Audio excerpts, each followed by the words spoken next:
setting sail on one of the most romanticized, misrepresented, and misunderstood chapters in world history. No, not knights, not pharaohs, not Romans with fancy sandals. We're talking about pirates, the real ones. Not Johnny Depp wobbling around on deck, but the men and women who sailed the Caribbean and the Atlantic during the so-called Golden Age of Piracy. Now here's the thing, we all think we know pirates, eye patches, parrots, R-matey, treasure maps with a big red X, but spoiler alert, that stuff mostly comes from novels, theater, and later Hollywood rewrites. Real piracy was less swashbuckling and more sweaty, smelly, filled with salted beef crawling with maggots, water that tasted like a rotting barrel, and constant anxiety that your ship might sink in a storm, or your captain might keelhaul you for stepping out of line. And yet somehow the legend of pirates has become this glamorous story of freedom, adventure, and treasure. But here's the contradiction, and it's worth letting it sink in. The Golden Age of Piracy wasn't golden at all. It was born out of war, poverty, hunger, and desperation. It wasn't about noble freedom, it was about scraping survival out of salt air, blood, and backbreaking work. Yet people keep retelling their stories because deep down we're drawn to the fantasy of escape, of rejecting rules, of carving out a small piece of freedom on the open sea. So, as you settle in, maybe dim your lights or turn on some soft background sounds, let's drift together into this world. Imagine the creak of ropes, the groan of wooden planks, the crash of waves on the hull. Tonight, we'll wander through crowded ports, stand under the Caribbean sun with sweat dripping down our backs, and listen to the salty curses of men who gambled everything on the sea. Before we start, a small ask. If you enjoy drifting off with these stories, give this video a like, and maybe even subscribe. And tell me in the comments, what's keeping you up tonight? I'd love to know. Now, let's begin our first chapter with a world teetering on the edge of chaos, just perfect for the rise of piracy. Chapter 1. A world ripe for plunder. Picture the year 1690. Europe has been locked in endless wars, Spain versus England, England versus France, the Dutch fighting everyone. The whole continent is basically one long family feud where nobody remembers what the argument was about, but everyone is still holding grudges. And while kings and queens play chess with soldiers, their colonies across the Atlantic become treasure vaults waiting to be cracked open.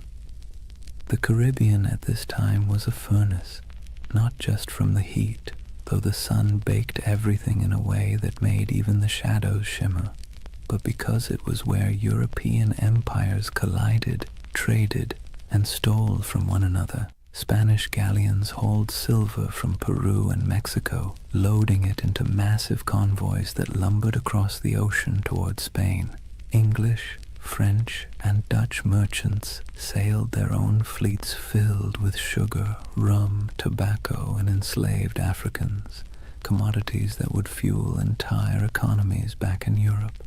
The ports were alive with contradictions. Imagine standing on the docks of Port Royal in Jamaica around 1700. The smell hits you first: tar, rum, smoke, and human sweat. Dock workers shouted in a dozen languages, sailors stumbled drunk, their shirts stiff with salt, elegant merchants in powdered wigs strutted past barefoot fishermen hauling nets of twitching fish.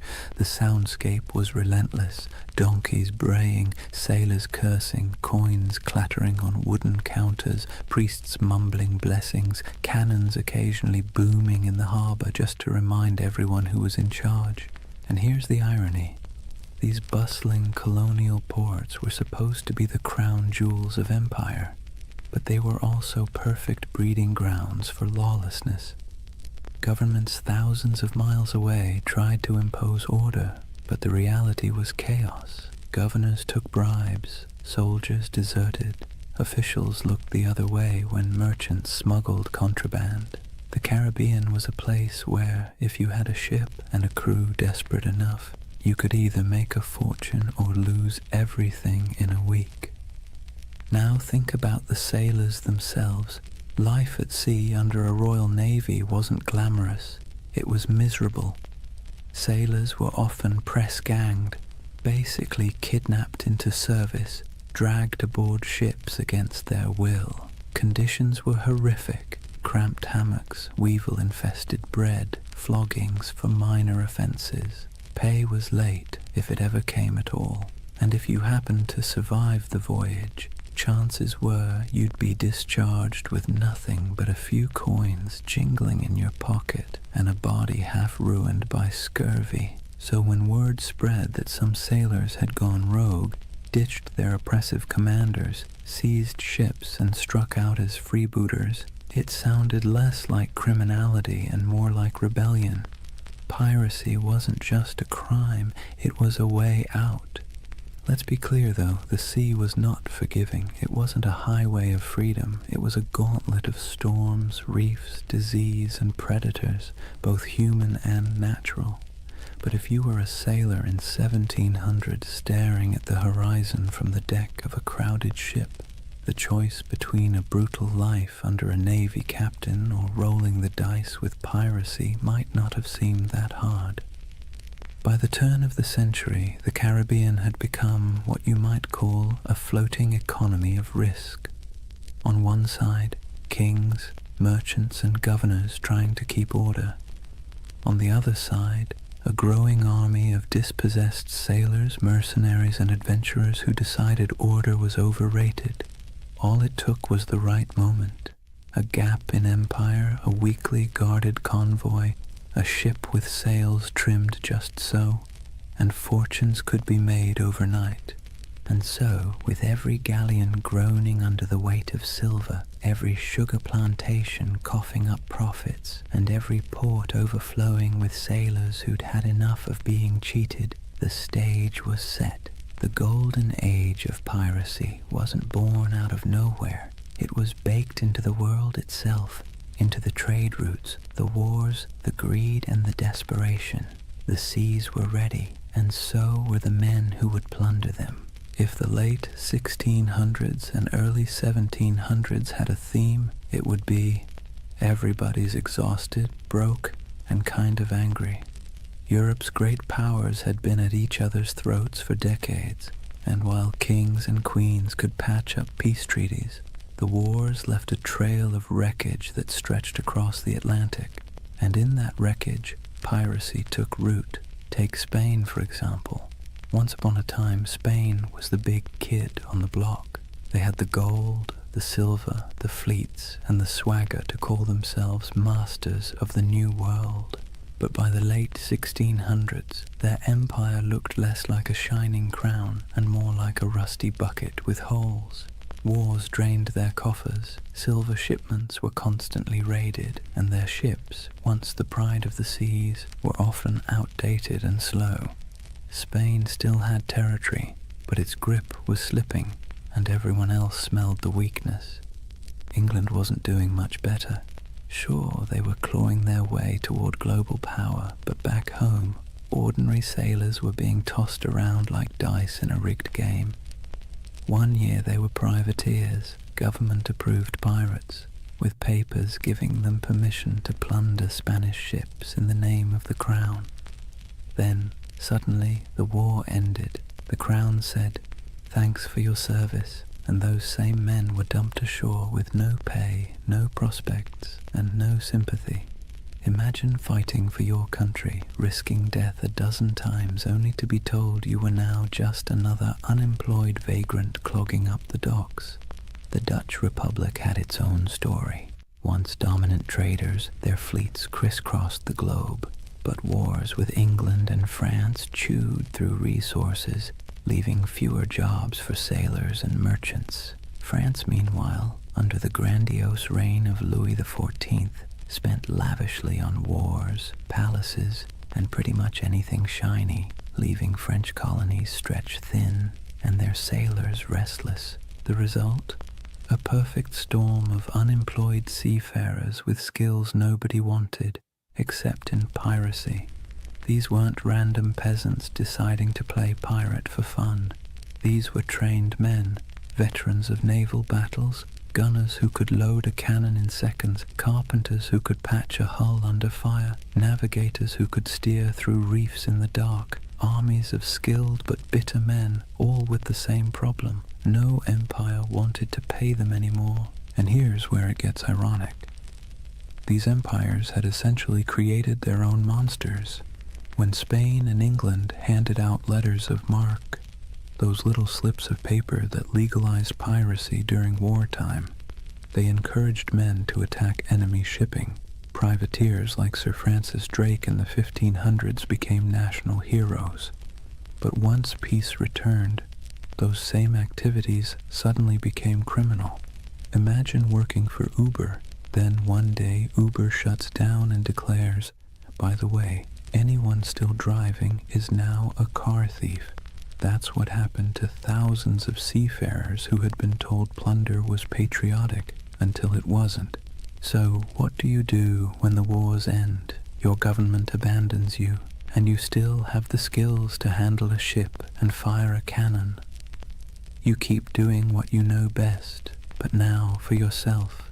You keep raiding ships, you keep seizing cargo, you keep living by the sword, or in this case, the cutlass.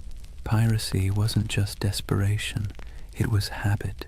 It was a profession that governments themselves had encouraged and then tried to disown. This collapse of empire control didn't just happen on land. At sea, the very roots of trade were fragile. Convoys of Spanish galleons might be well defended, but smaller ships carrying sugar or rum often sailed alone. Merchant captains wanted profit, not protection, and cutting corners left them exposed. Add in tropical storms that could scatter fleets like confetti, and suddenly the Caribbean looked less like the King's Ocean and more like a buffet table for anyone bold enough to take a bite. And let's not forget the colonies themselves. Governors sent from Europe often cared more about lining their own pockets than enforcing the law. Some even welcomed pirates, so long as they brought in enough gold or shared enough loot. For struggling outposts like Nassau in the Bahamas, pirates weren't a nuisance, they were the economy. It's hard to enforce anti-piracy laws when half your town depends on stolen goods to survive, so piece by piece the mighty grip of empire loosened. Spain couldn't patrol all its waters. England's navy was stretched thin. France was distracted by continental wars. The Dutch were in decline. And into that vacuum sailed the pirates, men who saw the weakness of kings and decided to crown themselves instead. The collapse of empires didn't just make piracy possible, it made it inevitable. The seas were full of treasure. The navies were too thin to guard it, and the men who knew how to seize it had nothing left to lose. Out of that mix came not just scattered rogues, but an entire era, the so-called Golden Age of Piracy, when men and women from a dozen nations chose the black flag over the king's flag. Let's be clear, piracy didn't appear out of thin, salty air. It was the awkward child of privateering, a sort of legal piracy that governments were perfectly happy to use when it suited them. To understand how privateers turned into pirates, you have to look at how the lines between hero of the crown and villain of the seas were about as thin as a ship's rope after a rat problem. Privateering was, in theory, simple. A government at war, say England against Spain, would hand out a letter of marque. This was a fancy slip of paper saying, "Go ahead, raid enemy ships, keep a cut of the loot, and send us our share." It was piracy, but with paperwork. Sir Francis Drake did it in the 1500s, sacking Spanish ports and coming home loaded with plunder. England called him a knight, Spain called him a criminal. One man's pirate was another man's patriot. Fast forward to the late 1600s, and the system was still in play. Privateers swarmed the Caribbean and Atlantic during wars, seizing sugar shipments, Spanish galleons, and anything else they could get their hands on. The Caribbean became a giant chessboard, and privateers were the pawns, expendable but useful. As long as the war lasted, they were tolerated, even celebrated. But here's the twist. Wars end. And when they did, governments suddenly didn't need these men anymore. One day you're proudly waving the flag of your nation, attacking the enemy, and selling stolen goods back to friendly ports. The next day, the war is over, the letter of marque is revoked, and now you're just a thief with a ship. There was no retirement plan, no pension, no thank you parade. Just a shrug and an unspoken suggestion to quietly disappear. The men, however, weren't built for disappearing. They were hardened sailors who knew the rhythms of the sea better than the rhythms of ordinary life.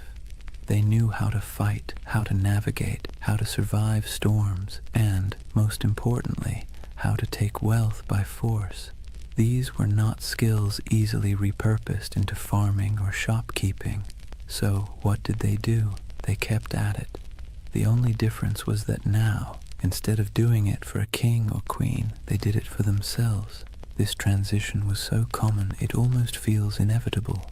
Many of the most famous pirates of the Golden Age had first cut their teeth as privateers. Men like Henry Morgan, who began under English sanction and later operated in a grey zone that looked a lot like piracy.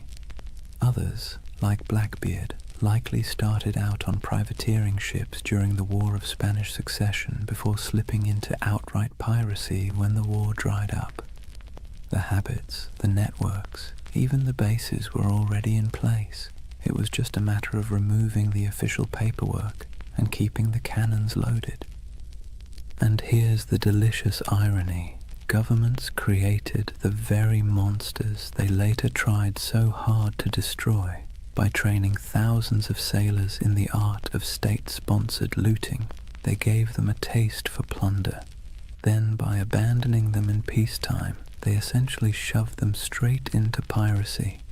Imagine teaching someone to pick locks during a war because you need spies, then firing them when the war ends and expecting them not to use their skills.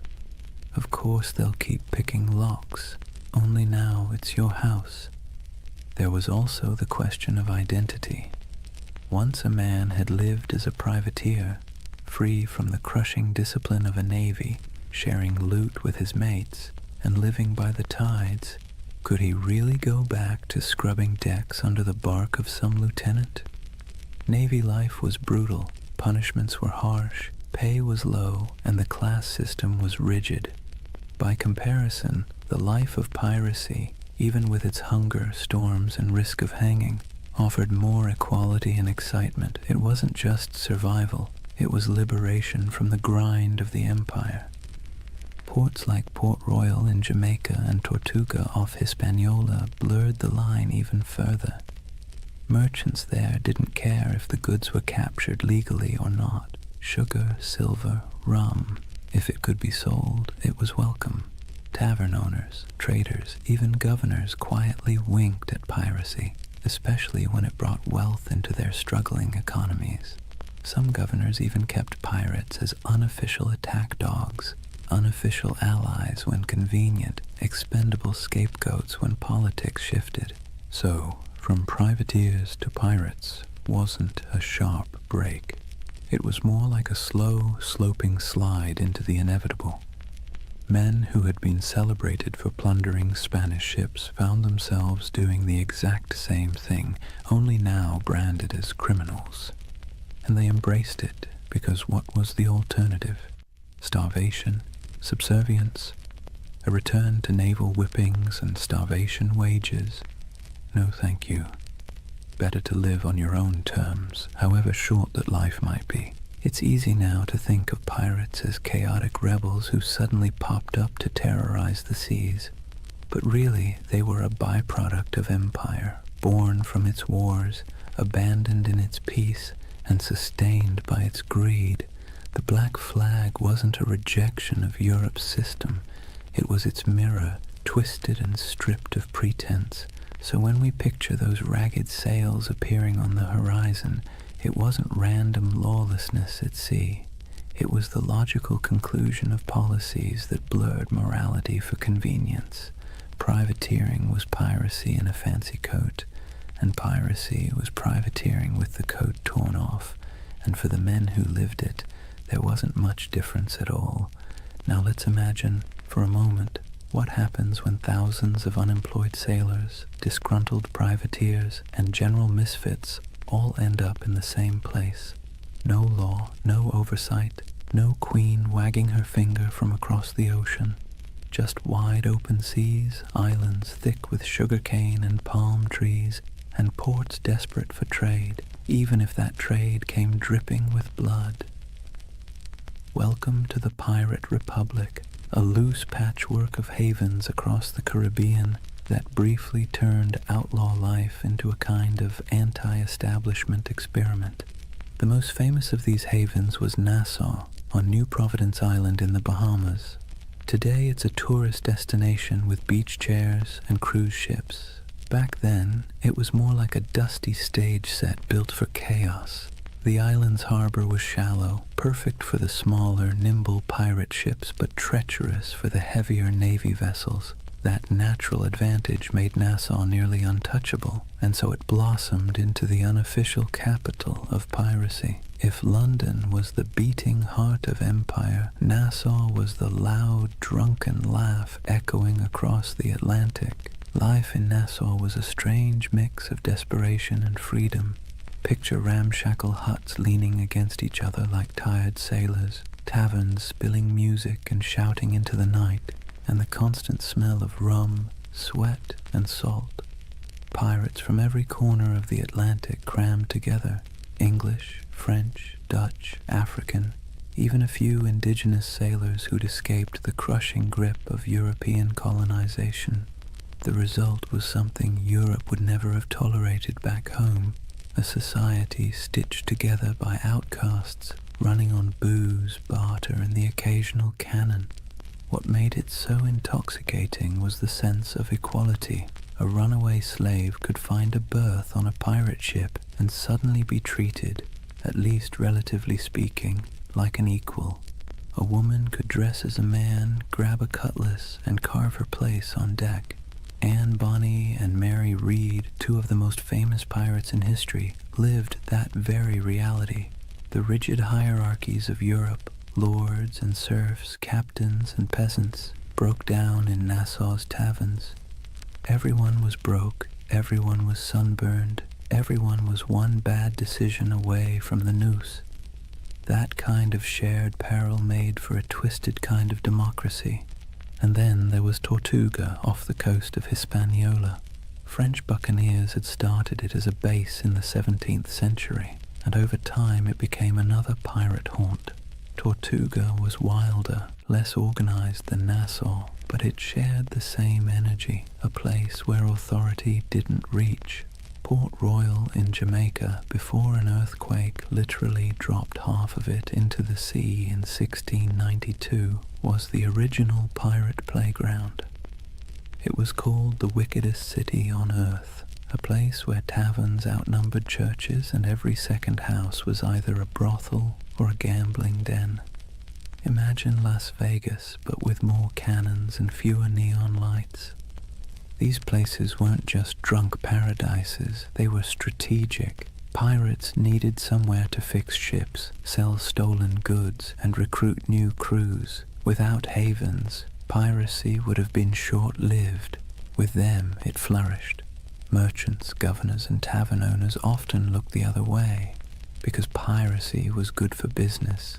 Silver, sugar, indigo, rum, it all flowed into these ports.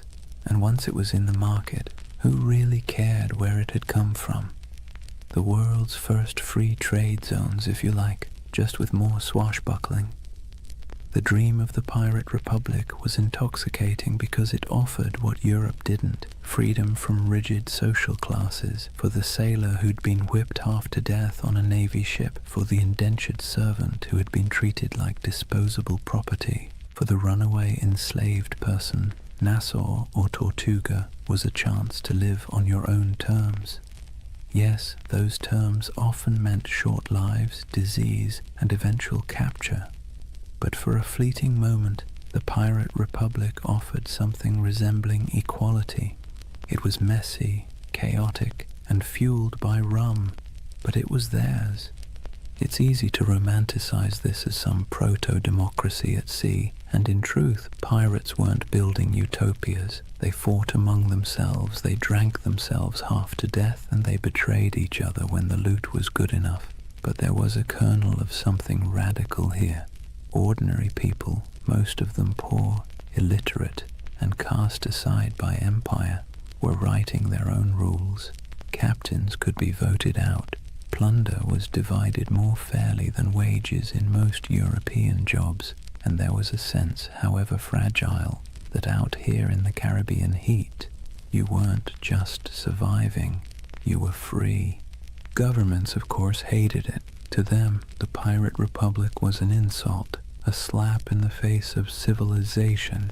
They saw it as a cancer spreading across the Caribbean, undermining trade and embarrassing the crown. And so, predictably, they began plotting its destruction. But for a brief, shining decade or two, the dream held. A world of tattered sails and lawless harbors where outcasts became rulers, if only of themselves. So when you hear the phrase Pirate Republic, don't imagine marble halls or noble ideals. Imagine crowded taverns with lantern light flickering on sweat-streaked faces, mugs of grog slamming onto wooden tables, and the hum of 50 different languages mixing in the night. It wasn't a nation in any official sense, but it was a community, strange, fragile, reckless, that gave piracy its beating heart. By the early 1700s, piracy wasn't just a nuisance, it was a global scandal. Imagine you're a London merchant who's just sent off a ship full of sugar from Barbados. You're already dreaming about the profits, about the clinking of coins on your counting table. Then word arrives that your ship was intercepted somewhere between Tortuga and Nassau by a crew of outlaws who now plan to sell your precious cargo at a discount in the very next port. Frustrating, absolutely. Embarrassing, even more so. And it wasn't just London merchants, Dutch traders, French planters, Spanish governors. Everyone had a stake in the Caribbean economy, and pirates cut into all of them like barnacles on a hull. News of piracy spread quickly, carried in letters, pamphlets, and gossip that traveled almost as fast as the ships themselves. In coffee houses in Amsterdam or taverns in Boston, people swapped stories of Blackbeard's blockade of Charleston or of Bartholomew Roberts capturing hundreds of vessels. Pirates became both feared and oddly admired, the same way we talk about celebrities who behave badly. They were disruptive, scandalous, but undeniably fascinating. Governments tried to project strength, but the truth was they were embarrassed. The Caribbean was supposed to be proof of European dominance, a playground of plantations, trade, and naval power. Instead, it was crawling with independent outlaws who mocked imperial authority with every stolen sail. Spain, already stretched thin across its empire, struggled to protect the treasure fleets. England, riding high after victories in European wars, now had to explain why ragged men in patched coats could blockade entire colonial cities. France and the Dutch weren't faring much better. In a world obsessed with image, piracy made the great powers look incompetent. What made it worse was that ordinary people were often rooting for the pirates, at least quietly. Think about it. If you were a poor sailor in Bristol, or an indentured servant in Jamaica, or even a small-town farmer in Virginia, Who would you rather cheer for? The faceless merchants and noble families who controlled your taxes, or the ragtag crews who thumbed their noses at authority and spread the loot, sometimes literally, among the lower classes? Pirates had a populist appeal. They were villains to the elite, but folk heroes to the downtrodden. Ballads were written, stories were exaggerated, and every port town knew someone who claimed to have once seen, or maybe even joined, a pirate crew. That uneasy admiration worried rulers as much as the piracy itself. It wasn't just about stolen goods anymore. It was about stolen loyalty. If too many sailors chose piracy over honest naval service, if too many colonists chose to trade with outlaws instead of legal merchants, the whole system could unravel. In this sense, the Pirate Republic wasn't just an economic threat. It was a political one. It represented a kind of freedom, however messy, that stood in direct contrast to empire. And so, as the first decade of the 1700s drew to a close, the world was watching. Governors wrote desperate letters to their monarchs begging for naval reinforcements. Merchants lobbied for protection. Admirals were dispatched with orders to stamp out the scourge. Yet for all this official outrage, the pirates kept sailing, kept raiding, and kept slipping back into the shallow harbors of Nassau, Tortuga, and Port Royal. The balance of power was precarious, and for a short, chaotic stretch of years, it seemed like the pirates might actually hold their ground. But as with all things in history, nothing so audacious lasts forever. The seeds of the pirates' downfall were already being sown, even as they toasted their freedom with mugs of grog under the Caribbean moon. Kings and parliaments were growing tired of being mocked. Naval patrols were growing stronger, and alliances, those fragile bonds between men who lived by theft and rum, were starting to fracture under the weight of greed. For now, though, the world watched in equal parts fear and fascination. Pamphlets painted pirates as monsters with hearts of stone, while tavern songs turned them into legends. Merchants cursed them, sailors dreamed of joining them, and governments plotted their end. The Golden Age of Piracy was in full swing, and like all golden ages, it glittered brightest just before the fall. Chapter 2. The Pirate's Life, Grit, Glory, and Grievance. So, let's get something straight right at the start. Life on a pirate ship was not a Caribbean holiday. You've probably seen the romantic paintings. Glorious sails catching the wind, dramatic sunsets, and dashing figures with cutlasses gleaming. But if you were actually there, you'd spend less time admiring the view, and more time trying to keep your stomach from revolting at the smell of rotting food. The pirate's life, while freer than serving in the Navy or laboring on a plantation, was still back-breaking, filthy, and endlessly uncomfortable. Imagine waking up below deck in the humid Caribbean heat. The air is thick, cloying, and full of the stink of unwashed bodies, damp wood, and tar. The ceiling is so low that you can't even stand upright. Rats scuttle across the beams, and you can hear the groan of the ship as it shifts against the waves. The pirate life didn't come with feather beds. You'd likely be sleeping on rough planks, maybe with a scrap of canvas for a blanket if you were lucky. Every day began with the creak of ropes, the bark of orders, and the endless rhythm of labor needed to keep a ship moving. Food was its own special kind of torture. Pirates stole plenty of supplies from captured ships, but unless you were lucky enough to raid a fresh merchantman recently, meals were, let's say, monotonous. Salted beef, so tough you could use it as a weapon. Hardtack, which was basically a cracker but harder than stone and often infested with weevils. Grog, a mix of watered-down rum, was the drink of choice, not because it tasted good, but because plain water went bad quickly in the heat. If you were lucky, you might snag some fruit or vegetables before they spoiled, but scurvy was always lurking like an uninvited guest. Teeth loosened, gums bled, and bones ached from the lack of vitamin C. Daily chores weren't glamorous either. Pirates weren't just fighting and drinking, they were sailors first. That meant scrubbing decks, mending sails, climbing rigging slick with salt spray, and bailing water from the hold during storms. And storms, by the way, were constant reminders that the sea itself was often more dangerous than any enemy. A hurricane could scatter a fleet in hours, leaving survivors clinging to driftwood while their dreams of plunder sank to the bottom. And yet, for all this hardship, men, and a few women, chose it willingly. Why? Because compared to life in the Navy or under the whip of a plantation master, piracy offered something intoxicating: freedom. On a pirate ship, you weren't at the mercy of a cruel officer with a whip.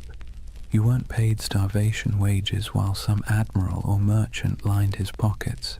Instead, you had a say in decisions, a share of the loot, and a chance, just a chance, to change your fortune.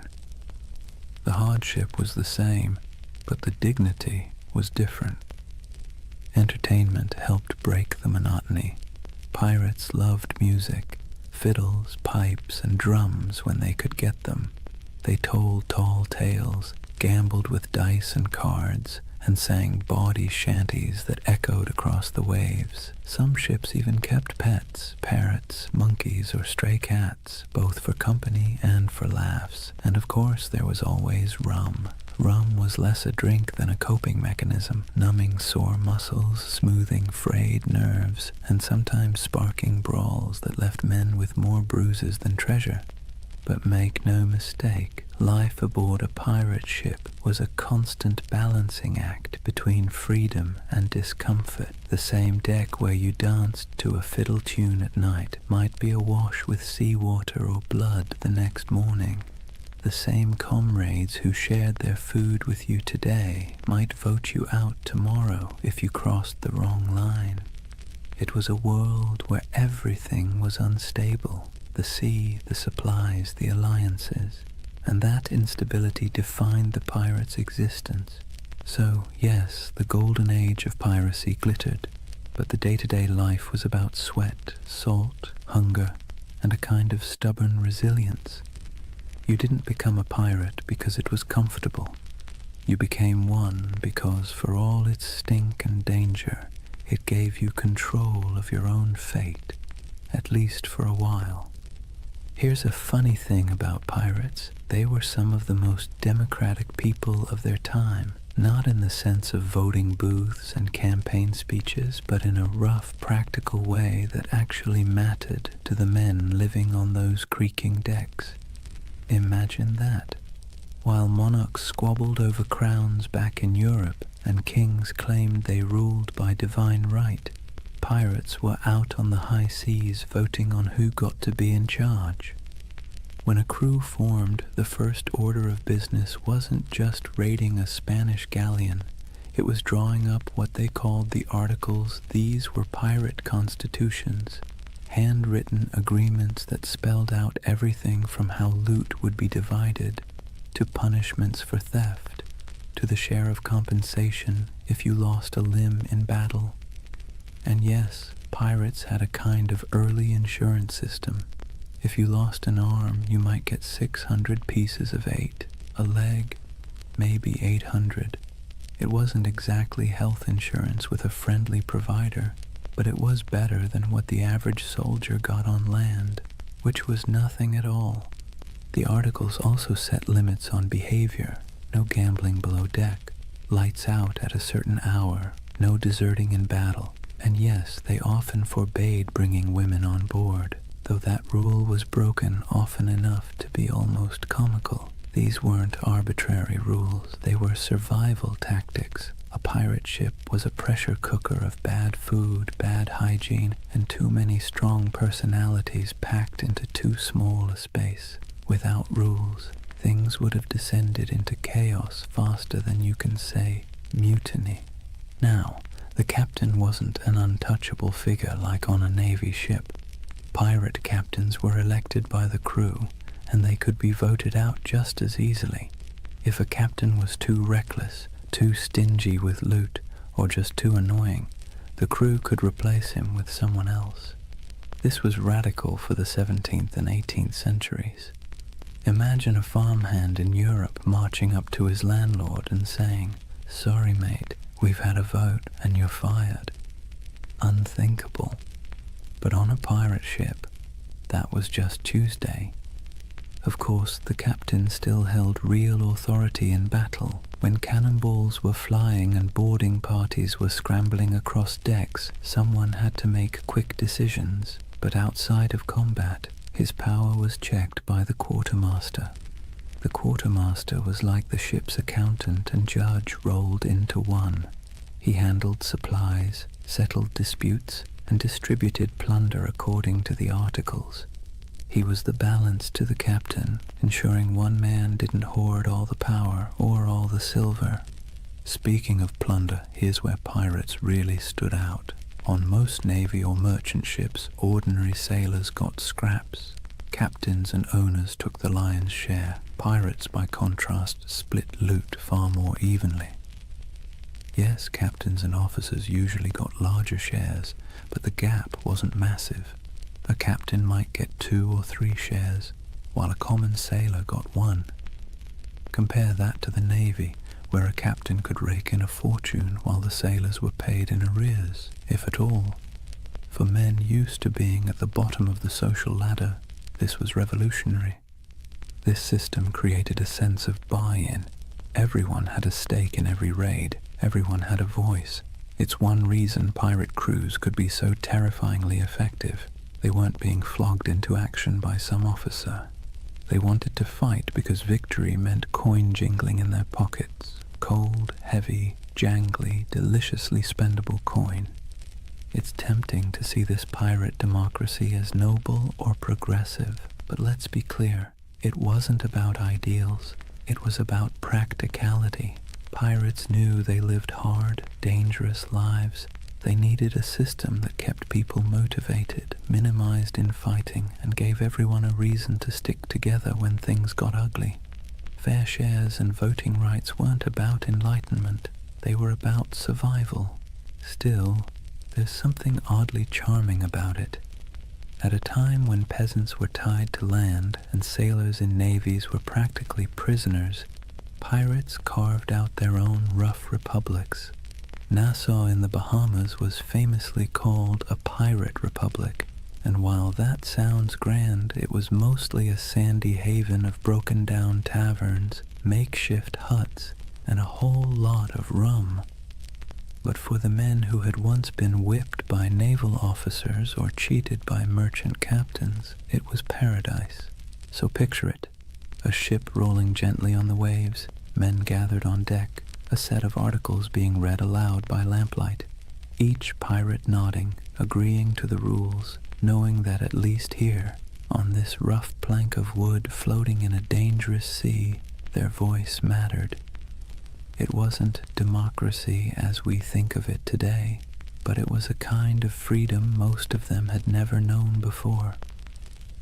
One of the most brilliant things pirates ever did wasn't about cannons or cutlasses, it was branding. Pirates understood that half the battle was won before the first shot was fired, and their greatest weapon wasn't always steel, it was fear. They cultivated it, packaged it, and sold it with skulls and crossbones. Let's talk about the Jolly Roger. That iconic black flag wasn't just for show, it was psychological warfare. Picture yourself as a merchant sailor in the Caribbean. You're already nervous. The sea is treacherous. Storms are brutal and half your crew is seasick. Suddenly, you spot a ship on the horizon raising a black flag, its canvas snapping in the wind. Painted on it is a grinning skull, a pair of crossed bones, maybe even an hourglass dripping sand. You know instantly these are not friendly visitors. You have a choice: surrender and hope for mercy, or fight and almost certainly die. And here's the genius. Most merchant crews didn't fight. They gave up. Pirates knew that if they could terrify you into surrender, they could plunder your ship without firing a shot, without losing a man, and without wasting precious gunpowder. The Jolly Roger was essentially the world's first corporate logo, and it worked like a charm. But flags weren't the only symbols. Pirates loved spectacle. Some captains made themselves into walking horror shows. Blackbeard, for example, tied slow-burning fuses into his beard before battle. Imagine a man storming across your deck with his hair literally on fire, eyes wild, smoke curling around his face like some demon from the deep. That's not just intimidation, that's theater. He was turning himself into a nightmare that sailors would retell in every port from Jamaica to London. Superstition also ran deep. These were men who spent their lives on the unpredictable sea, so of course they looked for signs, omens, and rituals. Whistling on board was considered bad luck because it might whistle up a storm. Bananas were famously avoided on ships, tied to tales of vanished vessels and mysterious deaths. Cats, on the other hand, were seen as good luck, their twitching tails thought to calm the winds. Some pirates tattooed symbols for protection: crosses, anchors, mermaids, inked in crude lines that doubled as badges of identity and talismans against doom. Then there were the rituals before battle. Some crews would gather for a speech, others for a raucous round of rum-fueled singing. There might be a drum beat or a chant, something primal to stir courage. Pirates knew the value of theatre not just for their enemies, but for themselves. Fear is contagious, and courage sometimes needs a costume. Music, too, had its place. Sea shanties weren't just entertainment. They were tools for survival, helping men row or haul ropes in rhythm, but they also bound crews together, creating unity in sound and spirit. Picture the dark deck of a ship, waves crashing, lanterns swaying, and a chorus of rough voices rising into the night, carrying equal parts defiance and desperation. Symbols and superstitions gave pirates an edge. They were outnumbered and outgunned by naval powers, but they turned reputation into a weapon. Every skull painted on a flag, every whispered tale of a flaming bearded captain, every ritual chant before a raid, it all worked to magnify their presence far beyond their actual numbers. They made themselves larger than life, monsters of the sea, shadows that haunted every merchant sailor's imagination. And the beauty of it? Most of it cost nothing. A painted flag, a dramatic entrance, a bit of theatrical madness. Pirates didn't need massive armies or endless treasuries. They needed fear, and they knew how to conjure it. So next time you see that skull and crossbones, remember, it wasn't just a warning, it was a brand, a promise of chaos, a theater of fear that made the legend of piracy far bigger than the men themselves. For all the flags and fiery beards, life aboard a pirate ship wasn't just about battle. In fact, most days weren't spent fighting at all. They were spent doing the very ordinary, very human things that bound a crew together, eating, talking, laughing, and finding scraps of comfort in a world made of salt and splinters. Let's start with food, because nothing unites or divides a crew faster than the question of dinner. Pirate diets were, to put it politely, uninspiring. Salted beef or pork, rock-hard ship's biscuit crawling with weevils and barrels of dried peas were the staples. Water turned slimy after a few weeks, so rum, watered down into grog, became the drink of choice. The thing is, pirates ate much the same as navy crews or merchant sailors, but they sometimes had an advantage. Because pirates plundered fresh food and drink whenever possible, they could actually eat better than the men they robbed. A captured merchant ship might yield cheese, citrus fruit, coffee, sugar, or even delicacies like cocoa or spices. For a brief time, life on the high seas could taste a little less like mold and more like luxury. But food was more than sustenance. It was ritual. Sharing a meal created unity. Imagine a crew gathered on deck, bowls in hand, gnawing at salted meat and joking about who got the biscuit with the most maggots. It was grim humor, sure, but humor all the same. A bad meal, eaten together, still forged bonds. And the occasional feast, say, after a particularly good raid, was celebrated with music, rum, and more laughter than some men had known on land. Music itself was essential. Pirates didn't have iPhones, but they did have voices, fiddles, drums, and makeshift instruments. Sea shanties weren't just working songs. They were entertainment, morale boosters, and the glue that kept rhythm in both work and play. Picture the rough chorus rising under the stars, a drum tapping time, a fiddle screeching out a tune stolen from some tavern ashore. These weren't trained choirs, but the sound was raw, communal, and strangely beautiful. It stitched men together, reminding them that even in isolation, they belonged to something larger. Then there were the games. Dice and cards were popular, played with stakes as modest as tobacco or as reckless as shares of loot. Wrestling matches and contests of strength filled idle hours, with men cheering on their favorites. Betting on the outcome wasn't just fun, it was a way of creating drama in a life that could otherwise drag on in monotonous days of empty horizon. And let's not overlook the surprising inclusivity aboard pirate ships. Escaped slaves often joined pirate crews, where they could earn equal shares of plunder instead of chains. Women, though rare, found roles too, sometimes as disguised sailors, sometimes openly accepted as fighters or partners. Life aboard a pirate ship was brutal, but in its own odd way, it offered opportunities for outsiders that rigid societies on land never would. In these small details, the shared meals, the rowdy songs, the roll of dice, we see the human side of piracy. Beneath the myth of cutthroats and raiders was a community of men and women who found ways to survive, to laugh, and even to belong. Their ships were floating worlds, part prison, part family, part workplace, part tavern. And while the dangers of storms, disease, and naval patrols never disappeared, these ordinary moments gave piracy its texture, the rhythm of humanity beneath the roar of cannons. So when you picture pirates, don't just imagine black flags and treasure chests. Imagine the sound of dice clattering on a barrel lid, the smell of salted pork frying in a pan, the laughter of men half drunk on rum, and the scratchy notes of a fiddle floating over the sea at night. That too was the pirate's life, not just violence and fear, but moments of messy, ordinary humanity carved out in the vast loneliness of the ocean.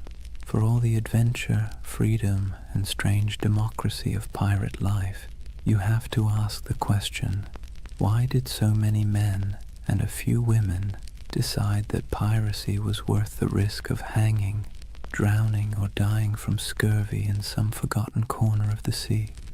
The answer, as usual, has less to do with romance and more to do with grievance. Pirates were not born with skulls and crossbones on their flags. Most of them were men who had been used, abused, and discarded by the very empires that later called them criminals. Take the average sailor in the early 1700s. His life was a cruel contract, low pay, brutal discipline, and punishments that bordered on torture. The British Navy in particular ran on forced service. Impressment gangs snatched men off the streets, dragging them aboard ships where they might serve years against their will. Once aboard, they were flogged for minor infractions, fed poorly, and often paid late, if at all. It was a life so grim that joining a pirate crew, where you at least got a vote, a share of plunder, and the occasional feast, looked less like criminality and more like opportunity. Then there were the privateers. These men had once sailed under legal commissions, essentially hired by governments to plunder enemy ships during wartime. But when treaties were signed and peace declared, those commissions were revoked. Overnight, skilled sailors became unemployed and unwanted. Some went home to poverty. Others, unwilling to give up the taste of plunder or unable to find work, simply kept raiding. The difference was only paperwork. Yesterday's patriot privateer was today's villainous pirate. Economic desperation played its part too. Europe churned with unemployment, inequality, and waves of displaced workers. Colonies offered work, but much of it was brutal plantation labor or indentured servitude. If you were poor, your choices were few. Toil endlessly for scraps on land, serve miserably in the navy, or gamble your life on piracy, where at least the rewards were immediate, tangible, and occasionally extravagant.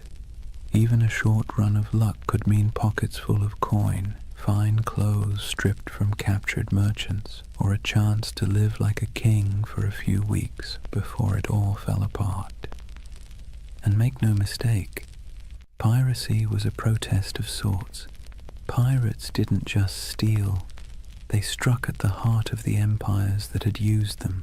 They targeted Spanish treasure fleets, English merchants, and French plantations. Their defiance wasn't couched in noble speeches, but in cannon fire and audacious raids. To kings and governors, they were parasites. To many of the poor, they were folk heroes, men who thumbed their noses at the powers that had left them to starve.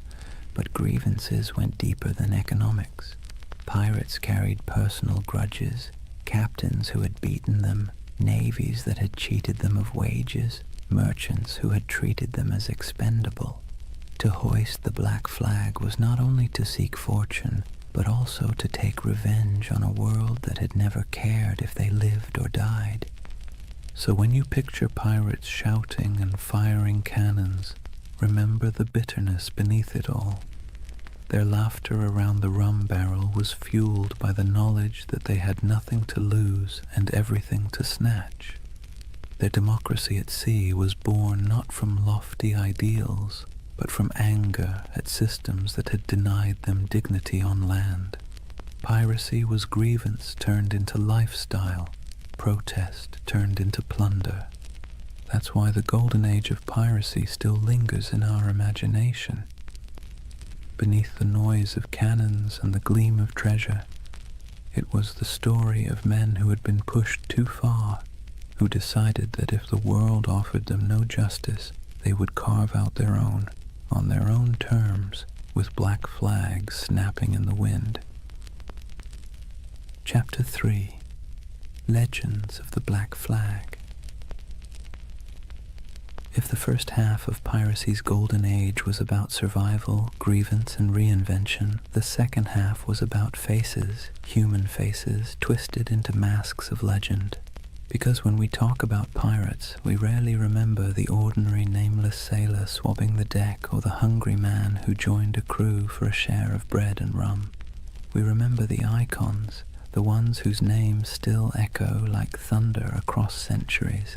Blackbeard, Calico Jack, Anne Bonny, Mary Red, and Bartholomew Roberts.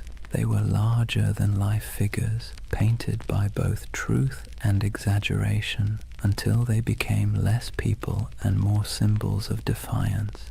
Take Edward Teach, better known as Blackbeard.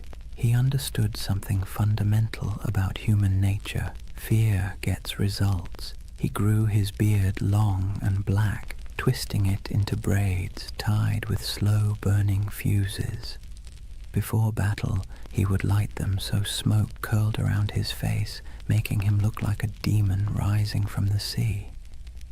The truth? He may have killed fewer men than you'd think, often relying on intimidation to win without a fight. But his legend was so terrifying that many surrendered without firing a shot. It was theater as much as piracy, and it worked. Then there was Calico Jack Rackham, named for his fondness for bright, flamboyant clothing made of calico.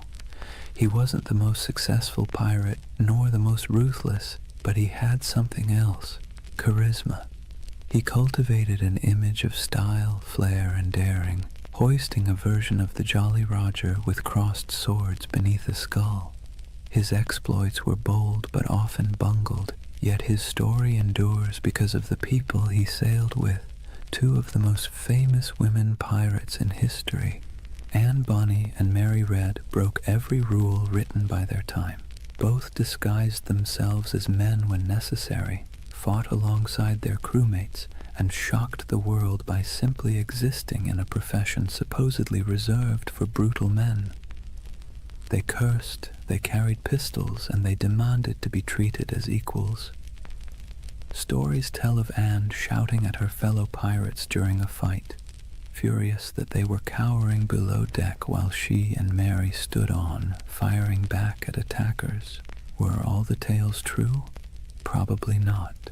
But the image of two women wielding blades under the black flag has been impossible to forget. And then there was Bartholomew Roberts, Black Bart. Unlike Calico Jack, he was ruthlessly effective. Roberts captured more than 400 ships in his career, making him arguably the most successful pirate of the era. He dressed extravagantly, wore a crimson waistcoat in battle, and carried himself with the stiff pride of a gentleman gone rogue. He turned piracy into a system, drilling his men like a navy and enforcing discipline that other captains might have laughed at. If Blackbeard was terror and Calico Jack was style, then Roberts was efficiency, a man who turned plunder into a full-time industry. These figures didn't just survive, they thrived because they understood the power of story. Pirates lived and died quickly, but their reputations could sail farther than any ship. Merchants whispered their names in fear, tavern-goers retold their exploits in drunken awe, and pamphleteers in London exaggerated every detail to sell more copies.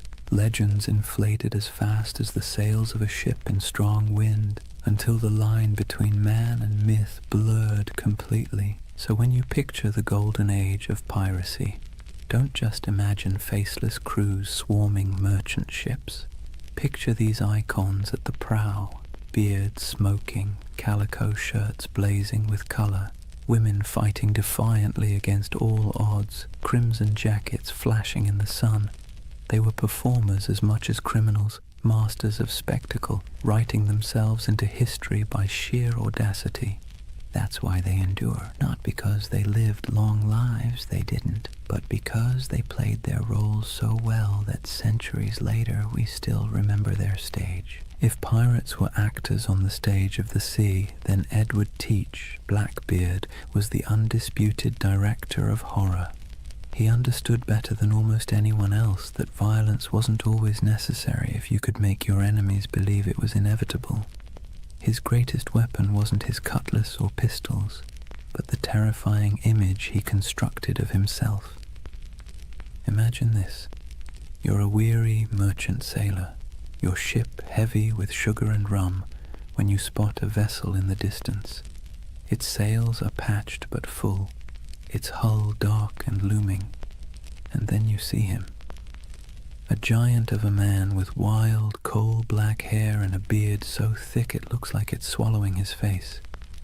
He's tied slow-burning fuses into his braids, sparks spitting, smoke curling around him as if he's stepped straight out of hell. The sight alone is enough to send shivers through the toughest crew. Guns are loaded, cannons are aimed, but more often than not, the merchant ship simply lowers its colors and surrenders. Why fight when the devil himself has shown up to collect? Here's the funny part.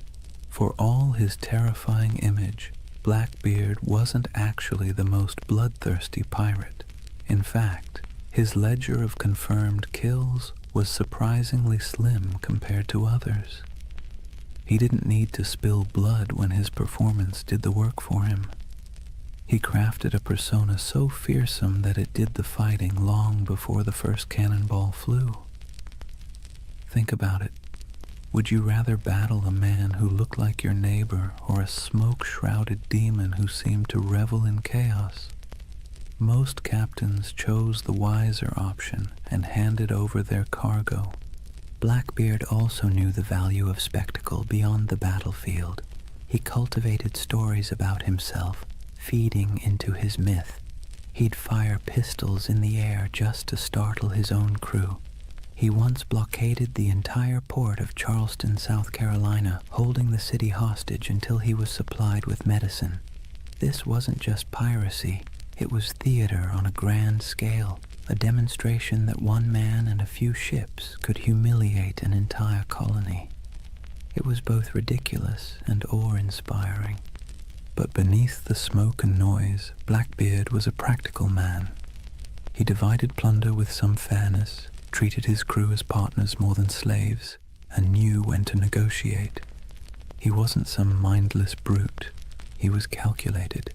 His use of fear wasn't just for show. It was a strategy that minimized actual risk. Why fight bloody battles when you can win by reputation alone? Still, his career was short. He rose fast and fell faster. By 1718, the British Crown, tired of his antics and the disruption of trade, decided it had had enough. Lieutenant Robert Maynard lured him into a trap off the coast of North Carolina. In a brutal fight, Blackbeard was shot and slashed repeatedly before finally going down. His severed head was hung from Maynard's ship like a grotesque trophy, a final theatrical image for a man who had lived by performance.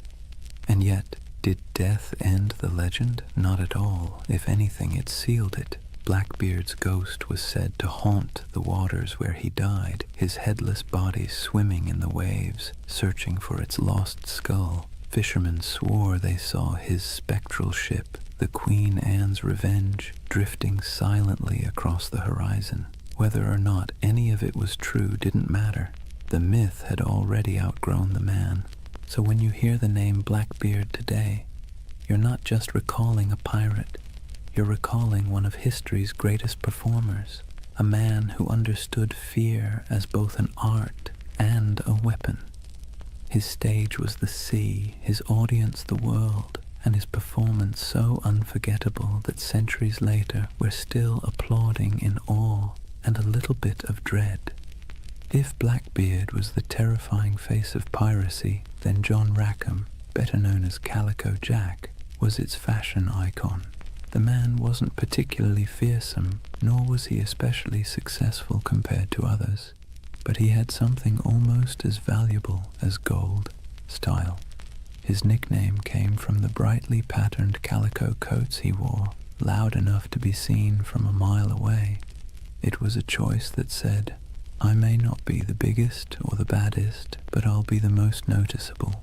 And in a world where fear and reputation kept you alive, being memorable mattered. Calico Jack's story would likely have been a footnote in the annals of piracy, if not for two extraordinary women who joined his crew, Anne Bonny and Mary Read. Their presence turned his otherwise average exploits into a legend that has fascinated people ever since. Anne Bonny was born in Ireland, but grew up in the Americas, the daughter of a wealthy planter. She had a fiery temper and a restless spirit. Stories say she once stabbed a servant girl with a kitchen knife, though the truth is hard to pin down. What we do know is that she wasn't content with the role society expected of her. Marrying a small-time sailor didn't calm her spirit. Running away with Calico Jack did. She traded the plantation house for the rolling deck of a pirate ship, proving herself as fierce with a blade as any man. Mary Red's tale was even stranger. Born in England, she was disguised as a boy from childhood so her family could inherit money. She grew up living as Mark Red, working as a soldier and sailor. By the time she crossed paths with Calico Jack and Anne Bonny, Mary had long since mastered the art of slipping between identities. When she joined their crew, she initially kept her disguise. But Anne, curious and bold, discovered the truth. Instead of turning her away, Anne accepted her, and the two became close allies. Now picture it, a small pirate crew led by a man in flamboyant coats, backed by two women who defied every expectation of the age. While other pirates leaned on spectacle or terror, this trio leaned on audacity. Reports from the time describe Anne and Mary fighting openly in men's clothes, wielding pistols and cutlasses, cursing louder than the men beside them. They weren't mascots or novelties, they were feared combatants. When boarding parties went over the rails, Anne and Mary were often the first in line. One of the most famous stories of their courage came during the final days of Calico Jack's career. His ship was cornered by a pirate hunter. Most of the crew, drunk and unwilling to fight, cowered below deck. But Anne Bonny and Mary Read fought ferociously, shouting at the men to come up and defend themselves. Outnumbered and abandoned, they couldn't hold out forever. The ship was captured, and the crew taken to trial in Jamaica. Calico Jack was sentenced to hang, and before his execution, Anne Bonny reportedly delivered the coldest line in pirate history. She told him, "If you had fought like a man, you need not be hanged like a dog." Brutal but fair. Anne and Mary both escaped the noose by pleading the belly, claiming they were pregnant, which delayed executions. Mary fell ill and died in prison not long after. Anne's fate is more mysterious. Some say her wealthy father intervened to free her, and she lived out her days quietly. Others imagine she slipped back into obscurity, perhaps even finding another ship to sail under a new name. The truth is lost, but the legend remains. Together, Calico Jack, Anne Bonny, and Mary Read embodied a different side of piracy. Not the sheer terror of Blackbeard, but the wild defiance of people unwilling to live within the boundaries society had drawn for them. They weren't the richest or most feared pirates of their age, but they became symbols of rebellion, of choosing freedom over obedience, even if that freedom came at the cost of the gallows. And maybe that's why their story still resonates. Pirates are remembered not just for plunder, but for the dream of living life on your own terms, no matter how brief or dangerous that life might be. When people imagine pirates, they often picture chaos, rowdy drunkards waving swords, shouting curses, and stumbling around the deck. But not all pirates fit that mold. Some, strangely enough, insisted on discipline, manners, and even a touch of elegance. Enter Bartholomew Roberts, also known as Blackbart, the most successful pirate of the Golden Age. Not in legend, but in sheer numbers, the man captured over 400 ships in his career. That's not exaggeration, that's bookkeeping. Roberts wasn't the kind of pirate who stumbled into the life because he liked rum and adventure. He was originally a skilled navigator, forced into piracy when his ship was taken. At first, he wanted nothing to do with it, but the pirates saw his talent with charts and stars, and when their captain died, they elected Roberts as the new leader. He reportedly said he didn't much care for the pirate life, but since it offered a short life but a merry one, he might as well make the most of it. That short life turned out to be remarkably eventful. Roberts stood out for several reasons. For one, he had standards. He banned drinking on his ships, which sounds downright heretical for a pirate crew. He also enforced strict rules against gambling, desertion, and even bringing women aboard. His ships ran more like naval frigates than floating taverns, and yet his men respected him because under his command they grew wealthy and untouchable. He also had a flair for presentation. While Blackbeard relied on smoke and fire to terrify, Roberts leaned on fashion. He dressed in fine silks, wore a crimson waistcoat, and carried himself with aristocratic dignity. Imagine him standing on the quarterdeck looking more like a nobleman than a pirate, with the Jolly Roger snapping in the wind behind him. His enemies saw not a ragged bandit, but a man who looked born to command. And command he did. Roberts didn't waste time on small targets. He hunted big merchant convoys and naval ships, taking prizes in the Caribbean, West Africa, and even the coast of Brazil. His reach was global. He was so effective that insurance rates for Atlantic shipping skyrocketed. Governments cursed his name, and merchants prayed never to see his sails on the horizon. Roberts also innovated. He used smaller, faster ships to outmaneuver larger warships, and he created a distinctive black flag showing a figure holding an hourglass, a grim reminder that time was running out for his enemies. His leadership was sharp, his men drilled, and his tactics effective. If piracy had generals, Roberts was one of them. But despite his elegance and order, he wasn't merciful. Roberts's raids often ended in executions or burning ships. His reputation sharpened not just by his appearance but by his ruthlessness. Yet unlike Blackbeard's wild terror or Calico Jack's flamboyant defiance, Roberts's menace came with a chilling professionalism. He was less devil of the seas and more CEO of piracy. His downfall came, as it often did, from the tightening noose of empire. In 1722, near the coast of Africa, the British Royal Navy finally cornered him. During the battle, Roberts was struck by grapeshot and killed instantly.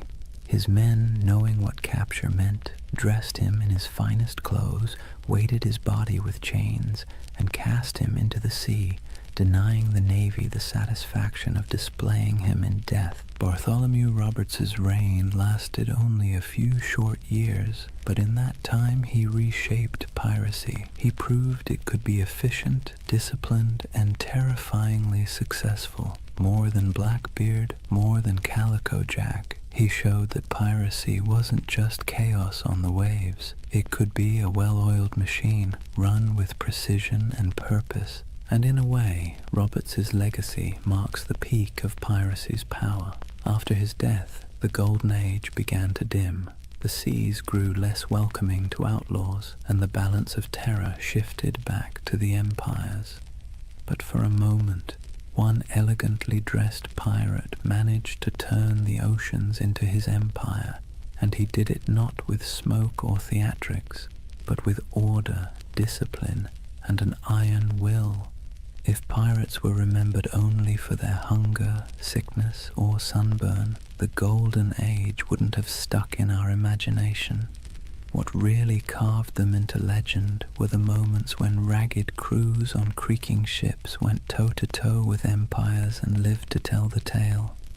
These were the epic raids and showdowns that spread their reputation across oceans like wildfire, whispered from tavern to tavern, and exaggerated until they felt larger than life.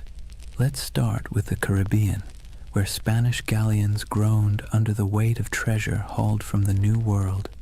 These ships were floating vaults, packed with silver from Peru, gold from Mexico, and spices from across the empire.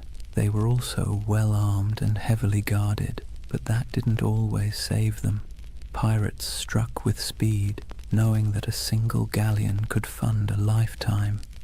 Stories circulated of bold raids where men climbed aboard under musket fire, smoke filling the decks as treasure chests were dragged away. The truth was often messier, with smaller victories and more frustration, but the image of pirates plundering Spanish treasure ships became the core of their legend. Then there were the blockades, audacious acts where pirates essentially declared themselves rulers of the sea.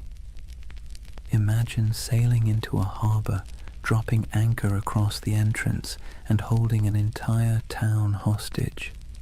That's exactly what Blackbeard did at Charleston in 1718. For nearly a week, he strangled the city's trade, capturing ships and ransoming hostages. The people of Charleston, terrified of massacre, had no choice but to give in to his demands. It wasn't just robbery, it was theater, a statement to the world that pirates could hold whole cities in the palm of their hands. Other raids were more brutal, like the infamous attack on Ouida on the coast of Africa by Bartholomew Roberts. Roberts stormed the harbor, seizing ships, killing crews, and leaving smoking wrecks behind him. His reach across continents showed how piracy had gone global. It wasn't just the Caribbean anymore. It was the Atlantic, Africa, Brazil, anywhere trade sailed and wealth moved. But the stories weren't just about treasure. They were about battles fought against impossible odds. Pirate crews often faced warships far larger than their own. When they won, it wasn't just luck, it was tactics. They fought dirty, boarding quickly, using fear and confusion as weapons. A Navy captain might train for years to master a cannon broadside, but pirates knew how to turn desperation into an edge. Their greatest victories weren't about gold. They were about proving that outcasts and runaways could stand against the giants of empire. Of course, these showdowns didn't always end well. For every successful raid, there were failed ones, with crews scattered, captured, or killed. Yet somehow, it was the victories that stuck in memory. Sailors retold the stories in candle-lit taverns, each time with a little more smoke, a little more fire, a little more treasure. And as the tales grew, so too did the aura of piracy. It's worth pausing to think about why. Pirates didn't win many wars. They didn't topple kingdoms or rewrite maps, but they became symbols because of these moments when they defied the odds, even briefly.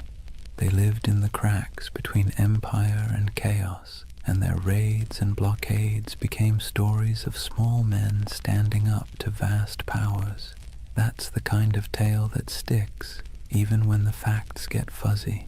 So whether it was Blackbeard choking a city, Roberts storming a harbor, or nameless crews slipping away with treasure under the moonlight, these epic showdowns kept the legend alive. And while empires eventually struck back in those brief, violent, theatrical moments, it was the pirates who ruled the seas. Chapter 4. The End of an Era. For all the bravado of pirates waving black flags and swaggering into taverns, their freedom was always temporary. The Golden Age of Piracy wasn't built on strength, it was built on neglect. The empires of Europe had been too busy fighting each other to deal with the nuisance of rogue captains. But once the wars settled and merchants began counting their lost profits, the patience snapped. Suddenly, the same kings and governments who once winked at piracy decided it was a scourge that had to be eradicated. Picture the mood in London, Paris, and Madrid in the early 1700s. Merchants stormed into government halls, waving reports of ships lost, insurance rates skyrocketing, and ports paralyzed by blockade. Politicians, who once quietly enjoyed pirate loot filtering through colonial markets, now heard the complaints of bankers and shipping magnates, and when money complained, rulers listened. What followed was a coordinated crackdown, an imperial revenge tour. Naval patrols that once turned a blind eye now prowled the Caribbean. The British Royal Navy, tired of seeing its reputation mocked by half-drunken rogues, sent heavily armed frigates to hunt pirates with relentless focus. Spain, long humiliated by raiders stealing its treasure fleets, tightened its convoys and poured resources into coastal defenses. Even France, which had once tolerated privateers operating on its behalf, began closing off safe harbors. The age of indulgence was over, but it wasn't just the ships. It was the laws. Governments realized they needed not only cannons, but also courts. Piracy was declared a universal crime, meaning that any nation could capture and prosecute pirates, regardless of where the crime occurred. Admiralty courts popped up across the Caribbean, in Jamaica, in Nassau, in Charleston, offering swift, brutal justice. No long trials, no sympathetic juries, just a quick hearing, a guilty verdict, and the inevitable walk up the gallows. For men who had once toasted their freedom in Nassau taverns, the sight of bodies hanging along harbor entrances was a chilling message. The retaliation wasn't always fair, nor was it always accurate. Sailors unlucky enough to be mistaken for pirates were sometimes swept up in the dragnet, condemned alongside the guilty. Colonial governors eager to prove their loyalty to crown and profit made examples whenever possible. A pirate's end was no longer a quiet slip into obscurity. It was designed to be a public warning, a spectacle meant to terrify anyone thinking of hoisting the Jolly Roger. And yet the crackdown revealed something ironic. For all the talk of pirates as savage criminals, many common folk sympathized with them. They saw governments that taxed them harshly, navies that conscripted them unwillingly, and merchants who grew fat while ordinary sailors lived on scraps. Pirates, for all their brutality, had lived outside that system, at least for a while. So when governments retaliated, it wasn't just pirates who grumbled. It was the people who sometimes saw in those outlaws a shadow of their own frustrations. But sympathy wasn't enough to save them. Once the combined might of Europe's navies and courts turned fully against piracy, the end was only a matter of time. The sea that had once seemed wide open suddenly felt crowded with warships. The harbors that had once welcomed became hostile, and the taverns that once rang with pirate songs now whispered of hangings. The retaliation had begun, and with it, the Golden Age of Piracy was sailing into its final storms. The retaliation wasn't just abstract policy. It had names, faces, and bloody finales. The Golden Age of Piracy closed not with a quiet fade, but with dramatic hunts that read like the last acts of a tragic play. If pirates had been the rock stars of the seas, their final chapters were their public downfalls, staged for maximum effect. Take Edward Teach, better known as Blackbeard. His reputation had grown so outrageous that even his enemies described him with a shiver of reluctant admiration.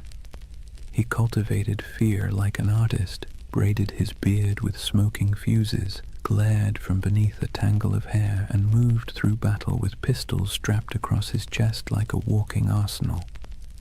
But in the end, fear was not enough. In November 1718, the British Navy decided Blackbeard had outlived his usefulness as a legend. Lieutenant Robert Maynard sailed out from Virginia with a pair of sloops and cornered him off Ocracoke Island. The battle was brutal and up close, fought with pistols, cutlasses, and grit, and though Blackbeard fought like a demon, he fell. His head was hung from Maynard's bow as proof, a grotesque trophy meant to tell every sailor what became of even the fiercest pirate. But Blackbeard wasn't the only one. Across the Atlantic, Bartholomew Roberts, Black Bart, was sailing at the peak of his fame. Unlike Blackbeard's flair for theater, Roberts was all about efficiency. He raided with precision, commanded fleets of captured ships, and dressed in flamboyant crimson coats that made him as much a spectacle as his raids. He captured more ships than any other pirate, nearly 400 by some counts, yet even he couldn't outrun the noose tightening around piracy. In 1722, the British Navy cornered him off the coast of West Africa. A cannon shot cut him down mid-battle. His men, fearing what the British would do to his body, buried him at sea almost immediately, sending their captain to the depths before his enemies could claim him as a prize. And then there was Nassau.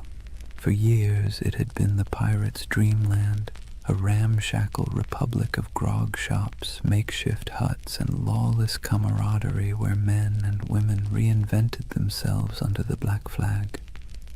But in 1718, Woodes Rogers, backed by the British Crown, sailed in as governor. His arrival marked the beginning of the end. Pirates were given a choice: accept a royal pardon and live, or resist and hang. Many, weary of the chase, accepted, others fled, and a handful fought to the bitter end, only to be cut down. The pirate republic evaporated almost overnight, replaced by British order, courts, and gallows. These final hunts didn't just kill individual men, they killed the dream. Piracy had thrived on the cracks between empires, on the moments of chaos when law couldn't keep up with ambition. But as the empires recovered, they sealed those cracks.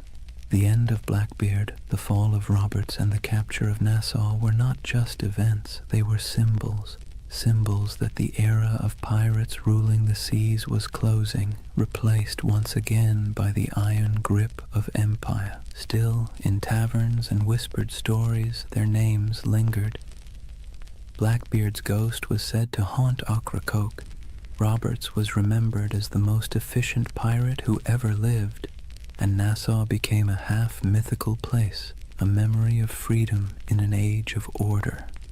The final hunts had claimed the bodies, but the legends were already slipping beyond reach, sailing into something no navy could kill: myth.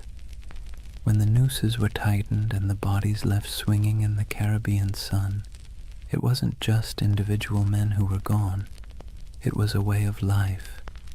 The end of piracy marked the closing of a strange, brief experiment in freedom and rebellion. But like all endings, it was not complete. Something was lost, yes, but something also remained. So, what was lost? First, the fragile dream of equality at sea. On land, society was suffocatingly rigid. Kings at the top, peasants at the bottom, and 1,000 unspoken rules about who could eat what, wear what, or even look at whom. But on a pirate ship, things were startlingly different. Captains were elected, loot was shared, and even the least skilled sailor had a voice in the Articles of Agreement.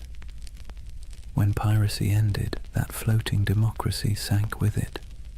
Back came the brutal hierarchy of naval life, where sailors were whipped into obedience and officers strutted about like petty kings. The sea, once a frontier of possibility, reverted to another arm of empire. Also lost was the illusion of safe passage for merchant ships. For 2 or 3 decades, the Caribbean and Atlantic had felt like waters where danger lurked behind every horizon. Every fat merchantman sailing out of Havana or Port Royal lived in fear that a black flag might rise from the waves. The end of piracy reassured investors, merchants, and kings, but it also stripped the seas of a strange kind of excitement. The stories that once terrified crews would, in time, thrill readers instead. But for the men who lived it, the sudden absence of that uncertainty was like a silence, comforting to some, suffocating to others. And let's not forget the pirate havens themselves. Nassau, Tortuga, Port Royal, these places lost their wildness. Nassau was brought under British law, Tortuga became just another colonial backwater, and Port Royal, once notorious as the wickedest city on earth, was tamed after earthquakes and hurricanes tore it apart. The rowdy taverns, the lawless marketplaces, the smoky wharves where men from every corner of the Atlantic rubbed shoulders, all faded into memory. In their place came customs officers, naval patrols, and clerks counting barrels of molasses with joyless precision. Yet, for all that was lost, so much remained. Pirates had stamped themselves into the imagination of the world, and that stamp proved impossible to erase. Their names lived on in court transcripts, sailor songs, and whispered tales in dockside taverns. the terror they once inspired began to transform into legend, and legend into myth. People who once cursed them began retelling their stories with a touch of admiration. Blackbeard's ferocity, Anne Bonny's defiance, Bartholomew Roberts's crimson finery, all these details outlived the reality of hunger, disease, and gallows. What also remained were the scars left behind on empire itself. Piracy had forced colonial powers to admit that their grip on the seas was fragile. They had to pour money into patrols, fortifications, and treaties. In a way, pirates had been the most honest critics of empire. They exposed its weaknesses, exploited its greed, and thrived on its contradictions. Even in defeat, they left a mark, a reminder that power is never absolute, and that resistance, even in the form of theft and chaos, can rattle the mighty. And then, of course, there was the cultural inheritance. Pirates gave us more than just a few colorful tales. They gave us a vocabulary, pieces of 8, dead men tell no tales, the Jolly Roger. They gave us an image of freedom and defiance, however messy the reality was. They gave us a vision of men and women who lived outside the law, who thumbed their noses at kings and corporations, who carved out fleeting moments of liberty in a world dominated by authority. That vision survived long after the hangings were over. So yes, much was lost when piracy ended, but perhaps what mattered most remained. The idea that, for a brief, turbulent moment in history, ordinary people seized the sea and lived by their own rules, and even as their bodies rotted under the Caribbean sun, their legends sailed on untouchable. Here's the thing about pirates. They may have died at the gallows, but their ghosts never left. The Golden Age of Piracy, brief as it was, cast echoes that still rattle through our culture today. You can hear it in the creak of a movie ship's rigging, see it in the skull and crossbones slapped on Halloween costumes, and even hum it in the chorus of a sea shanty that went viral on TikTok centuries after the last pirate flag fell. The age itself ended, but the echo never stopped. The first echo came in literature. In the decades after the crackdowns, sailors still sang about Blackbeard and Roberts in taverns, but it wasn't until the 18th and 19th centuries that writers really started polishing the pirate into something mythic. Captain Charles Johnson's A General History of the Pirates, possibly written by Daniel Defoe, was basically the pirate's who's who of its time. It turned real men into larger-than-life anti-heroes, blending fact, rumor, and outright invention. Without Johnson's book, we might not even remember Anne Bonny or Calico Jack. He gave them immortality, even if he also gave them a touch more swagger than they probably had in real life. The next big echo came with adventure novels. Robert Louis Stevenson's Treasure Island didn't just echo the Golden Age, it amplified it into something permanent. Long John Silver's Crutch and Parrot, the buried treasure maps marked with X, the idea of pirates talking in a peculiar accent. These weren't direct from history, they were creations, echoes distorted into legend, and yet they stuck so firmly that even today, when you picture a pirate, you're probably picturing Stevenson's imagination more than anything Blackbeard ever did. The echo spread into song and theater, then into Hollywood. Errol Flynn swung from rigging with suspiciously clean teeth. Disney built an empire of its own with Pirates of the Caribbean, turning Captain Jack Sparrow into a global icon, and with each retelling, the pirate grew further from the salty, disease-ridden truth and closer to an eternal symbol of rebellion, freedom, and adventure. Pirates once hanged for terrorizing shipping lanes were recast as lovable rogues. History got smoothed over, but the echo carried on. There's another echo too, one that's less flashy but maybe more important. Pirates left behind ideas that have crept into modern conversations about democracy, labor, and resistance. the way they divided plunder fairly, the way they voted for leaders, the way they allowed voices that were silenced on land to be heard at sea, all of that has fascinated historians. Some have even argued that pirate ships were floating laboratories of democracy, a rough but radical experiment in fairness. The echo of those ideas about equality, about rejecting hierarchy, still has a strange resonance today, whether or not we acknowledge the source. And then there's the personal echo, the one that whispers in our imaginations when we stare at the horizon. Pirates embody the dream of escape, the fantasy of cutting ties, hoisting sails, and vanishing into the blue to live by no one's rules but your own. Most of us would never want the reality, the scurvy, the lice, the constant threat of death, but the dream lingers. It's why pirate flags still flutter on college dorm walls, why people still hold talk like a pirate day, and why buried treasure stories still make kids dig holes in the backyard. The echo isn't just in books and movies, it's in us. So when we talk about the Golden Age of Piracy, remember, it didn't just end, it transformed. The flesh and blood pirates are gone, but the shadows they left behind still sail. Their flags wave in our stories, their songs ring in our ears, and their ideas, twisted, exaggerated, but stubbornly alive, still haunt the edges of culture. The seas are quieter now, the Caribbean no longer stalked by men with pistols and cutlasses, but in the echo of their age, they never truly died. So here we are, at the quiet end of a noisy age.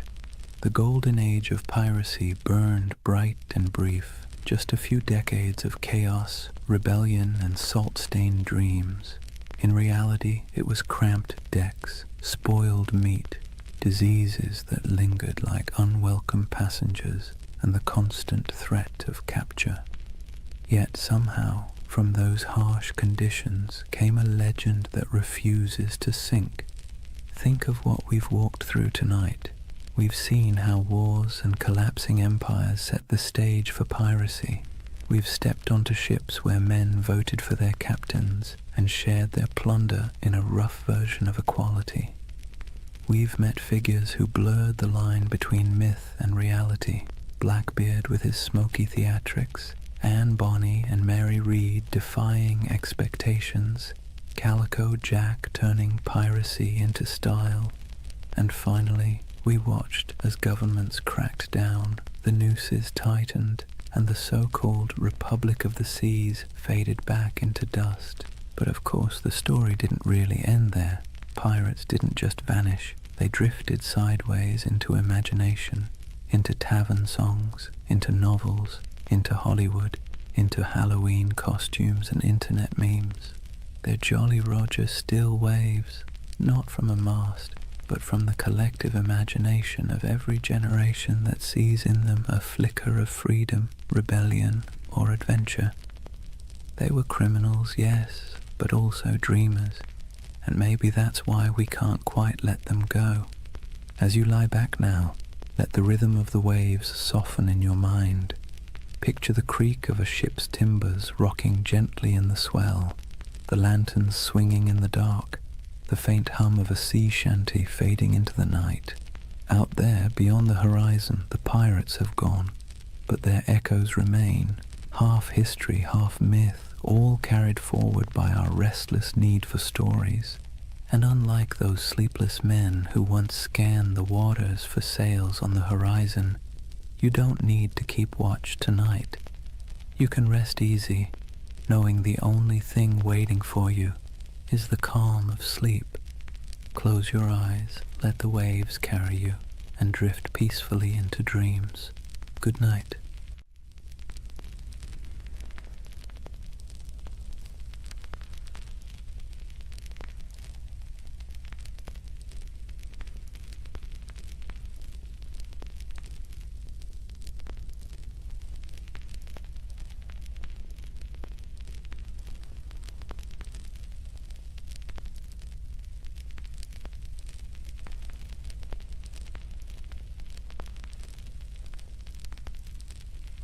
guys, welcome back to the Sleep Atlas. Before we start tonight's journey, take a moment, dim the lights, let the noise of the day dissolve.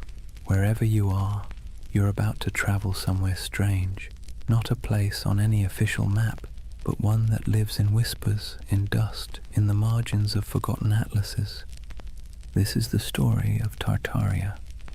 They say history is written by the victors, but what happens when the victors forget to mention an entire empire?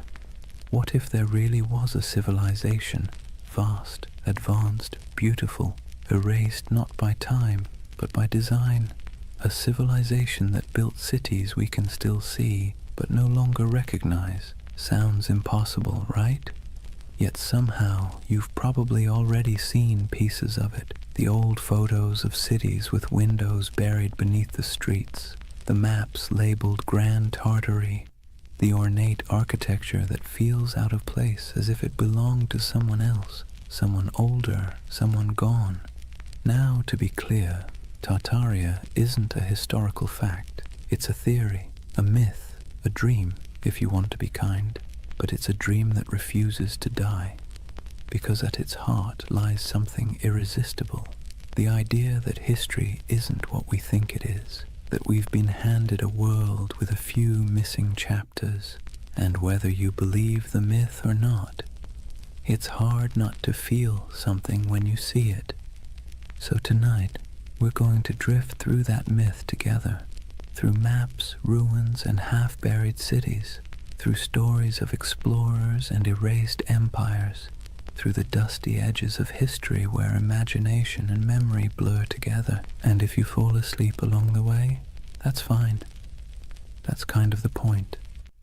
For more journeys through history to help you sleep, please subscribe to the Sleep Atlas. And hey, what's keeping you up tonight? Let me know in the comments. All right, let's begin.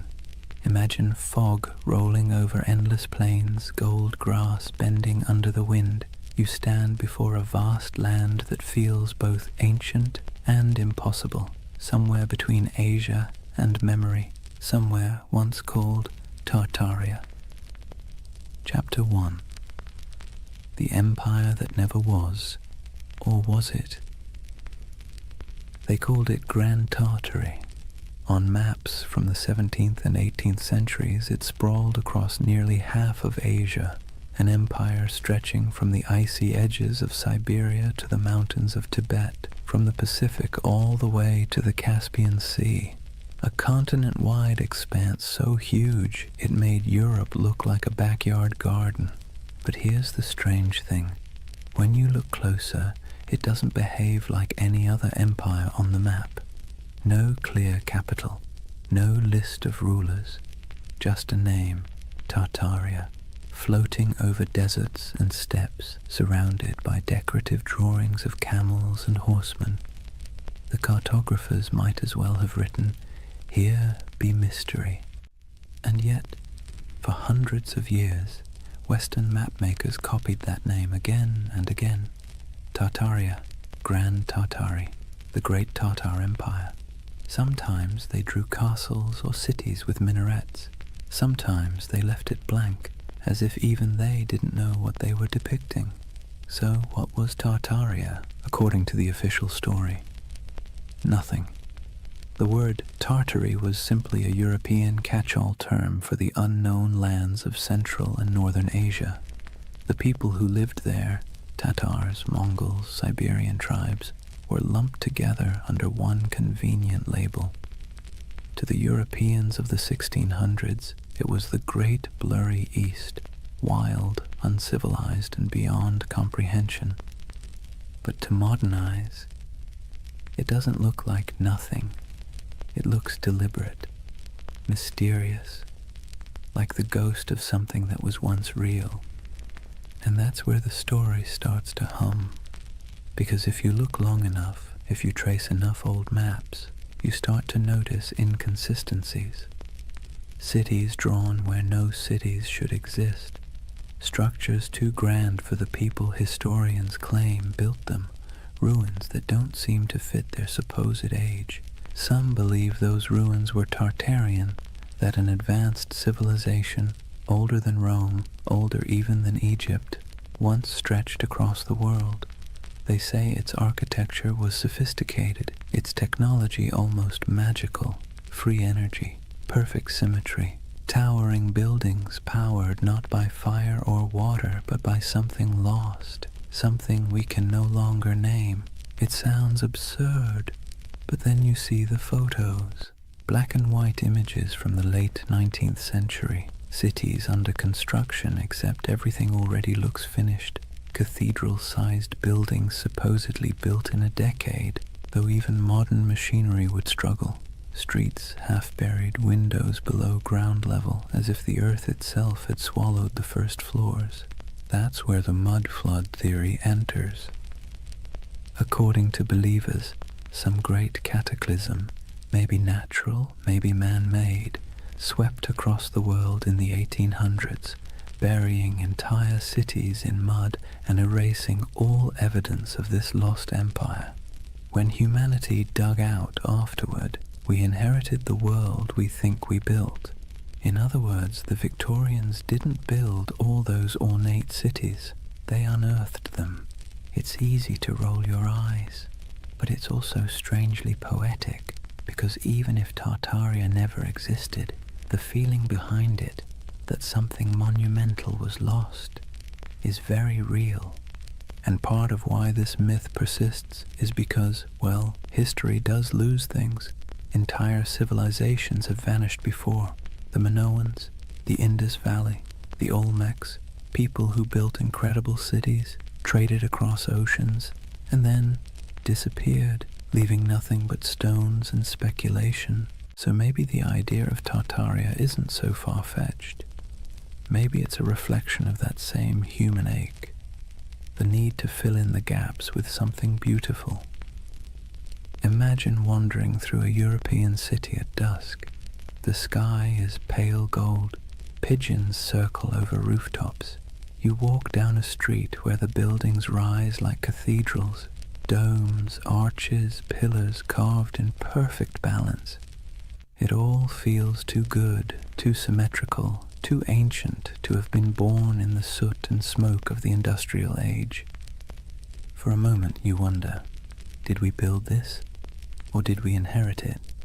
The theory of Tartaria taps into that quiet doubt, the sense that somewhere along the way, humanity rebooted, restarted, forgot, and the mud flood is a metaphor for time, for amnesia, for the way civilizations bury their own pasts under layers of progress. It's an idea that's equal parts eerie and comforting, because if there really was a forgotten golden age, maybe the world isn't as random as it seems. Maybe we've been here before. Maybe we'll find it again. And even if it's all a myth, it's a myth that asks good questions. Who decides what counts as history? How much of what we know is just the version that survived? So as we drift deeper into the story, try not to worry about what's true or false. Just imagine the possibility. A civilization erased not by war, not by time, but by forgetting. A memory whispered by wind over empty plains. The empire that never was, or maybe the one we no longer remember. Imagine you're an explorer in the late 1700s. You've left behind the comfortable parlours of London or Paris, the powdered wigs, the smoky taverns, the endless debates about civilization and progress. You're trudging through a landscape so vast it feels like the sky itself is falling toward the horizon. This is the world early explorers called Tartary. Endless plains, windswept deserts, forests that swallow sound. You could ride for weeks without seeing a soul, yet somehow you never feel alone. There's something in the air, the sense that once something grand was here, something old, something that had the decency to leave quietly. Western explorers were baffled by what they found. Vast stone ruins scattered through Central Asia, half-buried fortresses, walls that seemed to go nowhere. Nomadic tribes spoke of ancient cities lost to storms and floods, old temples built by hands they could no longer name. And yet, in their journals, these explorers rarely admitted confusion. Europeans of the Enlightenment were not fans of mystery. They preferred tidy explanations. Primitive people, ancient ruins, nothing to see here. Still, a few of them couldn't quite let it go. In 1755, the English geographer Emmanuel Bowen published a map labeling nearly the entire interior of Asia as Great Tartary. To the west lay Little Tartary, and further south, Independent Tartary. Even China was labeled part of the Great Tartar Empire. Historians later claimed it was simply ignorance. Cartographers didn't know what else to call it. But if you're a conspiracy-minded insomniac scrolling through old atlases at 3 a.m., it starts to look deliberate. Like someone drew a curtain over half the world and wrote, "Don't ask." Those maps became the backbone of the Tartarian legend. The idea that there was once a sprawling civilization across Siberia and Central Asia, erased from history and memory alike. And when explorers traveled through those regions, what they described often sounded contradictory. They found nomadic tribes living in tents, herders, hunters, perfectly ordinary people. But they also found traces of things that didn't fit. Ancient irrigation systems, half-buried brickworks, strange mounds that hinted at forgotten settlements. The farther they went, the more surreal it became. In Siberia, there were reports of colossal ruins swallowed by forests. In Mongolia, strange carvings and fortifications half lost to the sands. Some described crumbling citadels near the Altai Mountains, built of stone so precisely fitted it might as well have been cast, not carved. To modern historians, it's no great mystery. Remnants of older cultures, Turkic kingdoms, Mongol fortresses. But to the romantically inclined, it's something else. Evidence, perhaps, of a civilization that once ruled these lands, far older and more advanced than the textbooks admit. And then there's the emptiness, the eerie, silent expanse that made even hardened travelers uneasy. Take the accounts of Peter Simon Pallas, a German naturalist who explored Russia and Siberia in the 1770s. He described vast areas devoid of inhabitants, where ruined settlements lay beside abandoned mines and decayed fortifications. He mentioned rivers cutting through landscapes that seemed to have been reshaped by catastrophe, as though floods or mudslides had swept entire cities away. When his journals were published in Europe, readers found them haunting. The image of a land once filled with life, now reduced to wind and silence. It's here that the myth of the mud flood starts to germinate. The idea that an ancient disaster literally buried a civilization under layers of sediment, windows below street level, doors half submerged, entire first floors beneath the dirt. For believers, that wasn't just geology, it was evidence. And if you've ever walked through an old city, St. Petersburg, Prague, even San Francisco, you might have noticed it too. Streets sitting higher than the building's original entrances, like time itself kept adding layers. Of course, historians say it's just how old cities evolve. Roads get repaved, foundations sink, streets are raised to prevent flooding. But the human imagination doesn't like boring answers. Geological settling doesn't keep you awake at night. The idea of a worldwide cataclysm, though, that does. What's compelling about these explorers' reports is not what they found, but what they felt. The sense that they were moving through someone else's world, one that had been erased. There's a moment in nearly every explorer's journal, the kind that never makes it into the abridged editions, where they sound tired. The grand adventure wears off, and what's left is silence.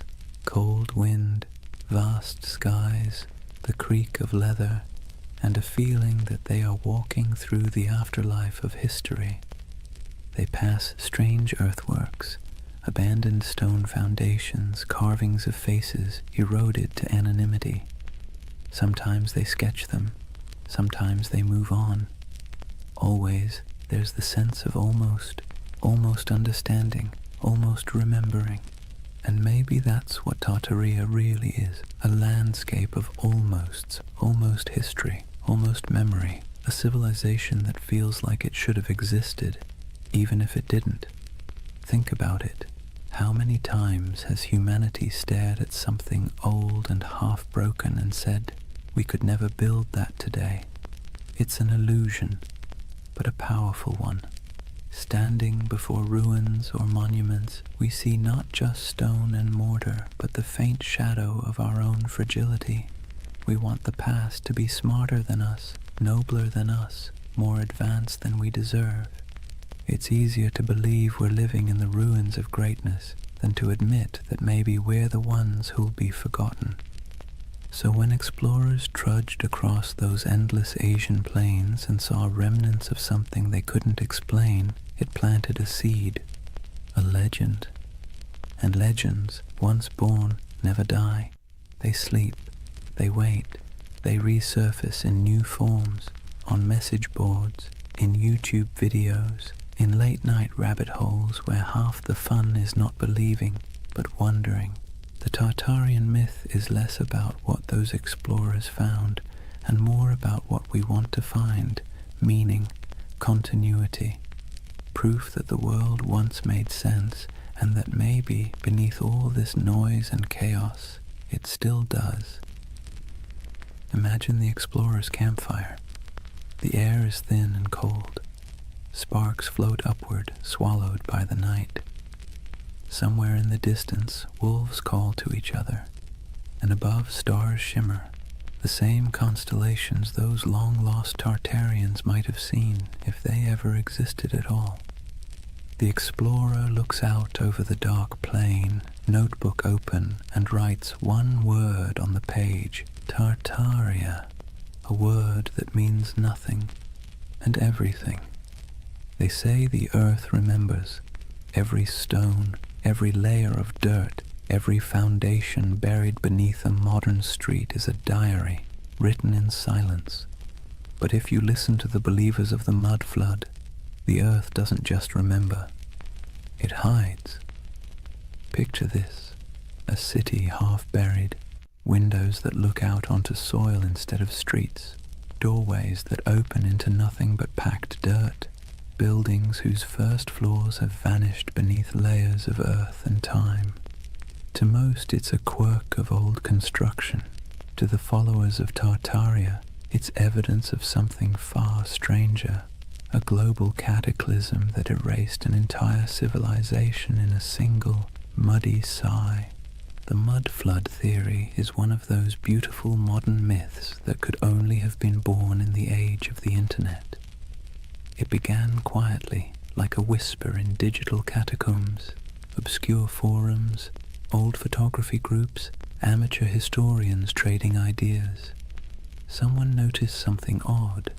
Antique photos from the 1800s showing cities with half-buried buildings, windows at ground level, strange architectural anachronisms. Then someone else noticed the same thing somewhere else, and suddenly a pattern emerged, or seemed to. If you stare at enough old photos for long enough, patterns start to appear everywhere. And soon the whispers took form. What if history isn't what we think it is? What if there was a reset, a literal flood of mud that buried the old world, wiped it clean, and left us to rebuild on top of its bones? It sounds ridiculous, but also admit it. It's a little bit seductive. Let's take a closer look at what this story really says. According to the myth, sometime in the 18th or 19th century, dates are always vague, an immense cataclysm struck the earth. Not water, but mud, thick, heavy, suffocating mud that rolled over cities like a blanket, swallowing buildings, streets, even entire civilizations. What survived was what we now call our world, a reset civilization built atop the ruins of the one before. The theory claims we are the survivors of an amnesiac world living in the shadow of a forgotten age. And once you start looking for it, you see it everywhere. Old photographs of St. Petersburg, where neoclassical buildings seem to have half their height underground, doorways that lead nowhere in Istanbul, strange window wells in San Francisco, cathedrals whose ground floors appear oddly misaligned with the modern streets around them. The world, it seems, is full of buried stories, but here's where the magic, or the mischief, lies. Context. Cities grow, streets rise, pavements get repaved, foundations sink, earthquakes shift land. Engineers, bless their pragmatic hearts, have been dealing with that since ancient Mesopotamia. It's normal, but the human imagination doesn't want normal. It wants wonder. It wants the cosmic version of a plot twist. And so the mud flood became that twist, a grand, tragic reset that could explain the strangeness of the world, the impossible beauty of old architecture, the missing centuries, the ruins that look too modern to be ancient and too ancient to be modern. It's not hard to see why the theory stuck. It scratches two primal itches, the fear that we've forgotten something vital, and the hope that once humanity reached heights we can barely comprehend. It's a bedtime story for adults who no longer trust bedtime stories. Imagine it, the great cities of the past humming with energy and knowledge, star-shaped fortresses aligning with the heavens, towers crowned with gilded domes, machines powered not by coal or electricity but by sound, magnetism, or divine geometry. A golden age washed away in silence, leaving behind half-buried clues for the curious to rediscover centuries later. It's haunting, isn't it? The thought that the ground beneath your feet might be hiding a version of civilization more graceful, more harmonious, and, let's be honest, less exhausting than this one. The most poetic versions of the myth don't even insist on global destruction. They suggest something subtler. That time itself buried Tartaria. That the mud is just metaphor. The weight of centuries pressing down until memory sank into soil. That our cities grew atop their bones, and we live in their echoes without even realizing it. But even the literal believers, the ones who pore over 19th century photographs and Google Earth screenshots, are chasing something more than evidence. They're chasing awe, the sense that the world is not yet fully explained, that maybe, just maybe, there are still secrets hiding in plain sight. Because here's the uncomfortable truth. We like feeling small, not powerless, just small. The idea that we are part of something vast, mysterious, and older than we can imagine brings comfort. It means our anxieties, our endless scrolling, our late-night insomnia, they're all just surface noise above something deeper, older, wiser. The mud flood myth, for all its implausibility, taps into that longing. It's also, in a strange way, an act of defiance. In an age where algorithms decide what we see and experts tell us what to believe, the mud flood says, "No, I'll look for myself." It's a rebellion of curiosity, however misguided. And curiosity, even when it wanders off the map, is still one of the noblest human instincts. There's another reason the mud flood myth feels oddly soothing. It provides closure. History as we know it is messy. It's full of gaps, contradictions, burned archives, and lost languages.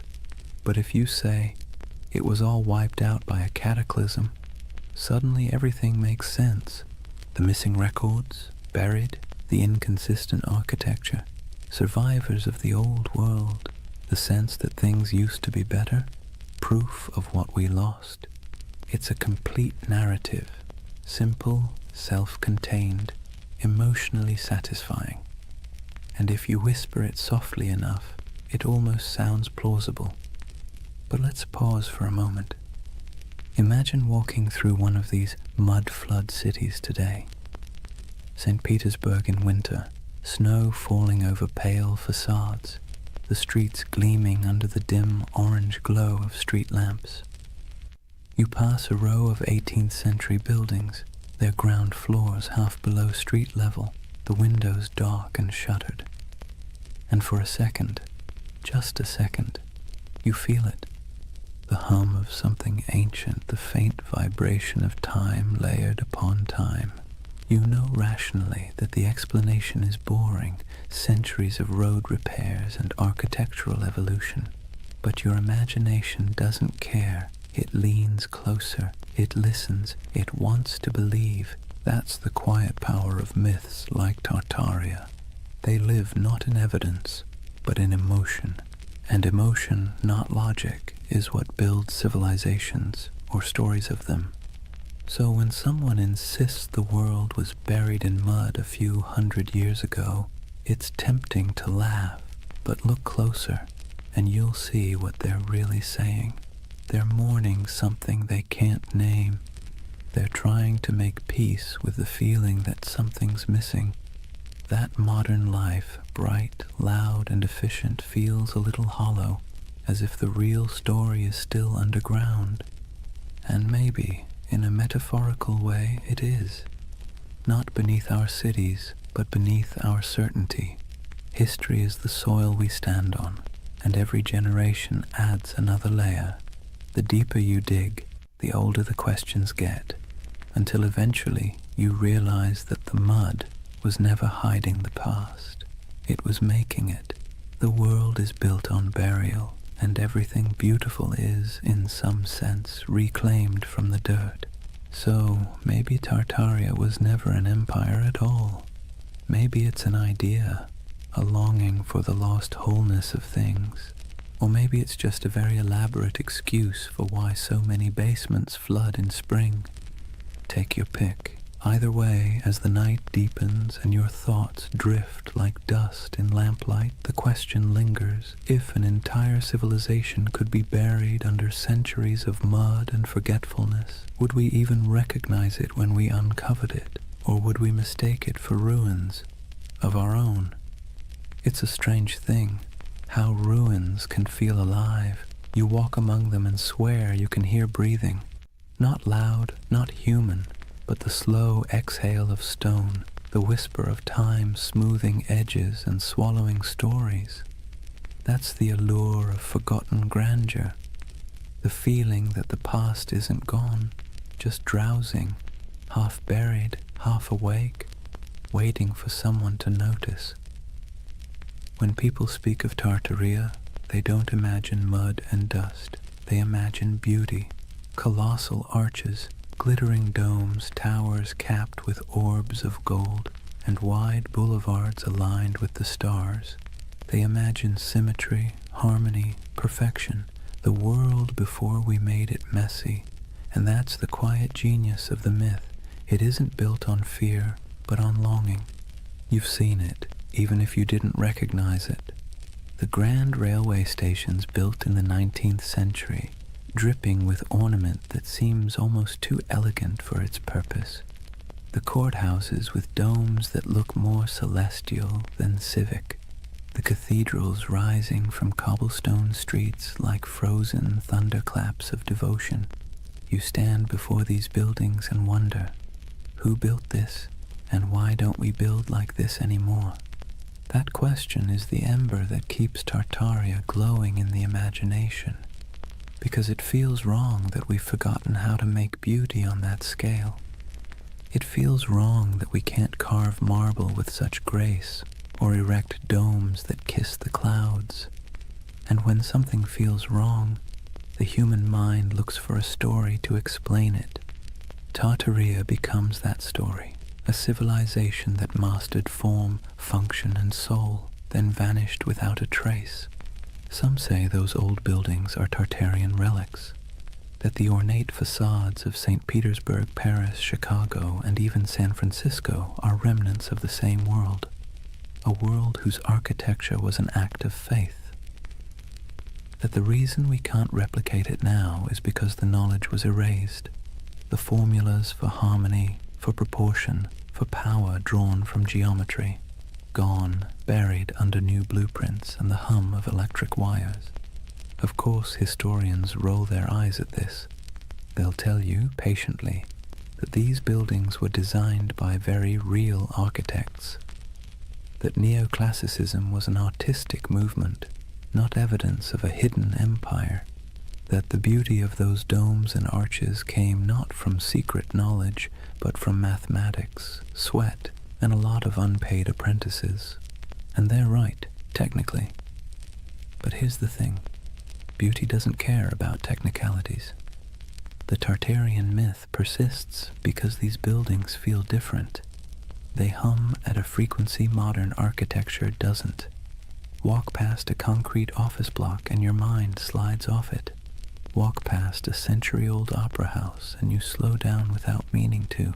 You feel something, a pulse. Maybe it's nostalgia, maybe it's resonance, maybe it's just the echo of a time when craftsmanship was an act of worship. But whatever it is, it feels alive. Imagine standing at twilight in front of one of those old structures. The stone glows amber. The carvings seem to move in the shifting light. You can almost believe the building is remembering itself, its birth, its purpose, its centuries of reign and revolution. That's the spell of forgotten grandeur. The architecture isn't just old, it's haunted by the idea of meaning, and when meaning vanishes, mystery rushes in to fill the space. Tartaria thrives in that mystery. It offers an explanation for why the world feels simultaneously ancient and amnesiac, why progress sometimes feels like forgetting, why the cities of the past, those that survived wars, plagues, and fires, still look more eternal than anything we've built since. Modern life gives us glass towers and efficiency. Tartaria promises something slower, something that glows, a civilization that built not for profit or speed but for resonance, structures designed to outlast memory itself. It's an irresistible dream, because whether or not Tartaria existed, the feeling it represents is real, the ache for beauty that doesn't apologize for existing, for craftsmanship that outlives its makers, for a sense of belonging to something both vast and intentional. That's why the myth never fully dies. People share photographs of star-shaped forts, cathedrals that look like spaceships, and ornate courthouses buried halfway underground, whispering, "Look, this can't just be random." And maybe they're right, though not in the way they think, because what they're really seeing isn't proof of a lost empire. It's proof of a lost mindset, a time when humanity built upward and outward with a kind of faith we've since replaced with convenience. Take St. Isaac's Cathedral in St. Petersburg. It looks like it shouldn't exist. A colossal dome balanced on rows of red granite columns covered in gold that blazes even through fog. Inside, the marble floors mirror the heavens, and the ceilings are painted with saints so vivid they seem alive. Visitors describe it as overwhelming, transcendent, but the Tartarian imagination sees something else, evidence. They ask how such grandeur could be built in the early 1800s by hand in a place that was supposedly swamp and snow. They ask why the foundations look so deep, as if the building once stood taller. Historians give answers: scaffolding, imported granite, decades of work. But believers see a gap, and gaps, as we know, are where myths thrive. It's comforting in a way, because when you believe in Tartaria, you believe that someone once got it right, that the world once understood balance, proportion, light, and energy. That humans long ago built in tune with the earth instead of against it. It's a prettier story than the truth that history is mostly a series of accidents that occasionally produce beauty by mistake. And yet, even if the story is wrong, the emotion behind it is not. There's something deeply human about looking at ruins and imagining paradise, about standing in front of a crumbling palace and whispering, "Who were you? What did you know that we've forgotten?" We do this everywhere. In the jungles of Cambodia, staring at Angkor Wat, in the deserts of Egypt, under the shadow of the pyramids, in the mountains of Peru, among the terraces of Machu Picchu. We look at beauty that endures and assume it must have come from a civilization wiser than ours. Maybe it didn't, but maybe the impulse to think so says more about us than about them. Because really, the myth of Tartaria isn't about lost knowledge, it's about lost reverence. We miss believing that beauty meant something, that it wasn't an accessory, but a form of truth. That stone could hold memory, and domes could sing. So when you see those impossible old buildings and feel that small, unexplainable ache, don't rush to fill it with conspiracy. Let it linger. That ache is the story. It's the ghost of wonder, tapping you on the shoulder, reminding you that history is not a timeline. It's a mood, a long, slow chord, still resonating beneath the noise. And maybe that's what Tartaria really is. The echo of a world that believed in harmony more than speed. A civilization of imagination, built not in stone, but in longing. So as you drift deeper into this story, eyes heavy, thoughts softening, remember this. Whether Tartaria was real or not, the beauty it promises was. You can still walk through it, touch it, breathe it in brick and marble and dusk. It's there, waiting quietly behind every ornate facade and every buried window. Forgotten grandeur, humming in the walls. There's something strange about ideas that shouldn't survive, yet somehow do. Tartaria is one of them. Every few decades it slips back into conversation like a ghost that refuses to stay buried. A whisper here, a map there, a photograph that feels off. Too ornate, too advanced, too forgotten. It persists not because it's proven, but because it's beautiful. You see, real history doesn't linger in our imaginations the same way myths do. Facts settle, myths breathe, and Tartaria breathes in the spaces history forgot to fill. It's almost poetic, how a rumor can live longer than an empire. How a half-remembered word on an antique map, Tartary, can spark entire worlds in the modern mind. Because the truth is, humans don't remember data, we remember stories. And this one, it's irresistible. A world erased, a golden age hidden beneath our feet. The paradox of Tartaria is that it survives precisely because it never existed. A real empire would have ended, decayed, been replaced, but something that never was can never truly die. It hovers in imagination, endlessly renewable, unprovable, untouchable. The perfect myth for the digital age, weightless, viral, and infinitely remixable. Scroll through YouTube or Reddit and you'll see it. Old photographs of grand cityscapes labeled Tartarian architecture, posts about star forts and buried windows, endless debates about free energy, hidden cataclysms and lost technology, thousands of comments beneath them, people saying things like, "I've always felt something was off about history." It's not about belief, it's about belonging. The myth offers comfort to anyone who looks at the modern world and feels like something essential slipped through our fingers. Maybe that's the real allure. Tartaria gives shape to a feeling we all have but rarely admit, that somewhere along the way, humanity traded mystery for machinery. We built faster, higher, louder, but maybe not better. We paved over silence, replaced curiosity with certainty, and called it progress. And when that certainty began to crack, when our cities started to feel soulless, our histories fragmented, people began looking backward, not for answers, but for meaning. It's easy to mock that impulse. Historians roll their eyes, scientists sigh. But behind the internet rabbit holes and Photoshop theories lies something genuine.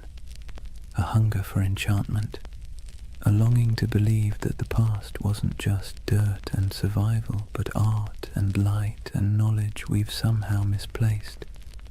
And in that sense, Tartaria isn't a conspiracy, it's a lullaby, a story people tell themselves when the modern world feels too sterile, too linear, too loud. A bedtime tale for adults who sense that truth might not always fit inside textbooks. Think about it. We've mapped the Earth, decoded the genome, photographed black holes, and yet we're still drawn to mystery. It's like a gravity our species can't escape. Tartaria gives us that gravity in soft, dreamlike form. A lost world that never judges, never contradicts, never ends, because it was never real enough to die. But here's the thing, even myths can tell truths. They tell us what we miss, what we value, what we quietly wish could come back. When people imagine Tartaria, what they're really longing for isn't a lost empire, it's coherence. A sense that the world once made sense, that knowledge was sacred, that beauty and purpose weren't at odds. In a way, Tartaria is less about history and more about therapy, a collective daydream for a civilization that feels spiritually jet-lagged. We scroll through endless feeds, flickering between wars, gadgets, and memes, and somewhere inside a voice whispers, "Wasn't there supposed to be more than this?" Tartaria answers softly, "Yes, there was, or maybe there could have been." And so the myth persists, traveling through forums and documentaries and late-night conversations, wrapping itself in fog and marble. It survives because it speaks to something the Enlightenment forgot, that mystery itself has value, that not knowing is sometimes more comforting than knowing. But here's the paradox. Tartaria's greatest gift isn't in proving itself true. It's in reminding us that belief is part of what makes us human, that even in an age of algorithms, we still crave wonder. We still want to stand before something vast and say, "I don't understand, but it feels sacred." Maybe that's why late at night you find yourself staring at photos of old cities, their streets glimmering with gaslight, their domes fading into fog, and feel that tug in your chest. It's not nostalgia for Tartaria. It's nostalgia for awe, for the feeling of being small beneath something magnificent, something that doesn't explain itself. So as you lie there now, the room dim, the hum of the modern world soft around you, imagine that somewhere, beneath centuries of soil, beneath stories and skepticism, there's a quiet city still dreaming. Its towers shimmer faintly under the weight of time. Its fountains murmur in forgotten languages, and if you listen long enough, you can almost hear it, the heartbeat of the world before we named it. They called it Tartaria. Maybe it never was, but its echo, soft, patient, luminous, still lingers. Drift with it for a while. Let the questions fade. You don't need answers tonight, only the wonder. Chapter 2. The Real Tartars, Nomads, Empires, and Misunderstood Worlds. Let's take a breath. We've wandered through the fog of myth, through maps that hum with impossible empires and ruins that seem to remember more than they should. But now it's time to peel back the dream and look at the ground beneath it, the soil, the wind, and the people who actually lived there. Because behind every legend lies something real, even if it's been twisted beyond recognition. So let's step out onto the steppe. Imagine yourself standing somewhere between Russia, Mongolia, and Kazakhstan. Not today, but thousands of years ago. There are no borders here, no lines on a map, no marble cities, just horizon, an ocean of grass rolling under a sky so wide it makes you dizzy. The air smells like dust and horses. The sound of wind is constant, threading through tall stalks of feather grass. This is the birthplace of what Europe once called Tartary. Not a single empire, but a world of motion, a civilization without walls. To Western minds, this landscape always felt alien. How could a people rule without cities? How could a culture thrive without monuments? To the steppe nomads, that question would have sounded absurd. Their monuments were movement. Their empire was the horizon itself. Centuries before anyone drew Tartaria on a map, there were the Scythians, archers and horsemen who painted their bodies, buried their dead in golden tombs, and drank fermented mare's milk. The Greeks feared them, the Persians tried to conquer them, and yet they moved like smoke, impossible to hold. Herodotus called them a people who have no towns, no walls, no fixed abode, as if that made them lesser. But in truth, it made them free. The Scythians mastered the horse long before Rome even dreamed of chariots. They stitched their world together with leather, not mortar. They carried fire in bronze cauldrons, slept beneath felt tents, and worshipped gods of wind, sun, and sky. To them, the land wasn't empty. It was alive, a vast, breathing plain where everything connected through motion and story. After the Scythians came the Sarmatians, then the Huns, then the Turkic Khaganates. The names shifted, but the rhythm stayed the same. Nomads rising like storms, surging westward, reshaping everything in their path. They raided, traded, intermarried, and vanished into the mist again, leaving behind only graves and legends. And so, by the time medieval mapmakers in Europe began sketching the world, this enormous, ungovernable space had already become a myth. To them it was a blank, the unknown lands beyond the Christian world, filled with monsters, giants, and Tartars. That word, Tartar, wasn't even theirs. It came from outsiders, likely twisted from the name of a Turkic tribe, the Tatars, with a dash of poetic menace added. Medieval Europeans thought it sounded like Tartarus, the Greek underworld, so they called these nomads Tartars, as if they'd come from hell itself. You can almost hear the shiver in the name, but the truth was far more complicated and far more interesting. These weren't demons, they were people. Traders, horsemen, mothers, poets. They lived lives as rich as any Roman senators, just measured differently. Picture a nomadic camp at sunset. The steppe glows gold. Horses graze on the horizon, their coats shimmering in the low light. Fires crackle as women stir pots of milk and millet. Children chase each other between felt tents, yurts, their laughter carried by the wind. Men return from herding, their bows slung over shoulders, dust clinging to their boots. The air smells faintly of smoke and grass.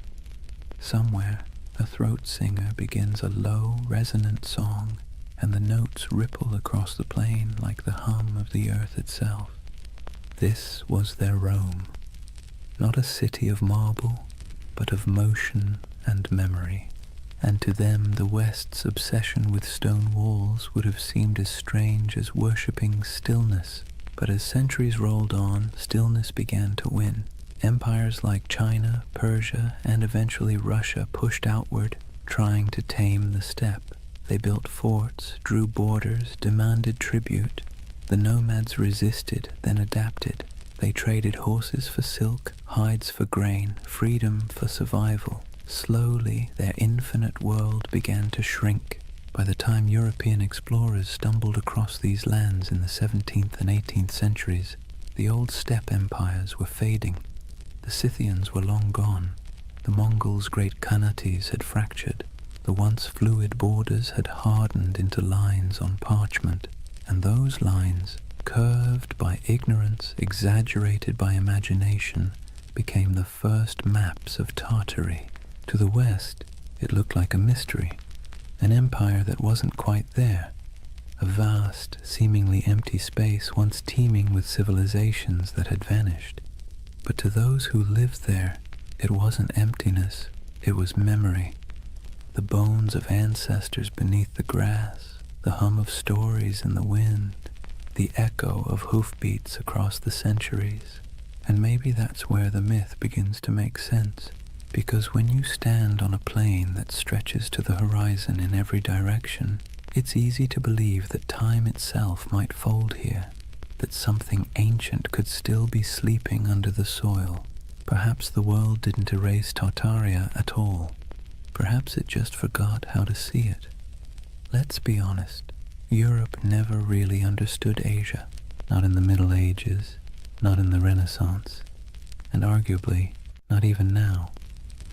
For centuries, the lands east of Moscow and west of China were less a geographic reality and more a psychological one, an enormous blank space where anything could exist.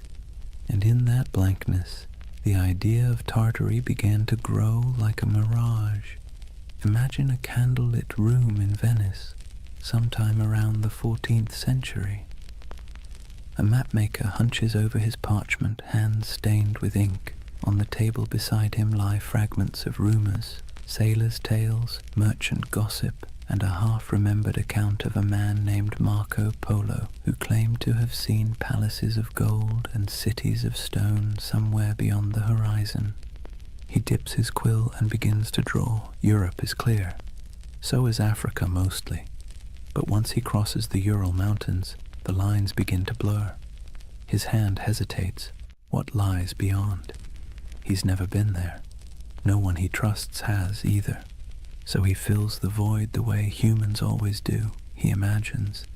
He writes Tartaria in sprawling letters across the page, large enough to cover thousands of miles. Because what else can you do when you're staring into the unknown? For Europeans, Tartary became a convenient label, an umbrella term for everything east of civilization and west of comprehension. It wasn't a nation, it was a category, a way to point at a map and say, this belongs to the others. But here's the funny thing. The more they tried to define it, the more mysterious it became. In the 13th century, when the Mongols exploded across Eurasia like a thunderstorm, Europe finally came face to face with the so-called Tartars. Villages burned, kingdoms crumbled, and word of unstoppable horsemen spread faster than the riders themselves. To a continent already steeped in superstition, it must have felt like the end of the world. Priests whispered that the horsemen were the scourge of God, a punishment for human sin. Chroniclers described them as monsters with faces of beasts and hearts of iron. And yet, when the first diplomatic envoys actually met them, they found something unexpected: organization, bureaucracy, even tolerance.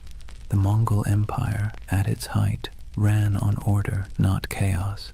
Messengers carried official seals, merchants moved safely under Mongol protection, and conquered cities often kept their own rulers so long as they paid tribute. The great Khans weren't savages, they were administrators. Ruthless ones, sure, but methodical. But Europe didn't want to believe that. It was easier, somehow, to imagine an empire of shadows, to turn complexity into myth. So the name Tartary stuck, not as a real place, but as a kind of warning, a whispered reminder that beyond the edge of the familiar world, something vast and unknowable waited. By the Renaissance, the legend of Tartary had evolved into something even stranger. The age of exploration brought better maps, but not necessarily better understanding. Cartographers began drawing Great Tartary, Little Tartary, and Chinese Tartary across their globes. carving up Central Asia into neat territories that existed mostly in imagination. If you were a European scholar in 1700 and you saw a map of Great Tartary stretching from Siberia to the Caspian Sea, you'd assume there was a single civilization there, a mighty hidden empire rivaling Rome or China. And if you were an explorer wandering through empty steppes, stumbling across crumbling ruins or strange earthen mounds, your mind might start to fill in the blanks. Who built this? Where did they go? Humans hate loose ends. We crave narrative closure. And Tartary, this vast echoing blank on the map, offered none. Marco Polo didn't help either. His travels fed the fire beautifully. He spoke of vast courts, cities paved in stone, golden palaces, and khans who ruled lands so wide that weeks of riding couldn't cross them. He wasn't wrong exactly. The Mongol Empire really was that enormous. But when his book was copied, translated, and retold, his words grew elastic. People read his tales and imagined something grander still, a civilization older than memory, hidden beneath layers of dust and time. You can almost see it, the way myths grow like vines around facts. Even the Enlightenment couldn't kill it. In the 18th century, as Russian explorers pushed eastward into Siberia, they stumbled upon ancient fortifications, strange geometries in the earth, and traces of civilizations long gone. The local tribes spoke of ancestors who built great cities before the snows came. The scholars, baffled, wrote it all down. And back in Europe, those reports fed the imagination once more. By now, Tartary had become more than geography. It was an aesthetic. The word conjured mystery, distance, and faded grandeur. Artists painted sweeping landscapes of icy mountains and lone riders beneath silver skies. Novelists filled their pages with lost kingdoms and forgotten dynasties. And so, when conspiracy theories about a lost Tartarian empire began resurfacing centuries later, it wasn't from nowhere. It was born of something older, a long European tradition of misunderstanding the East, of romanticizing what couldn't be explained, and of filling blank spaces with dreams. Maps, after all, are never neutral. They don't just show where things are, they show what people believe matters. And for centuries, Tartary mattered not because it was real, but because it was mysterious. Imagine yourself once more looking at one of those old maps. The parchment crackles under your fingers. The ink has faded to brown. The edges are frayed. Across the top, in flowing letters, are the words, Magna Tartaria. You trace the line of mountains, the curving rivers, the scattered cities whose names you don't recognize. You realize you're staring not at geography, but at imagination, a dream caught in ink, a memory of a place that never quite existed, but that never fully went away either. And maybe that's why Tartaria still captures people today. It wasn't born in a lab or on a message board. It was born in candlelight on parchment, in the minds of men who couldn't stand not knowing. A story that began as cartography became mythology. And mythology, as history always proves, has a way of outlasting the truth. Picture a road that isn't really a road. It's not marked by signs or asphalt or tidy lines of direction. Instead, it's an invisible web of paths, camel tracks winding through dunes, mountain passes marked by cairns, river barges drifting under starlight. This was the Silk Road. Not one road, but thousands, threading together China, Persia, India, Byzantium, and everything in between. And somewhere in the middle of that vast tangle lay the ghost of Tartary. The Silk Road was less about silk than it was about exchange. Of goods, yes, but also of ideas, stories, and beliefs. Every caravan that set out carried more than fabric and spices. It carried imagination. The West dreamed of the East as a place of wonder, while the East saw the West as a land of restless curiosity. And where those two imaginations met, right there, in the open steppes of Central Asia, the myth of Tartary quietly took root. Imagine the rhythm of a caravan, bells jingling from camel necks, dust swirling beneath hooves, a merchant humming softly, half to himself, half to keep his pace. At night, when the fires burned low, stories flowed like wine, tales of lost cities swallowed by sand, temples of gold hidden in the desert, empires that rose and vanished before the next dawn. Every traveler added a new layer to the legend, and the Silk Road became less a trade route than a whispering gallery of the world's dreams. Now let's be clear, there were empires here, real ones.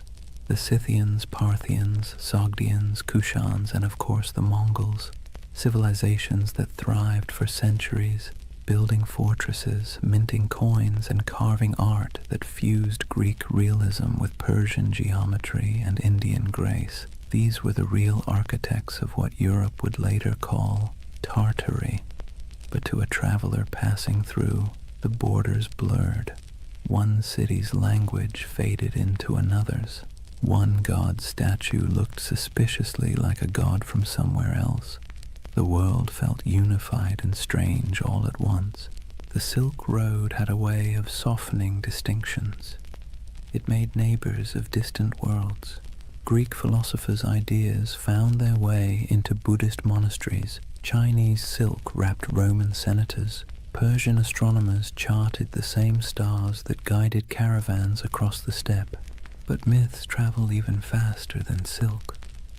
When a merchant from Samarkand sold a roll of fabric in Venice, he didn't just trade goods, he traded worlds. He told stories of the East so dazzling they didn't sound real. Cities with towers of glass, he might say, rivers that shimmer like silver. Men who lived 200 years, and back home, when he unpacked his profits and poured himself a drink, he probably heard equally absurd stories about the West.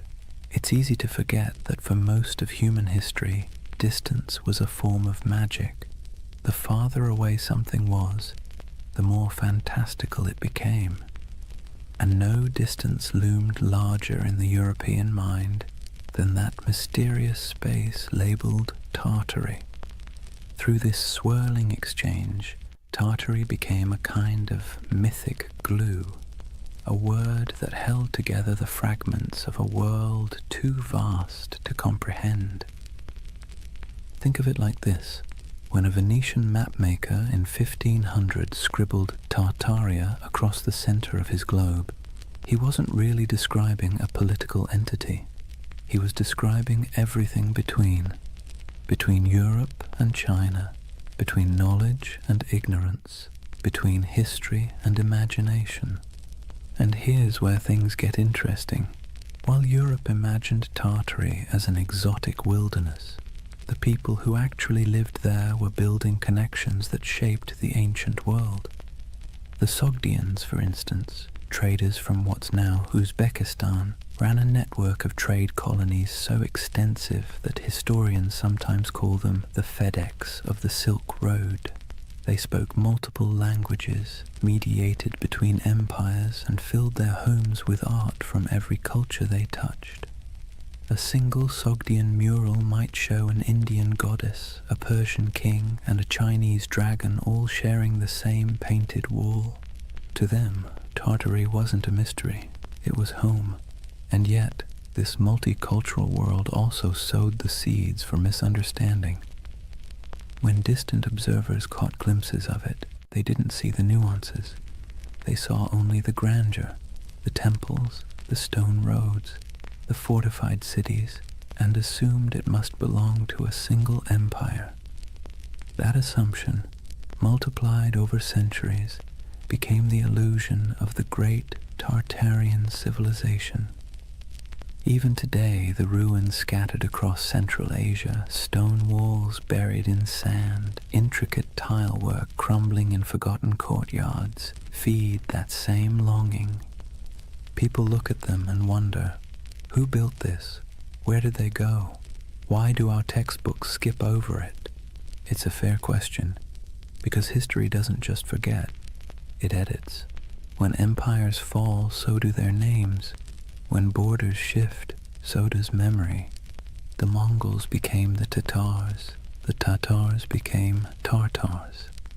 And eventually, Tartary became a convenient shorthand for the unknown. But beneath all that confusion was something real.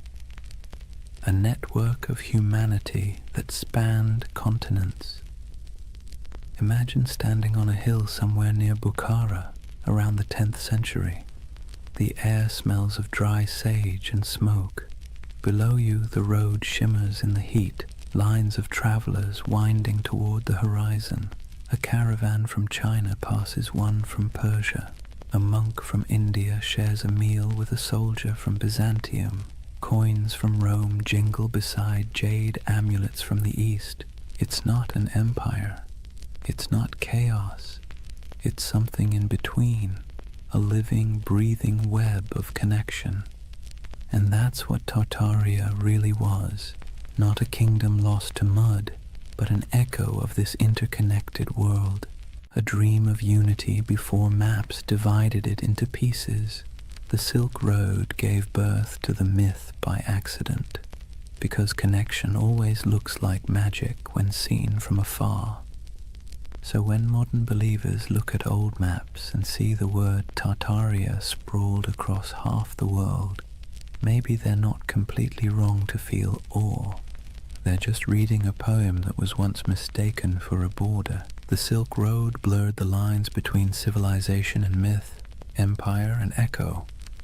And in that blur, half dust, half starlight, the legend of Tartaria found its heartbeat. Words have a funny way of sticking to things they were never meant to describe. Tartary was one of those words, an intellectual shortcut that turned into a centuries-long misunderstanding. By the time Europe stumbled out of the medieval era, the East was less a place and more a story. Monks copied maps showing vast lands labeled Tartaria, shaded in pale yellows and browns, with scribbled notes like, "Here be dragons," or "Land of Giants." It wasn't meant as insult or precision. It was just ignorance wrapped in ink. But ignorance dressed up nicely enough can look like authority. When Marco Polo returned from his travels in the late 1200s, he told Europe about the magnificence of the Mongol Empire. Golden palaces, porcelain cities, and roads so smooth you could roll a wagon for days without breaking an axle. His descriptions, half wonder, half exaggeration, lit up Europe's imagination. And when cartographers began to draw what he described, they needed labels. Cathay for China, Ind for India, and for everything else in the vast cold space north of Persia and east of Russia, Tartary. Let's be clear, Europe didn't know what Tartary was, but that didn't stop them from acting like they did. To Western minds, Tartary became a convenient placeholder for the unknown. It wasn't a country, it was a concept. A blank canvas where explorers, missionaries, and chroniclers could project whatever they needed to believe about the world beyond their reach. And what they needed, more often than not, was mystery. Maps from the 16th and 17th centuries show it sprawling across the top of the world like a sleeping giant. Great Tartary, Independent Tartary, Chinese Tartary, Little Tartary, names multiplying like rumors. To anyone who studied those maps, the message was clear. Beyond the borders of civilization lay a vast land of danger, wealth, and the unknown. And there's something deeply human about that. When faced with uncertainty, we name it. We box it in with words, even if those words are wrong. To Europeans of the early modern world, Tartary became shorthand for all the places they hadn't yet conquered, understood, or categorized. It was an intellectual convenience, a linguistic shrug. everything out there. If you were a 17th century scholar in London and someone mentioned the Tatars, you might imagine fur hats, horsemen, frozen tundra, and endless plains. You wouldn't know the difference between a Mongol prince in Karakorum and a nomad in the Kazakh steppe. To you, it was all Tartary, but that flattening, reducing countless cultures into a single word, had consequences. It erased identities, histories, and languages in the Western imagination long before any empire actually reached those lands. Imagine an atlas from the 1700s, lying open on a polished oak table. The continents are familiar enough now. The Americas are roughly shaped. Africa's coasts are charted. But look at Asia, and you'll see something odd. Above India and China stretches an ocean of blankness, punctuated only by the word Tartaria, scrawled in proud, swirling letters. No cities marked, no rivers traced, just emptiness. That emptiness became an invitation. Missionaries imagined lost Christian kingdoms hidden in those plains, descended from the mythical Prester John. Explorers fantasized about tribes of giants or entire cities of gold. Poets and philosophers romanticized the steppe as a land of freedom, wild, untamed, untouched by decadence. And over time, that fantasy hardened into pseudo-history. Tartary wasn't just a blank spot anymore, it was a world view. Even the word itself carried a sting. Derived from Tatar, it got twisted into Tartar, echoing the Greek Tartarus, the underworld. Early chroniclers saw the Mongols storm into Europe in the 13th century and thought, "Ah, yes, these must be the people from hell." The name stuck, and for centuries afterward, Tartar became synonymous with savagery, chaos, and apocalypse. When the Mongol Empire fractured and faded, the word didn't fade with it. It lingered. Europe kept calling the steppe Tartary, even as local empires rose and fell. The Golden Horde, the Timurids, the Kazakh Khanates. To the west, these nuances didn't matter. The name Tartary swallowed them whole. The irony. By the time Europe started mapping Tartary with any real accuracy in the 18th and 19th centuries, it had already become a relic. Russia had expanded eastward, swallowing Siberia province by province. Qing China had claimed the west, and yet the word persisted, echoing in atlases long after it had lost any real meaning. There's something almost poetic about that. How a word can outlive the thing it never actually described. And it's here that the modern myth of Tartaria quietly germinated.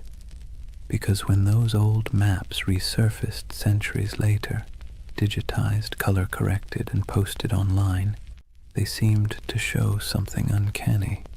A vast empire covering half the world, cities we've never heard of. Borders that no modern historian could explain. To the curious eye, it looked less like a cartographic mistake and more like a cover-up. Why don't they teach this in school? People asked. How could such a massive empire just vanish? But the answer, as with most things, is simpler and somehow more mysterious. It didn't vanish. It never existed. Not as one empire, anyway. What vanished was understanding. What collapsed was the web of meaning connecting the real places, Siberia, Mongolia, Central Asia, to the word Tartary. The West's misunderstanding created a ghost, and the modern age brought that ghost back to life. There's an eerie beauty in that, a reminder that myths don't die. They just wait for technology to resurrect them. When you look at one of those antique maps, ink faded to sepia, the parchment curled at the edges, you can almost feel the hum of it, not as evidence of a conspiracy, but as a fossil of imagination. Tartary wasn't a lie. It was a mirror. It reflected Europe's fears, desires, and limits. and like all mirrors, the longer you stare into it, the more it stares back. By the dawn of the 18th century, the old mystery of Tartary was about to meet its slow death, not in battle, not in flames, but in bureaucracy, in borders drawn, treaties signed, and maps updated by men who preferred paperwork to poetry. It wasn't an erasure in the way myths like to imagine. No secret cataclysm, no forbidden knowledge sealed away by shadowy elites. It was something quieter, more mundane, and somehow more tragic. Tartary was about to be swallowed, not by time, but by empire. Let's set the stage. The year is 1721. Peter the Great has just declared the Russian Empire. He's reformed the army, modernized the navy, shaved the beards off his nobles, and built a brand new capital, St. Petersburg, on a swamp that would one day gleam like a mirror of Europe itself. Russia, once the frontier of the old Tartarian wilderness, now saw itself as its conqueror. And conquest, as Peter understood, was as much about naming as it was about fighting. Where the maps once said Tartaria, Russia began writing Siberia, Yakutsk, Omsk, Irkutsk. The empty spaces of imagination were replaced with administrative precision, governors, garrisons, and census records. You can almost hear the scratching of quills replacing the crack of hooves across the steppe. This was empire by cartography. For centuries, Europe had peered east and seen a void. Russia filled it with coordinates. And just like that, the last breaths of Grand Tartary disappeared under layers of ink and decree. But here's the irony. While the West's maps were losing their mystery, the lands themselves were as unknowable as ever. Siberia wasn't tamed. It was endured. Frozen rivers, taiga forests, mountains that chewed up expeditions and spat them out as legends. To the empire, it was a treasure chest of resources, furs, minerals, and later oil. But to the people living there, it was home. The native tribes, the Evenki, Buryats, Yakuts, and dozens more, didn't think of themselves as Tartarians or Russians. They were simply themselves, and yet, in the tidy world of European cartographers, they became footnotes to someone else's empire. Take a moment to picture a Russian expedition in the mid-17th century, trudging through snow so bright it hurts to look at. The air burns the lungs, the dogs pant steam. A Cossack officer marks a new river on a map, proud that he's bringing civilization to the wilderness. But behind him, an old shaman watches silently, knowing that the land doesn't belong to anyone who needs to draw it to believe it's real. That's how Tartary truly vanished, not by disaster, but by documentation. The Enlightenment had arrived, and mystery was no longer fashionable. The world had to be measured, categorized, and explained. A single romantic name like Tartaria didn't fit into that neat little system. It was too vague, too mythic, too medieval. By the early 19th century, Tartary lingered only as a kind of ghost word on maps, an anachronism that survived in outdated atlases or in the minds of travelers who still preferred fantasy to geography. You might find Chinese Tartary scribbled across what is now Xinjiang or independent Tartary hovering somewhere over Kazakhstan, but it was already fading, the ink almost apologetic. What had once stretched across half the known world was reduced to a linguistic relic, an old world word for a world that no longer existed. But this quiet death of Tartary created a strange paradox. By removing the name, the empires of the 18th and 19th centuries thought they were clarifying history.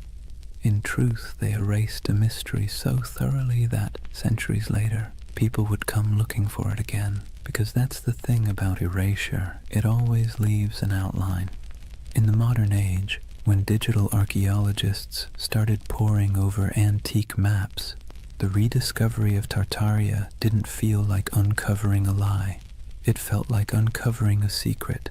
Here was proof, they thought, that something immense had once existed and been scrubbed from the record. The irony? They weren't wrong about the erasure. They were just wrong about what was erased. It wasn't a hidden utopia or an advanced global empire. What disappeared was ambiguity itself, the willingness to admit we didn't know everything. The 18th century push for rational order, scientific mapping, and imperial control smoothed the rough edges of the world, and in doing so, it flattened mystery into history. Let's be clear, the loss of Tartary wasn't a conspiracy. It was a side effect of certainty, and maybe that's why its ghost haunts us still, because deep down humans don't actually like a world that's too explained. We crave wonder, we miss the blank spaces, so when we see Tartaria glowing faintly on an old parchment, we don't just see a name, we see a question. A whisper from the past asking, "What did you forget?" The collapse of Tartary wasn't a fall. It was a fade-out, a slow dimming of a word that once carried the vastness of the unknown, and the quieter it got, the louder the myth became. By the time Russia completed its imperial expansion across Asia, by the time the British, French, and Qing empires carved their pieces of the East, Tartary had been buried not under mud, but under maps. And centuries later, when people began brushing that dust away, what they found wasn't evidence of a lost civilization. It was evidence of our collective imagination still alive and searching. That is the strange beauty of this myth. Tartaria may never have been real in the way empires are real, but its death, its quiet bureaucratic burial, feels as monumental as any fall of Rome, because sometimes the end of mystery is its own kind of catastrophe. Chapter 3. The Great Erasure. Lost knowledge, world fairs, and the architecture of amnesia. Take a deep breath. We're leaving behind the dust of the steppe and stepping into marble, into the gaslit glow of the 19th century, because this is where the story of Tartaria is reborn. Not in Siberia, not on the maps, but in the imagination. Picture it. The year is 1893. The World's Columbian Exposition in Chicago. 200 white buildings rise like mirages along the lake, glowing in electric light. Domes, arches, columns, architecture so grand that people literally wept when they saw it. It looked ancient, impossible, like something from a forgotten golden age resurrected overnight. And here's the kicker. It was built overnight. A team of architects and laborers had thrown up that entire city in less than 2 years. They called it the White City. To the public, it was a triumph of modernity, but to later eyes it looked suspiciously like something else. Massive domed palaces, ornate fountains, obelisks, colonnades stretching into mist. It looked ancient, yes, but not Greek, not Roman. It looked out of time. Now fast forward a century. A man sitting at his computer zooms in on old photos of the fair. He pauses. He notices something strange. The buildings look far too advanced for their time, he thinks. Too perfect, too grand. And then he finds something even stranger. After the fair ended, almost every single building was demolished, burned, scrapped, gone. And that's how a new kind of myth was born. The idea that maybe, just maybe, these temporary structures weren't built at all, at least not by us.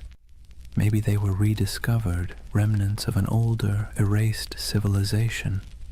A civilization called Tartaria. Let's be clear, the buildings were real. We have blueprints, records, payrolls, receipts for every brick. But the feeling, the awe they inspired, the eerie way they appeared and vanished, felt mythic. It tapped into something ancient in the human psyche. our suspicion that we've forgotten something big. And once that suspicion took root, it spread. Soon people began noticing Tartarian architecture everywhere. Those impossible domes in St. Petersburg, the Capitol building in Washington, the palace-like train stations of Paris, even the city halls of small American towns. Weren't they all too ornate, too advanced for their supposed era? The theory blossomed like ivy over ruins that maybe the 1800s weren't a time of invention, but of cover-up, that there had been a worldwide reset, a mud flood, a cataclysm that wiped out the old civilization and left humanity to rebuild amid the ruins. The world's fairs, in this view, weren't celebrations of modern progress at all. They were redecorations, a way to reintroduce a repurposed world, scrubbed clean of its true history.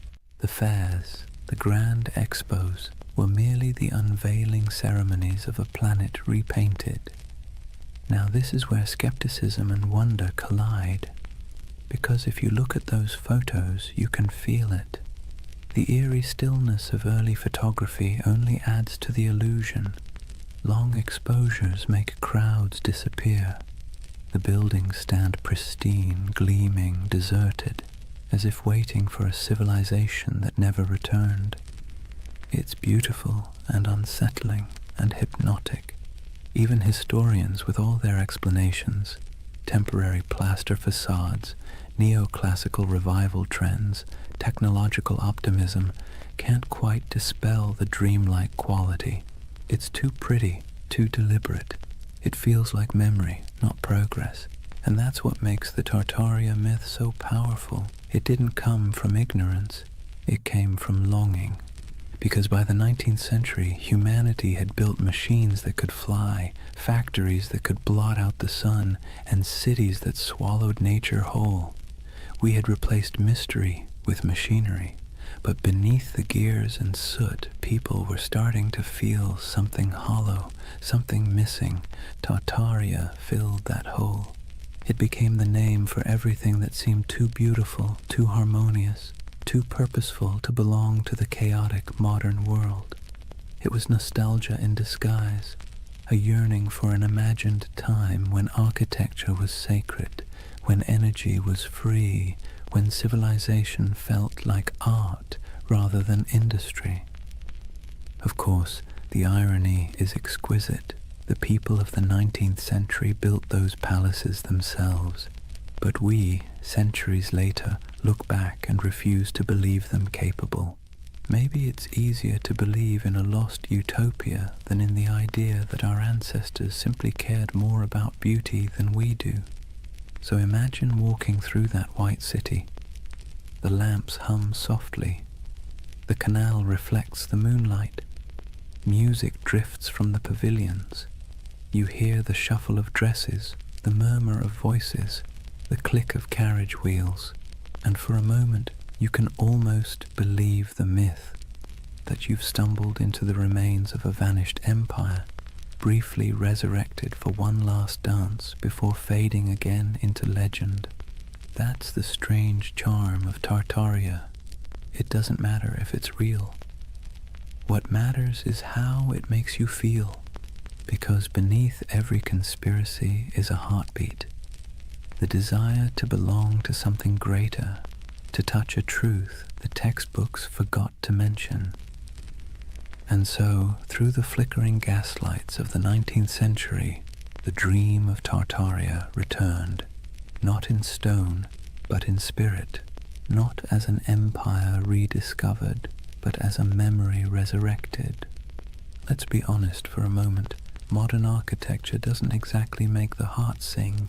Steel boxes, glass towers, angles sharp enough to injure your soul. Function over form, they say. Minimalism, efficiency, progress. But walk past an old courthouse or a crumbling railway station with columns carved like Roman temples, and suddenly something stirs. It feels like memory. Not your memory, but someone's. And that's exactly where Tartaria hides. in that emotional shadow between nostalgia and doubt. See, the 19th century didn't just give us new machines, it gave us new eyes. Photography froze the world for the first time. Urbanization made old beauty vanish beneath brick and smog. And as the industrial age thundered forward, the West began quietly rewriting itself, paving over not just landscapes, but the very story of civilization. This was the age of erasure disguised as progress.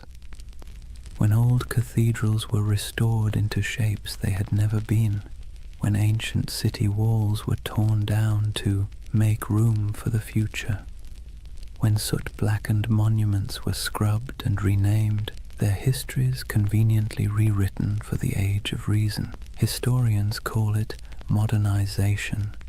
Tartaria believers call it cover-up. Now, let's pause and take a breath, because this is where myth and history start blending like watercolor. The truth is simpler, but also sadder. It wasn't a conspiracy, it was forgetfulness. The 1800s were obsessed with the new: steam, glass, iron, materials that seemed to promise immortality. The faster technology advanced, the more the past looked like an inconvenience. When people demolished centuries-old buildings to make room for factories or boulevards, they didn't think they were erasing history. They thought they were improving it. But here's the paradox. Progress, when it moves fast enough, feels like amnesia. Imagine being a farmer's son in 1820, living in a cottage built by your grandfather, heated by the same hearth. Then picture your grandson in 1890, born under electric light, surrounded by locomotives, reading newspapers printed on machines that could churn out 1 million copies before breakfast. The pace of change was dizzying. The world your ancestors knew had disappeared before your own eyes. And when memory fades that quickly, even the truth starts to look like myth. That's why the great buildings of the 19th century seem suspicious to us now. They're too perfect, too ambitious, too permanent in an age obsessed with speed. To modern eyes, they feel like artifacts of a lost age, something inherited, not made. The Tartaria theory, in this sense, is less about deceit and more about disbelief. We don't believe we could have built something so beautiful in such a short span of time. And perhaps we're right, but not in the way we think, because that beauty came at a cost. It came from child labor, industrial soot, and the quiet suffering of millions who laid bricks, carved columns, and forged iron in furnaces hotter than the sun. It came from colonial wealth siphoned from distant lands. The marble glimmered, yes, but it glimmered on the backs of the exhausted. So when modern minds gaze at that architecture and whisper, "This can't be human," they're half right. It wasn't built by ordinary humanity. It was built by empire. But myths rarely linger on exploitation. They linger on wonder. That's what gives the Tartaria myth its endurance. It erases guilt and replaces it with awe. Instead of confronting how we gained that grandeur, we imagine inheriting it from some ancient, harmonious civilization. A world without conquest, without industry, without soot. A world that built for beauty's sake alone. That's the secret comfort of believing in Tartaria. It allows us to dream of innocence without the blood, to long for sophistication without the cost. And it's not entirely foolish, because beauty is suspicious in the modern world. Think about it. When was the last time a new building made you stop and gasp? When was the last time a city skyline felt like poetry instead of spreadsheet logic? We live in an age that worships utility and scoffs at ornament. So when people look at those domed cathedrals, those train stations like palaces, those impossible star forts etched into the earth, they don't just see architecture, they see meaning, they see intention. And maybe that's what we've lost, the sense that building could be an act of reverence. The Tartarian lens turns architecture into scripture. It whispers that every arch, every dome, every hidden basement tells a story too big to fit inside textbooks. And whether that story is real or imagined, it soothes a modern ache, the feeling that progress has traded wonder for efficiency. So next time you see an old photo of St. Petersburg shrouded in snow or San Francisco's City Hall gleaming in filtered sunlight, look closer, forget the dates, forget the facts, and just feel it. The silence, the symmetry, the faint pulse of something grander than logic. That's the hum Tartaria leaves behind. The ghost frequency of a civilization that may never have existed, but still haunts us with the possibility that it did. And maybe that's enough. Maybe the myth survives not because it's true, but because it's beautiful. Because deep down, beauty itself has started to feel like a conspiracy. Here's the funny thing about lost civilizations. They always seem to resurface when technology changes.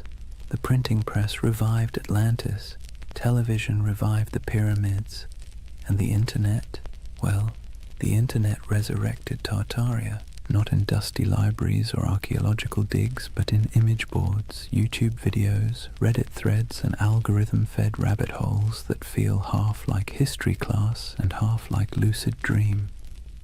If the 19th century erased memory through progress, then the 21st century resurrected it through curiosity.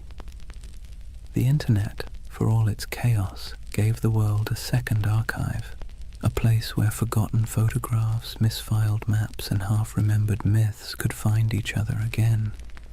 And that's where Tartaria thrived, among digital ruins. Let's be clear, no mainstream historian believes in the Tartarian Empire, but belief doesn't need credentials, it needs emotion. And online, emotion spreads faster than evidence.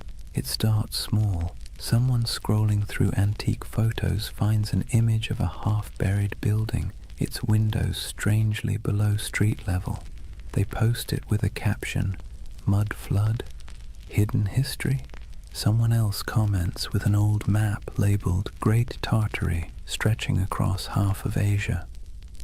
Another user adds photos of star forts, geometric fortifications shaped like mandalas carved into the earth.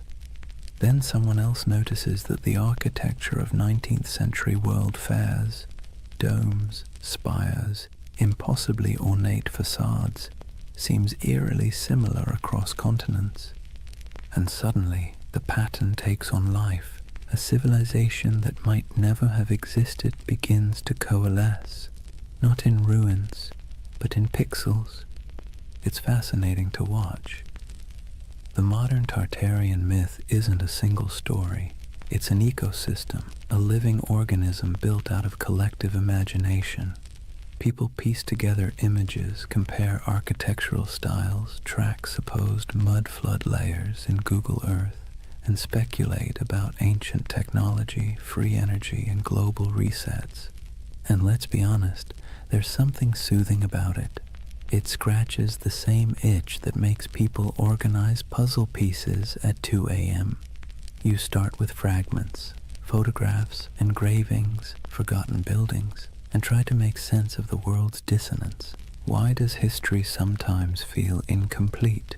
Why do our cities seem to rest on older bones? Why does beauty feel borrowed?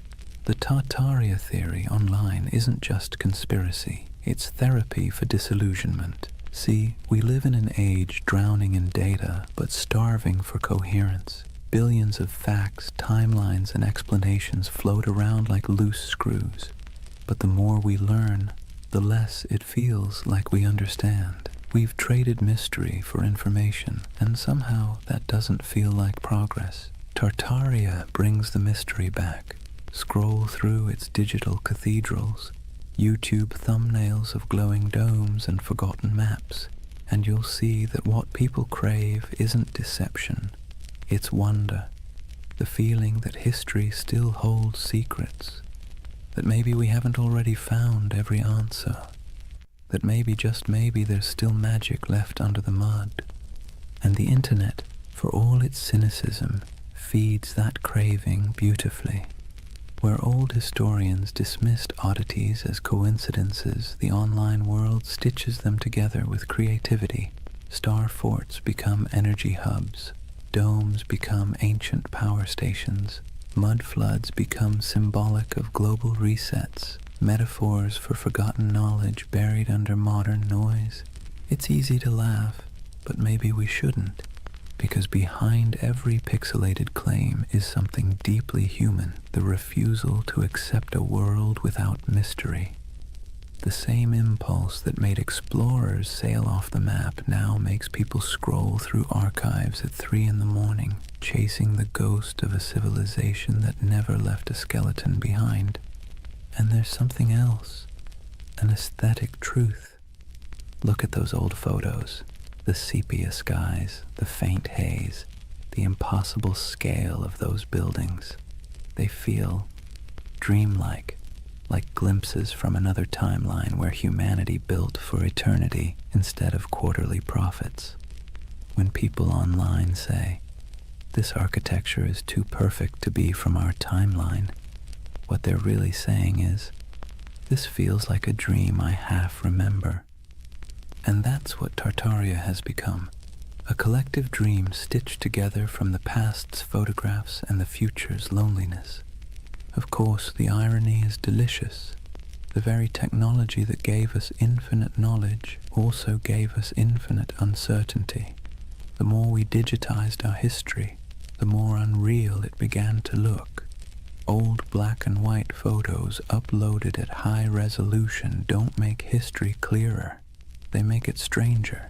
The lighting, the shadows, the absence of movement, it all feels frozen, ghostly, like the world before electricity was somehow more alive. So when you see someone online connecting old city photos and whispering Tartaria, what you're witnessing isn't delusion, it's longing, a search for coherence, for the feeling that history isn't just progress and decay, but a cycle of remembering and forgetting. And isn't that what all civilizations do? They rise, they crumble, and then they return in imagination. Rome, Atlantis, Lemuria, Tartaria, each one a mirror reflecting not the past, but our hunger to belong to something grander than the present. In that sense, the internet didn't invent Tartaria, it simply gave it a voice, a new empire of whispers sprawling across servers and screens, where myths are immortal and disbelief is optional. Scroll long enough and you'll start to see why people stay. The posts feel soothingly repetitive. Arches, domes, star forts, mud floods, each image a little lullaby of lost grandeur. A bedtime story told by algorithms instead of grandfather. So maybe Tartaria isn't a place at all. Maybe it's what happens when memory and imagination meet in the glow of a computer screen. Half fact, half wish. The myth doesn't just say, "Look what we've lost." It says, "Look what we still want to believe." And that, perhaps, is the most human story of all. Let's pause for a moment, take a slow breath, and think about why people believe in things like Tartaria. Not in the mocking way you see on forums or documentaries, but really think about it. Why does the idea of a lost civilization hidden under our cities feel comforting? It's not stupidity, it's not gullibility, it's yearning. Humans, for all our cleverness, are wired for mystery. We're pattern-seeking animals, tracing meaning in the stars, in tea leaves, in the cracks of old maps. The unknown makes us restless, the known makes us bored, and between the two we spin myths that make life feel a little more meaningful. Tartaria lives in that space. It's not really about mud floods or star forts. It's about the suspicion, deep down, that the world we've been handed is incomplete, that someone, somewhere, has hidden something important, that maybe history isn't a straight line of progress, but a looping dream where civilizations rise, fall, and are forgotten not by accident, but by design. And honestly, that's not such a crazy thought. Think about how much of history you've forgotten personally. Think of everything humanity has lost to fire, war, vanity, or neglect. Libraries burned, languages erased, empires swallowed by desert and jungle. The dark ages weren't dark because nothing happened. They're dark because the light of memory didn't reach that far. So when someone looks at an ornate 19th century building and says, "I don't think we built that," they're not rejecting history. They're mourning it. They're mourning a world that seems to have misplaced its wonder. Let's be clear, modern life doesn't give us much mystery anymore. We have answers for everything, or at least the illusion of them. You can type any question into a search bar and get a dozen replies in seconds. But that convenience has a side effect. It kills the thrill of not knowing. And mystery, as it turns out, is essential to the human spirit. Without it, the world feels flat. That's where conspiracies slip in. They fill the void left by lost awe. When people say the elites hid the truth of Tartaria, what they're really saying is, I miss when the world felt magical. It's an emotional rebellion against boredom, a soft protest against a sterile universe made of facts but lacking enchantment. And here's the interesting part, it's not new. Every age invents its lost golden age. The Greeks dreamed of Atlantis. The Victorians romanticized Lemuria. The 20th century turned the Mayans into cosmic prophets.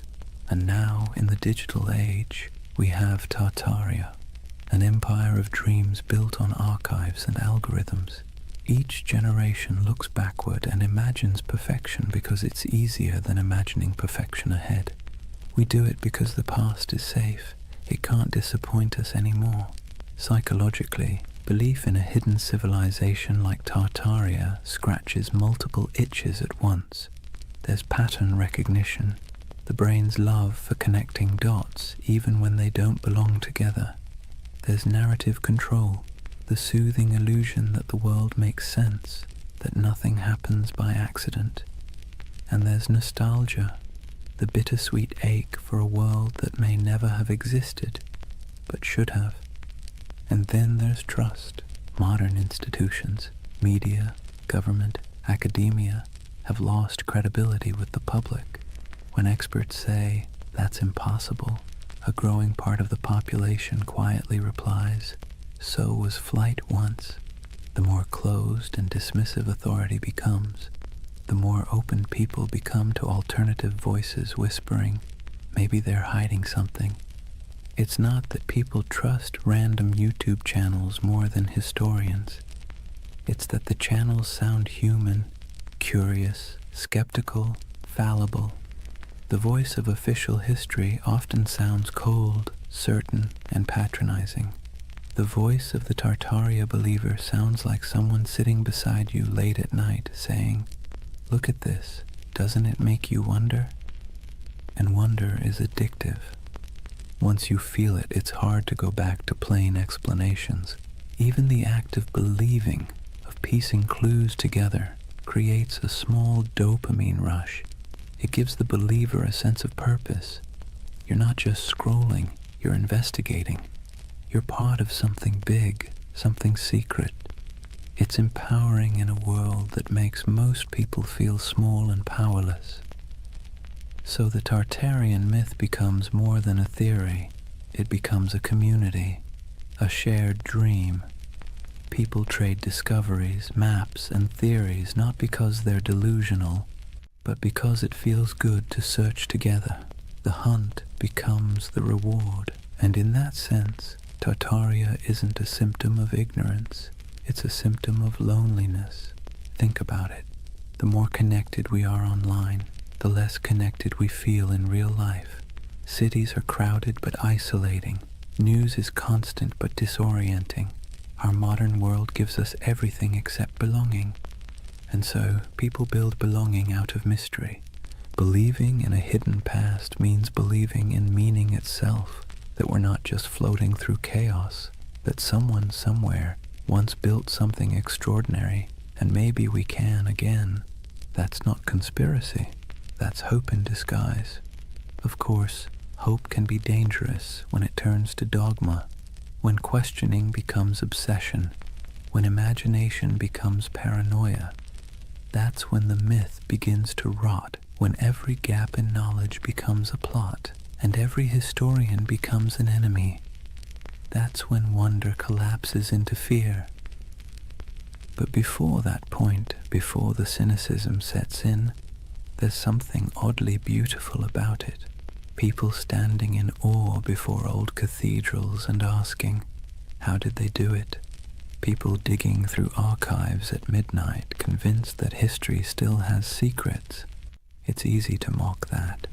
Harder to admit that it's the same impulse that built science, art, and philosophy in the first place. Curiosity is the ember. Myth is just the smoke. So the Tartarian believers, in a strange way, are modern heirs to the ancient dreamers, the ones who stared at the stars and saw gods, the ones who saw order in chaos. They're not historians, but they are human. They want the past to matter. They want the present to make sense. And maybe that's why Tartaria lingers.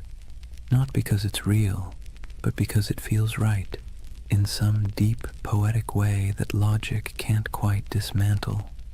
It tells a story not about what we've found, but what we've lost. And that's a kind of truth, too.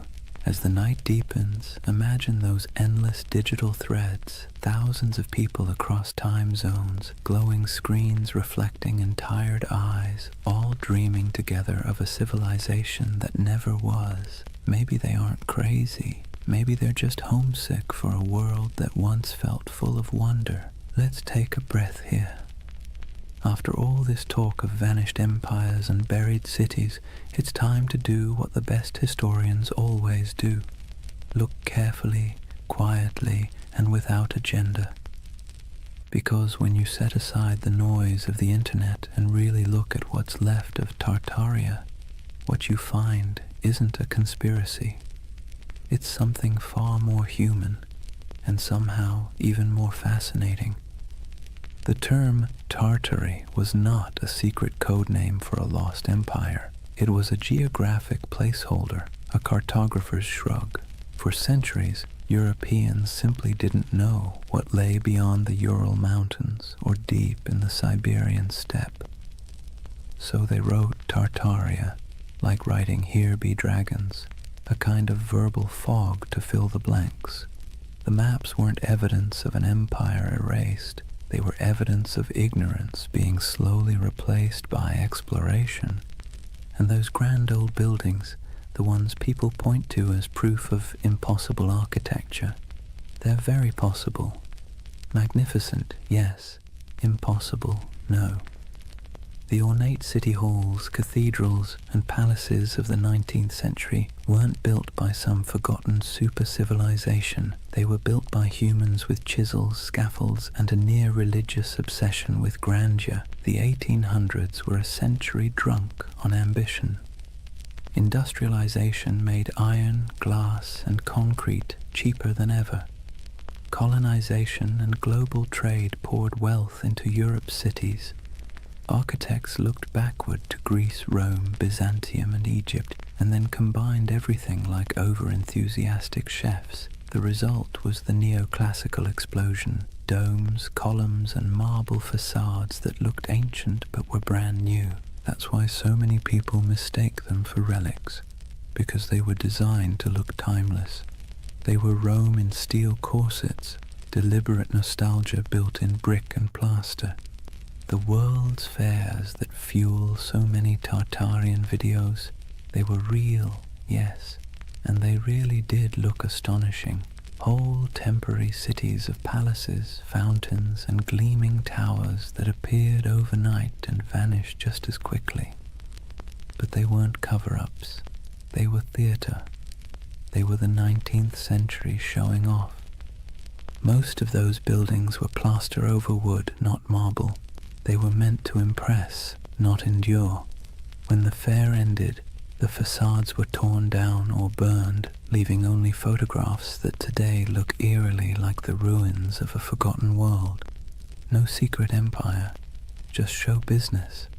And those famous mud flood buildings with their half-buried windows, they too have ordinary explanations. Cities sink, streets rise, over centuries as populations grow and roads are repaved. Layers of soil and stone accumulate. Old ground floors become basements. It's not mystery, it's maintenance. Yet it's easy to see why the illusion caught fire. Because even the real explanations, erosion, engineering, economics, are, in their own way, beautiful. The world doesn't need hidden magic to be miraculous. Consider this. The same roads once labeled Tartarian carried traders, nomads, poets, and conquerors across continents. Cultures met, clashed, and blended until identities blurred. What Europe called Tartary was not one empire but a kaleidoscope of peoples, Turkic, Mongol, Persian, Russian, Chinese, each with their own stories, languages, and gods. Out of their collisions came ideas, inventions, and art that shaped the world we still live in. The myth says Tartaria was erased. The truth is that it was never singular to begin with. It was many, and that's why it's hard to pin down. The steppe doesn't lend itself to borders. Empires there were fluid, waves of power that rolled across the grasslands and receded again. The Scythians, the Huns, the Mongols, the Khazars, they all rose, ruled, and vanished, leaving behind only fragments. To an outsider, that flux looked like a void. To those who lived it, it was life itself. And maybe that's where the misunderstanding lies. Western history loves walls and dates, beginnings, endings, dynasties. The steppe doesn't play by those rules. Its empires were seasonal, migratory, woven into the land and wind.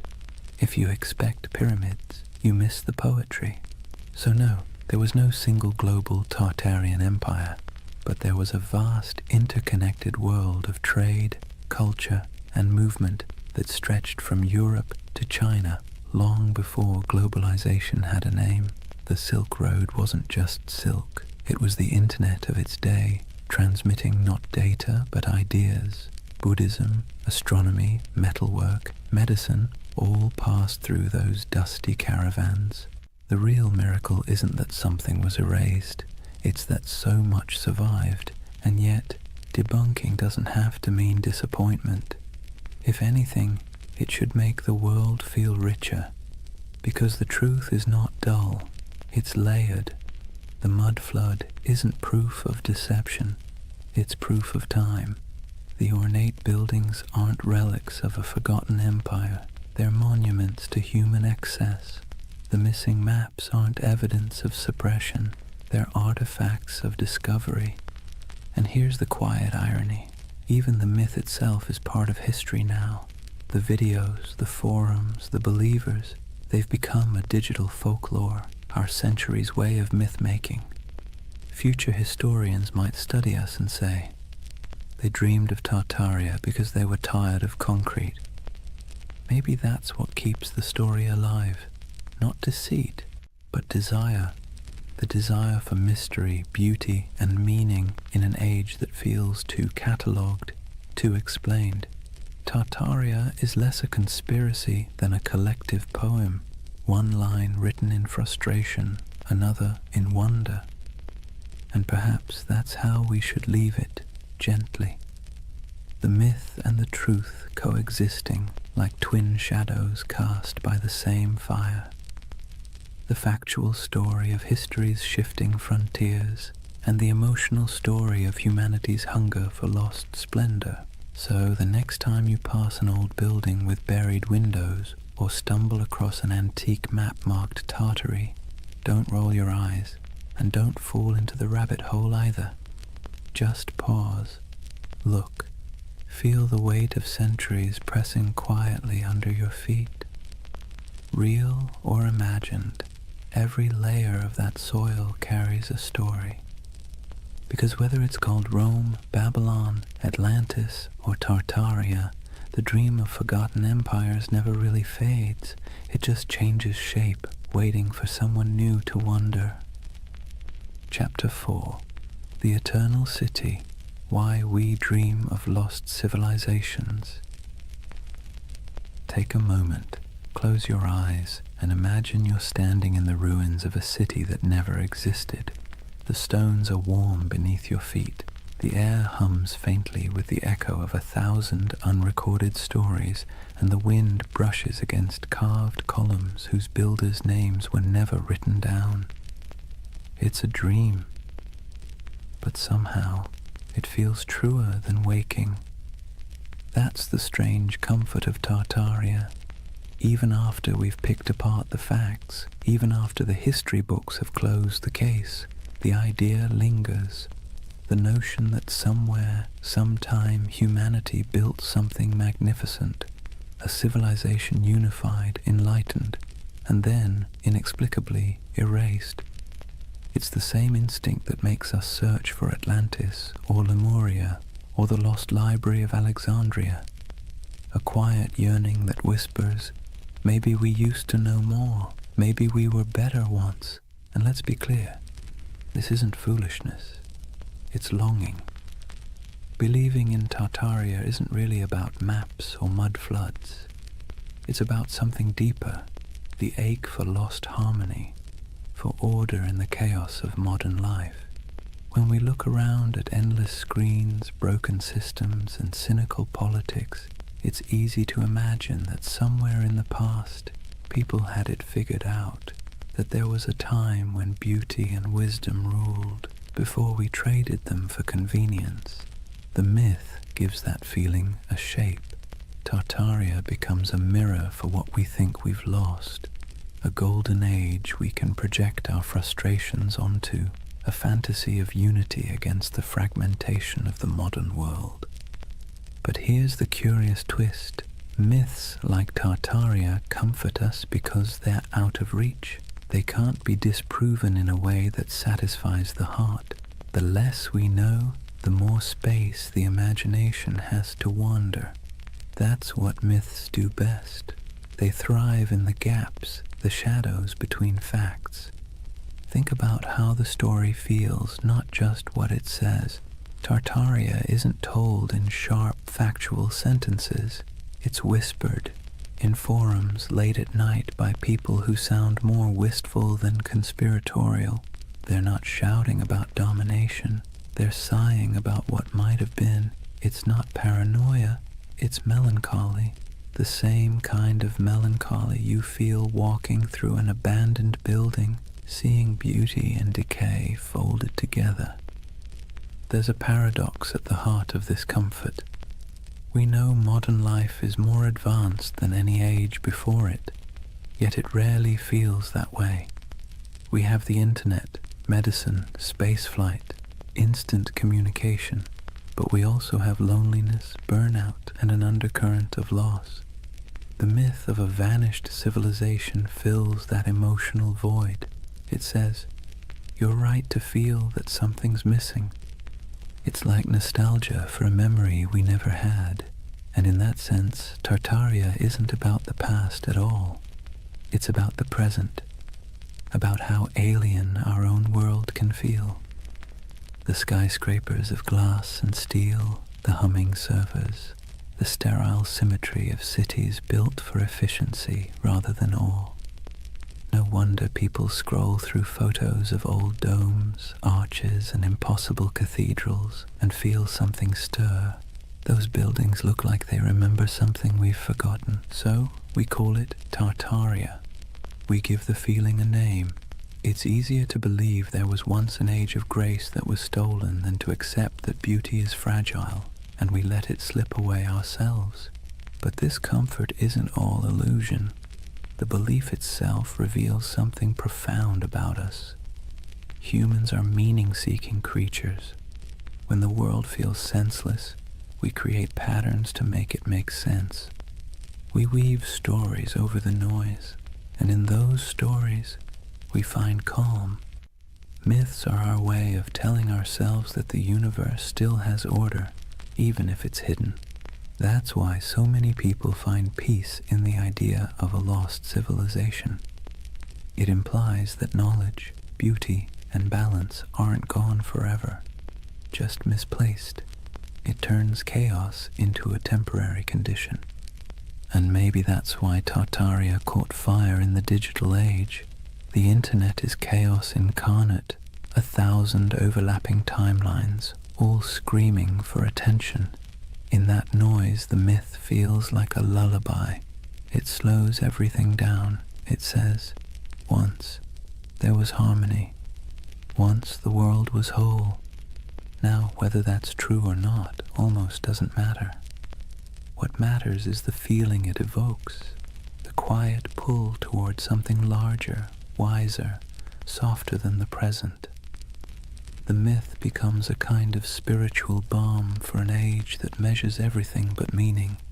Imagine yourself late at night, scrolling through photos of ornate ruins, strange domes, or cities half buried in snow. You feel that twinge, that recognition without memory. The beauty is haunting, not because it hides a secret empire, but because it reminds you that time erases, and yet somehow we still search for permanence. That search, that ache, is what keeps myths alive. They aren't about fooling ourselves. They're about coping, finding wonder again in a world that's forgotten how to dream. And maybe that's the greatest comfort of all. Tartaria might not have existed on a map, but it exists in us, in that quiet place between curiosity and longing, where we still hope that something grand and good once stood before the mud, before the noise, before the forgetting. If you really want to understand why Tartaria has captured so many imaginations, you have to stop asking what it was, and start asking what it means. Because myths, like mirrors, don't just reflect the world, they reflect us. When people talk about Tartaria, they're not just discussing lost cities or forgotten empires. They're projecting themselves, their hopes, their doubts, their nostalgia, onto a blank canvas of the past. Tartaria becomes less of a place and more of a personality test for civilization. Think about it. To some, Tartaria represents a golden age of harmony and beauty, proof that humanity once lived in balance with nature and technology. To others, it's evidence of corruption and suppression, a story of truth hidden by elites and rewritten by victors. The same myth, two completely different reflections. It tells you less about history and more about what people want from it. And maybe that's the point. Tartaria isn't history. It's a Rorschach test for modern anxiety. We look into its cloudy waters and see what we most long for, or most fear.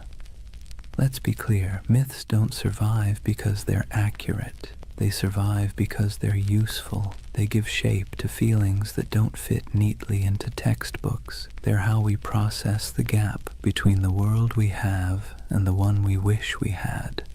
The idea of a lost, enlightened civilization comforts us precisely because it suggests that the world wasn't always this complicated. That maybe, somewhere back in time, people figured out the balance between science and spirituality, between art and function, between progress and peace. And if they could, maybe we can again. That's why you'll notice something poetic in the way Tartaria believers talk.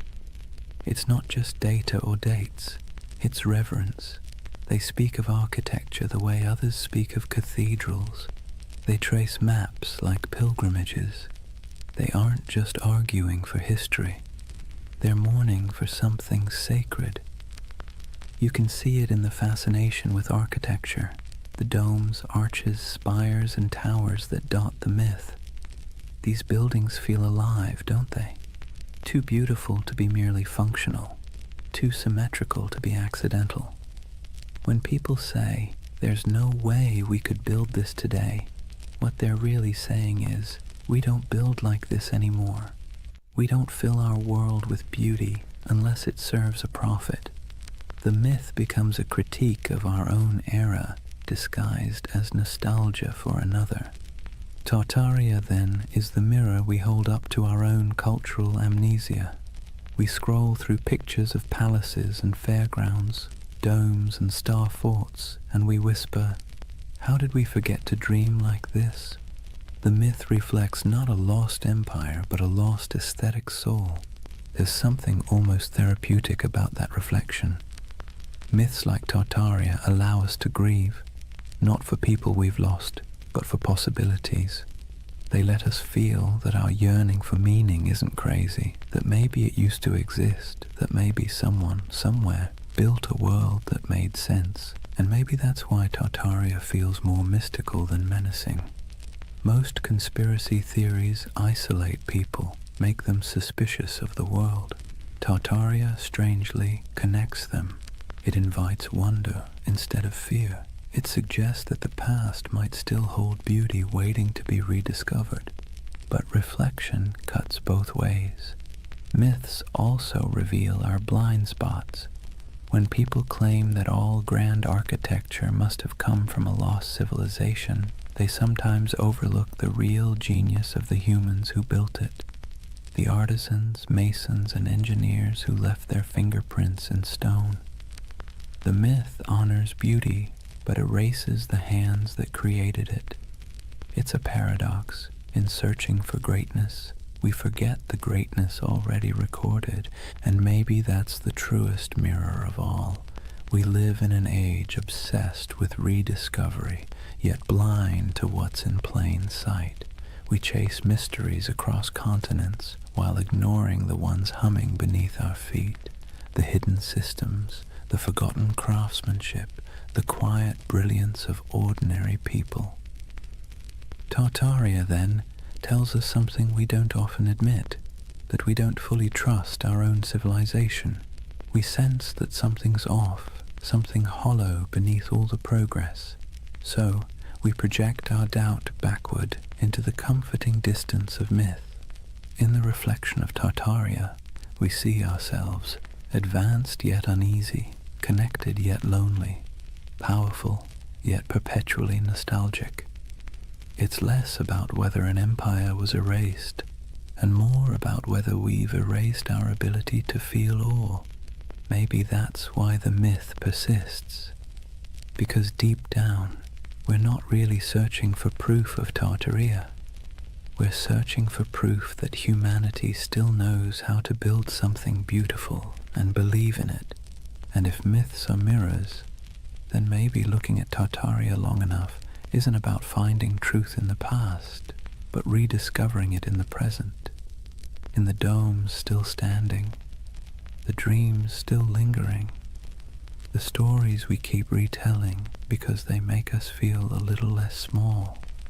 So the next time someone mentions the lost empire, don't argue, just listen, because behind every myth is a whisper of what we wish were real. And sometimes that wish tells you everything you need to know about the people dreaming it. Every empire, no matter how radiant, tells the same quiet story, one of ascent, arrogance, and entropy. Rome, Egypt, the Maya, the Mongols, the British, the Ottomans, and if you believe the whispers, Tartaria. The names change, the rhythm doesn't. Civilizations are like tides. They rise with clarity, crest with confidence, and recede with denial. It's not failure, it's physics. Even stars burn out, and they're made of far sturdier stuff than marble or pride. So maybe that's why Tartaria lingers in our collective imagination, because it fits the pattern too well. A lost empire swallowed by time, a forgotten people erased by cataclysm, a name that once filled maps and now feels like a ghost. It's familiar, almost comforting in its tragedy. Let's be clear though, No empire believes it's the one that's going to fall. Every generation thinks it's special, unique, immune to collapse because it has better technology, more data, smarter systems. But arrogance, like gravity, pulls everything back to Earth. If Tartaria existed, if even a fragment of the legend were real, its disappearance would have followed the same script as every empire's twilight. The small cracks first, corruption, complacency, overreach, then the slow decay disguised as progress, and finally the quiet moment when the last flame flickers out and the world simply moves on. You can almost imagine it, the final days of a grand civilization, not with war or fire, but with exhaustion, merchants still trading, scholars still writing, architects still sketching impossible domes for clients who will never pay. The end doesn't always come with thunder. Sometimes it's a sigh. And here's the thing. We need myths like Tartaria because they remind us that our own civilization isn't exempt. It's a soft warning wrapped in wonder. The idea that maybe, just maybe, we've been here before. Towering cities, vast networks, unshakable certainty, and lost it all to hubris and time. You see, the cycle isn't just historical, it's psychological. We build, we forget, we rebuild. We burn libraries, then mourn the loss of knowledge. We pave over ruins, then spend centuries digging them up again. The pattern is maddeningly human. The Greeks had a term for this, anarchiklosis, the cycle of government and decay. Kingdoms become tyrannies, tyrannies become democracies, democracies collapse back into chaos. Wash, rinse, repeat.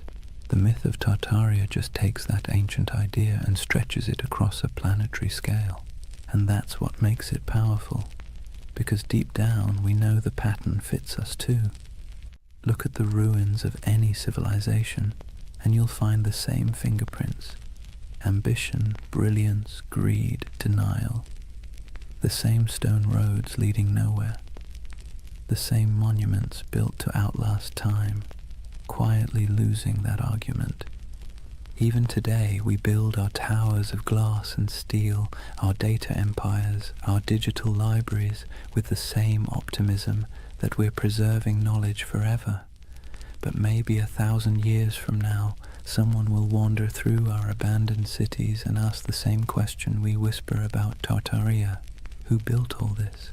Maybe that's why we're drawn to stories of collapse told in soft voices, because they allow us to grieve for what's inevitable before it happens. They help us process the strange truth that impermanence is not failure, it's the natural order. In that sense, Tartaria becomes a bedtime story for civilization itself, a reminder that we are temporary but not meaningless, that even in loss there's continuity. The ruins of one world become the foundations of the next. And if you look closely, you'll see that rebirth is always hiding inside decay. The Renaissance bloomed from the ashes of plague. The Enlightenment grew out of dark superstition. Even myths once dismissed are rediscovered as metaphors with new life. The cycle never ends. It only changes costume. So perhaps Tartaria isn't just about a lost civilization, but the eternal rhythm of creation itself. We build worlds, lose them, and then dream them again. Every myth, every ruin, every archive is a heartbeat in that endless pulse. Imagine standing at the edge of some forgotten city, moss creeping over marble, wind sighing through hollow windows, and realizing that this place once thought it was eternal too, that people once stood here, confident that their children's children would never forget their names. But the earth has other plans, and yet the beauty is in the persistence. Even in silence the stones whisper. Even when names fade, the patterns remain. Every fallen empire becomes a lesson written in dust, and every myth like Tartaria is the echo of that lesson, trying to reach us before we make the same mistake. History doesn't repeat exactly, but it rhymes in hauntingly familiar cadences. The trick isn't to break the cycle, it's to learn to hear the rhythm, to build with humility, to remember what was forgotten before, and to leave behind something that, even when buried, still hums with meaning. So when you hear the word Tartaria, don't roll your eyes. Listen to the rhythm beneath it, because that's not just a myth about the past. It's a lullaby for the present, and maybe a warning for the future. There's something irresistible about a mystery that refuses to die. You can debunk it, explain it, trace its origins down to the dusty corners of old libraries, but if it still feels like a secret, people will keep chasing it. That's the real magic of Tartaria. It doesn't survive because it's proven. It survives because it haunts. In a world that measures everything, categorizes everything, and leaves nothing ungoogleable, a mystery like Tartaria feels like a rebellion. It's a crack in the glass of certainty, a reminder that not everything is neatly archived in the cloud. Some things remain just out of reach, teasing, luminous, half-remembered. Let's be honest, the modern world isn't built for mystery. We live in an age of answers. Every question has a search bar waiting to solve it in half a second. And yet deep down, we miss not knowing. We miss wonder. We miss the feeling that the world is bigger than our understanding. Tartaria gives us that feeling back. It's a paradox. We're surrounded by more information than any civilization in history, and somehow we trust less of it. We have satellite maps of every mountain, street view of every alley, but we still find ourselves staring at old maps labeled Grand Tartary and thinking, maybe something's missing. Maybe history isn't as linear as it pretends to be, and who can blame us? The past is always a little blurry, like a photograph printed from a damaged negative. Historians do their best to fill the gaps, but even the most rigorous scholarship leaves shadows. Tartaria slips into those shadows, into the empty spaces between what we know and what we feel. There's also a quiet beauty in unanswered questions. They remind us that curiosity itself is a form of connection. When someone spends years digging through forgotten archives, zooming into grainy satellite images, or exploring the ruins of an abandoned palace, they're not just chasing facts, they're chasing wonder. They're trying to feel something vast and timeless, something that hums beneath the noise of everyday life. Tartaria gives people permission to believe that the world might still hold secrets. That's why even skeptics can't quite bring themselves to dismiss it entirely, because even if it's not true in a historical sense, it's true in a psychological one. It's the same impulse that made ancient people draw constellations in the stars, to impose meaning on the infinite and find comfort in the patterns. Imagine yourself walking through an old European city at night. The cobblestones glisten after rain. Gas lamps flicker against the carved faces of forgotten gods on building facades. You look up, and the skyline feels impossibly ancient. Arches, domes, and spires stacked like a dream you can't quite interpret. You don't know who built it. You don't need to. The mystery itself is enough. It's like hearing a song in a language you don't understand but somehow recognize. Tartaria lives in that feeling. The hum between knowing and not knowing. The soft echo of lost craftsmanship, the sense that time might be a loop and we're just tracing paths our ancestors already walked. And the irony is, the more we learn about history, the more mysterious it becomes. Every discovery opens 10 new questions. Every answer reveals how much we don't know. The ruins of Göbekli Tepe pushed back the dawn of civilization by thousands of years. The Antikythera mechanism rewrote what we thought the ancients could build.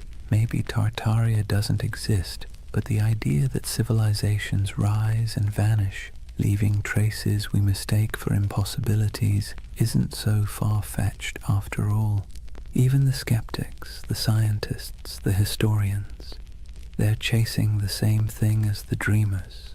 They just call it research instead of mystery. But deep down, it's the same hunger to understand what came before, to find meaning in the ruins. There's a gentle wisdom in letting some mysteries remain mysterious. Not every story has to be resolved. Not every legend needs to be disproven. Some things are more beautiful when they stay slightly out of focus. Tartaria belongs to that realm, the twilight between history and imagination. Because here's the truth. Even if we mapped every ruin, deciphered every language, catalogued every artifact, we'd still find ourselves asking, what's missing? What did we overlook? What used to be here? And that question, that ache, is what keeps humanity moving forward. It's what drives us to explore, to create, to tell stories at all.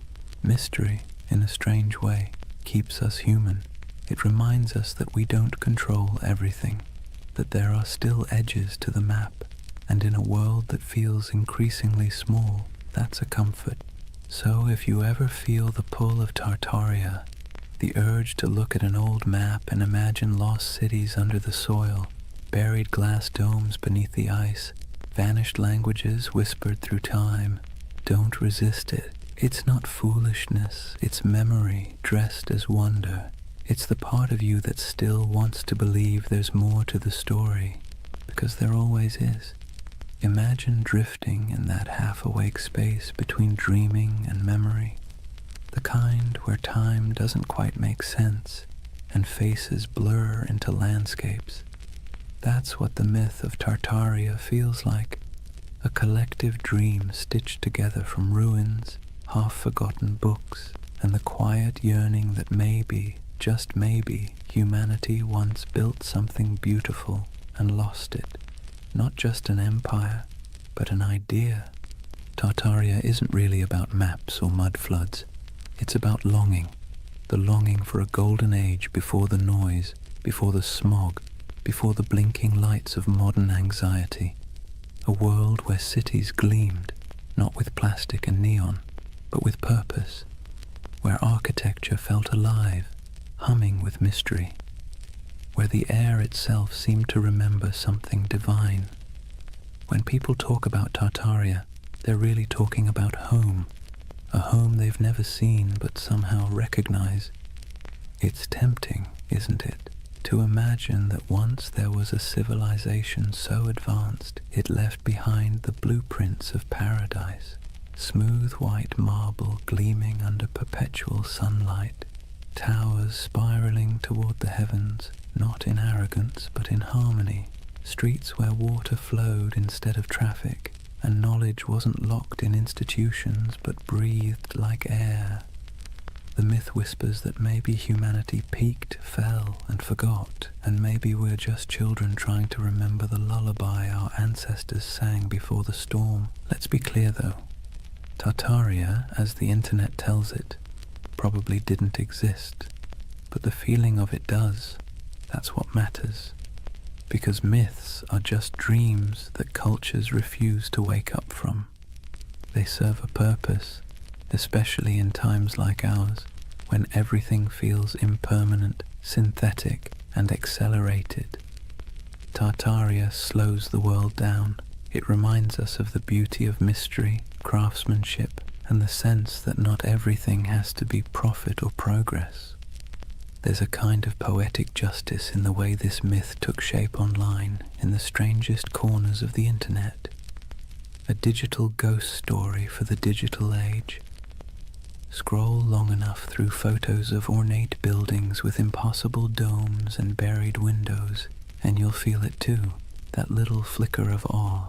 Even if your rational mind rolls its eyes, your imagination leans in. What if, it whispers, what if this really was part of something greater? The myth resonates because we're surrounded by ruins and don't realize it.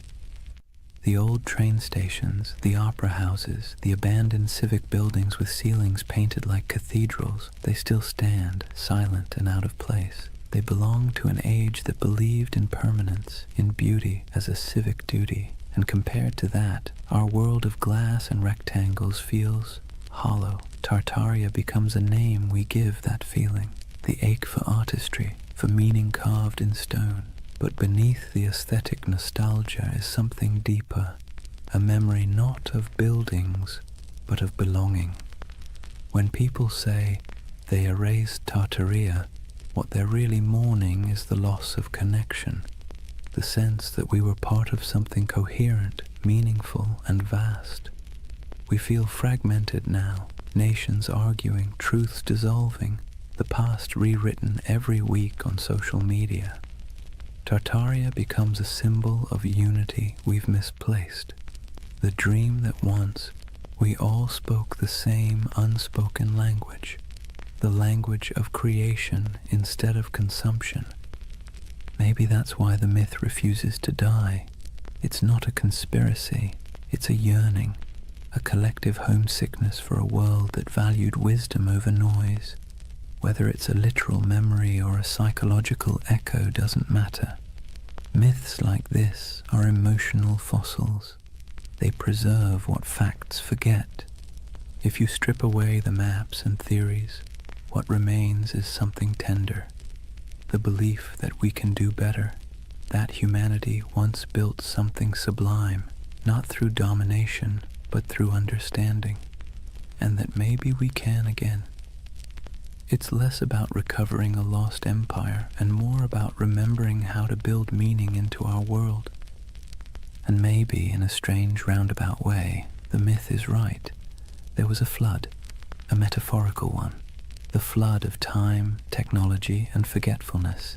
It buried not cities, but attention. It drowned not buildings, but wonder. And now, through whispers of Tartaria, people are trying to dig it back up. Not the structures, but the feeling of awe they carried. Picture the end of the dream, an endless step at dusk.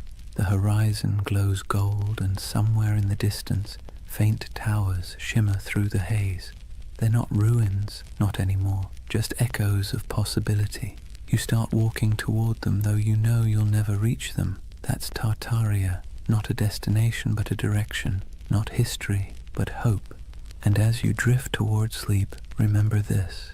Every civilization is both a memory and a prophecy. What we imagine today shapes what we build tomorrow. So maybe Tartaria isn't behind us. It's ahead, waiting to be remembered not as a lost empire, but as an invitation to build again, but slower, kinder, wiser, to carve beauty into the world and mean it this time. Because deep down, that's all the myth ever wanted, to remind us that the most eternal things aren't marble or empire, but imagination itself. The quiet, persistent dream that we came from something extraordinary, and that we can still be. So now, as the story fades and the dream of Tartaria settles like evening mist, take a moment, breathe slowly, let the world around you grow quiet. The hum of the present softens, and for a brief, weightless instant, it feels as though time itself exhales. What have we really been chasing tonight? A vanished empire, a mystery hidden in maps and marble, or something smaller, quieter, something that hums inside us when we stare at old buildings and feel inexplicably that we've been here before? Tartaria may never have existed on any official timeline, but in another sense, it's never stopped existing. It lives in the empty plazas at dawn, when the light hits old stone just right, and the world feels ancient again. It lives in the symmetry of cathedrals, the curve of forgotten domes, the echo of a song hummed in a language no one remembers. It lives in us, the builders, the dreamers, the rememberers. And maybe that's the truth behind all forgotten civilizations. They never really vanish, they just move inward into the imagination.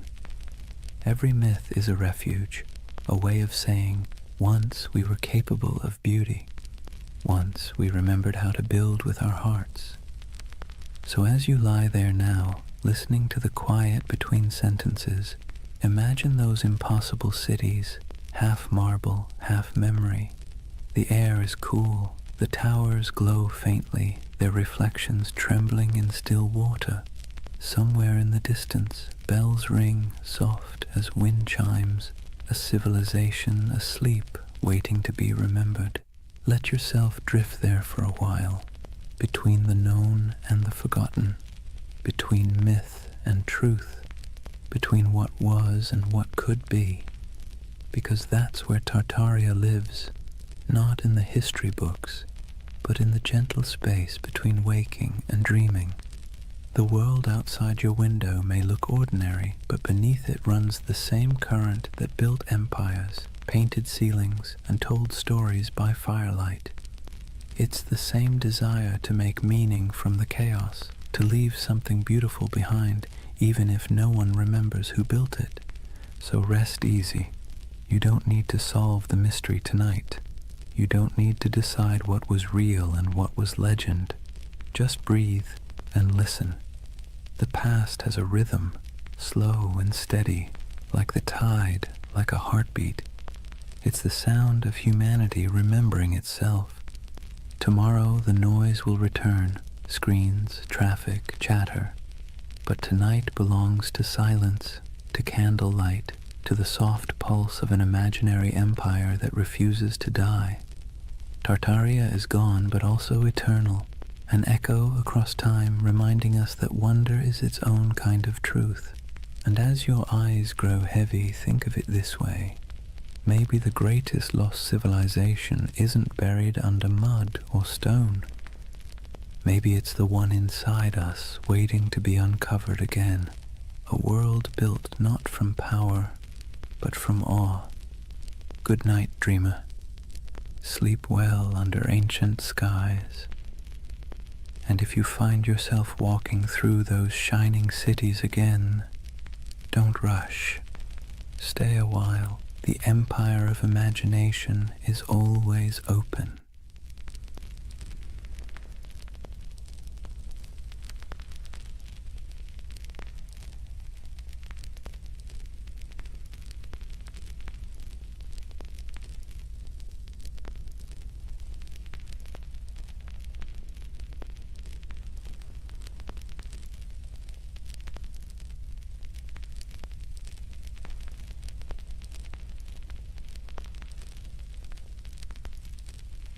Hey guys, welcome back to the Sleep Atlas. Tonight, we're wandering into one of those stories that sits somewhere between history and myth, the kind that makes textbooks squirm but conspiracy theorists cheer. We're talking about the Anunnaki, the ancient gods of Mesopotamia, the so-called Great Ones, whose names have echoed for thousands of years. Now, before you picture little green men zipping around in flying saucers, let's be clear. The Anunnaki weren't dreamt up by modern sci-fi. They were very real to the people of ancient Mesopotamia, the Sumerians, Akkadians, Babylonians, and Assyrians, who lived their entire lives believing these beings were watching, judging, and occasionally meddling in their affairs. These gods weren't distant. They weren't serene. They were moody, demanding, and sometimes alarmingly human in their behavior. But here's the twist. In the last few decades, the Anunnaki have been rebranded, plucked out of their ancient temples and repackaged as spacefaring engineers who supposedly created humanity. You've probably seen them pop up on late-night cable documentaries with dramatic music, or in corners of the internet promising that the truth is out there. On one hand, that's entertaining. On the other, it's a perfect reminder that myths are slippery. They change to fit whatever worries and wonders we carry. So tonight, I'm going to tell you their story. The real story, as much as we can piece together from clay tablets, broken myths, and a lot of scholarly head-scratching. We'll wander through the fields of Mesopotamia where ordinary farmers sweated under the sun, convinced that every harvest was a divine test. We'll meet kings who built entire cities just to brag that the Anunnaki approved of them. We'll listen to myths where gods squabbled, punished, and occasionally spared humanity. And yes, we'll peek into the modern fascination with aliens because apparently every ancient thing eventually gets abducted by sci-fi. But don't worry, this isn't a lecture. Think of it as a long, meandering nighttime walk through a world that feels both impossibly distant and strangely familiar. So, dim the lights, maybe pull a blanket a little tighter, and let's drift together into the land between rivers and gods. And before we begin, let me ask, what's keeping you up tonight? Let me know in the comments. I'd love to hear where in the world you're listening from. Settle in. Let's start at the beginning. Chapter 1. Life under the watchful eyes of the gods. Imagine yourself standing in the wide open plain of Mesopotamia, the land between the rivers, the Tigris to the east and the Euphrates to the west. The horizon stretches flat and endless, broken only by the shimmer of heat and the twisting bodies of those unpredictable rivers. The air is heavy, thick with dust and the smell of damp reeds. Somewhere in the distance, a donkey brays, and over all of it, an invisible weight hangs in the air, the belief that the Anunnaki are watching. To the people who lived here thousands of years ago, the rivers weren't just water, they were divine moods made liquid.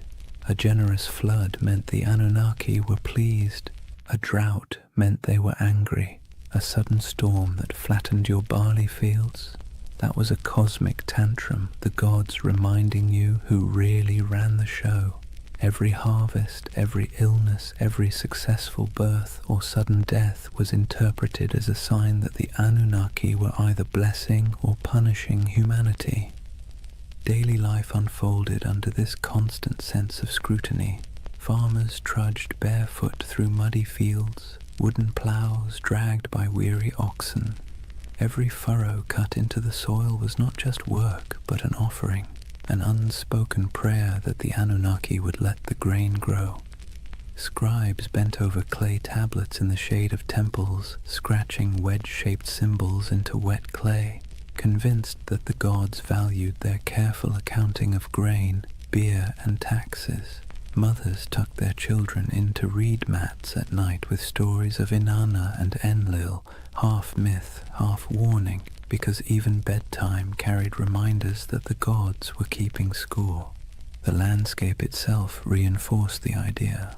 Towering ziggurats rose above flat mud-brick cities, stepped pyramids painted in bright colors that have long since faded. To climb one was to ascend closer to the heavens, to the Anunnaki who supposedly convened in their council chambers above. At the base, ordinary people shuffled forward with offerings, bowls of grain, jars of beer, bleating goats, hoping that their small sacrifice might earn a flicker of divine favor. And through it all, the question lingered. Were the gods ever satisfied? The answer, most of the time, was no. If the Anunnaki were pleased, life was merely tolerable. If they were displeased, life became unbearable. It was a kind of spiritual anxiety disorder written across an entire civilization, one that never let you forget that your fate was being judged by beings you couldn't see but definitely believed in. So here's the paradox of Mesopotamia and of the Anunnaki themselves. They gave people a framework to explain the chaos of life, but they also kept everyone permanently nervous. Imagine waking up every day knowing that your job performance review wasn't coming from your boss, but from a pantheon of unpredictable, immortal beings with the power to ruin your entire year. Comforting? Not exactly. Necessary? Absolutely. That was life under the watchful eyes of the Anunnaki, and it was only the beginning. Now that we've set the scene, the dust, the rivers, the nervous glances toward the heavens, let's lean into the daily grind of keeping the Anunnaki happy. Because if there was one thing everyone in Mesopotamia agreed on, it was that the gods were needy. Think of the Anunnaki less like distant divine beings and more like an extended family of very spoiled aristocrats. They didn't simply exist in the background of your life. They were treated as if they lived right there in the city with you, lounging in temples that were really more like mansions stocked with food, drink, and endless attention. Priests fed the gods' statues elaborate meals. They clothed them in fine garments. They bathed them, sang to them, and even tucked them into bed at night with rituals designed to assure the gods that yes, they were adored. And here's the kicker, the gods didn't actually eat the food, wear the clothes, or drink the beer. The priests did, but in the logic of the time that was the point.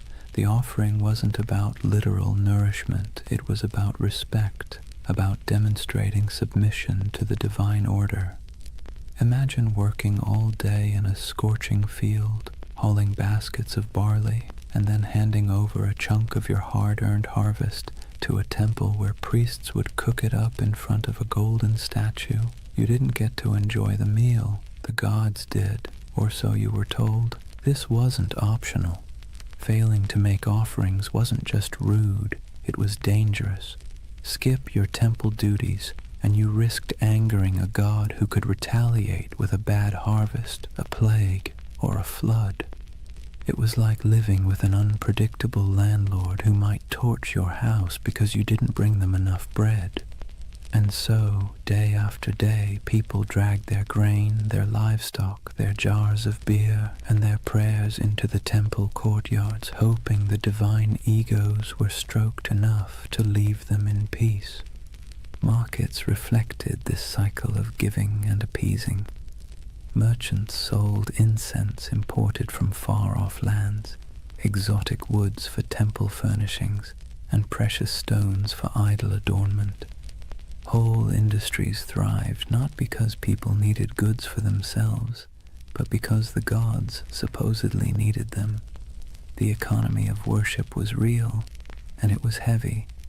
And then there were the rituals, constant, exhausting, and often bewildering. Priests performed chants, sacrifices, and ceremonies to interpret the gods' moods. Ordinary people had little say in the process. They simply trusted or feared that the professionals got it right.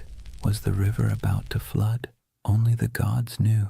Was a plague looming? Better pay for a ritual just in case. Imagine the anxiety.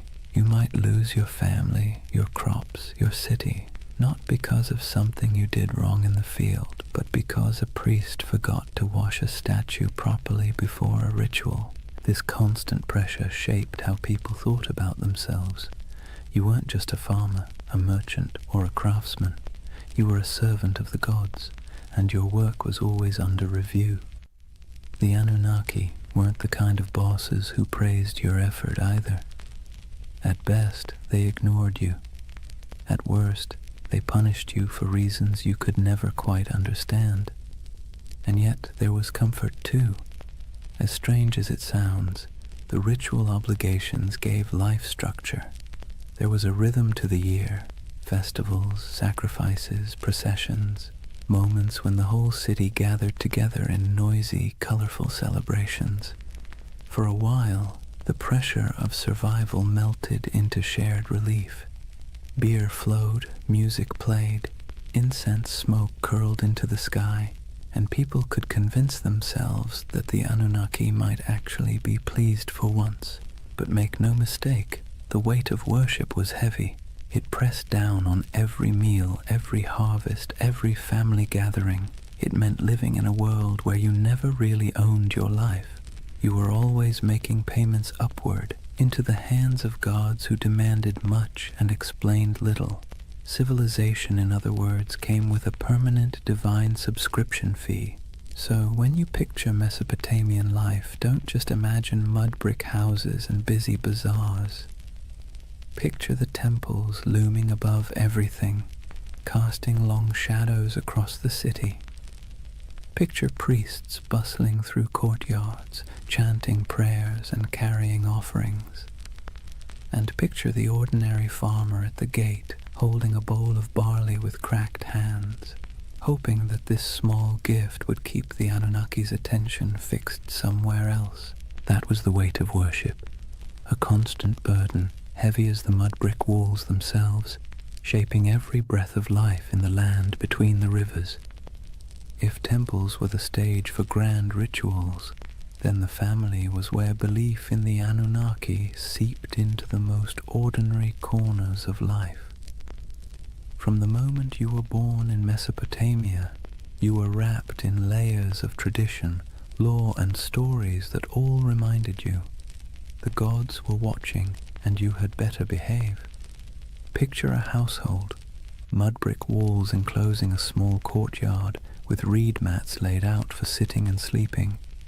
The air smells faintly of cooking grain, sheep dung burned for fuel, and maybe onions sizzling in oil if the family was lucky enough to afford them. Life here was simple, cramped, and endlessly repetitive. Yet, hovering over every task, grinding flour, weaving wool, teaching children their chores, was the belief that the Anunnaki were present, judging not just cities or kings, but households too. Families were patriarchal, meaning the oldest male ruled the home, and his authority was framed not as personal power, but as divine order. Fathers were seen as enforcers of a structure that supposedly mirrored the cosmic hierarchy. Just as gods ruled over humans, men ruled over their families. Hammurabi's famous law code spelled this out with brutal clarity. Wives owed obedience, children owed respect, and failure to comply could bring harsh consequences. This wasn't just social convention. It was written into the laws that claimed divine backing from the gods themselves. Mothers carried their own weight, of course. They were the backbone of the household, weaving, grinding, managing food stores, raising children, and passing on the stories that glued the family's beliefs together. Bedtime wasn't a cozy session of fairy tales. It was an education in fear and respect. Children were told myths of Inanna descending to the underworld, of Enlil sending storms, of the Anunnaki judging souls in the afterlife. These stories weren't entertainment so much as early compliance training. The message was clear: live properly or the gods will notice. Children's lives reflected this constant training. Boys learned the family trade early, whether that meant trudging in the fields, selling goods in the marketplace, or, if you were very lucky, scratching cuneiform signs into clay tablets under the harsh eye of a schoolmaster. Girls learned weaving, cooking, and managing the household, roles that prepared them to keep the rhythm of worship alive in the next generation. Even play wasn't free of divine oversight. Children carved little clay figurines of gods and heroes used in games that blurred the line between fun and reverence. Faith wasn't just whispered in prayers, it was baked into family rituals. Before meals, small offerings of grain or beer might be set aside for the household gods. Amulets were hung by doorways to ward off demons. Protective charms shaped like little snarling figures were placed in bedrooms, especially near infants. Birth itself was wrapped in ritual. Women prayed to Ninhursag, goddess of fertility, to protect mother and child, while midwives muttered incantations to keep evil spirits away. From the very first breath, life was understood as a fragile gift, one that could be snatched away if the Anunnaki weren't appeased. And here's the thing, families weren't just private units, they were miniature reflections of the larger city and its hierarchy. Just as kings claimed authority from the gods to rule nations, Fathers claimed authority from the gods to rule homes. The same logic that justified empires justified bedtime discipline. Civilization and family structure grew up hand in hand, each reinforcing the other, all under the Anunnaki's restless gaze. Of course, within this strict system there were still moments of warmth. Picture a mother teaching her daughter how to weave, her hands guiding the thread through the loom. Picture a father showing his son how to plant barley, pressing the seeds into the soil with calloused fingers. Picture siblings squabbling in the courtyard, stealing figs, chasing each other until their laughter echoed against mud-brick walls. These were human moments, timeless and familiar, lived out under the shadow of divine expectation. So when you think of Mesopotamian families, don't imagine cozy equality or freedom of choice. Imagine order, hierarchy, and obligation structured from the top down, from the Anunnaki themselves to the smallest child in the household. Family wasn't just family, it was a rehearsal for serving the gods, and every story told at bedtime, every offering laid out at a threshold, every whispered prayer before sleep reinforced the same lesson. The Anunnaki were always listening. That was family and faith in ancient Mesopotamia, woven so tightly together that you couldn't separate one from the other. Home was never just home. It was a microcosm of the cosmic drama played out every day under the eyes of gods who demanded order, loyalty, and obedience. If Mesopotamian families carried the rhythm of worship in their courtyards, then the cities themselves thundered with it. The soundscape of Mesopotamia wasn't just donkeys braying or merchants shouting. Woven through the daily hum was an undercurrent of sacred noise, constant reminders that the Anunnaki were never far away. Imagine walking barefoot across the packed dirt streets of Ur or Uruk, the air heavy with heat and dust. The first thing you'd notice rising above the chatter of the marketplace is chanting, long, steady voices carrying from the temple courtyards. Priests chanted hymns in Sumerian or Akkadian, their words flowing like the rivers themselves, steady, unrelenting, rhythmic. To the people listening, these weren't just words, they were incantations meant to keep the cosmic order intact. If the chanting stopped, who knew what chaos might break loose? Temples were alive with activity. Incense smoldered, releasing thick curls of smoke that clung to the air, sweet and sharp at the same time. The scent was meant to please the gods, but for ordinary people walking by, it was a reminder that the divine was close enough to smell. Lyres plucked their delicate notes in temple courtyards, drums pulsed with steady beats, and flutes added piercing tones that drifted across rooftops. To us, it might sound like music. To them, it was more like maintenance, a sound system designed to keep the Anunnaki pacified. And it wasn't just priests who contributed to the sacred soundscape. Festivals turned entire cities into orchestras of devotion. Imagine crowds gathering for a procession, voices rising together in chants, bells clanging, animals bellowing as they were led toward sacrifice. The ziggurat loomed above it all, terraces echoing with footsteps as priests climbed higher to offer food, drink, and prayers to the gods at the summit shrine. From miles away, travelers could hear the echo of music, the low murmur of thousands of voices, and know they were approaching a city where gods were fed daily like pampered royals. But the sounds weren't always grand. Sometimes they were intimate and unsettling. Picture a priest muttering over the body of a sick child, reciting spells to chase away spirits. Picture whispered prayers at dusk, entire families speaking softly into the night air as oil lamps flickered. Picture the hush that fell when an omen was announced, the crowd quieting to hear the words that might decide whether the gods were pleased or furious.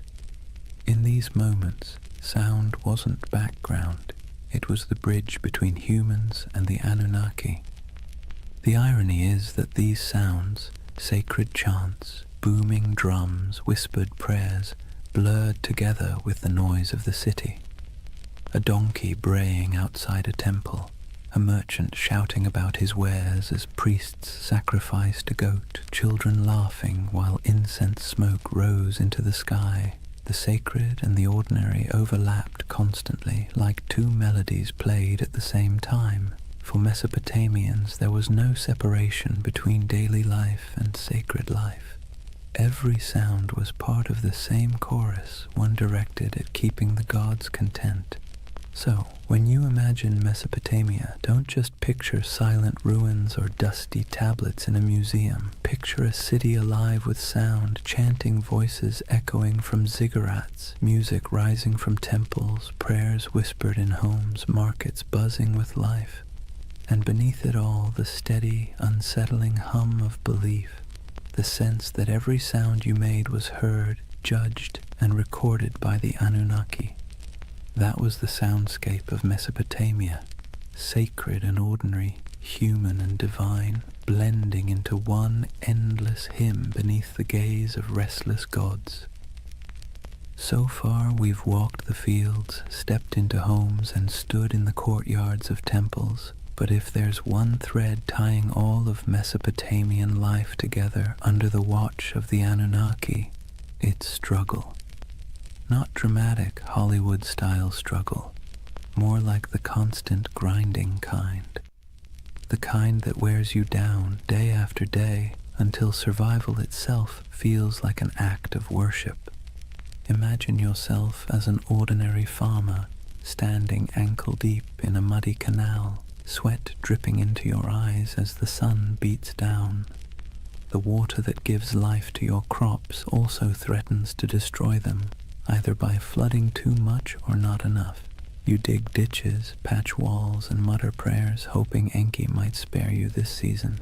Your back aches, your hands blister, and still the work never stops. Each seed you plant is not just a gamble with the soil, it's a plea to the gods. Or imagine being a craftsman, hunched over a clay tablet, shaping wedge-shaped marks into wet clay. Maybe you're writing receipts, tallying debts, or recording temple rations. The work is tedious, your teacher strict, your mistakes punished, and yet every stroke of your stylus feels like part of something bigger. You're not just tracking grain, you're participating in a divine system where the Anunnaki themselves are imagined to weigh human worth in records and decrees. Disease lurked in the background too. Cities were crowded, hot and filthy, and illness spread quickly. If someone in your family fell sick, you didn't think of germs, you thought of angry gods or lurking demons. Maybe it was punishment, maybe it was bad luck, maybe both. Priests muttered incantations over the feverish burned incense and offered sacrifices. Sometimes it worked, sometimes it didn't. Either way, you believed your life was being tallied by powers you couldn't see. And then there was the simple, unshakable anxiety of living in a land where nothing stayed stable for long. Floods, droughts, raids from neighbors, every threat felt like it came with divine approval or divine neglect. You might work tirelessly, live faithfully, and still watch your field wash away overnight. It's no wonder that Mesopotamian myths constantly circle back to the same themes. Humans struggling, gods displeased, chaos always around the corner. But within that struggle, there was resilience. People endured. They dug new canals after floods, rebuilt homes after raids, prayed louder after disasters. Families bound themselves tightly together. Neighbors leaned on one another in the marketplace, and communities clung to rituals that gave their world meaning. The Anunnaki may have loomed like stern overseers, but the people found ways to keep living, laughing, and even celebrating in the cracks between their hardships. So, when you picture Mesopotamia under the eyes of the Anunnaki, don't imagine endless golden fields or carefree abundance. Imagine sweat-soaked tunics, cracked hands, and weary faces that still lifted toward the ziggurat at dawn. Imagine humanity trying, failing, and trying again, all while believing that somewhere, far above or deep below, the Anunnaki were watching, measuring, and deciding their fate.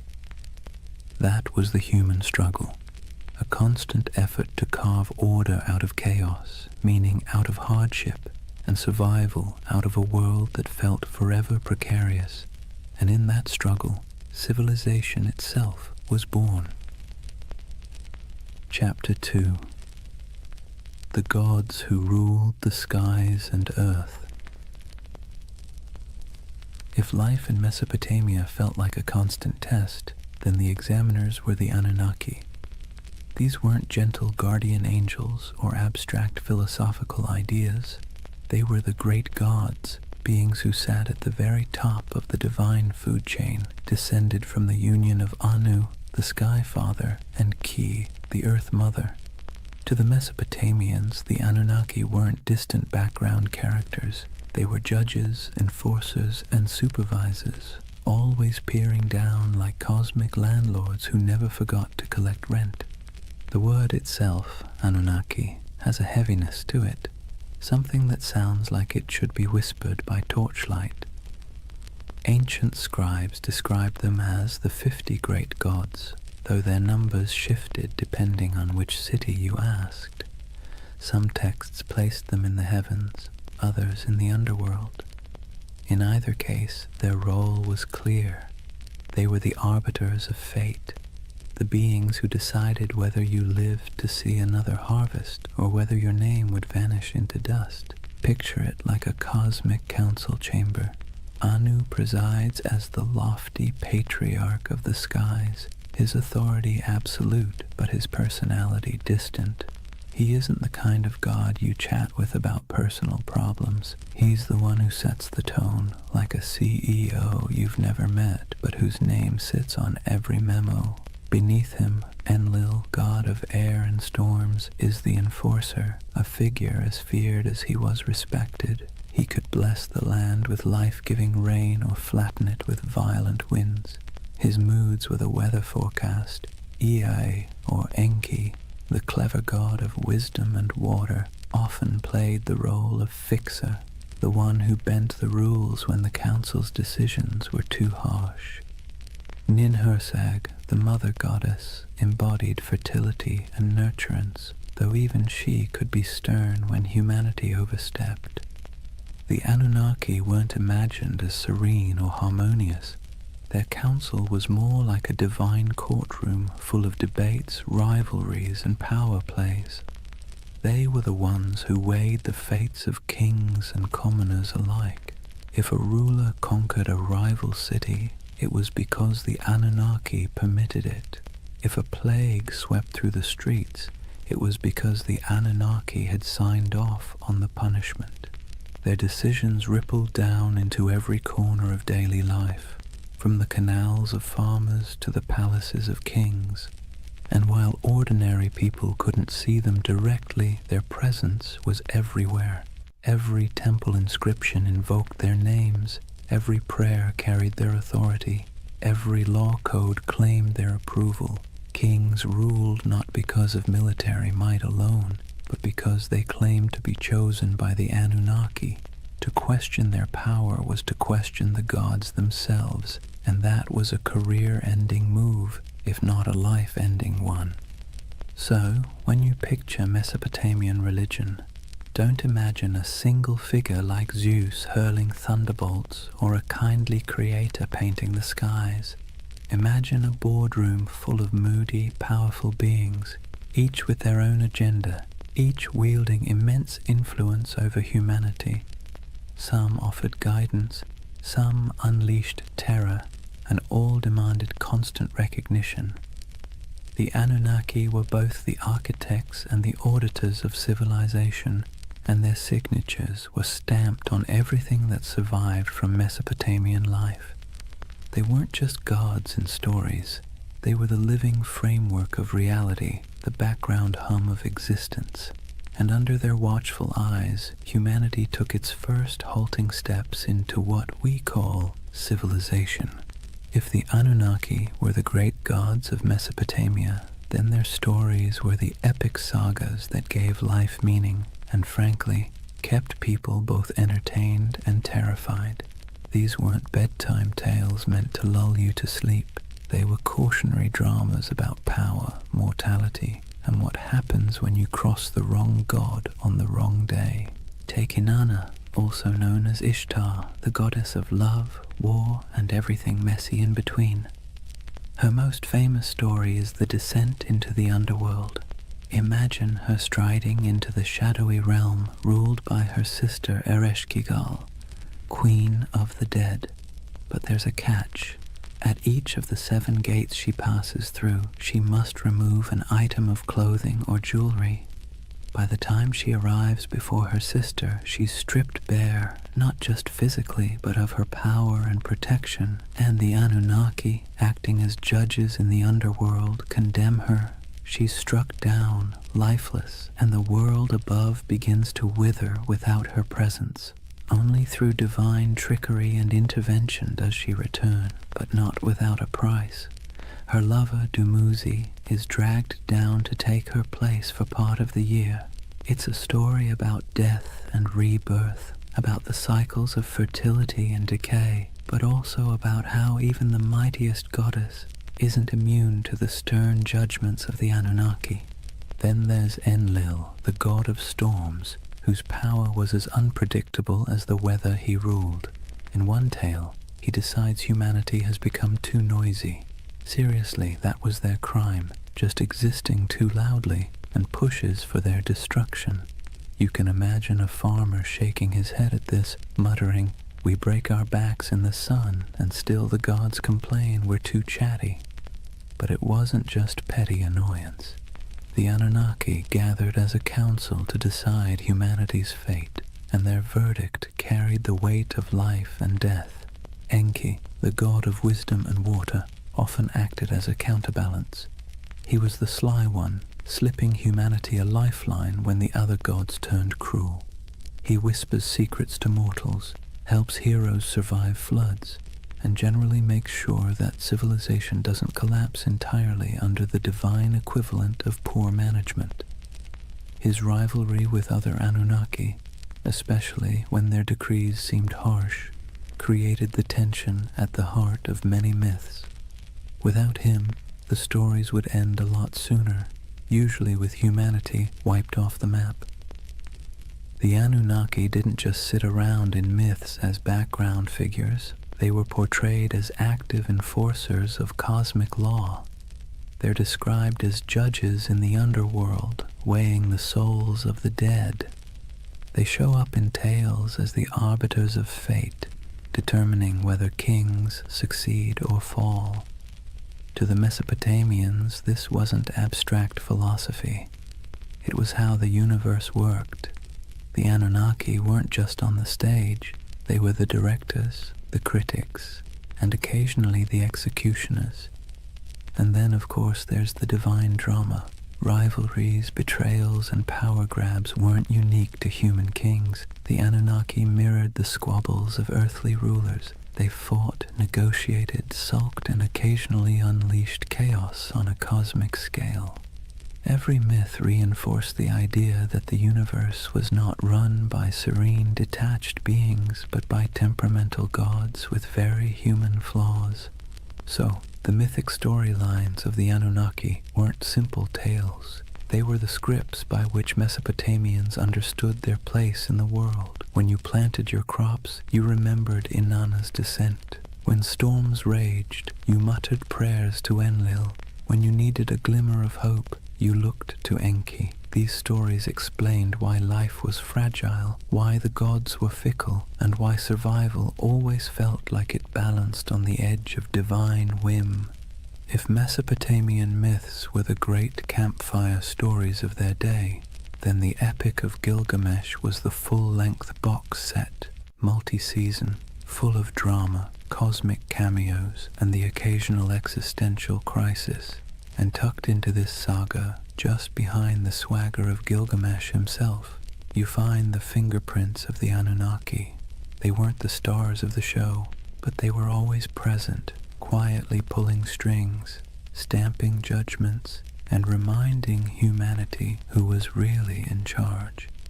Gilgamesh, king of Uruk, is portrayed as 2/3 divine, 1/3 human, a math equation that somehow worked in Mesopotamian mythology but would make your high school algebra teacher sweat. Despite his divine heritage, he still lived under the gaze of the Anunnaki. His strength, his ambition, even his arrogance, all of it was tolerated but not entirely unchecked.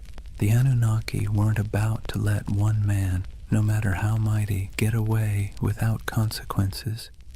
Take his quest for immortality. After the death of his companion Enkidu, Gilgamesh is swallowed by grief, staring mortality in the face, and in that grief he sets out to find Utnapishtim, the Mesopotamian Noah, the one mortal granted eternal life after the great flood. But here's the twist. Utnapishtim's story is inseparable from the Anunnaki. It was they who decreed the flood to wipe out humanity, annoyed once again by our collective noisiness. It was they who sealed the fate of countless villages, and it was Ea, sly Ea, who bent the rules by whispering to Utnapishtim, helping him survive in a boat loaded with animals. Without that divine trickery, there would be no flood hero, and thus no quest for Gilgamesh to undertake. When Gilgamesh finally finds Utnapishtim, he's told in no uncertain terms that immortality isn't for him. The Anunnaki themselves had decreed it. When the gods created man, they allotted him death, but life they retained in their own keeping. That line is essentially the fine print of existence. Humanity got the mud bricks, the barley, the back-breaking labor. The gods kept immortality for themselves. Tough luck. Even the great adventures within the epic, slaying Humbaba, guardian of the cedar forest, or killing the bull of heaven after Inanna sends it to punish him, circle back to the gods' involvement. The Anunnaki weren't background noise. They were the referees, deciding when Gilgamesh had crossed a line and when his hubris deserved punishment. The death of Enkidu, for instance, is the direct result of divine judgment. The Anunnaki convene and decree that one of the pair must die for their defiance. Enkidu becomes the casualty, and Gilgamesh, for all his divine strength, can do nothing but weep and rage. What's remarkable is how these stories resonate with us even now. The Epic of Gilgamesh isn't just about a king wrestling lions or digging canals. It's about humanity's oldest anxieties. Why we die, why we suffer, and why no amount of wealth or power can change those facts. And standing behind those anxieties are the Anunnaki, like cosmic administrators who handed humanity its most dreaded memo. Life ends, always. So, as Gilgamesh wandered deserts, scaled mountains, and crossed seas in search of eternal life, he wasn't just wrestling with his own fears. He was wrestling with the verdict of the Anunnaki, a verdict no mortal could ever overturn. His story wasn't just a king's adventure. It was a parable about the boundaries set by the gods and the futility of trying to break them. And in the end, Gilgamesh's great realization wasn't that he could cheat death, but that he couldn't. His city, his walls, his legacy, those would endure, not his body, which, ironically, is exactly what the Anunnaki seem to want. Humanity striving, building, suffering, and remembering, but never escaping. Civilization itself, with all its mud, sweat, and noise, became the immortality humans were allowed. If you've ever heard the story of Noah's Ark, you might think it's unique. One righteous man, one enormous boat, a zoo crammed 2 by 2, and a god who decided humanity needed a hard reset. But here's the thing, Long before the Bible put pen to parchment, Mesopotamia had already told its version. Several versions, in fact, and at the center of everyone, like judges sitting in an endless board meeting, were the Anunnaki. The earliest version we know comes from the Atrahasis epic. In this story, humanity isn't destroyed because of sin or even bad manners, but because of noise. Yes, noise. Apparently, humans were just too loud for the gods to get a decent night's rest. Picture the Anunnaki sitting in their divine chambers, grumbling like cranky landlords. These humans won't stop partying, yelling, clattering around with their plows. Enough. So they decide to wipe the slate clean. First they try droughts, then plagues, then famine, but nothing seems to stick. Humanity, stubborn as ever, bounces back. Finally, the Anunnaki pull the ultimate lever, a flood to drown every last village. Rivers swell, storms rage, and the land sinks beneath walls of water. Humanity is meant to vanish, a failed experiment erased by divine decree. But one god doesn't quite play along. Enter Ea, clever, cunning, and a little too sympathetic toward mortals for his own good. He whispers a warning to Atrahasis, a man chosen not for his holiness but for his usefulness. Build a boat, Ea advises, and not just any boat, a giant vessel sealed with pitch, stocked with food, and loaded with animals. Atrahasis obeys, and when the waters rise, he and his cargo survive, bobbing above the drowned world like the last ember of human life. A later version of the story appears in the Epic of Gilgamesh, where the survivor is called Utnapishtim. The details are eerily familiar: divine anger, whispered instructions, an ark, a flood, and birds sent out to find dry land. Sound familiar? It should. The echoes between these Mesopotamian tales and the later biblical flood story are too strong to ignore.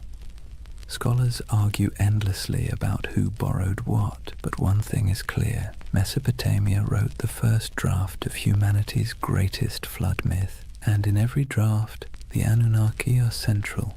They sit in council, they bicker about humanity's fate, and when the floodwaters finally cover the land, they're portrayed in almost comic relief, huddled together, terrified by the very storm they unleashed. Some tablets even describe them as starving, deprived of the offerings that humans usually provided. Without people bringing bread, beer, and incense, the gods themselves were suddenly cut off. The flood, in other words, was as inconvenient for them as it was catastrophic for us. The flood stories reveal something essential about how Mesopotamians saw the Anunnaki, as powerful but flawed, terrifying but needy. They could annihilate the world on a whim, yet still panic when their own survival was threatened. They were less like all-knowing deities and more like moody overlords with too much power and not enough foresight. For the people who told these stories, the message was clear. Humanity existed at the mercy of forces it could never control. Floods could sweep away entire harvests overnight. Droughts could starve villages. Life was precarious, fragile, and unfair. By embedding those anxieties into myth, the Mesopotamians made sense of the chaos. The Anunnaki weren't just random forces of nature. They were personalities you could bargain with, flatter, or, if you were lucky, find an ear to outwit on your behalf. And maybe that's why the flood myth has lasted so long. It resonates with the most basic human fear, that everything we've built, everything we've struggled for, can be washed away in an instant. The Mesopotamians wrapped that fear in the story of divine judgment, a story so powerful it sailed forward through time, carried on clay tablets, copied into scripture, and retold for millennia. So the flood wasn't just water rising, it was a story of humanity's fragility, the gods' capriciousness, and the desperate hope that someone, anyone, might survive to start over again. If you've ever sat through a corporate meeting where everyone jockeys for credit, interrupts each other, and tries to outdo the boss, congratulations, you already understand Mesopotamian divine politics. Because the Anunnaki, for all their cosmic authority, were basically the original middle managers of the universe, constantly bickering, scheming, and pushing their agendas. Let's be clear. The Anunnaki weren't serene, enlightened beings sitting in eternal harmony. They were more like a council of city-states writ large. Each had their turf, their loyalties, and their grudges. When they gathered, it wasn't kumbaya around the celestial campfire. It was more like a landlord's association deciding how much rent to raise while secretly planning who to stab in the back at the next vote. Take Enlil, for example, the storm god, known for being both immensely powerful and immensely irritable. He's often depicted as the one pushing for harsh judgments, floods, plagues, the occasional smiting. If you had to assign him a modern role, he'd be that boss who always thinks the best solution is fire half the staff and never sticks around to clean up the mess. Then you've got Ea, or Enki, the god of wisdom and water, who often played the role of the office saboteur. Whenever Enlil wanted to wipe out humanity, Ea would sneak behind his back, whispering to mortals like Atrahasis or Utnapishtim. He wasn't rebellious enough to stage a coup, but he was crafty enough to bend the rules. Think of him as the co-worker who nods along in the meeting, then quietly emails the client with a completely different plan. And of course, Inanna, also known as Ishtar, the goddess of love, war, and chaos incarnate. She didn't just play politics, she was politics. One moment she's seducing rivals, the next she's unleashing the bull of heaven on Uruk, because Gilgamesh bruised her ego. If the Anunnaki had a group chat, you can bet Inanna was the one sending messages in all caps at 3 a.m. This divine drama mirrored human politics almost perfectly. Kings invoked the Anunnaki to justify their wars. Priests claimed to interpret the gods' wishes, usually in ways that happened to benefit their city. When two cities fought, it wasn't just about irrigation canals or trade routes. It was framed as their gods battling too. The human squabbles were just the earthly reflection of celestial office politics. What's fascinating is that the Anunnaki weren't portrayed as flawless rulers. They were prone to jealousy, anger, and terrible decision-making. They punished entire populations for petty grievances. They feasted on offerings while mortals starved. They demanded loyalty, but offered little security in return. Sound familiar? That's because the people who invented these myths knew exactly what it felt like to live under rulers who acted the same way. The gods were a cosmic mirror of their kings, only with bigger egos and the ability to drown the world when annoyed. And yet this chaos wasn't just accepted, it was baked into the worldview. For Mesopotamians, the divine council was messy because life was messy. The Anunnaki didn't represent a utopia, they represented reality, unpredictable, unfair, and exhausting, but also the only system anyone knew.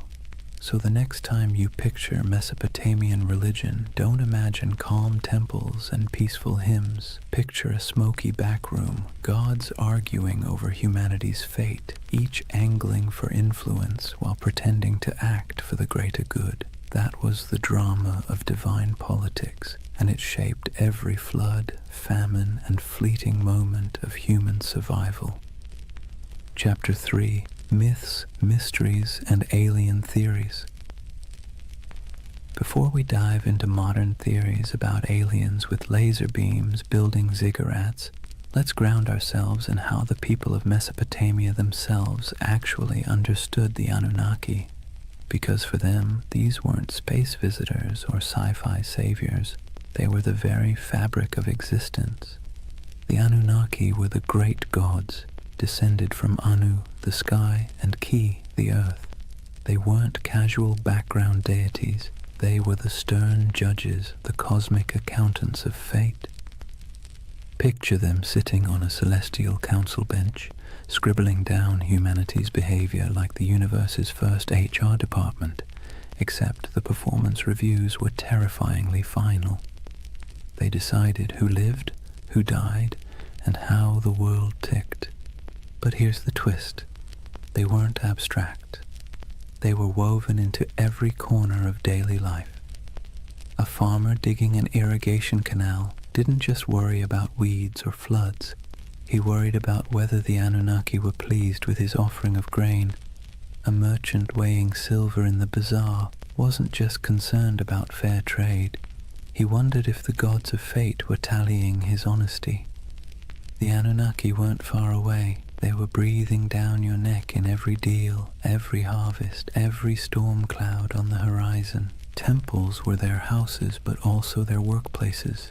Priests acted as caretakers, feeding the statues daily meals, dressing them in embroidered garments, and bathing them in ritual purity. Imagine treating a carved stone figure as if it were your very picky, very powerful roommate who might throw a tantrum if dinner was late. That's the relationship Mesopotamians had with their gods, equal parts reverence and anxiety. The Anunnaki's role stretched beyond the fields and temples. They were tied to fertility, justice, and even the underworld. In some myths, they sit as judges in the realm of the dead, weighing the shadows of human lives like bureaucrats processing endless paperwork. Not exactly a comforting image, but then again, Mesopotamian religion wasn't about comfort. It was about explaining a world that was dangerous, unpredictable, and constantly shifting. And the rituals reflected that. People poured out libations of beer, laid down offerings of bread, burned incense, and sang hymns to keep the divine machine running. Festivals were not just moments of joy, they were mandatory maintenance on the cosmic engine. Skip a ritual, anger a god, and suddenly your canal might collapse or your child might fall sick. So when we talk about the Anunnaki, the ancient understanding wasn't glamorous, it was anxious. These weren't benevolent guardians handing out blessings. They were moody overseers, cosmic bosses whose whims dictated survival. And humanity's job was simple, if exhausting. Keep them fed, keep them clothed, keep them entertained, and maybe, just maybe, they wouldn't ruin your week. In other words, the Anunnaki were less about lofty spirituality and more about survival management. They reflected the world their worshippers lived in, harsh, unstable, unpredictable, but impossible to ignore. So let's clear the fog a bit. When we talk about the Anunnaki, what do we actually know from the ground? What's been dug up, baked in clay, and translated by bleary-eyed archaeologists squinting at wedge-shaped cuneiform? Because while modern theories tend to leap straight into sci-fi territory, the ancient sources are both more grounded and, in some ways, more fascinating. The word Anunnaki itself pops up across thousands of years of Mesopotamian texts, from Sumerian myths to Babylonian epics. These weren't obscure fringe deities whispered about in one dusty tablet. They were front and center, woven into the very structure of Mesopotamian religion. They appear in the Enuma Elish, the Babylonian creation story, their judges in underworld texts, their name dropped in royal inscriptions, invoked as divine witnesses to treaties and curses. If you lived in Mesopotamia, you would have heard their names the way we hear the law or the government. Archaeologists have unearthed thousands of cuneiform tablets that mention them. Some are myths, some are hymns. Others are dry administrative lists where the Anunnaki show up as the divine recipients of offerings, bread, beer, livestock, and occasionally the odd luxury good. Imagine seeing your gods listed alongside taxes in a spreadsheet carved into clay. That's how real they were to the people of the time. Visually, the evidence is trickier. Unlike Egyptian gods with instantly recognizable animal heads, the Anunnaki weren't locked into one iconography. Sometimes they're represented as human-like figures in elaborate robes with horned crowns, a symbol of divinity. Other times, they're mentioned collectively, more as a divine council than as individuals with distinct faces. Reliefs from places like Assyria show gods flanking sacred trees, holding ritual objects, or hovering in winged forms. Whether every winged figure should be read as Anunnaki is debated, but what's certain is that these divine images were meant to remind worshippers of cosmic hierarchy, gods above, humans below, no exceptions. Then there are the ziggurats themselves, the massive step temples that dominated Mesopotamian skylines. While we can't slap a label on the bricks reading Anunnaki headquarters, the texts make clear these structures were dedicated to them and their kin. Priests, trained scribes, and entire economic systems revolved around the upkeep of these temples. Archaeological digs at Ur, Uruk, and Babylon show storehouses stuffed with offerings, workshops producing ritual goods, and courtyards where processions would wind past colossal altars. These weren't quaint little shrines, they were institutions, part Wall Street, part Vatican, part government office, all in the name of gods like the Anunnaki. Of course, the tablets don't answer every question. They leave gaps. Frustrating gaps that modern minds love to fill with speculation. Did the Anunnaki descend from the heavens in some dazzling moment of contact? The texts never say that. Did they genetically engineer humans in a laboratory? No mention. What they do say is that the Anunnaki were the arbiters of fate, the enforcers of divine will, and the ever-watchful overseers of human existence. They're described as present in the underworld, as the ones who decree destinies, and as an assembly that even other gods had to respect. The challenge and the beauty of the archaeological evidence is that it roots the Anunnaki firmly in the ancient imagination without giving us neat answers. What survives is clay, dry, cracked tablets that were once wet mud in the hands of scribes. Reliefs chipped out of palace walls, broken statues that once carried offerings, the echoes of rituals performed in smoke-filled courtyards. The Anunnaki live on through these fragments, like a puzzle with half the pieces missing, and maybe that's why they remain so compelling, because the evidence is enough to prove they were central to Mesopotamian life, but not enough to fully explain them, which leaves space, too much space, for centuries of speculation, from serious scholarship to, well, let's just say, less serious theories about alien overlords building irrigation canals. Now, here's where things take a sharp turn from dusty tablets to late-night cable television. For thousands of years, the Anunnaki lived quietly in broken clay fragments and forgotten ziggurats. Then the 20th century rolled around, and suddenly they were recast as cosmic engineers from another star system. The gods of the underworld became astronauts, and the myths of Mesopotamia were rebranded as ancient history's greatest cover-up.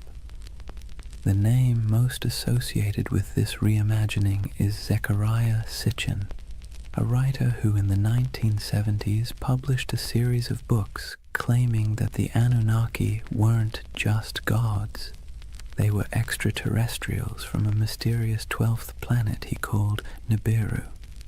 According to his interpretation of Sumerian texts, these beings came to Earth hundreds of thousands of years ago, mined gold to repair their failing atmosphere, and genetically engineered humanity as a labor force. Essentially, humans are the original interns in someone else's cosmic business plan. Sitchin's book sold like hot bread in a Mesopotamian market. They tapped into a cultural moment when UFOs, space exploration, and Cold War paranoia made alien narratives irresistible. His Anunnaki weren't just mythic figures. They were proof, he claimed, that our origins weren't entirely our own. The gods of Sumer weren't metaphors, they were visitors, technicians, and in some versions, slave masters. And conveniently, they promised to return someday, which gave the whole story a nice mix of biblical prophecy and sci-fi cliffhanger. From there, the Anunnaki leapt into popular culture. They became staples in documentaries, internet forums, video games, and conspiracy theories. You've probably seen them lurking in the background of the History Channel's Ancient Aliens, their horned crowns swapped for astronaut helmets in digital recreations. They pop up in books arguing that ancient architecture, the pyramids, Stonehenge, Machu Picchu, was the handiwork of godlike beings with advanced technology. Never mind that the Sumerians never claimed their ziggurats were rocket launch pads. The imagery proved too enticing for modern imaginations. The Anunnaki as aliens theory has sticking power because it blends two irresistible ideas, that the gods were real and that humans didn't climb the ladder of civilization entirely on their own. It offers mystery, grandeur, and, let's be honest, a touch of flattery. Because if aliens engineered us, then clearly we're special, or at least somebody's favorite experiment. Of course, historians and archaeologists roll their eyes hard enough to sprain something when these theories come up. There's no tablet that says, by the way, we came from planet Nibiru. There's no evidence of spaceports in Ur or genetic labs in Babylon. The texts talk about floods, fate, rituals, and divine councils, not interstellar travel. But for many people, that's part of the fun. The gaps in the evidence are fertile ground for imagination, and Sitchin's Anunnaki filled those gaps in a way that captured millions of readers. It's worth pausing, though, to ask why. Why did the Anunnaki, of all the gods in human history, become the poster children for alien theories? Why not the Greek Olympians, or the Norse pantheon, or the Aztec deities? Partly it's because Mesopotamia is so old. These myths stretch back to the dawn of writing, which makes them feel like they contain hidden truths, the first draft of humanity's story. And partly it's because the Anunnaki were always portrayed as remote, judgmental overseers, an image that lends itself easily to the idea of superior beings from elsewhere. So, in the modern imagination, the Anunnaki have been rebranded, no longer just the moody gods of grain and flood. They're star travelers, geneticists, and absentee landlords of Earth. Whether you buy it or not, you have to admit, it's a heck of a career change for a bunch of ancient underworld judges. So, let's weigh the scales. On one side, we have archaeologists with dirt under their fingernails, carefully piecing together tablets baked 5,000 years ago. On the other, we have modern storytellers claiming the Anunnaki were gold-mining astronauts with a taste for human DNA. Which side is right? Well, that depends on whether you prefer your history served with clay dust or with tinfoil hats. First, the debunking side. Professional Assyriologists, those are the folks who actually read cuneiform, not just squint at it until it looks like spaceships, are nearly unanimous. The alien Anunnaki theory has no basis in the texts. The tablets describe gods with human emotions, divine councils, underworld judges, and mythic battles. They don't describe rocket launches, orbiting planets, or genetic splicing. The so-called translations used by Sitchin and his followers are, to put it gently, extremely creative. Imagine reading a cookbook, ignoring the ingredients list, and deciding it's actually a secret guide to time travel. That's about the level of scholarship we're talking about. Historians also point out that Mesopotamian myths are not unique in describing gods coming from the heavens or shaping humanity. Nearly every culture personified natural forces, storms, floods, fertility, death, as divine beings. The Anunnaki fit neatly into this pattern. Their role as overseers of fate and cosmic order makes sense in a world where rivers could make or break your survival overnight. They were not literal engineers from outer space. They were metaphors dressed in horned crowns. And yet, here's where the believing side makes its case, not necessarily because the evidence is strong, but because the allure is irresistible. People love mysteries. We love the idea that official history only tells part of the story, and we especially love the idea that ancient civilizations had secrets we can barely comprehend. The Anunnaki as aliens theory scratches all those itches. It takes the gaps, the missing pieces in the archaeological record, and fills them with rockets, DNA labs, and interstellar empires. And let's be honest, the official scholarly version isn't exactly sexy. The Anunnaki were stern gods who oversaw the underworld and enforced cosmic order doesn't exactly sell a million paperbacks. The Anunnaki were aliens who built humanity as their labor force and promised to return. Now that gets you a book deal, a History Channel interview, and a lifetime supply of conference invitations. What's fascinating is how both sides talk past each other. Scholars insist, rightly, that there's no evidence for aliens. Believers insist, also rightly in their own way, that the mysteries of Mesopotamia leave plenty of room for speculation. And between those poles, the Anunnaki themselves sit in silence, their names carved into clay, waiting for us to argue over them. Maybe that's the real takeaway here. Not whether they were gods, judges, or astronauts, but the fact that the Anunnaki are still sparking debate thousands of years later.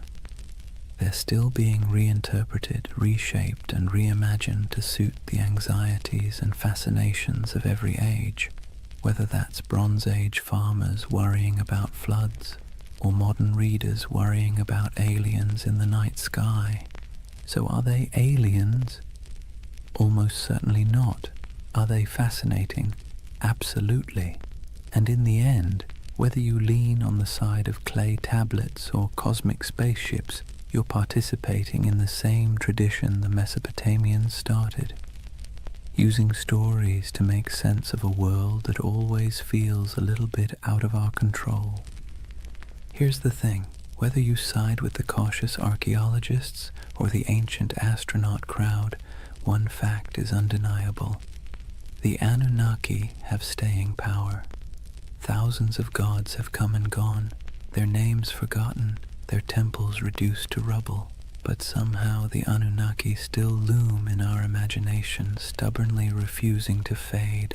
Why? What is it about this particular group of deities that continues to haunt us? Part of the answer lies in timing. The Anunnaki belong to the very earliest chapters of human history. When we talk about them, we're not just talking about some late add-on to mythology. We're talking about gods that walked hand in hand with the invention of writing, cities, and law. They're baked into the foundations of civilization itself.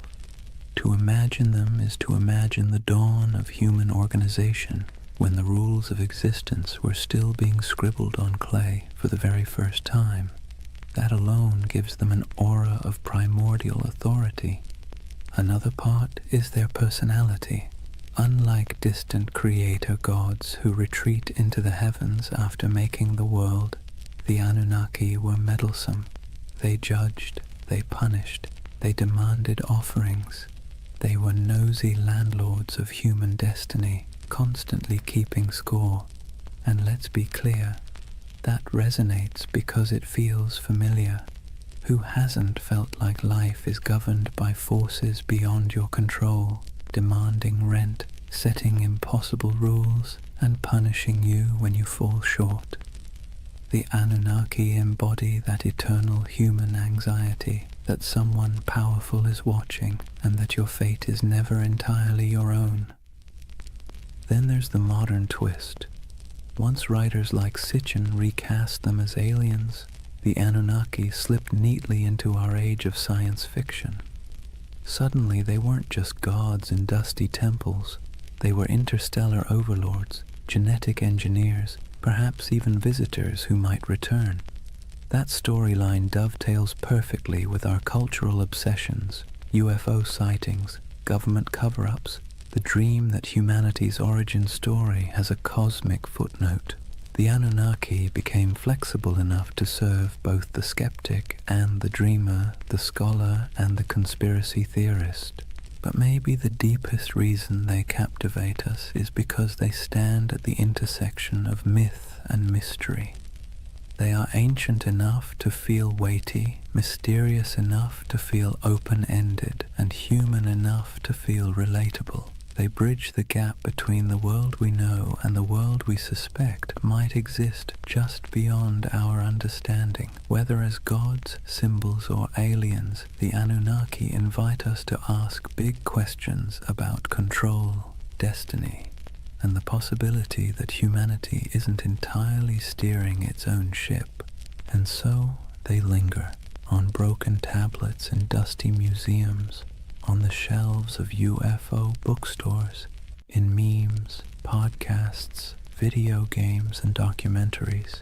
They've outlived the cities that once worshipped them, and they'll probably outlive our own stories too, because the Anunnaki aren't just gods of the underworld, they're gods of imagination, and that, in the end, might be the only immortality any deity truly needs.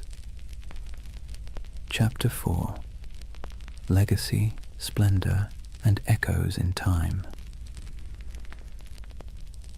If you were a Mesopotamian king, life wasn't just about managing crops or worrying about canal maintenance. That was for everyone else. Your main job, besides bragging in stone, was to convince people that the Anunnaki were firmly in your corner. Ruling wasn't just politics, it was theater, and the Anunnaki were the ultimate stage props. Step into the palace of a Babylonian ruler and look at the walls. Carvings show the king standing tall, flanked by divine symbols, winged discs, horned crowns, stars etched above his head. These weren't decorative doodles, they were bold advertisements. The message was simple: I don't just rule because I say so, I rule because the gods, the Anunnaki themselves, have given me the keys to the kingdom. If anyone dared question it, well, they weren't defying just a man, they were defying the cosmic order. Not exactly a comfortable position to be in. And then there were the temples. Massive ziggurats weren't simply for piety, they were political assets. Kings poured resources into these towering mud brick staircases to heaven, dedicating them to the Anunnaki as if they were paying off a divine mortgage. Each new level added, each gleaming brick was another way of saying, see how devoted I am? Clearly the Anunnaki love me more than the guy ruling next door. Priests, of course, benefited handsomely from this arrangement, receiving offerings, land, and workers, all in the gods' names. Kings and priests together formed a kind of divine PR firm, endlessly reminding everyone that their power flowed straight from above. Rituals, too, were carefully choreographed to spotlight this connection. The king might be shown pouring libations to a statue of a god or personally leading a festival procession. Behind him trailed nobles, musicians, soldiers, and ordinary citizens, all participants in a drama where the king was both actor and messenger. The Anunnaki's presence was invoked at every step, their supposed approval stamped onto the very structure of civic life. Of course, it wasn't all incense and hymns. Kings also invoked the Anunnaki in their darker pronouncements. Inscriptions often came with curses attached. Whoever defaces this monument, may the Anunnaki destroy his seed, wither his fields, and turn his name to dust. Nothing like a little cosmic threat to keep people from messing with your statues. The Anunnaki became both benefactors and enforcers, tools for rulers to extend their grip long after their actual armies had gone home. To the elite, the Anunnaki were less distant deities and more political allies. Their approval justified expansion, conquest, and the construction of monumental architecture. Their names adorned treaties, their authority sealed laws, and their imagined presence loomed over courts and councils. Ordinary Mesopotamians might have seen the Anunnaki as stern judges of fate, but for kings they were a brand, one you invested in heavily because without it your power was just another mud-brick palace waiting to crumble. And so when you think of Mesopotamian splendor, banquets with honey cakes and music, dazzling gates covered in glazed brick, kings reclining in luxury, remember that every goblet raised was, at least on paper, raised in honor of the Anunnaki. The gods were everywhere, woven into the very fabric of elite life, both as protectors and as the ultimate marketing department. Let's step outside the palaces for a moment and see how different life looked depending on where you stood in Mesopotamian society. Because while kings and nobles could commission inscriptions boasting about their cozy relationship with the Anunnaki, ordinary people experienced those gods in very different, far less glamorous ways. Start with the farmer. He rises before dawn, trudges barefoot through mud, and pours out a portion of his precious grain as an offering. That handful of barley might be the difference between feeding his family through the week or going hungry, but the ritual isn't optional. The Anunnaki need to be kept happy, or at least not too angry, and so sacrifices are made. For him, the gods are stern overseers whose moods swing with the floods, the plagues, and the weather. His prayers are not about glory or legacy. They are desperate petitions for rain, for healthy crops, for the survival of his children. Now step into the temple courtyard. Here, priests oversee elaborate offerings, roasted lamb, beer poured into bowls, incense rising in aromatic clouds. Nobles and kings show up too, parading gifts of gold and silver, dedicating massive feasts in the gods' names. On the surface, it looks like everyone is worshipping the same deities, but the scale is entirely different. Where the farmer gives a clay bowl of bread, the king gives an entire bull. Where the laborer prays for enough water to survive the season, the ruler prays for divine sanction to conquer a neighboring city. Same gods, very different wish lists. And that's the irony. The Anunnaki were invoked as protectors of the entire community, yet the experience of worship was stratified. For the elite, ceremonies doubled as political theater. A grand feast for the gods also reminded the crowd who had the wealth to host it. Statues clothed in embroidered robes weren't just signs of piety. They were signs of power, gifts only rulers could afford to lavish. The gods, in other words, could be co-opted into a luxury brand. For ordinary people, the relationship was more anxious, even exhausting. You lived in constant fear of offending the divine, often through mistakes you didn't even understand. Did you skip a ritual unknowingly? Did a bad dream mean you had angered a god? The Anunnaki were less symbols of splendor and more reminders of how small, fragile, and vulnerable your life was. While kings used the Anunnaki to justify authority, you used them as insurance, however unreliable, against catastrophe. So picture the contrast. In the palace, banquets lit by oil lamps, honey cakes dripping with syrup, nobles reclining as musicians play, the king raising a jeweled cup to the gods. In the commoner's home, a dim reed fire, a bowl of barley porridge, children sleeping on mats while parents whisper prayers that the river won't flood that night. Both acts are framed as honoring the Anunnaki, but the emotional reality could not be more different. And yet, this inequality was accepted because it was dressed in the language of religion. If the Anunnaki had chosen to bless the king with riches, then clearly the king deserved it. If a farmer struggled, well, perhaps he had failed to please the gods properly. Religion became the great explainer of inequality, smoothing over cracks by wrapping them in divine will. The gods, it seemed, loved hierarchy just as much as kings did. That divide between the opulence of elite worship and the bare-bones devotion of ordinary people reveals something profound about Mesopotamian civilization. The Anunnaki weren't just deities of the skies and underworld. They were instruments of power woven into the daily grind of survival for some and the dazzling spectacle of glory for others. Nothing lasts forever, not even gods. For centuries, the Anunnaki dominated Mesopotamian imagination. They judged in the underworld, presided in temples, and loomed over every prayer, curse, and clay tablet.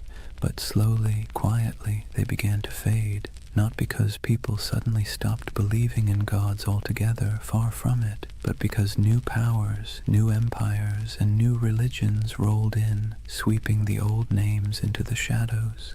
It began with conquest. Mesopotamia was never an isolated bubble. It was a crossroads where Persians, Greeks, and eventually Romans stamped their own cultures onto the land. Each wave of rulers brought new pantheons, new rituals, and new myths. The Anunnaki, once the unquestioned arbiters of fate, were slowly blended, reshaped, or outright replaced. A Babylonian might once have whispered prayers to Inanna or Enlil, but by the time of the Persians, attention shifted toward Ahura Mazda. Later, under Hellenistic influence, Greek gods elbowed their way into local imagination, blending awkwardly with the old Mesopotamian figures. The Anunnaki became echoes, half-remembered names tucked into older hymns and inscriptions, less feared than they once were. Even in the myths, they began to shrink. In the earliest texts, the Anunnaki were grand, mighty judges of humanity, controllers of storms and harvests.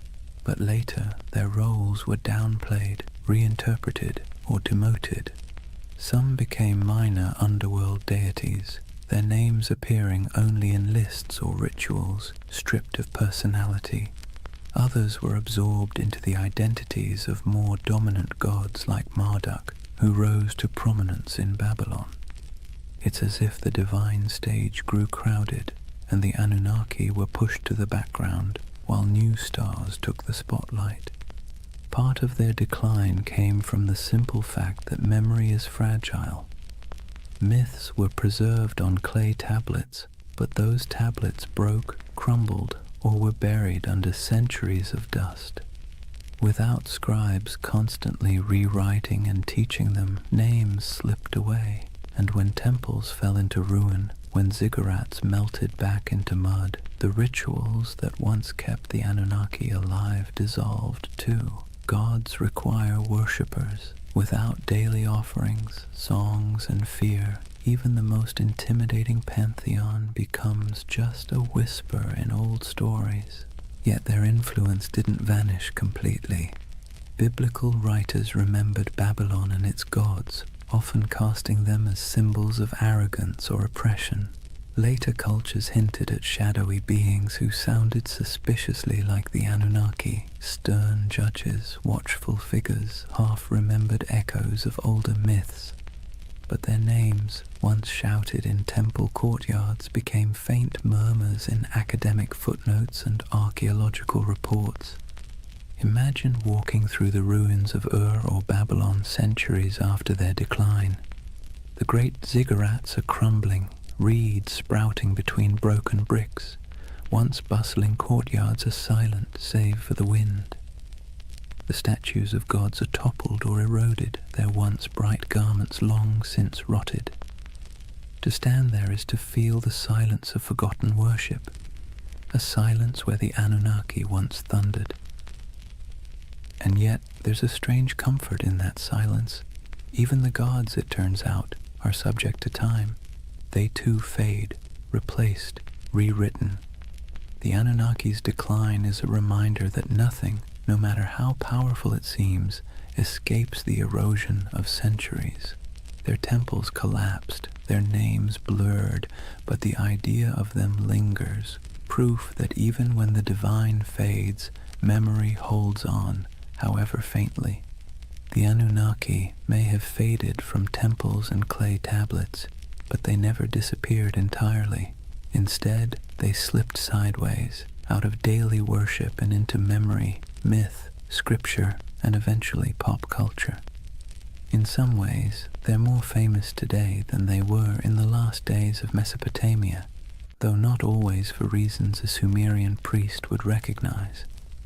Let's start with the Bible. The Hebrew writers who lived through exile in Babylon didn't forget the overwhelming presence of Mesopotamian gods. They may not have name-dropped the Anunnaki directly, but echoes of their imagery crept in. The Watchers, described in certain apocryphal texts, the Nephilim, giants said to descend from divine beings, carry a suspicious resemblance to older tales of moody gods and semi-divine figures. The story of the Tower of Babel itself feels like a faint shadow of the ziggurats, those stairways to the heavens where priests once claimed the gods descended. Babylon became a symbol of arrogance, sin, and divine punishment. But behind that symbol lurked the forgotten faces of the Anunnaki. Fast forward a few millennia, and the Anunnaki were dusted off, not by priests or kings, but by authors with a taste for the mysterious. In the 20th century, writers like Zecharia Sitchin gave them a brand new identity, not just gods, but aliens. According to his theory, the Anunnaki were advanced beings from another planet, here to engineer humanity as a labor force. Never mind that Mesopotamian texts say no such thing. This reimagining stuck, feeding directly into the world of ancient astronaut theories. Suddenly, the Anunnaki weren't forgotten deities of grain and underworld judgment. They were interstellar overlords with spaceships, genetic labs, and a taste for gold. Do scholars roll their eyes at this? Absolutely. Archaeologists point out that Sumerian inscriptions mention plenty of gods, but none of them arrive in rockets or dabble in DNA splicing. Still, the theory has traction because it taps into a deep human itch, the sense that our past hides secrets, that civilization began not just with mud and sweat, but with some kind of hidden intervention.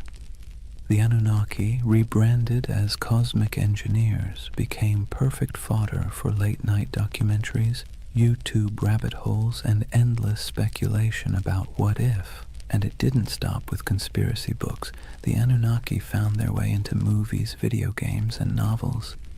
They appear as shadowy gods in fantasy series, as alien overlords in science fiction, as mysterious powers in role-playing games.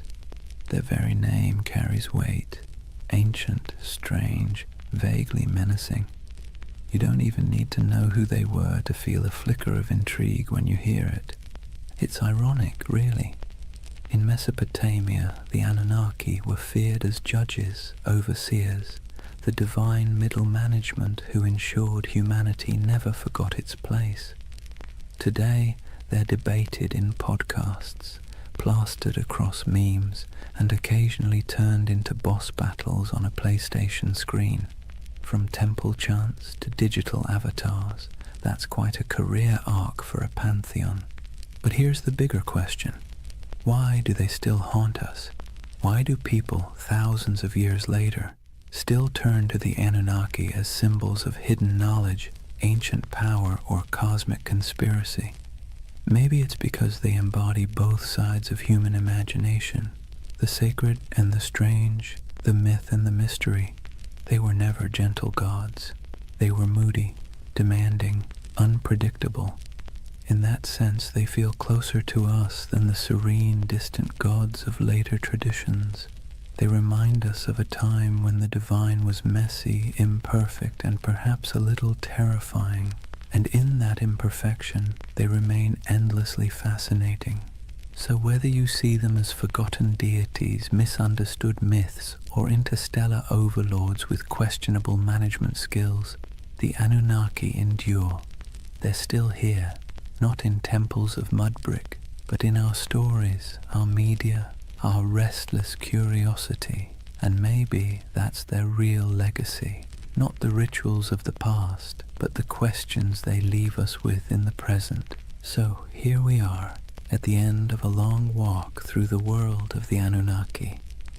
From their thunderous presence in Mesopotamian temples to their quiet afterlife in pop culture, they have proved to be more than just forgotten gods. They are a mirror of how humans explain the unexplainable, manage fear, and weave stories to make sense of chaos. Think about what the Anunnaki represented to the people who first told their stories. They were the ones who judged the living and the dead, who decided whether floods would come, who weighed the worth of humanity day after day. They were terrifying, yes, but they were also familiar. They quarreled like humans, demanded food and drink like humans, punished and forgave like humans. In their flaws, they reflected the world of their worshippers. Life in Mesopotamia was harsh, unpredictable, and full of petty dramas, so naturally their gods were too. Fast forward to today, and the Anunnaki still serve the same role, just in a different costume. Some people see them as symbols of divine mystery, others as aliens with secret blueprints for human evolution, others as archetypes of forgotten myths. But underneath those interpretations is the same impulse, the need to believe that our world is not random, that there are forces, whether gods, aliens, or fate, shaping our story. And here's the irony. In searching for the Anunnaki, what we really uncover is ourselves. Our hopes, our fears, our longing for meaning. Whether in temple hymns, clay inscriptions, or late-night conspiracy videos, the Anunnaki are less about the gods and more about the humans who imagined them. They tell us that from the very beginning, we've been restless. We've wanted answers, we've wanted control, and when the rivers of life flooded or dried, we looked upward, to the sky, to the gods, to the stars, and tried to explain it. So why do they still haunt our imagination? Maybe because they embody the uneasy truth of civilization, that progress comes with anxiety, that knowledge comes with questions we can't quite answer, that power, whether divine or human, is always precarious. The Anunnaki remind us that even at the dawn of history, people wrestled with the same feelings we carry today: awe, fear, wonder, doubt. And as you drift into sleep tonight, let that thought settle in gently. The Anunnaki may be gone, their names eroded by time, their temples reduced to dust, but the echoes of their stories still ripple through us, not as warnings from stern gods, but as reminders of our own humanity. The rivers rise and fall, empires bloom and crumble, gods fade, then return in new disguises. Yet the rhythm of life carries on. In the quiet of your own night, you don't need to worry about divine judges weighing your worth. You can rest easy, knowing you are part of a story that stretches back to those ancient voices who once whispered prayers under starlit Mesopotamian skies. They too feared the night, they too searched for meaning, and in that connection, across thousands of years, maybe we find the most peaceful truth of all. We've always been human, and we've always been looking up. And so, we come to the end of our long journey with the Anunnaki. We've walked the muddy fields of Mesopotamia under their watchful gaze, sat in the courtyards of ziggurats while priests chanted, listened to myths of floods, heroes and gods who judged humanity like a never-ending performance review. We've seen them fade into dust, only to reappear in new disguises, as echoes in scripture, as theories of alien visitors, as symbols of mystery and power. What's remarkable is not that the Anunnaki vanished, but that they never truly left. They live on in the stories we tell, in the patterns of our thought, in the restless curiosity that keeps humans forever asking, what if? They are a reminder that civilization itself began with questions, with awe, with fear, with the desire to turn chaos into order. And in their myths, we can still hear the heartbeat of the first cities, the first prayers, the first sleepless nights. But unlike those ancient people lying awake under reed roofs, fearing floods, demons, and divine wrath, you don't need to worry tonight. The Anunnaki may have been restless gods who never slept, but you can. The rivers outside your window aren't about to rise and sweep you away. The stars aren't omens of disaster, just quiet lights marking the night sky. The fears of yesterday can stay in yesterday, so take a breath. Let the weight of history ease your own thoughts. The Anunnaki watched over their world with suspicion and judgment, but you can rest in a world that has carried their stories forward, softened by time, transformed into echoes. Close your eyes and let the myths fade into dream. The gods may never have slept, but tonight you can. Good night.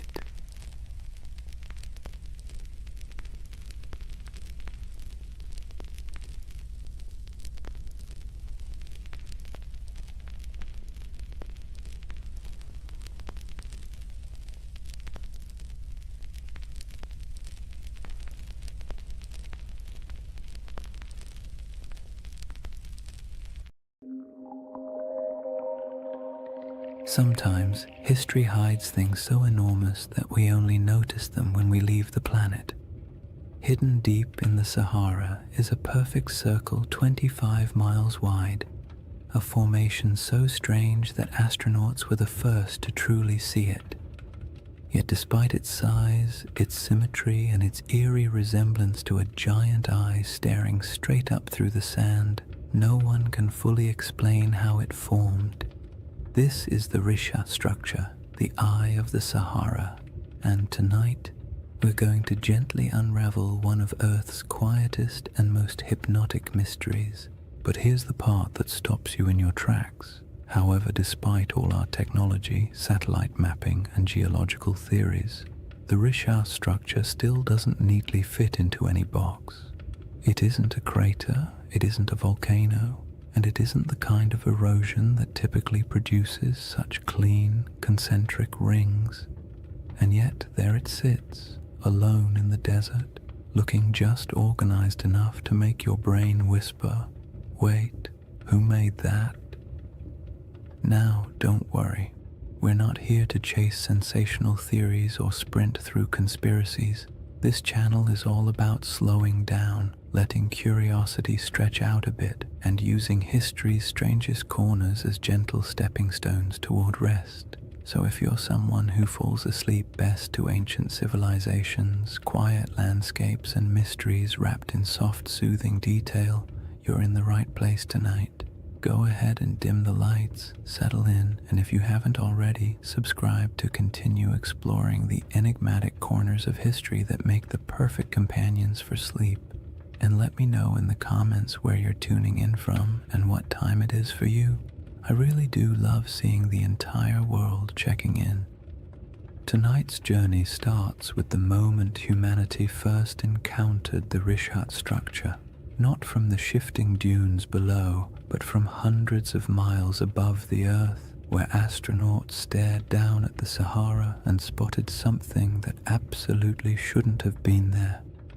From that strange cosmic discovery, we'll move slowly backward through time to the lush green Sahara that existed long before the desert we know, to the geological puzzles that still bother scientists, and eventually to the gentle whispers of an ancient legend you may already be thinking about. So take a breath, let your shoulders relax, and whenever you're ready, we'll begin with Chapter 1. The moment we first glanced down from orbit and saw the eye looking back. Chapter 1. The Eye That Shouldn't Exist. Imagine looking down at Earth from orbit, the Sahara stretched beneath you in soft, endless waves of gold. From up there, the desert doesn't look harsh or unforgiving. It looks calm, like a giant sleeping creature under a pale blue sky. Astronauts have always taken moments to stare at the planet that way, partly out of awe, partly out of boredom, and partly because when you're strapped into a metal capsule moving faster than anything humans were ever meant to travel in, looking out the window is one of the few activities that doesn't involve switches, checklists, or mild existential dread. But during one of those early missions in the 1960s, a crew noticed something unusual, a shape far too large, too perfect, and too strange to ignore. Down on the desert floor, there was a circle, a perfect circle, 25 miles across, spiraling outward in broad rings that looked almost architectural. Not a crater, not a mountain, not a lake, just a massive, quiet symbol pressed into the land, so large that the only way to truly see it was to leave the planet entirely. To those astronauts, it looked like an eye staring straight back at them from the surface of Mauritania, the Richat structure, though it didn't have that name yet. At the time, it was simply that giant thing nobody expected. From a distance of hundreds of miles, the symmetry was unmistakable: perfect curves, clean rings, a massive pupil-shaped center. It had the kind of geometry that makes your brain immediately start asking questions it can't answer. Why is it so round? Who carved it? What force makes a shape like this in a place so empty?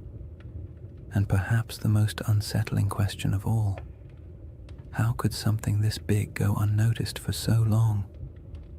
On the ground, the Richat structure is much less obvious. If you were walking across it on foot, you wouldn't see a circle at all. You'd just see gentle ridges rising and falling, interrupted by patches of rock, sand, and stubborn little plants that somehow decided this environment was worth the trouble. Nothing about it screams perfect cosmic spiral. From eye level, it looks like any other collection of rocky hills, the kind of place early travelers might have grumbled about after stubbing a toe or losing a sandal in a patch of loose sand. People likely passed through it for thousands of years without realizing they were walking across something extraordinary. And that contrast, invisible from below, unavoidable from above, is part of what makes the Richat structure so hypnotic. It's a feature you can only understand by stepping back far enough to see the pattern. It quietly resists being known, as if it only reveals itself to observers who approach from the right angle, with the right distance, and the right amount of patience. Scientists naturally tried to classify it the moment the images came down from orbit. Their job, after all, is to put everything neatly into categories, like very polite librarians of the natural world. But the Richat structure didn't fit easily. Some insisted it must be an impact crater until the evidence disagreed. No signs of shocked quartz, no melted rock, none of the scars left by a cosmic collision. Others suspected a volcano, but there was no volcanic rock. No lava flows, no ash deposits. Then came theories of uplift, erosion, domes, collapses, each one working nicely for the first few sentences before quietly falling apart upon closer inspection. The Richat structure, in classic mysterious fashion, remained cooperative enough to study, but stubborn enough to defy a simple explanation. It sits awkwardly between categories, like a puzzle piece cut in the wrong shape but still clearly belonging to the overall picture. And it doesn't help that it's located in one of the most remote regions of the Sahara, far from major trade routes, major kingdoms, or the kinds of resources that attract large ancient settlements. This is not the place where ancient people built empires or dug canals or left behind giant inscriptions announcing their presence. It's a place of wind, silence, heat, and sand, the kind of environment that erases evidence as quickly as humans can create it. Yet even in that isolation, the Risha structure demands attention. It is too large to ignore, too precise to dismiss, and too quiet to fully understand. You look at it and it feels like a riddle you weren't meant to solve on the first attempt. The desert around it stretches endlessly, dunes rising and falling like slow-motion waves, while the structure itself sits calmly in the center, a spiral carved into a world of shifting sand. There is a strange comfort in its stillness, as if it has been watching changes for far longer than humans have been paying attention, waiting patiently for someone to finally look down and notice. People naturally draw comparisons to ancient tales, especially the ones involving circular cities and lost civilizations swallowed by disaster. Humans are not subtle when it comes to pattern recognition. You show us a shape that even vaguely resembles something familiar, and our imaginations sprint ahead with enthusiasm.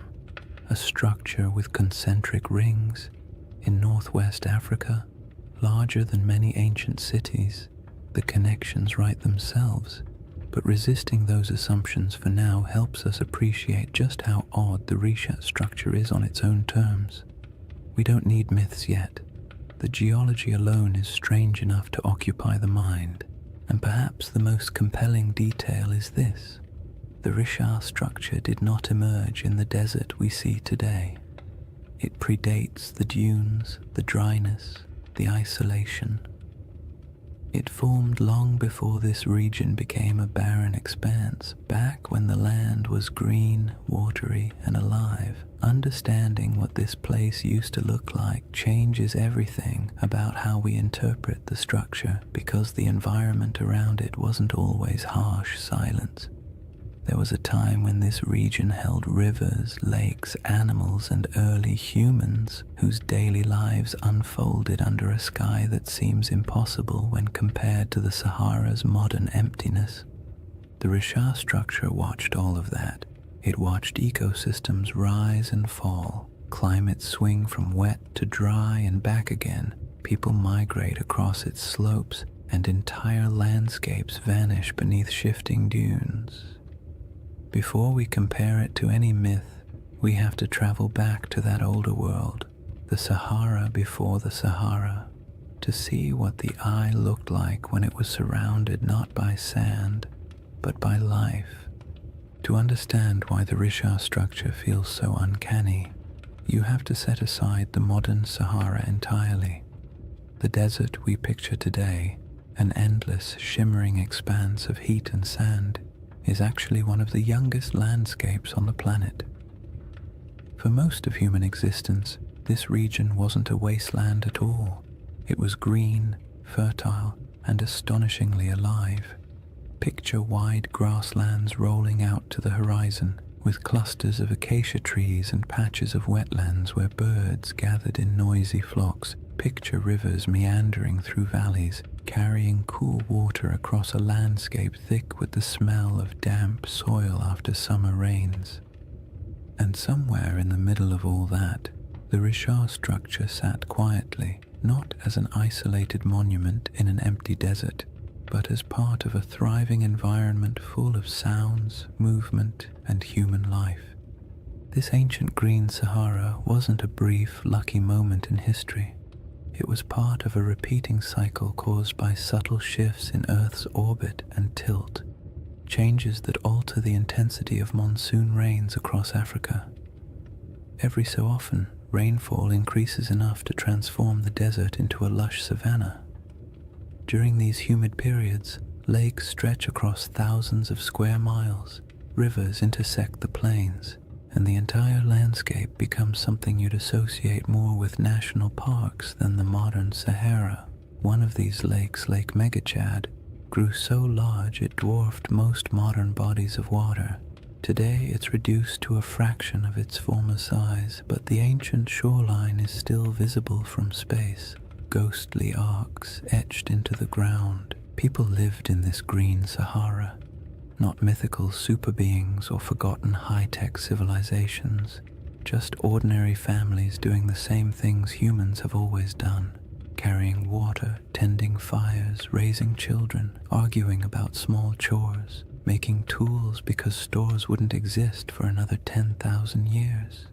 They carved rock art showing giraffes, cattle, and hunters. They painted scenes of life that would feel familiar even now. Herders guiding animals, groups traveling together, children playing near pools of water.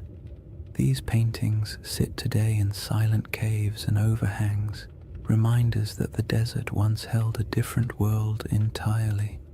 In that greener age, the Risha structure would have been part of daily life, not an object of wonder, not a sacred shape, not a giant spiral people tried to decode. Just land from the ground. The structure doesn't appear circular. You only see ridges and slopes, gentle arcs rising and falling like the ribs of a giant slowly sleeping beneath the surface.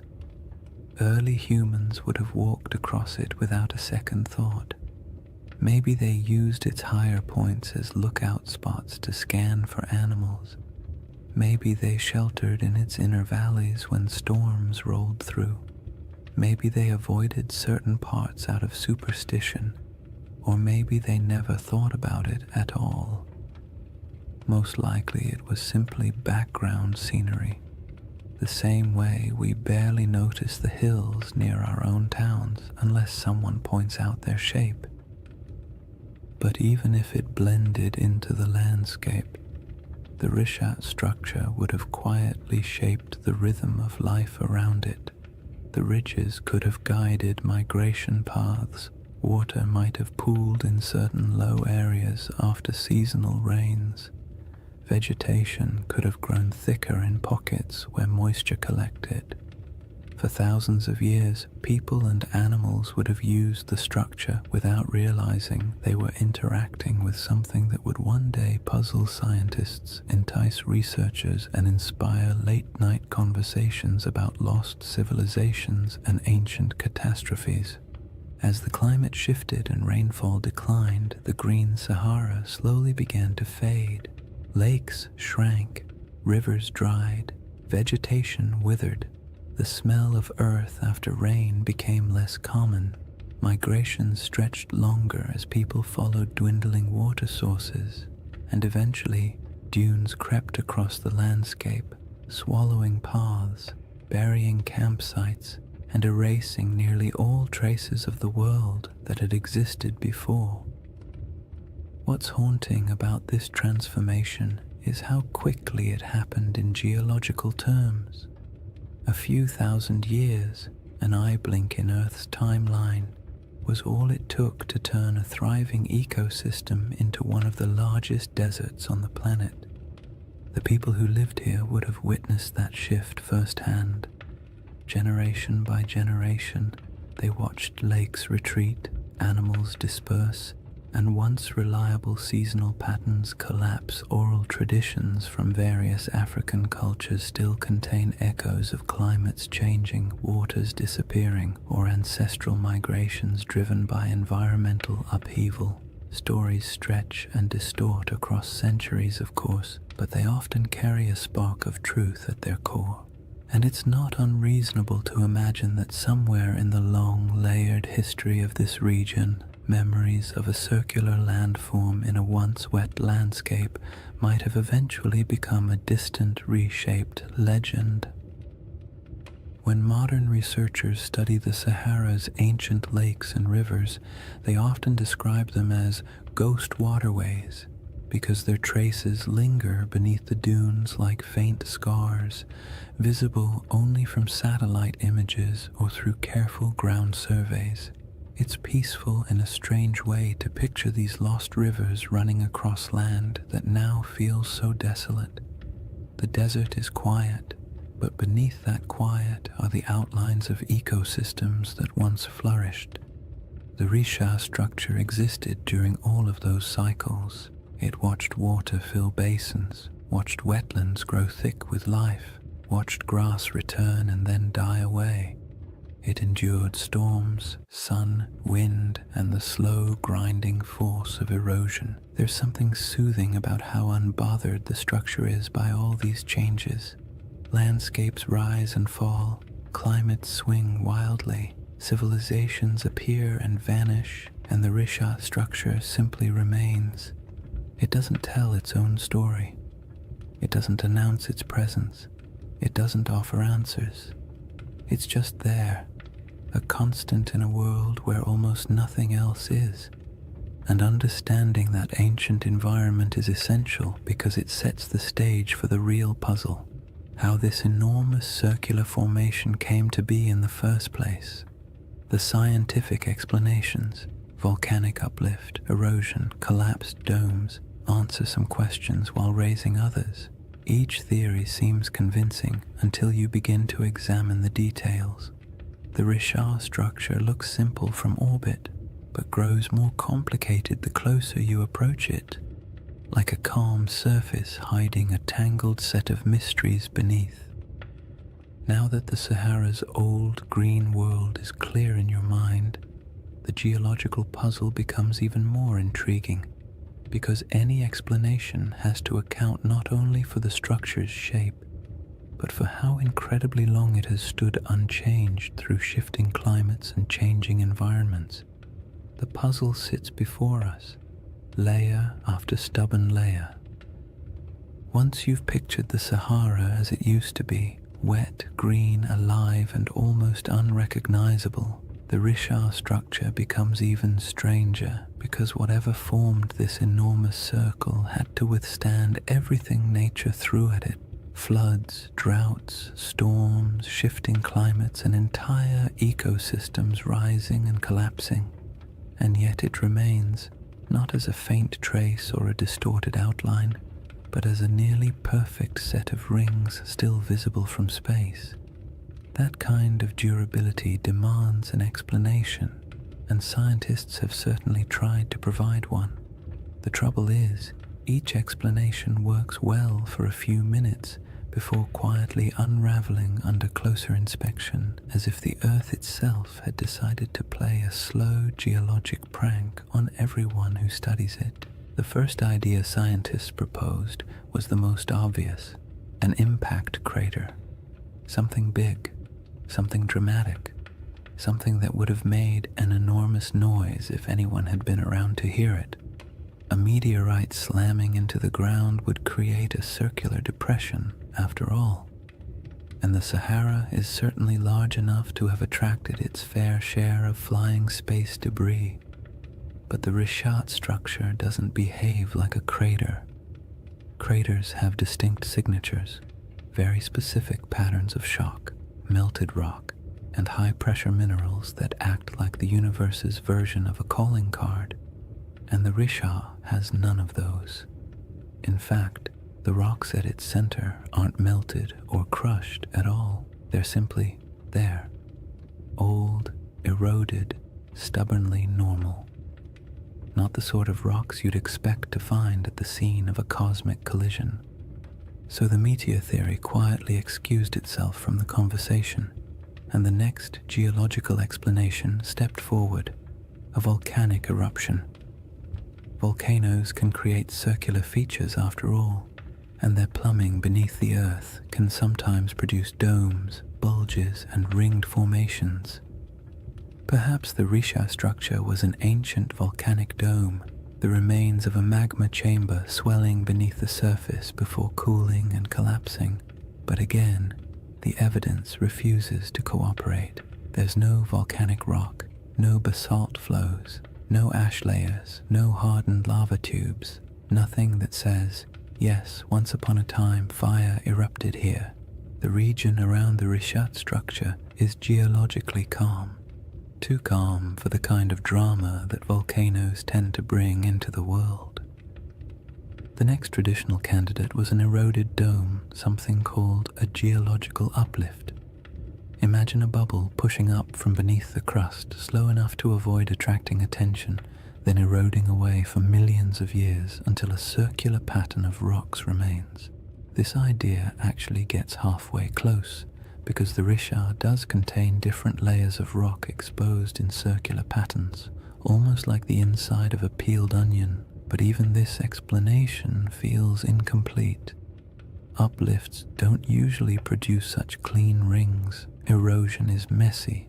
Wind and water rarely work with architectural precision, and yet the Richat structure has rings so consistent that they appear intentional when viewed from above. The dome theory explains the general shape, but not the perfection of it, and certainly not its scale. A 25-mile wide circle is not something easily dismissed as coincidence. Even erosion has its limits when it comes to symmetry, and geologists who typically love tidy classifications had to admit the Richat structure was mostly behaving but not entirely cooperating, like a student turning in homework that looks suspiciously too neat compared to their handwriting in class. Then there's the age problem. The rocks that make up the Richat structure are incredibly old, hundreds of millions of years in some places, but the shaping of the structure itself, the exposure of its rings, is much younger, something pushed upward long ago, something eroded later, something left behind a pattern that would eventually catch the eye of anyone staring down from orbit. It's not a single event. It's a series of long, slow, overlapping processes, each stretching far beyond the human timeline. And yet even knowing that, the structure feels too deliberate. The more scientists studied it, the more the Richat structure revealed small curiosities. The center is oddly flattened. Some ring segments are more pronounced than others. The patterns of quartzite and softer stone alternate in ways that feel as though nature was following a set of instructions. But nature doesn't usually draw in spirals or circles unless something dramatic is happening. Impact, volcanism, collapse. But in this case, the evidence for anything dramatic is conspicuously absent.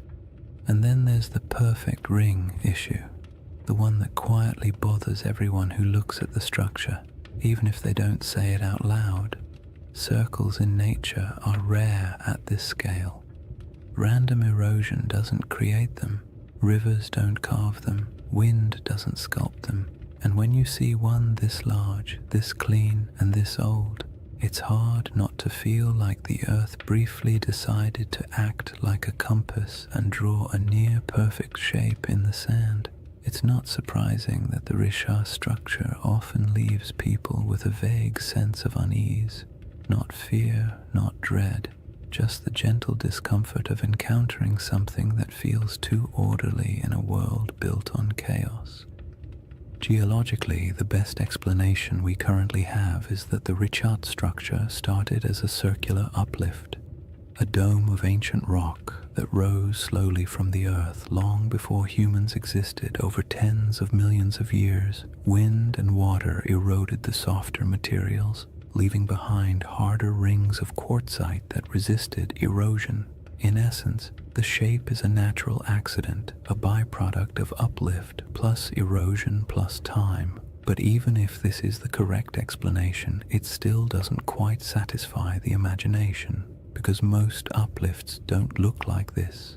Most erosion doesn't cooperate so neatly, and so the Richat structure lives in that strange middle space, scientifically explainable, yet visually suspicious, like a naturally occurring optical illusion, a formation that checks enough geological boxes to avoid being classified as supernatural, yet raises enough questions to spark curiosity in anyone who looks at it.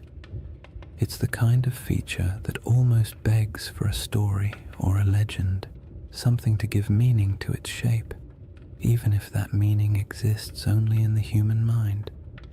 Once you've explored the geological explanations and realized none of them fully capture the structure's quiet strangeness, it becomes easier to understand why some people entertain a very different question. Not the scientific, what made this, but the mythic, does this remind me of something? A city described long ago with concentric rings of land and water positioned somewhere to the west of ancient civilizations, a place said to have vanished in a single day and night. The Risha structure does not announce itself as that place, but it echoes the pattern just enough to make you wonder where coincidence ends and imagination begins.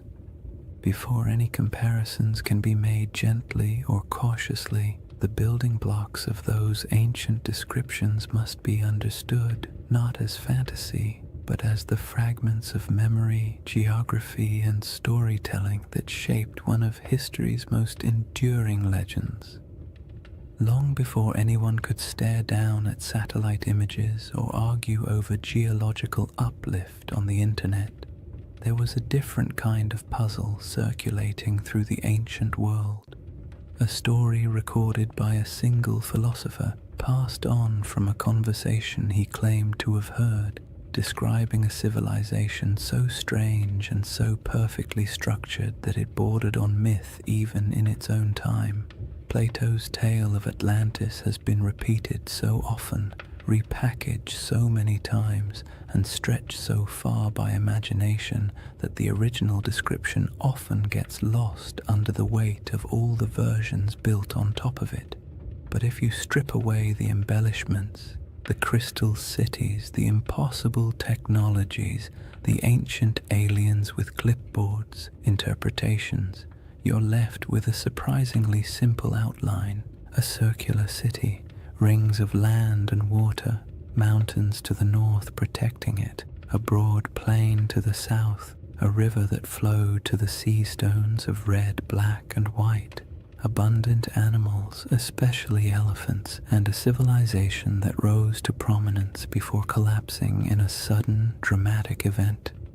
Whether this description is literal, symbolic, exaggerated, or entirely fictional is something scholars have debated for centuries. But what matters for our quiet journey tonight is not whether Atlantis existed. What matters is the shape of the story, because that shape is what causes people to glance at a satellite photo of the Risha structure and pause. The comparison doesn't begin with belief. It begins with pattern recognition. Humans are wired to look for familiar shapes in unfamiliar places. It's the same instinct that makes us see faces in electrical outlets or animals in passing clouds.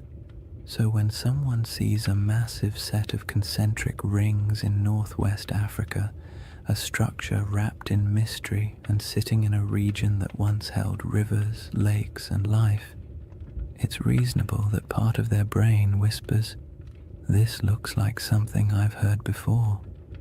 The resemblance is not perfect, not literal, not conclusive, but it's enough to make curiosity shift in its seat a little. Consider the colors Plato mentions: red, black, and white stones.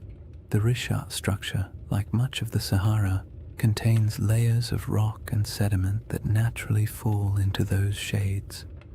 Iron-rich sandstone brings the red. Basalt and volcanic remnants elsewhere in the region bring the black, and pale limestones offer the white. No one is saying ancient builders selected them and arranged them like a geological art project, but the coincidence is interesting, especially when paired with the natural ring pattern visible from above. Then there are the mountains. Plato describes a notable mountain range to the north of Atlantis. The Risha structure sits in front of the Adrar Plateau, a raised, rugged region that would have looked like a natural wall in a greener era. Today, it's a dry, worn highland, sculpted by time and wind, but long ago it would have been more dramatic. Cliffs, ridges, and elevated land dotted with vegetation and wildlife. If early people lived in the region, they would have viewed those northern heights as a defining feature of their landscape. And what about animals? This part always surprises people because they imagine the Sahara as permanently empty. But during the African humid period, elephants were plentiful. So were giraffes, rhinos, crocodiles, and countless other species. Elephants weren't just passing through, they were thriving. Some rock art across the Sahara shows entire herds, depicted with the casual familiarity of people who lived alongside them. So yes, if someone had described this region during one of its greener eras, full of elephants, would have been an accurate statement. The river connection is where things become both interesting and gentle in their ambiguity. In a lush Sahara, a river system could have flowed westward toward the Atlantic. Some ancient channels still appear faintly beneath the modern desert, traced by satellite radar and geological surveys. These channels hint that at least some rivers once traveled across areas that are now sand and stone. Whether any of them connected near the Richard structure is debated, but the possibility is not unreasonable. In a world where climates shifted dramatically, waterways did too. It's worth saying calmly and clearly, none of these correlations prove anything. They simply show why the mind wanders toward the comparison. The Richard structure does not need Atlantis to be interesting. Its mystery stands fully on its own. But when the circular shape, the colors, the mountains, the animals, and the long-lost rivers all quietly line up with parts of an old story, your thoughts naturally drift toward the what-if of it all. Plato wasn't writing a travel guide. He was a philosopher using allegory to make a point about human nature, power, hubris, and collapse. Atlantis, in his narrative, was less a factual account and more a moral lesson bundled into a geographic metaphor. Yet even then, scholars have noted that ancient myths often embed distorted memories of older events. Storms, floods, migrations, or lost settlements folded into stories, generation after generation. Myths protect what history doesn't always preserve. They store impressions of landscapes that no longer exist. They embellish, exaggerate, simplify, and dramatize, but something recognizable occasionally survives inside them. The Richard structure doesn't have ruins. It doesn't have walls, canals, columns, marketplaces, or any of the features you'd expect of a large city. The environment around it would have been challenging even in greener times. And human settlements from that ancient period would likely have left fragile traces now erased by thousands of years of wind and shifting sand. So the idea of it being a lost civilization rests not on evidence but on the shape alone, the irresistible symmetry that triggers recognition even when no proof supports it. That's part of the comfort of this mystery. It doesn't demand belief. It simply invites curiosity. You don't have to imagine ancient kings or advanced societies. You don't have to build a hidden metropolis in your mind. All you need to do is stand quietly before a satellite image and let the shape speak for itself. A giant ringed formation in the middle of an ancient landscape that has changed almost beyond understanding. Somewhere between geology, memory, climate, erosion, and myth sits the Richard structure. It tells us nothing directly. It refuses to commit to any single story, and perhaps that's why it remains such a calming mystery, one that doesn't need dramatic conclusions or bold claims. It only needs an open horizon, a quiet night, and the imagination drifting gently toward possibilities. Chapter 2 begins with the world that once surrounded this structure, a world of forgotten lakes, shifting climates, and early peoples who lived in a Sahara that doesn't resemble the one we know today. Chapter 2: A Lost World Buried in Sand. To step into the next layer of the Richard mystery, you have to imagine a Sahara that feels almost impossible compared to the one we know today. Not the hot, shimmering, bone-dry desert that stretches endlessly across maps. but a world so green and alive that if you were dropped into it without context, you might not even guess you were standing in northern Africa at all. The Sahara's greener eras weren't brief accidents of climate, they were entire chapters of Earth's history, long enough for lakes to swell into inland seas, for animals to migrate freely across savannas, and for human communities to settle into rhythms of daily life as familiar and as ordinary as any other early society. In that forgotten landscape, the Richard structure wasn't an isolated swirl of geology in a barren desert. It was simply part of the scenery, a ringed plateau sitting quietly in a world full of life. During the African humid period, monsoon rains shifted northward and transformed the Sahara into a mosaic of grasslands, wetlands, and rivers. Satellite studies have revealed thousands of ancient lake beds, some stretching larger than modern countries. The largest of them, Lake Megachad, was so vast that its shoreline would have swallowed entire modern coastlines. It's calming to picture early mornings on its edges, mist lifting off the water, birds scattering across reeds, herds moving slowly through tall grass. These weren't isolated oases like today, but interconnected ecosystems humming with life. Hippos wallowed in shallow pools, giraffes wandered across plains, crocodiles glided through freshwater channels. The air was thick with insects in the rainy season and warm, earthy scents after storms passed. And where there is water and game, people settle. Early human groups built small camps near river bends, moving seasonally with herds or weather patterns. Their lives weren't glamorous. They dealt with all the usual prehistoric frustrations: unpredictable weather, stubborn animals, unreliable food sources, and the constant inconvenience of tools that, despite countless hours of crafting, were still capable of breaking at the worst possible moment. Yet these people left behind some of the most beautiful artifacts the Sahara still holds: rock engravings and paintings showing scenes of daily life, hunters with bows, families with cattle, children playing near water. These artworks are serene, calm snapshots of a world that no longer exists, carved into stone that has stubbornly endured long after the lakes dried. When people imagine ancient civilizations, they picture dramatic stone cities, elaborate temples, complex political systems, the kinds of things that leave behind headlines in history books.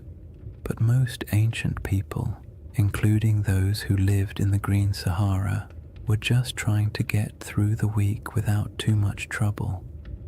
They managed herds, gathered plants, navigated seasonal routes, and dealt with occasional arguments about who forgot to maintain the fire or who accidentally let a goat wander off into the brush. Civilization doesn't have to look like marble pillars to be worth remembering.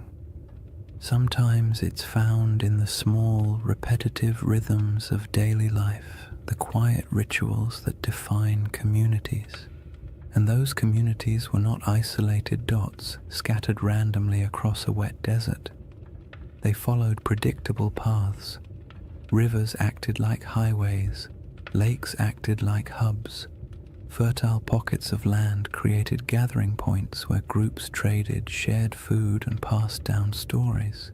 Even without permanent stone buildings, these places had identities, regions where people knew how to track animals, where certain plants grew well, where rainfall was reliable, where the land felt generous enough for families to stay a little longer.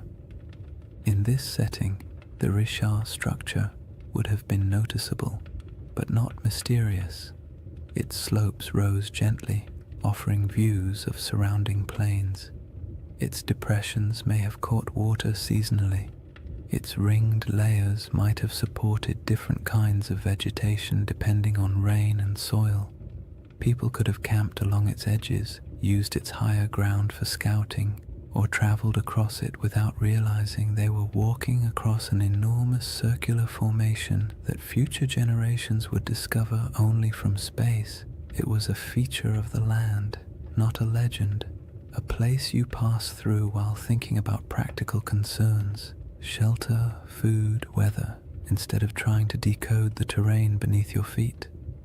Some researchers have suggested that pockets of early Saharan cultures may have grown surprisingly sophisticated during particularly wet periods, not in the sense of monumental architecture or complex written languages, but in social networks, trade patterns, and livestock management. Evidence shows early domestication of cattle in the region, and groups may have practiced proto-agricultural techniques around wetlands and lake margins.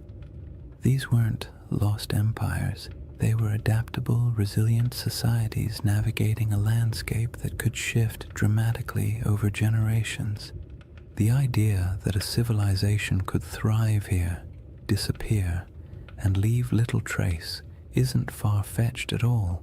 Wet climates draw people, harsh climates erase them. The desert isn't just unforgiving, it's efficient.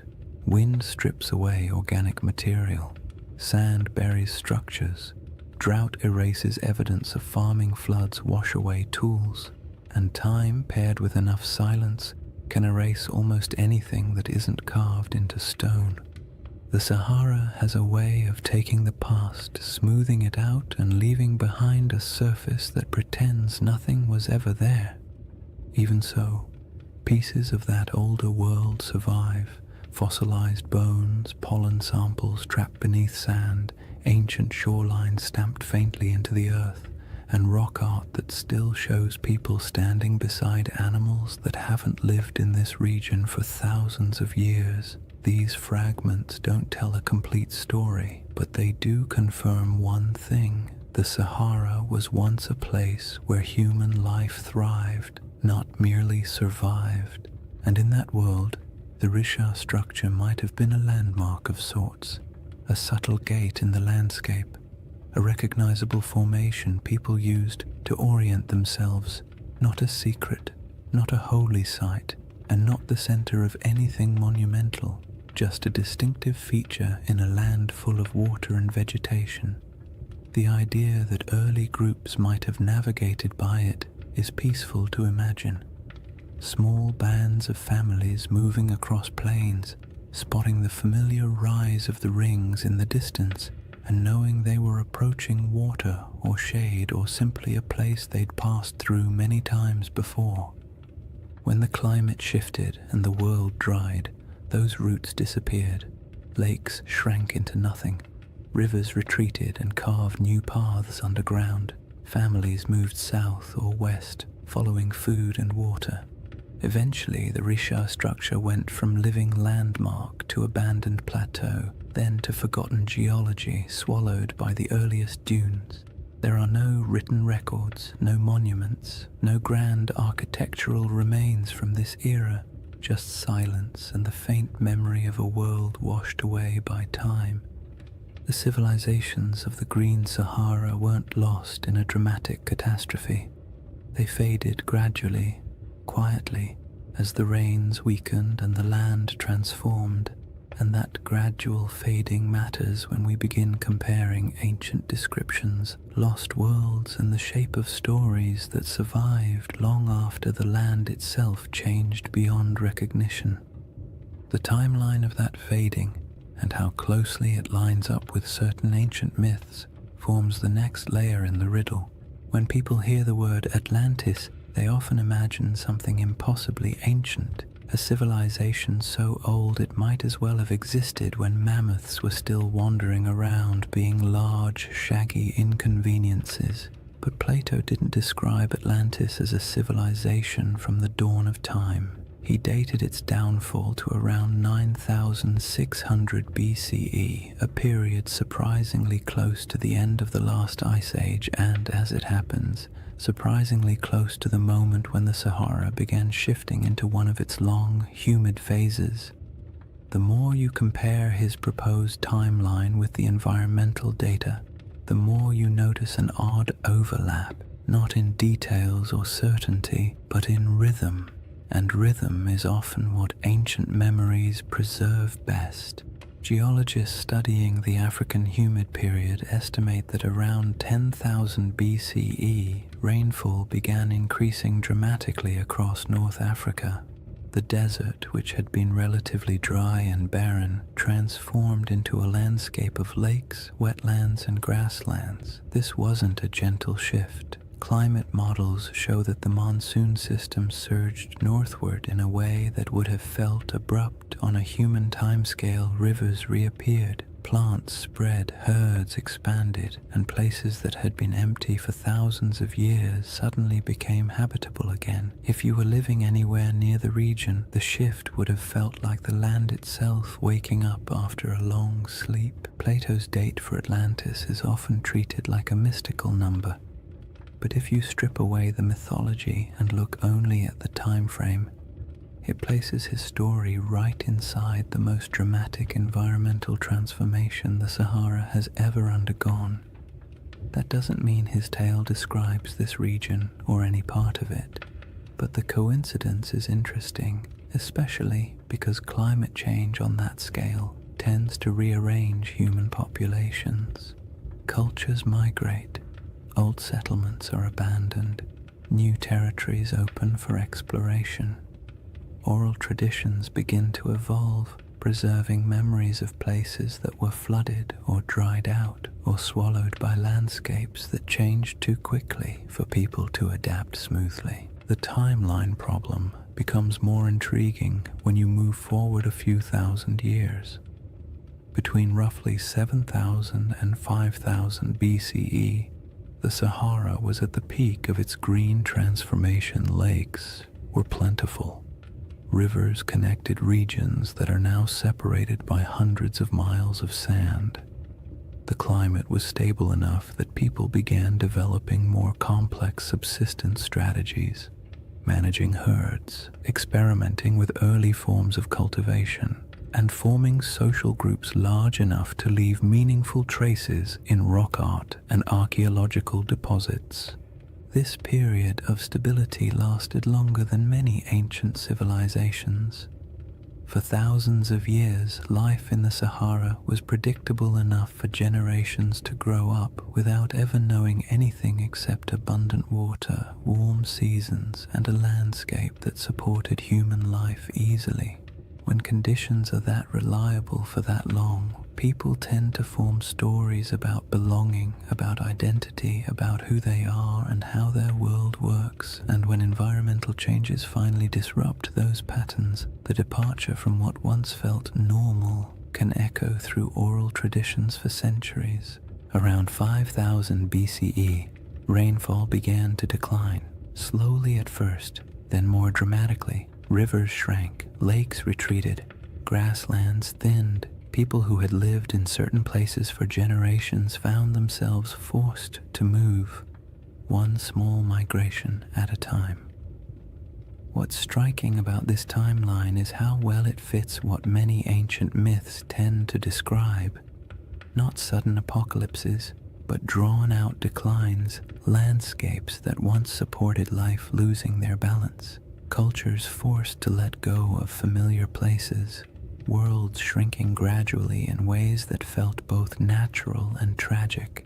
Plato described Atlantis as falling in a moment of sudden catastrophe, but his narrative was shaped by philosophical goals, not meteorological accuracy. When you strip the moral and symbolic layers away, you're left with a simple suggestion: an old civilization, once vibrant, lost to changing conditions long before recorded history. You don't need a supernatural event to produce a memory like that. All you need is a shifting climate. But the timeline problem isn't just about the humid period itself. It's also about the ancient coastline. During the era Plato places Atlantis, sea levels were dramatically lower. Coastlines extended far beyond their modern boundaries. Large parts of West Africa that are now underwater would have been exposed as dry land. Rivers would have flowed along different paths. Estuaries, marshes, and coastal plains would have existed where the ocean now rests. If someone in the deep past described a coastal landscape, that description would make little sense today unless you knew where the shoreline used to be. This matters because many interpretations of Plato's story assume that his geography reflects the world we see now, when in reality none of the modern coastlines apply. What he described could have been based on something that existed thousands of years before the Sahara dried, in a world with rivers and lakes stretching across land that is now considered lifeless. The Risha structure itself sits inland today, but in an earlier era, with different river networks and different coastlines, it might not have felt nearly as isolated. Human perception of geography is always shaped by local experience. A river can feel like a highway. A lake can feel like a boundary. A plateau can feel like a landmark that divides territories. When climates shift, those familiar markers vanish, but the stories about them can persist long after the landscape has changed beyond recognition. The most compelling part of this timeline overlap isn't the idea that Atlantis maps onto the Sahara, it's the realization that human memory, especially oral tradition, often stretches back further than we assume. Cultures pass down stories of floods, droughts, migrations, and disappearing lands without needing exact dates or written scripts. These stories evolve, take on symbolic meaning, and sometimes become cautionary tales. But the seeds of truth often remain embedded in the narrative. A changing coastline becomes a city swallowed by the sea. A drying river becomes the fall of a once great kingdom. A shifting climate becomes a punishment from the gods. Human imagination attaches meaning to change, especially when change feels larger than individual experience. The Risha structure sits quietly in the middle of this enormous timeline, a geological constant in a world that refused to stay still. Ancient people may have lived near it when the land was green. Their descendants may have moved away when the desert expanded. Their grandchildren may have carried memories of lost lakes or vanished rivers into stories told over fires in distant regions. Those stories may have drifted into different cultures over thousands of years, and by the time someone like Plato heard fragments of them, much of the original context would have faded, leaving only symbols and shapes. The timeline problem is not really a problem at all. It's a reminder. The Sahara we know today is young. The world Plato described was older than most of the settlements humans would later build. And between those eras, countless stories were lost, reshaped, or retold. When you compare timelines, climates, and ancient memories, the idea of a forgotten world in North Africa stops sounding fantastical and begins to sound, quietly, like something entirely plausible in a landscape that has reinvented itself so many times. The next piece of the puzzle lies in the maps, reports, and strange hints left by ancient writers who claimed that distant peoples lived beyond the Pillars of Hercules, in lands most Greeks had never seen. These records aren't proof, but they are clues, echoes of a world few modern people realize ever existed. Long before satellites, long before compasses, and long before anyone tried to draw the Sahara from anything resembling first-hand experience, ancient geographers took their best guesses about the world beyond familiar coastlines. Their maps were charmingly confident and wildly inaccurate, full of creatures that never existed, coastlines that wandered like drunk serpents, and entire regions labeled with vague phrases like lands unknown or people of strange appearance. Yet even within that imaginative chaos, certain patterns appear again and again. Rumors of distant nations beyond the Pillars of Hercules, stories of tall tribes, strange settlements, and river systems far to the west that no Greek or Egyptian explorer had ever reached. These fragments don't offer facts. They offer echoes, traces of a world remembered through second-hand conversations, traveling merchants, and stories that had already aged long before they were written down. Herodotus, often called the father of history and sometimes less generously the father of wildly entertaining exaggerations, wrote about mysterious peoples living beyond the familiar reaches of North Africa. He described tribes who were unusually tall, unusually pale, or unusually skilled at activities no one else could verify. He wrote of great rivers flowing through lands no Greek had ever visited, and of cities existing somewhere far inland beyond deserts that seemed too vast for ordinary travel. His accounts mix truth, rumor, and a healthy dose of "someone told me this, so here you go," but they reveal something important. The regions west of Egypt and Carthage were known to ancient writers only through layers of retelling and misunderstanding. They existed in the Greek imagination as distant, half-seen places where strange things could plausibly happen. Cartographers, centuries later, drew maps that included a massive region labeled as Libya or Ethiopia, words that covered almost everything south and west of the Mediterranean. Even when the rest of the world began to take shape on parchment, the Sahara remained a blank expanse into which map makers poured their guesses. Some thought it held great inland seas. Others believed it was home to tribal confederations wealthy in minerals. Medieval maps continued the tradition, referring to kingdoms of the West or lands of gold believed to lie somewhere beyond the desert. These weren't precise descriptions. They were memories filtered through trade routes, travelers' claims, and stories that drifted through cultures like windblown sand. The most interesting thing about these early references is not their accuracy, but their persistence. For thousands of years, people believed that lost polities existed somewhere in the interior of Africa. Some of these rumors later turned out to be distorted accounts of real kingdoms.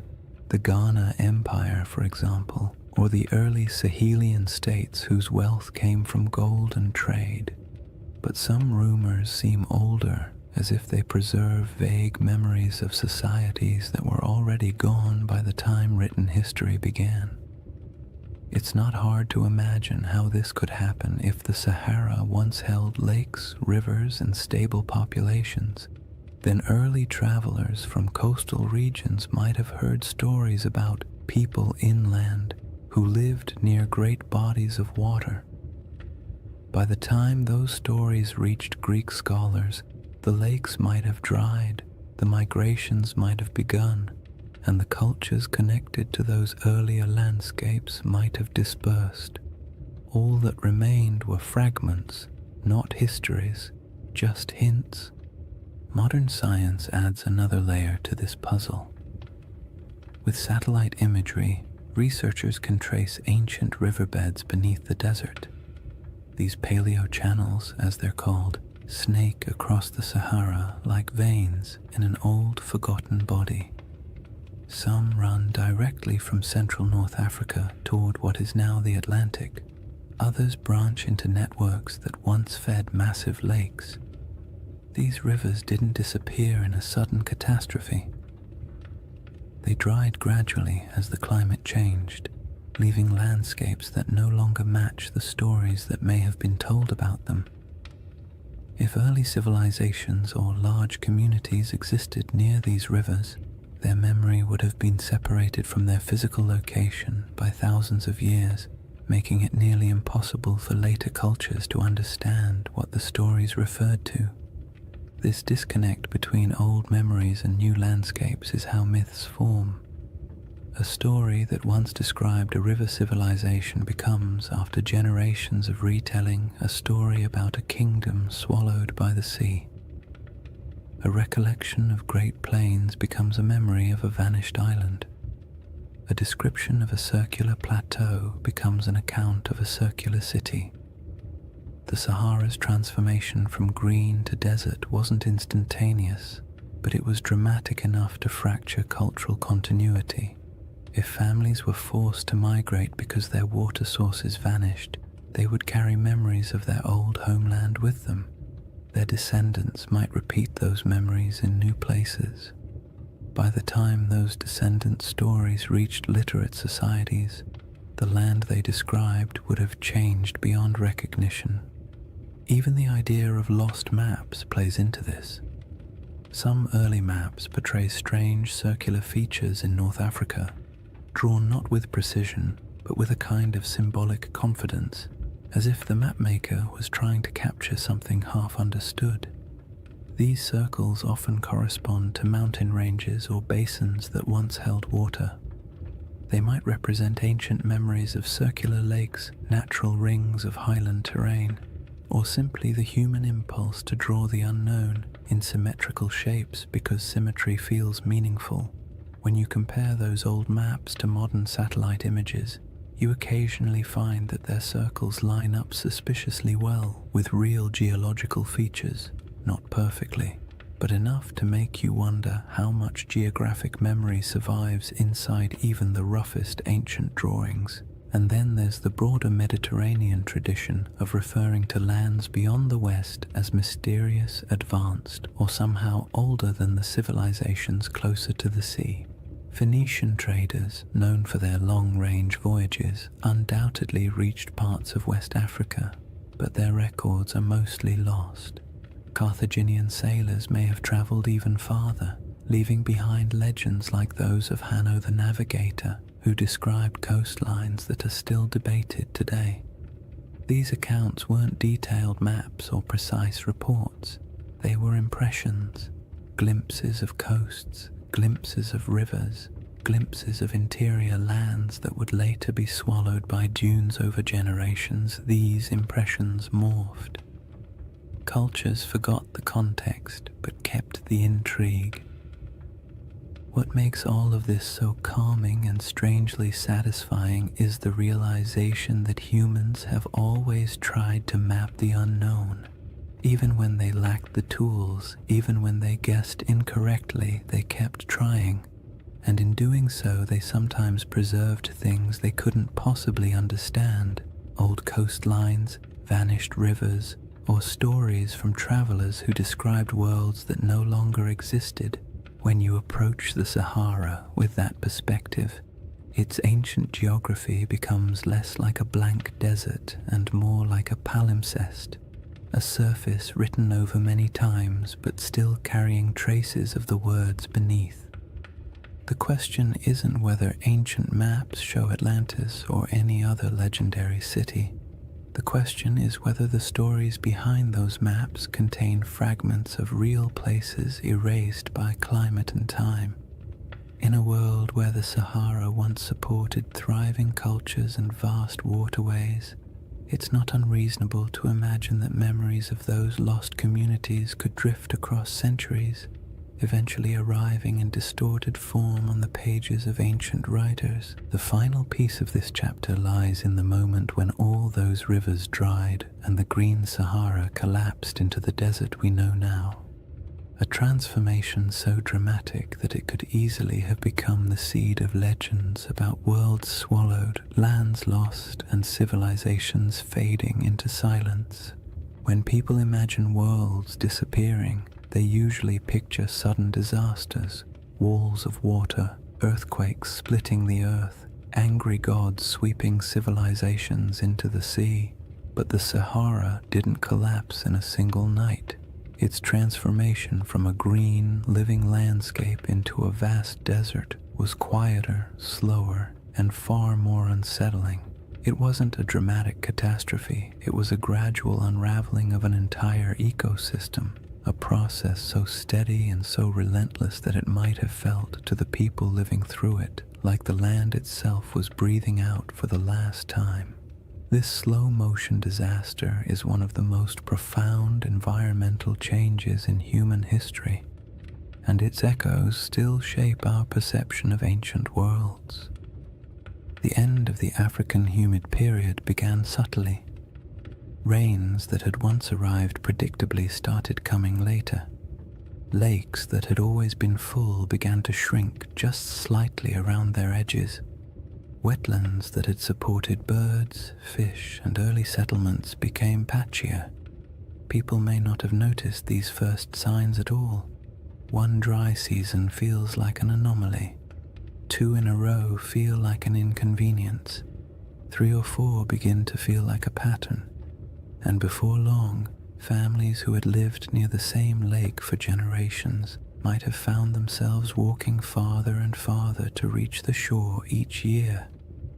As rainfall continued to decline, the lakes shrank dramatically.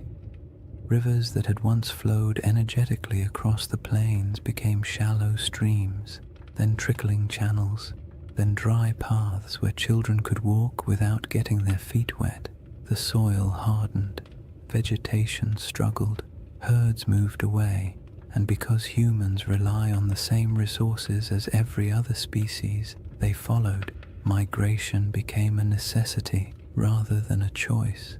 People packed up their belongings, tools, baskets, simple ornaments, memories of what had once been, and set out in search of more reliable water. This wasn't an age of monumental architecture.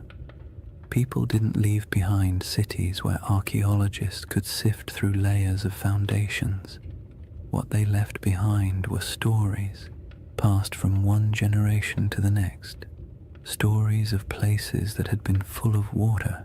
Stories of rivers that used to run through valleys now swallowed by dust. Stories of hunting grounds that disappeared so gradually it felt like watching a friend fade over time. These stories survived even after the landscapes themselves did not. And as families moved farther away, spreading into new regions, the memory of those green lands became a distant echo, reshaped by each retelling. If you could watch the Sahara's drying from a high vantage point, maybe even from the center of the Richard structure itself, the change would look like a slow retreat, lakes pulling inward decade by decade.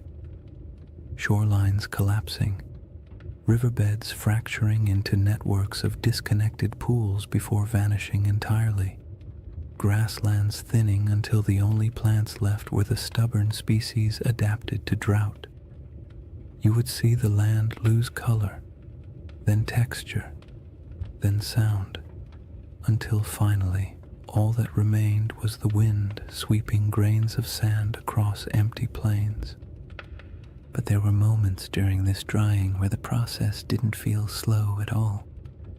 When monsoon patterns shifted suddenly, regions that had relied on predictable rainfall could experience dramatic declines in just a few years. A lake that had provided generations of stability might disappear in 2 or 3 long drought cycles. Floods that once rejuvenated riverbanks might stop arriving altogether. These moments would have felt catastrophic to the people experiencing them. They wouldn't have had the language of climate science, but they would have understood that something fundamental had changed in their eyes. The land had turned against them. Such moments of environmental collapse often become the seeds of myths. A lake vanishing can become a story about the gods withdrawing a gift. A flood that never returns can become a story about a cursed people. A migration forced by drought can become a tale of exile.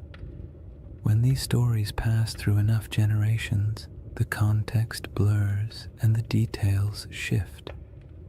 What once described a drying valley might eventually become a narrative of a kingdom sinking beneath waves or disappearing overnight.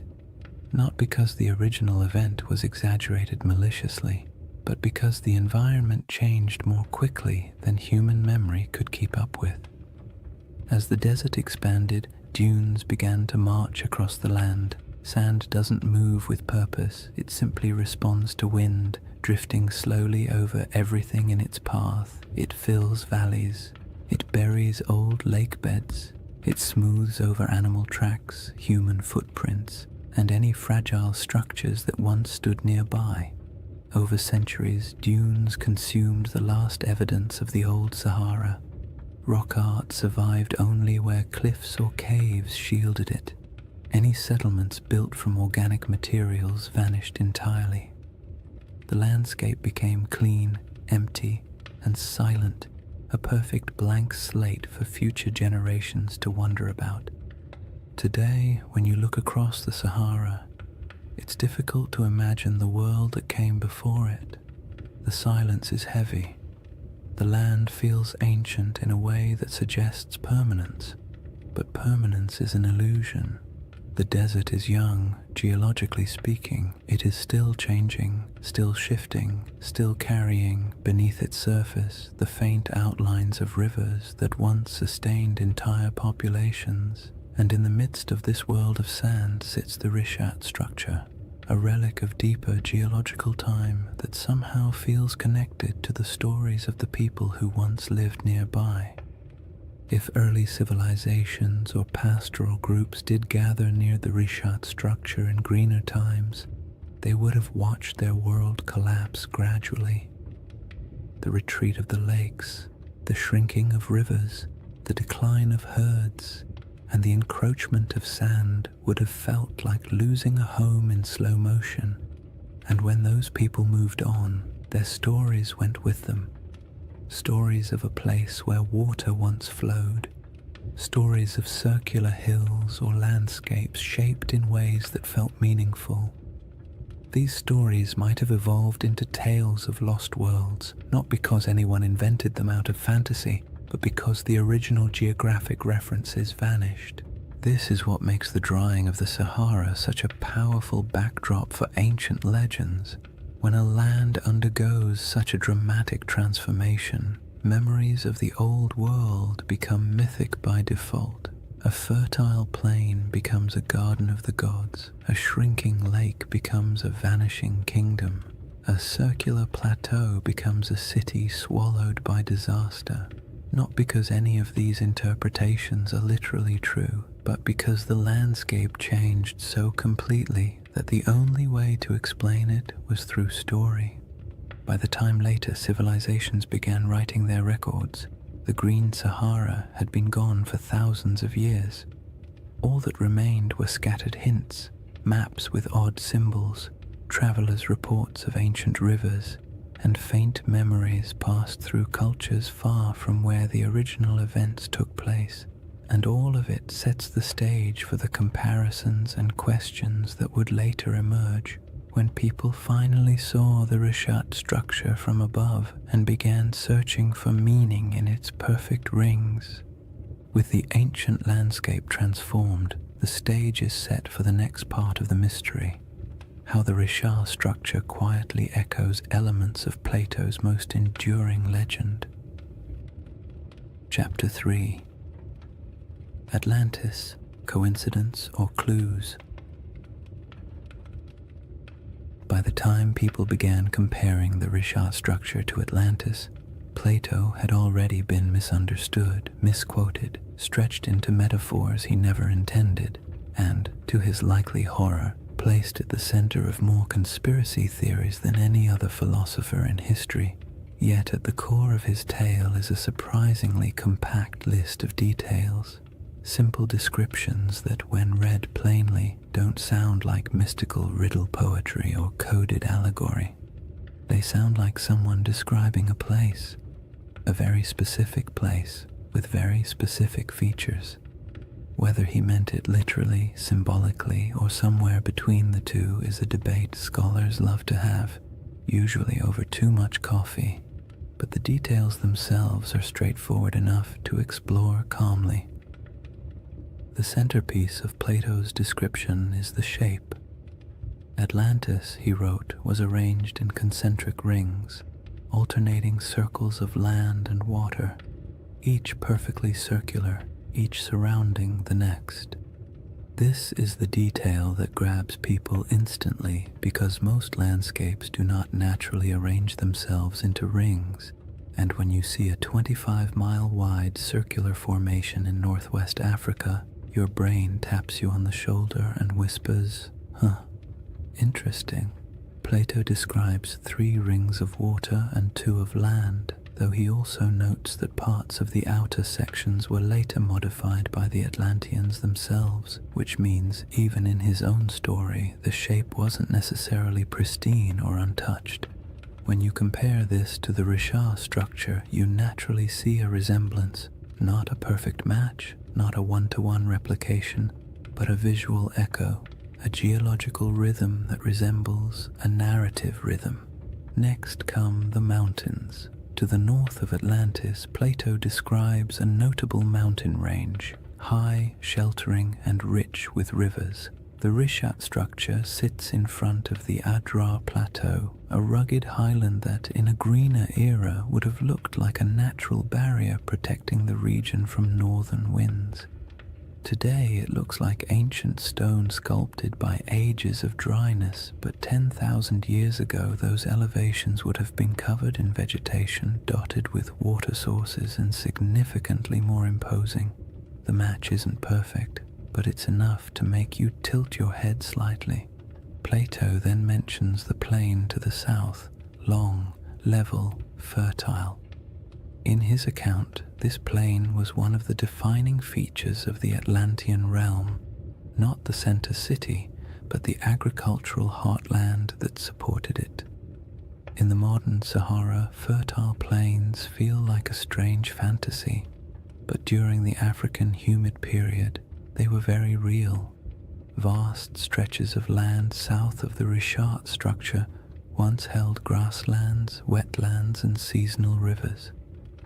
The environment shifted dramatically with each cycle of climate change, but during the greener ages the region could have supported exactly the kind of plains Plato describes. Whether he was referencing this area or somewhere entirely different is impossible to say, but the environmental context overlaps in interesting ways. One of the most striking details Plato gives is about the materials used in Atlantis.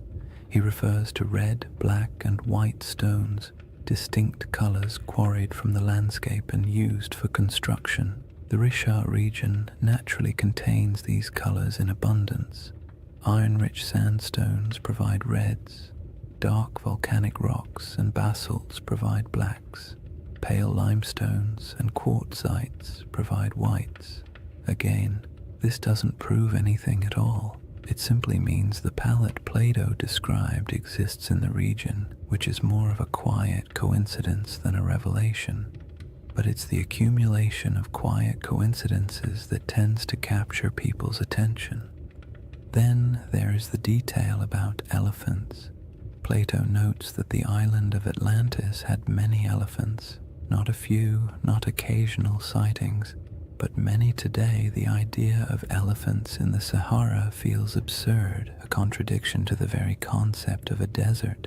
But the Green Sahara held elephants in abundance. Rock art across the region depicts entire herds with casual familiarity. Fossil evidence confirms that elephants ranged widely across North Africa during humid periods. For most of human history, elephants were not exotic in this region. They were part of the everyday ecosystem, so when Plato casually mentions them, it aligns comfortably with what we know about the Sahara's long-lost environment.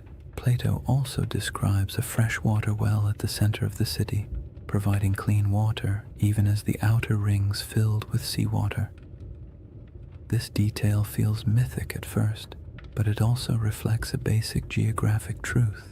Many circular landforms, especially those rising from domed uplift, often have central depressions or areas where water collects. The Richat structure's core is lower than its outer rings, and though it holds no water today, in a wetter climate it may have held springs or temporary ponds after seasonal rains. Early humans could have used such features for drinking water. As climates changed, memories of these water sources might have been folded into later stories. The river to the sea detail is where the puzzle grows delicate. Plato describes a channel from the city to the ocean, allowing ships to pass through the rings. The Richat structure is inland today, very inland, but ancient river systems in the region once flowed toward the Atlantic. Satellite imagery captures paleo-channels that trace ancient waterways westward. The landforms no longer match these paths because the Sahara has reshaped itself repeatedly, but it is not impossible that rivers once connected this region to coastal plains that have since eroded, drowned, or shifted beneath rising sea levels. All these details create a gentle sensation. Not belief, not certainty, just curiosity. Plato's list is simple enough that it can't be mapped cleanly onto any one place. It can describe a landscape long gone, a symbolic metaphor, or a region badly distorted by oral tradition before ever reaching Greek ears. His text leaves just enough room for interpretation and just enough specificity to make pattern-seeking minds perk up when they see a satellite photo of the Risha structure. The most important thing to remember is that Plato was not attempting to write a historical documentary. He wasn't giving coordinates or providing an atlas. His story was part philosophical argument, part political commentary, and part inherited memory. He may have drawn from older Egyptian traditions or misunderstood travel accounts or combined several cultural memories into one dramatic narrative. But within that narrative lies a pattern: rings, plains, mountains, colors, elephants, rivers that align loosely, gently, and intriguingly with what once existed in parts of North Africa. What makes this segment of the mystery so soothing to explore is the absence of pressure. You don't need the Risha structure to be Atlantis. You don't need the description to match perfectly. All you need is the simple awareness that Plato left a list of clues describing a place that may have existed in the deep past, a place shaped by water, climate, geography, and memory. And when you place those clues beside a quiet, circular geological formation surrounded by a desert that used to be alive, it becomes easy to drift into a state of gentle wonder, the kind that invites curiosity without demanding conclusions. Once you've examined Plato's clues and quietly accepted that some of them line up with the Rishat structure in a pleasantly suspicious way, the next step is to look at the smaller oddities, the details that don't prove anything on their own but linger in the mind like faint fingerprints on ancient glass. These are the features that make researchers pause, tilt their heads slightly, and say something academic like, "Well, that's interesting." They don't demand conclusions, they simply refuse to be ignored. One of the strangest among them is the presence of ancient salt deposits inside the Risha structure. In a desert environment where rain is scarce and water evaporates quickly, salt isn't surprising by itself. What is surprising is the suggestion that the salt layers within the structure formed through processes involving ancient water bodies. Some geologists have pointed out that portions of the Risha contain evaporate deposits, minerals that form when water sits, lingers, and evaporates over long stretches of time. This doesn't mean the Risha was once a lake, but it does hint that water interacted with its geology in ways that aren't immediately obvious from the modern climate. When you picture the Sahara during a humid phase, rivers flowing, lakes filling, storm clouds gathering, it becomes easy to imagine water pooling in the structure's circular basins, creating the kind of environment where salt layers could slowly accumulate.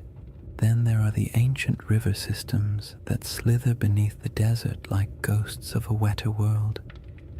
Radar imaging in the late 20th and early 21st centuries revealed the outlines of these massive paleo-channels, dried riverbeds that once carried immense volumes of water across North Africa.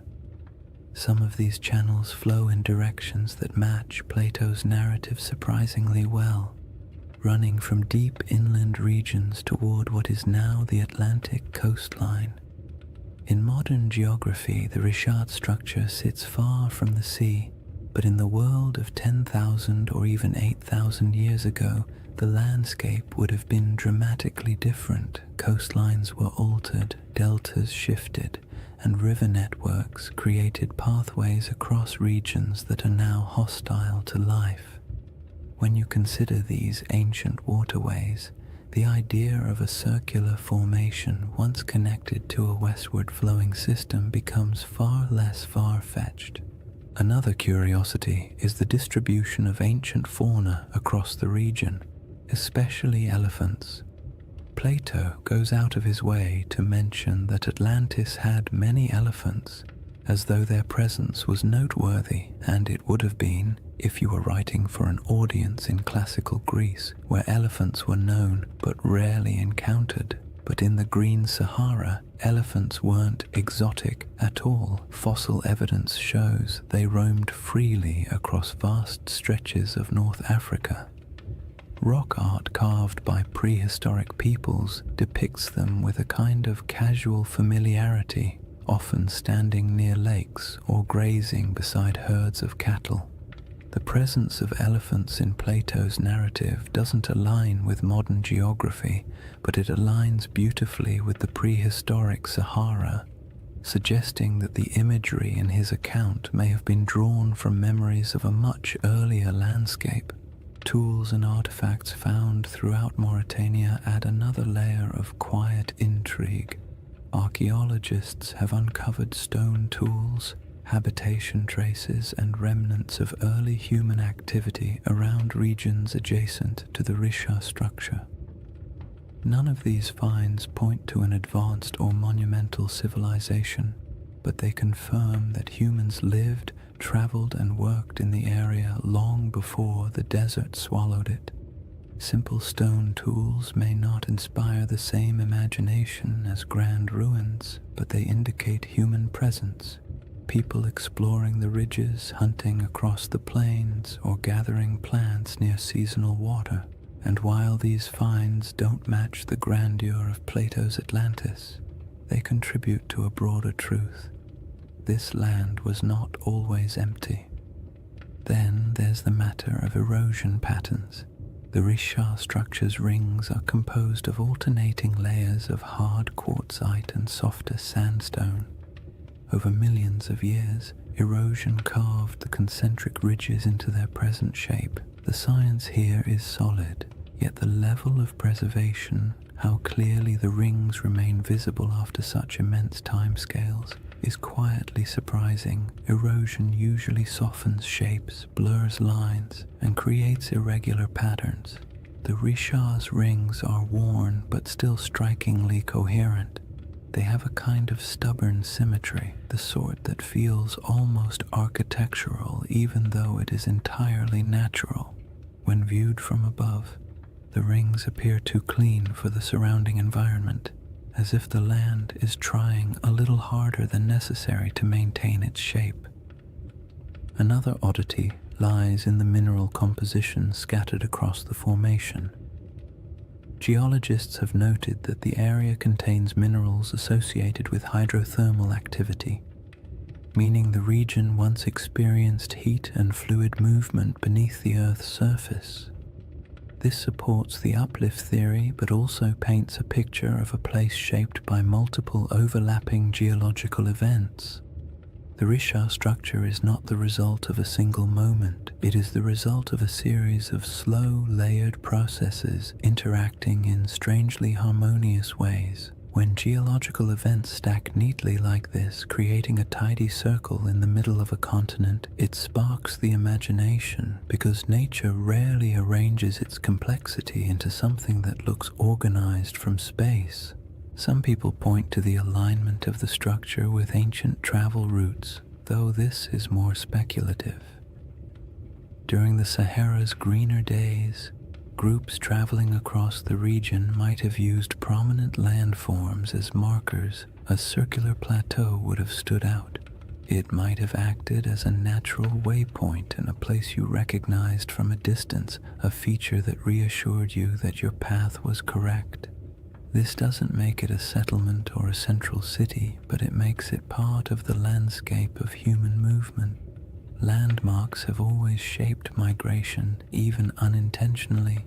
Then there's the subtle but persistent fascination researchers have with the interior depressions of the Richat structure. The central basin and inner rings create natural pockets where water might have pooled during rainy seasons. These areas could have provided temporary freshwater sources long before the desert took hold. If early communities ever camped here, the structure might have served as a resting place, a place where the land, by pure coincidence, gathered the elements people needed to survive. None of these oddities amount to direct evidence of Atlantis or any lost civilization. They don't point to architecture, writing, or engineering. They don't claim that the Richat structure is anything more than a geological formation shaped by erosion, uplift, and deep time. But taken together, these small details create a sense of place, a landscape shaped by water, life, and environmental transformation. A place where memories of a greener world might have lingered long after the land grew silent. A place that feels like it carries the whispers of older stories, even if those stories can never be proven. What remains after examining these clues is not certainty, but the soft, contemplative feeling of a mystery that refuses to resolve too neatly. That's the charm of the Richat structure, not that it answers questions, but that it invites you to keep asking them slowly and without urgency, the same way the desert allows time to drift without needing conclusions. After exploring the curious parallels and intriguing coincidences, it's important to settle into the other side of the discussion, the quiet, grounded, scientifically steady side, the side that takes a deep breath, adjusts its glasses metaphorically, and says, "All right, let's not get carried away." Because while the Richat structure is visually compelling and undeniably mysterious in its aesthetic, the case against it being anything remotely like Atlantis is just as strong as the case that makes people wonder in the first place. And acknowledging that doesn't make the mystery less soothing. In fact, it makes it more balanced, more realistic, and more grounded in the rhythm of nature rather than the drama of myth. One of the simplest arguments against the Richat-Atlantis connection is the absence of ruins. No foundations, no walls, no pottery fragments, no structural remnants of any kind. If a major civilization once existed here, even one without monumental stone architecture, we would expect to find some trace of it. People leave things behind: tools, shards, fire pits, bones, carvings, symbolic objects, something. The Sahara is harsh, but not harsh enough to erase every sign of human activity. If a dense population had lived here, small nomadic encampments leave faint traces, farming settlements leave soil signatures, even temporary villages create debris. But inside the Richat structure, archaeological evidence is scarce, scattered, and entirely consistent with occasional prehistoric habitation rather than a populous, organized city. Another clear issue is scale. Plato describes Atlantis as a powerful naval civilization capable of launching fleets, influencing foreign regions, and maintaining a capital city large enough to impress outsiders. This would require infrastructure, labor specialization, long-distance trade, and durable materials. The Green Sahara did support human life, but the evidence we have, stone tools, simple camps, modest cultural artifacts, points to pastoral and hunter-gatherer lifestyles rather than elaborate urban systems. There were no harbors, no shipyards, no canal networks, and certainly no signs of advanced engineering. The gap between the archaeological record and the expectations for a sprawling maritime empire is wide. calm and fairly conclusive. Geology presents its own firm counterpoints. The reshaped structure is understood through a series of geological processes involving uplift and erosion. Its rings aren't artificial. They are layers of sedimentary rock carved gently over millions of years by wind and water. The symmetry of these rings feels uncanny when viewed from orbit, but up close, the terrain reveals irregularities, breaks, inconsistencies, and natural erosion patterns that would make any idea of artificial construction almost impossible. Nature has had a very long time to perfect this formation. It didn't need architects. It needed time, pressure, shifting plates, and the slow sculpting of weather. The age of the rocks is another point of conflict. Many layers of the Richat structure date back hundreds of millions of years, far older than anything humans could have shaped. The uplift likely occurred tens of millions of years ago. Even the youngest erosional processes are far older than the timeline of human civilization. If Plato's account referred to an advanced society around 9600 BCE, the Richat's geological history simply does not align. Humans were not carving rings into uplifted domes while mammoths still roamed the northern forests. The idea collapses under the sheer weight of deep time.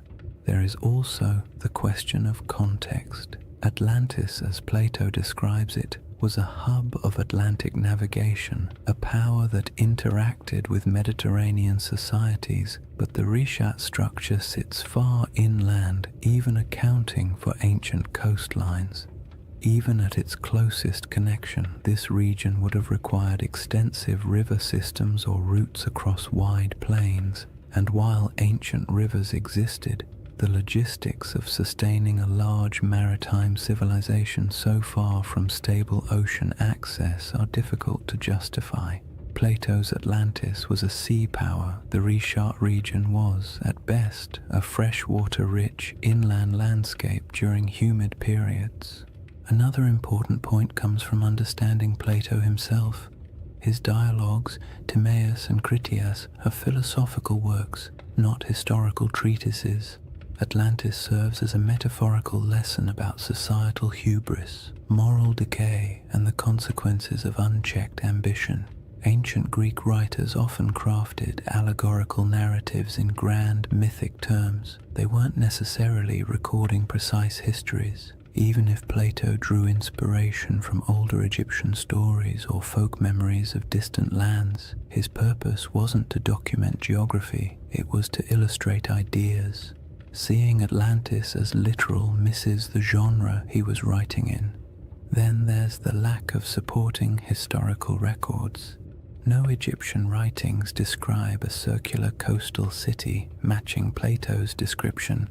No Phoenician traders mention it in their maritime logs.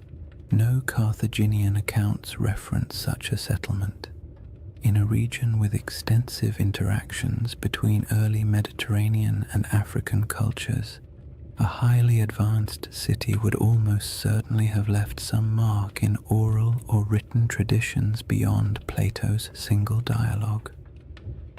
The silence is telling. All these points form the steady, sensible, scientifically grounded case against the Richat structure being Atlantis or any ancient lost civilization. Yet none of them make the structure less fascinating. The Richat stands out precisely because it embodies contradictions, visually striking but geologically ordinary, evocative of myth yet entirely natural, surrounded by desert but shaped by water in the deep past.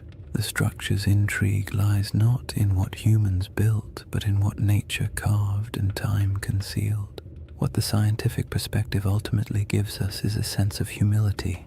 The Richat structure is a reminder that Earth's landscapes can mimic human patterns accidentally, that erosion can outperform architects, that symmetry doesn't always imply intention, and that sometimes the most interesting mysteries are the ones that sit comfortably between explanation and imagination.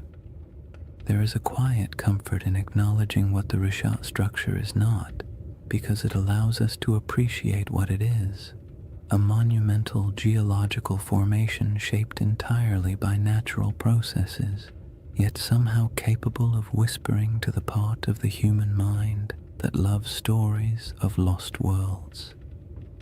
Dismissing the Atlantis comparison doesn't end the mystery. It reframes it, shifting the focus from fantasy to the wonder of a landscape that survived floods, droughts, and time itself. And somewhere between geological certainty and mythic speculation lies a middle path, a gentle possibility that doesn't require lost empires or supernatural disasters, only the simple fact that landscapes change, memories drift, and stories evolve across generations. That quiet middle ground forms the foundation for the next part of this chapter. After weighing the clues and counterpoints, what remains is a space in between, a soft, contemplative middle ground where certainty isn't required and imagination doesn't have to be excessive. It's the place where most real historical mysteries quietly live, suspended between the cold confidence of science and the gentle allure of myth. The Risha structure fits comfortably there.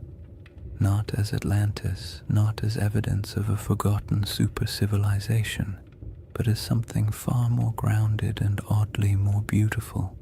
A landscape that carries echoes of memories older than history itself.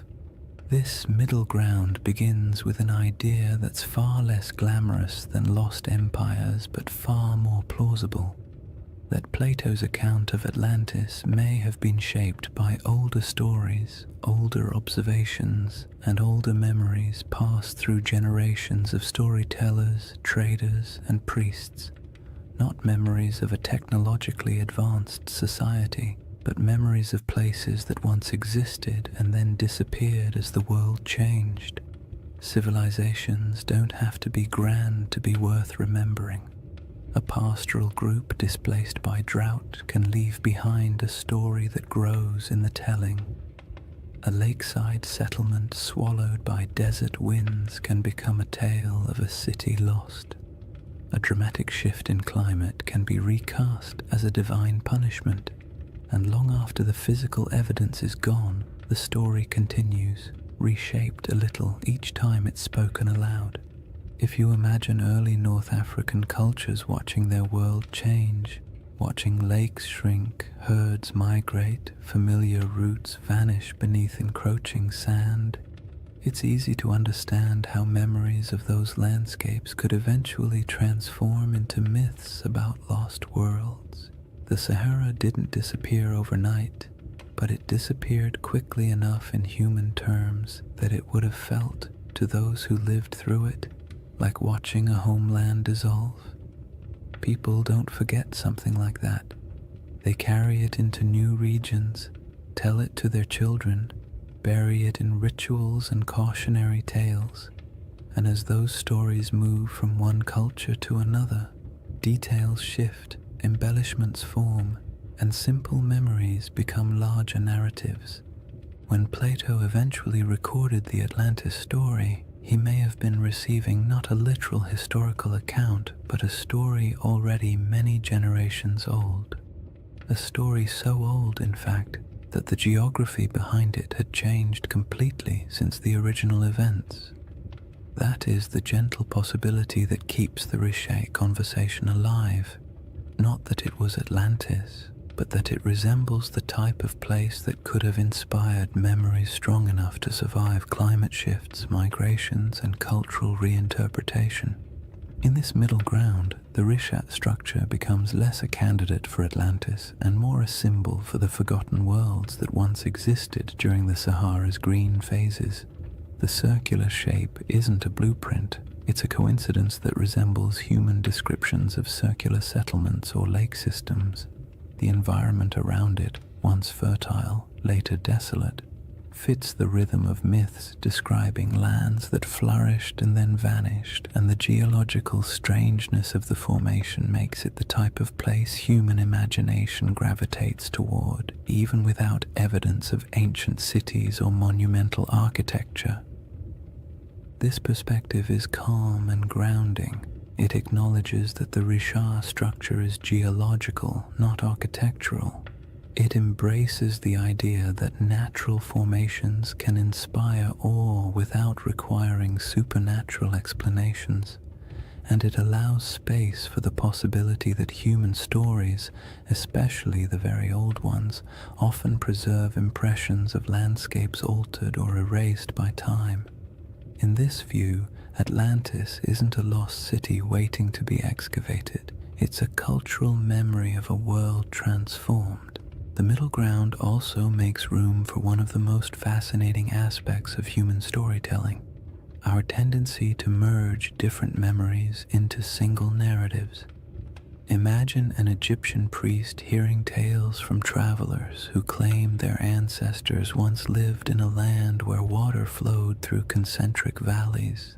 Imagine those memories mixing with other stories of disappearing lakes, ancient floods, or regions swallowed by drought. Imagine Plato hearing a version of that tale centuries later, filtered through generations of reinterpretation. By the time he wrote it down, the story would have been a blend, part geography, part metaphor, part nostalgia for a world the teller never saw. This blending of truth and tale is not deception. It's how oral traditions work. Details shift, landscapes become symbols, natural disasters become moral lessons.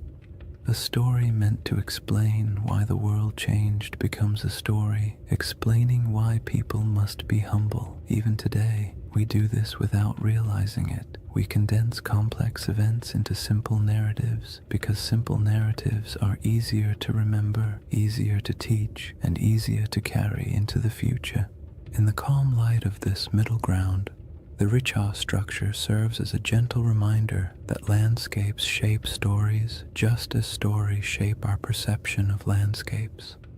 The structure's rings might have meant nothing to the people who walked across it thousands of years ago, but to someone hearing a distorted account of those landscapes generations later, the image of a circular landform might have blossomed into something mythic. Not because the Richat structure was Atlantis, but because it felt like the kind of place myths grow from, strange, memorable, and entirely out of step with its surroundings. The temptation of this middle path lies in its openness. You don't have to believe the Richat structure hides ruins. You don't have to assume ancient people built concentric canals. You don't even have to decide whether Atlantis existed as a literal place. You simply accept that the ancient world was filled with environments now gone, and that stories from those environments survived in forms we barely recognize. The Richat structure becomes one of many possible inspirations, not the answer, but an echo. There's something soothing about mysteries that don't demand solutions. They allow your mind to drift without needing to arrive anywhere specific. The Richat structure isn't a riddle asking to be solved. It's an invitation to explore deeper layers of time, to imagine landscapes that no longer exist, and to appreciate how human memory stretches across millennia. It reminds us that myths often begin with something real, not a lost empire necessarily, but a lost environment, a lost way of life, or a lost understanding of the land. And that leads us gently into the final chapter of this journey, a shift away from evidence and counter-evidence, and toward the quiet, cosmic perspective that emerges when you consider how long the Richat structure has watched the desert around it rise, fall, and change. Chapter 4. The Eye That Remembers Everything. If you ever find yourself imagining the Richau structure at night, it helps to forget the satellite photos and geological diagrams for a moment and picture something much quieter. A place far from modern roads, far from city lights, far from anything that interrupts the soft rhythm of the desert after sunset.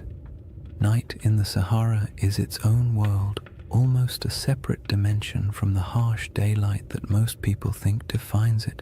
The heat drains away slowly, the wind settles into a steady breath across the dunes, and the sky opens wider than seems reasonable, filled with stars that feel impossibly close. In that stillness, the Richat structure doesn't feel like a geological puzzle or a misunderstood legend. It feels ancient in a way few places do, as if it has been sitting patiently through eras, watching everything change around it while remaining almost unchanged itself. Standing at the center of the formation under a clear sky would feel like standing inside a natural observatory. The circular ridges rise around you, not high enough to trap you, but just high enough to create the sense of being in a vast stone bowl. The curves would guide your gaze upward toward the sky, making the stars appear as though they are swirling in unison with the rings below. There are no lights to dim the stars, no distant hum of traffic, no artificial sounds, just the low whisper of the wind brushing across ancient rock, passing through channels carved by time, creating tones so soft you might not even register them consciously. In that kind of quiet, the desert feels alive, not in a dramatic or mystical way, but in the subtle way landscapes breathe through temperature shifts, airflow, and tens of thousands of years of stillness. The moonlight transforms the Richat structure even further. The pale light pools in the lower depressions and glides across the ridges, revealing the circular symmetry that can be hard to see when you're standing on the ground during the day. At night, those rings shine faintly, almost glowing in places where quartzite catches the moon's reflection. The effect is soothing, not eerie, the kind of sight that makes you exhale slowly, not look over your shoulder. The desert has always been a place where time feels soft and stretched, and inside the Richat at night, that feeling only deepens, as if the land is gently reminding you that it has existed far longer than any human story about it. There is something comforting about how little the Richat structure demands. It doesn't insist on meaning. It doesn't ask to be interpreted. It simply sits, weathered and patient, while the sky above it cycles through constellations that ancient people once used to navigate across greener lands. Thousands of years ago, when the Sahara was still alive with lakes and grasslands, early humans would have looked up at the same stars, using them to track seasons, migrations, and time. They may have passed near the Richat without knowing its shape, but they would have walked under this same sky, feeling the same cool air after sunset, listening to similar breezes skimming across the land. In that sense, the desert night turns the Richat structure into a bridge between eras, not because anything connects them physically, but because the sky has remained one of the few constants across the entire sweep of human history. If you were to sit on one of the ridges and look out into the darkness, you would see nothing but the silhouettes of dunes shifting gently in the moonlight. The horizon softens at night, blending sky and sand into a single muted line. It's the kind of scene that encourages introspection, not analysis. You don't wonder who built the structure or whether it held palaces or temples. You simply feel the weight of time, not as something heavy or intimidating, but as something vast and calming. The world has changed so many times, and the Richat has been here through all of it, absorbing the silence, weathering the storms, and watching the land around it transform. The desert's silence isn't empty. It holds layers of memory, not the kind you can excavate with tools, but the kind that lingers in atmosphere. The silence feels old, as if it carries a faint awareness of the worlds that once existed here. Lakes reflecting starlight, animals moving across grasslands, families gathering near fires that burned in a landscape now gone. The nighttime air feels thick with that invisible history, yet it doesn't demand your attention. It simply exists, like a soft background hum.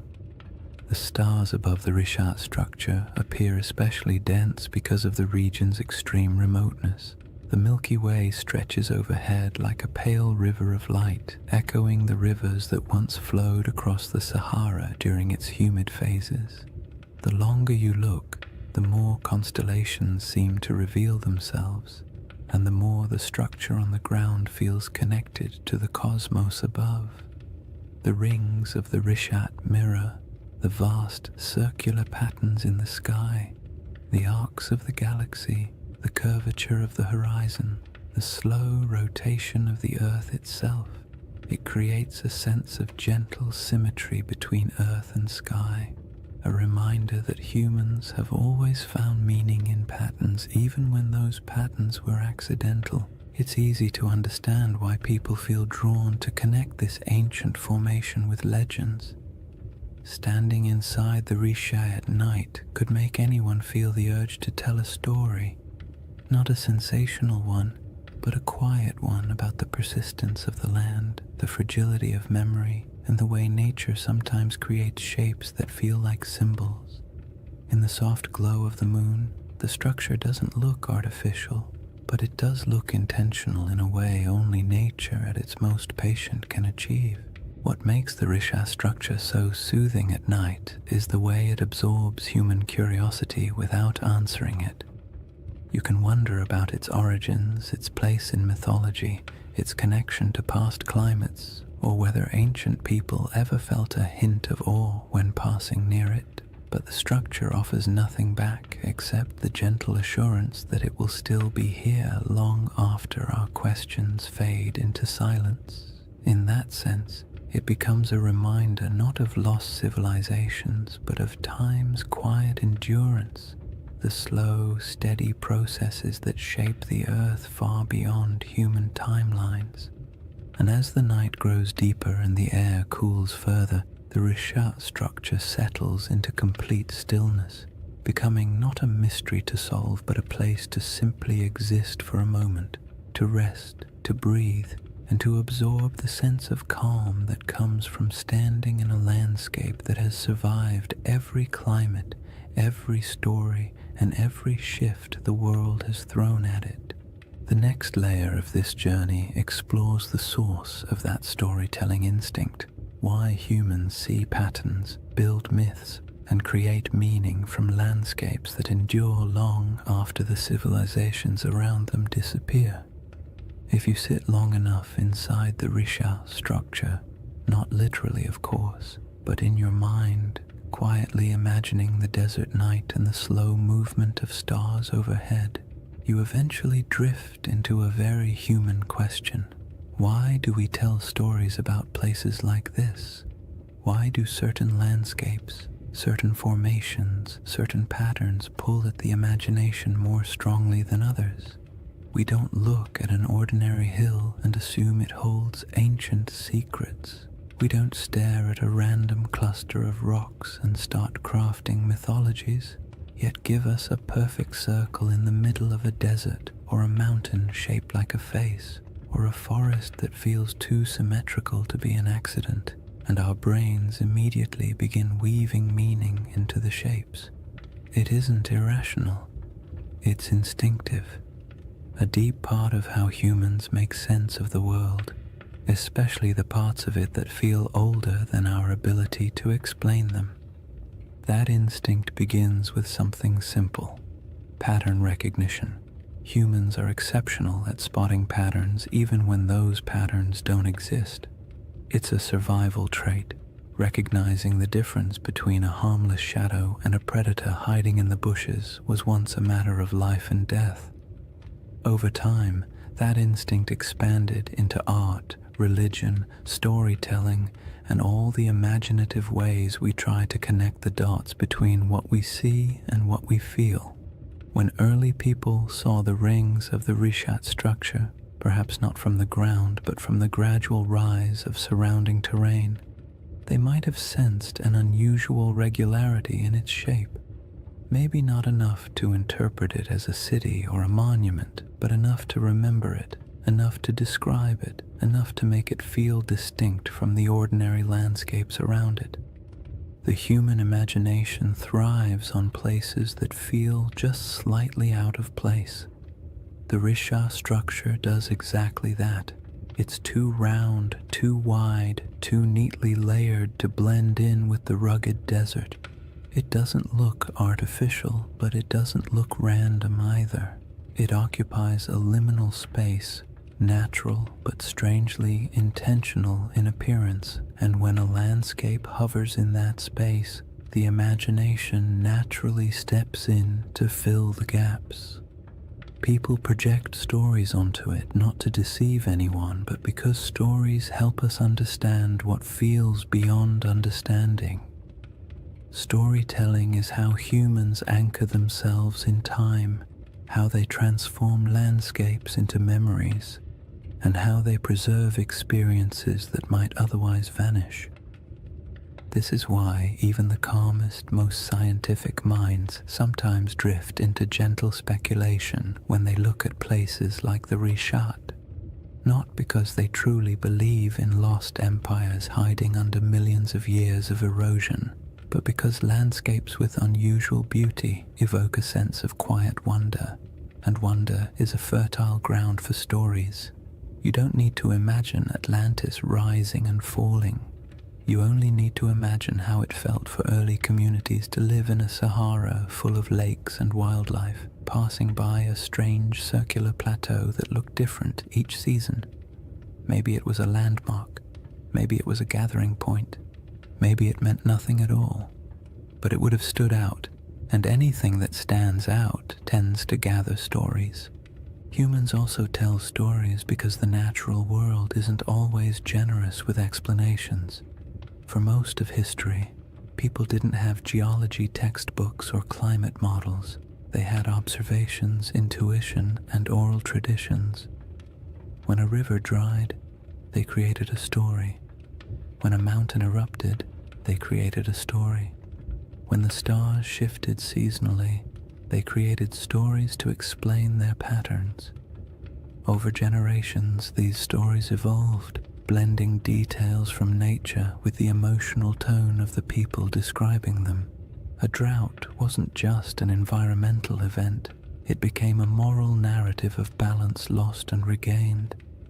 A vanished lake wasn't just climate change, it became a tale of a great flood or a divine warning or a forgotten world swallowed by forces beyond human control.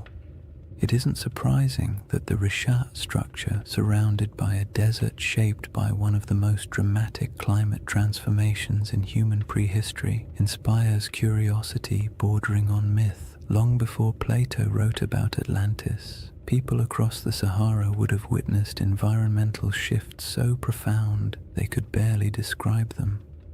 Shrinking lakes, migrating animals, the slow invasion of sand, these experiences leave emotional impressions. A landscape that once supported entire populations can fade into silence within a few generations, and when that happens, the stories that form afterward are rarely literal accounts. They become metaphors for loss, change, and the fragility of human presence. The act of storytelling also brings comfort.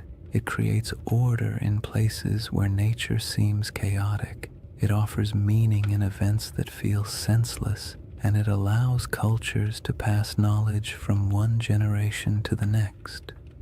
A story about a lost world isn't just entertainment. It's a way of saying, something important happened here, don't forget it. Those stories can stretch across thousands of years, even if the exact details blur. The memory of a disappearing lake might evolve into a legend of an entire region swallowed by the sea. The recollection of an unusually shaped landform might become a story about circular cities or divine architecture. When landscapes change as drastically as the Sahara did, the human imagination steps in to preserve what the land no longer shows. What's interesting is that the imagination doesn't only reach backward, it also reaches upward. Humans have always linked earthly landscapes with the sky. The circular shape of the Risha structure mirrors patterns in the heavens, orbits, celestial spheres, the arc of the Milky Way. Ancient cultures often looked at the sky and the earth as mirrors of one another. If something looked meaningful on the ground, they assumed a celestial connection. If something appeared in the stars, they looked for its reflection in the landscape. This tendency isn't mystical, it's psychological. It creates symmetry between the known and the unknown, allowing people to navigate a confusing world through harmony rather than randomness. The Risha structure invites that kind of thinking. At night, when the stars swirl overhead and the rings below form a gentle spiral of shadow and light, it becomes easy to understand how the human imagination might link the two, not through elaborate theories, but through quiet intuition, through the simple feeling that a place shaped in circles must hold a story shaped in circles, through the awareness that landscapes sometimes look like symbols even when they are not, through the natural desire to connect the visible world with the invisible past. In the end, the human imagination isn't a flaw in our understanding of places like the Risha structure. It's a companion. It allows us to explore possibilities without insisting on answers. It lets us appreciate mysteries without demanding they be solved. And it reminds us that even when we know the scientific explanation for a geological formation, we can still feel wonder, still be moved by the beauty of its shape, and still tell stories about what it might have meant to the people who walked through a greener Sahara thousands of years ago.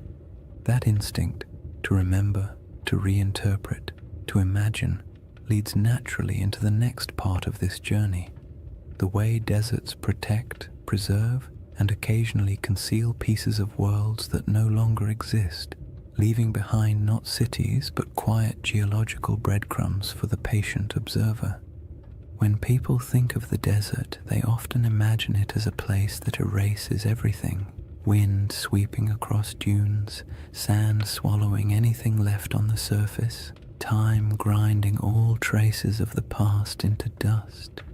And while parts of that are true, the desert is far more complicated. It destroys, yes, but it also preserves in ways wetter climates never can. Humidity decays wood, softens clay, and corrodes metal. Rain washes away structures and scatters artifacts. Plants reclaim abandoned land quickly, burying the past in roots and soil, but the desert is patient. Dry air keeps things intact. Sand buries but also protects. Stone carvings last almost forever when nothing grows to break them apart.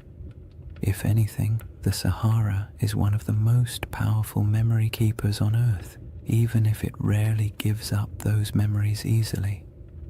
The Rishat structure sits in the middle of this vast archive, not an archive of books or ruins or treasure, but an archive of landscapes. The rings themselves are a geological timeline. Each layer tells a story about a different era of Earth's crust.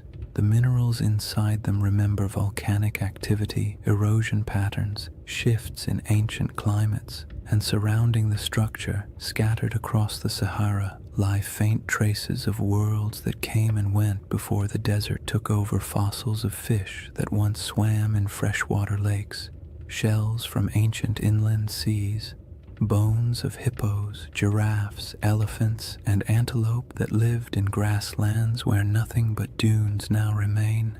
These remnants are quiet, fragile, and astonishingly well preserved because the desert has held them still for millennia. Even more delicate objects survive in surprising numbers. Stone tools left behind by early humans who walked across plains now buried under dunes, arrowheads, blades, grinding stones, small carvings. They're scattered, not concentrated, evidence of lives lived lightly on the land, following herds, collecting plants, moving when the seasons demanded it. None of these objects tell a story of a centralized city or a monumental culture, but they do tell the story of human persistence in a world that was constantly shifting around them. These tools have edges still sharp enough to cut. They were shaped by hands that lived in a climate we can barely imagine today, and the desert, indifferent to time, simply kept them. Then there are the rivers, or rather, the ghosts of rivers. Radar imaging reveals dozens of ancient channels beneath the Sahara's surface, some stretching hundreds of miles. These channels are not small trickles, but massive pathways carved by powerful flows of water. They show where life once concentrated, where animals gathered, where early humans traveled and settled, and though they're invisible from the ground, their presence beneath the sand acts like a geological memory, a map of how different the world used to be. Long after lakes vanished and grasslands withered, the shapes of these channels remained, buried but intact. The desert also preserves what might be called emotional landscapes, the subtle, atmospheric memory of places people once inhabited. Rock art in the Sahara captures these moments with eerie clarity, carvings of cattle, religious symbols, hunting scenes, boats gliding across water. Some images show animals that haven't lived in the region for thousands of years. Others depict rituals or daily activities of groups whose descendants migrated far away when the climate changed. These paintings survive because the desert air is too dry to dissolve the pigments. They are echoes etched into stone, fragments of human emotion fossilized in mineral form. And even though they don't correspond to Plato's Atlantis, they show how easily early cultures could leave behind traces that would confuse or inspire later generations. But the desert's preservation comes with a twist. It protects selectively. It keeps what nature builds, but rarely what humans build. Wood, cloth, bone, and plant materials decay quickly, stone lasts, but only if left untouched by wind. Anything built from mud or organic material disappears, so a region could support generations of habitation and leave barely any physical evidence. When the Sahara dried, entire ways of life evaporated with it. People moved south or toward the coast, leaving only a thin scattering of tools and art behind. By the time later civilizations emerged in Egypt, Carthage, and the Mediterranean world, the memory of those Saharan cultures had already faded into rumor. What remained was the land itself, a massive desert holding fragments of forgotten worlds.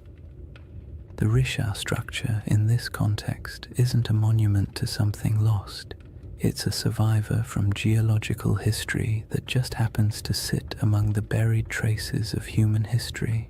Its rings are not ruins, but reminders that the planet keeps records in stone long after humans forget. Its symmetry draws the imagination not because it hides a city, but because it stands out against the silence of the desert, a quiet landmark in a landscape that erases almost everything else. What the desert preserves best, strangely enough, is not artifacts or fossils, but absence. It preserves the feeling of worlds that used to exist but no longer do. It holds the echo of water where there is none. It holds the memory of animals that once roamed freely. It holds the imprint of climate cycles so vast they dwarf every human empire combined.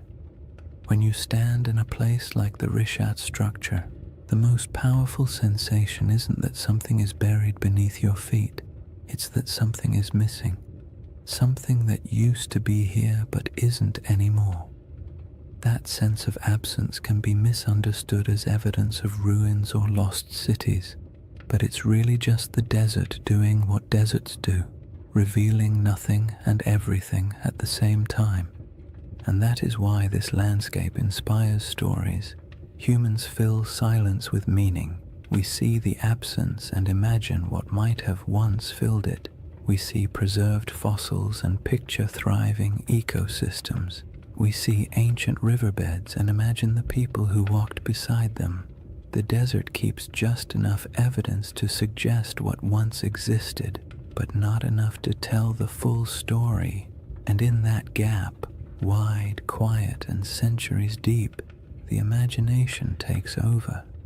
This brings us to the final movement of this journey, a gentle widening of perspective, a step back from geology and fossils and myths, and into the broader cosmic calm that emerges when you stand in the middle of a desert night and realize just how ancient, patient, and enduring the earth truly is. When you step back from all the theories, the geology, the ancient climates, and the quiet wonders preserved by the desert, the Risha structure becomes something simpler.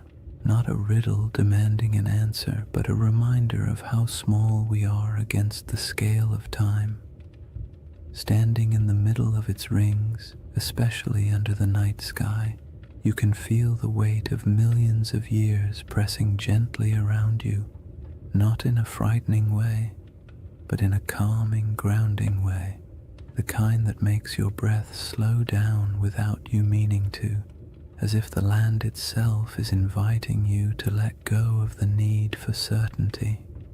Because the truth is, the Rishat structure doesn't care what we believe about it. It existed long before humans tried to make sense of it, and it will exist long after our stories fade. The desert has watched entire civilizations rise and fall at its edges, while the eye of Africa simply remained what it always was, a geological formation shaped by pressures, erosion, and deep time. And yet, for something so indifferent, it has a remarkable ability to hold our attention, to stir our imagination, to make us lean forward and whisper, "What if?"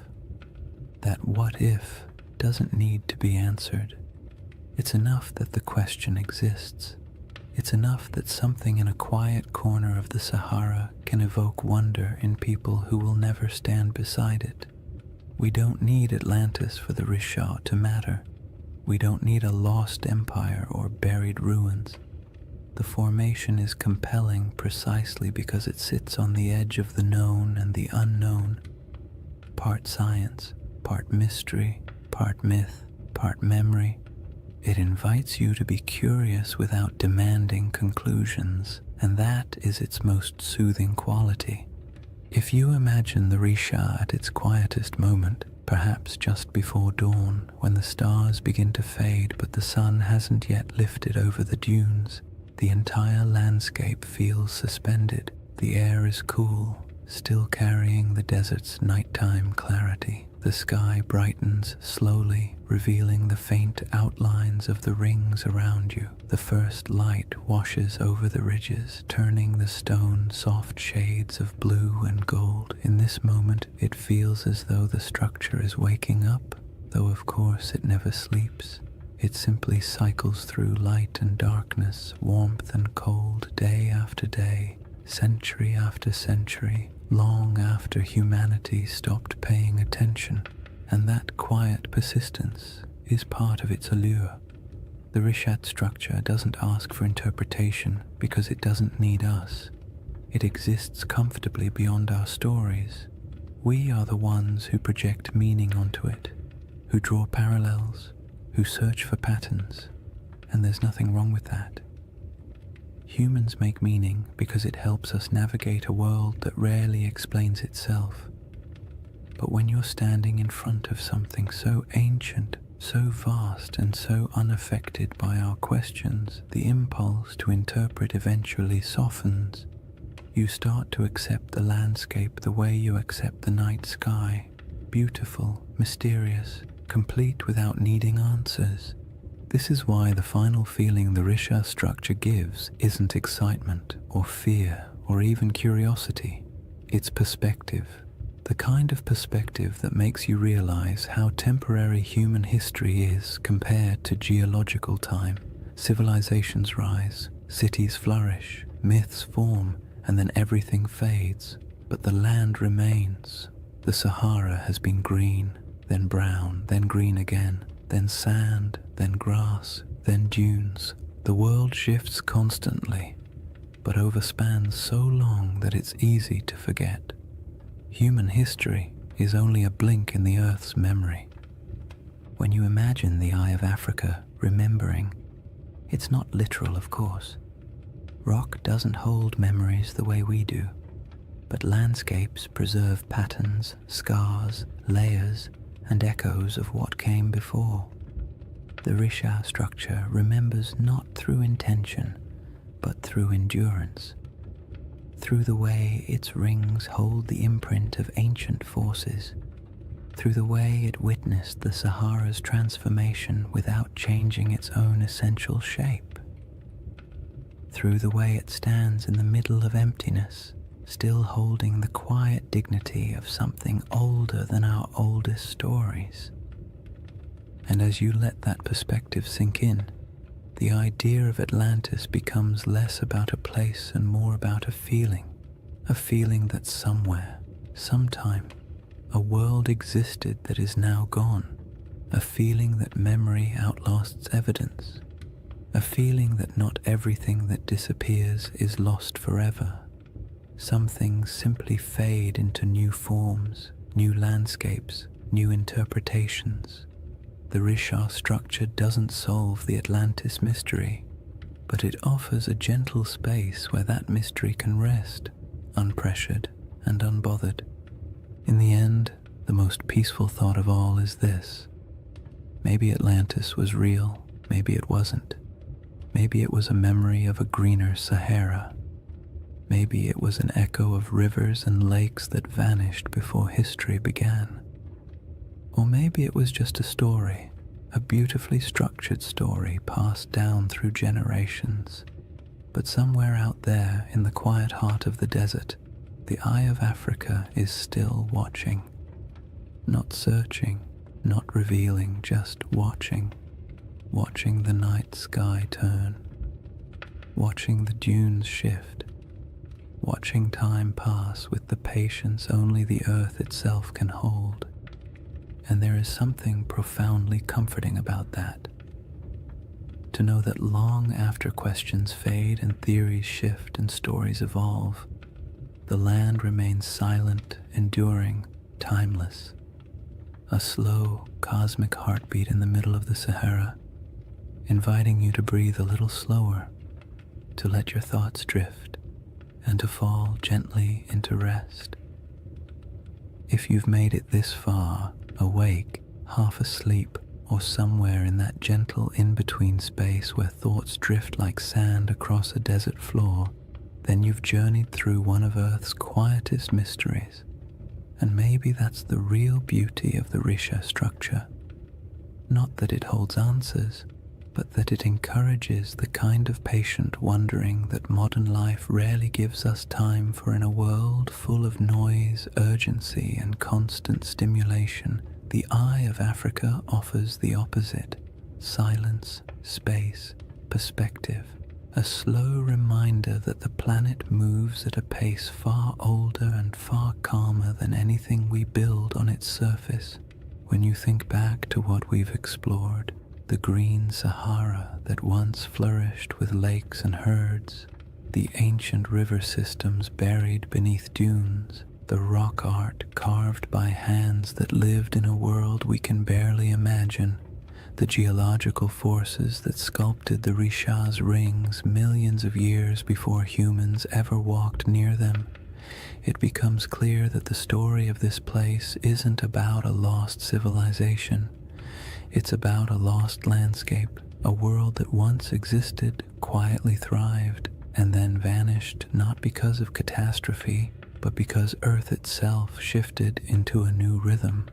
The Rishat structure is a witness to all of it, a memory in stone shaped not by human intention but by natural processes that unfold over spans of time far beyond our comprehension. And even though the Atlantis comparison has become part of its identity, the truth is you don't need a legend to appreciate this formation.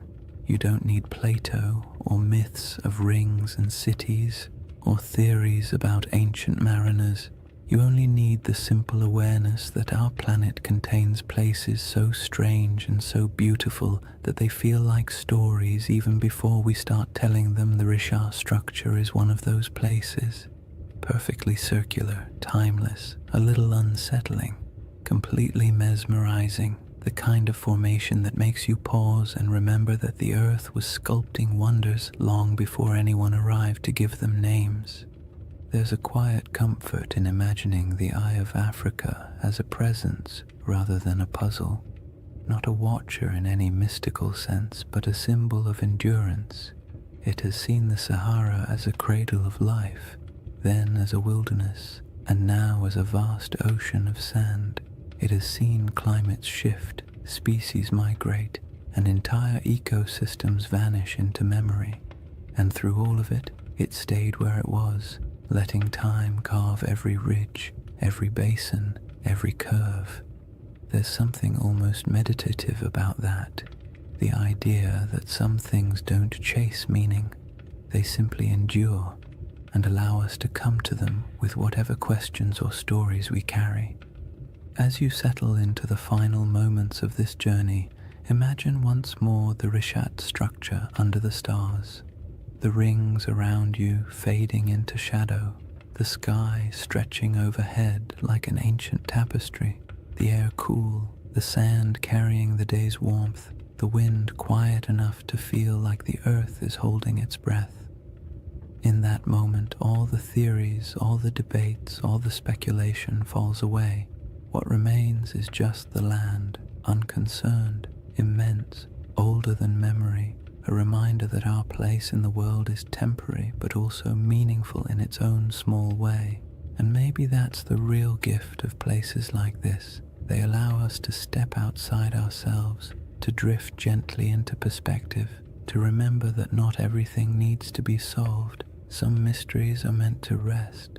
Some landscapes are meant to simply be admired, and some stories, like the Sahara itself, are more soothing when left open, when allowed to breathe, when allowed to drift into the same soft silence that defines the desert at night. So as you drift towards sleep or into a deeper state of calm, let the Rishat structure fade into that quiet space behind your thoughts. Let the rings dissolve into darkness, the stars soften overhead, and the desert wind carry away whatever tension you brought with you. The earth has been here a long time, and it will be here long after the worries of today have faded. You are small compared to the scale of geological time, but that smallness is not a burden. It's a comfort, a reminder that it's okay to rest. Thank you for spending this time exploring one of the planet's most beautiful and enigmatic features. If you enjoyed this journey and you'd like to drift through more forgotten landscapes and ancient mysteries crafted to help you unwind, consider liking the video and subscribing to the channel. It truly helps, and it means a lot. And before you fall asleep fully, let me know in the comments where you're watching from and what time it is for you. I love seeing the entire world gathered in one quiet, shared moment. For now, take one last breath. Let it go slowly, and let the desert night close around you. The Eye of Africa will keep its silent watch. You only need to rest.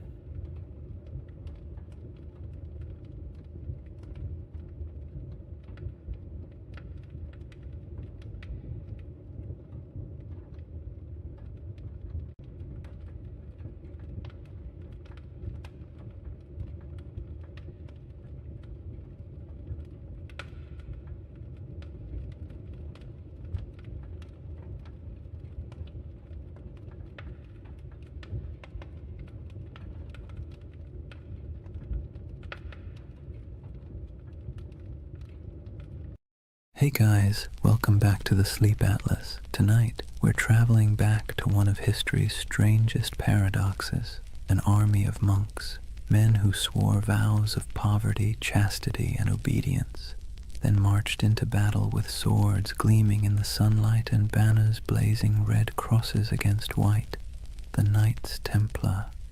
For the next 2 hours, you're not in the 21st century anymore. You're in the age of cathedrals and crusades, relics and rumors, faith and fear. And as always, if you enjoy these journeys through history that help you fall asleep, please subscribe for more nights like this one. It helps the channel, and it helps you find your way back when you need another story to drift away to.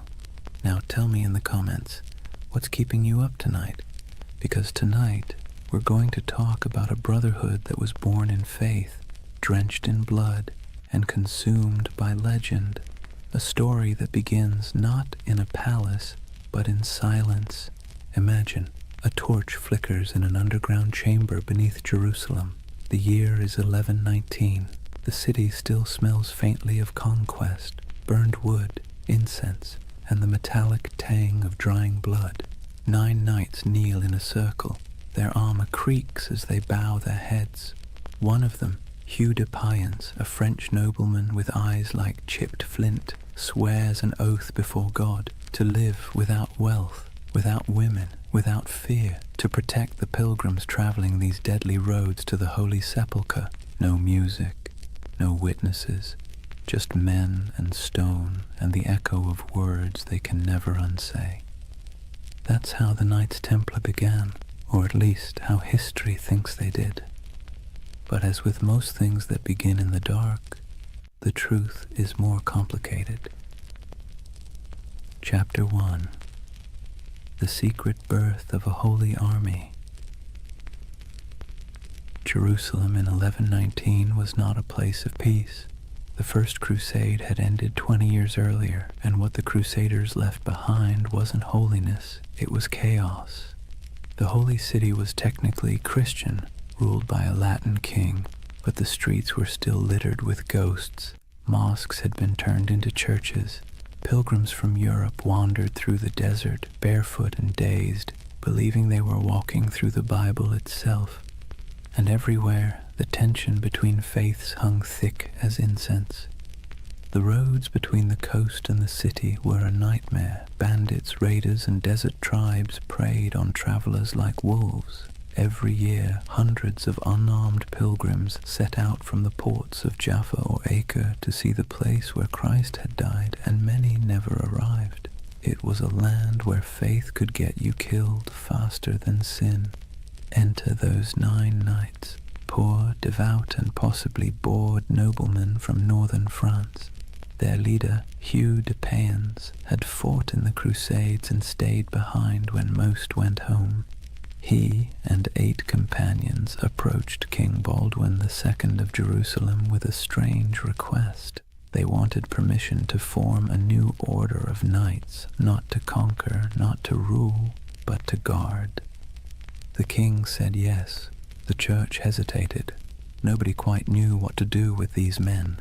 They were knights, yes, but they claimed to be monks too. The idea didn't fit into any box the medieval world understood.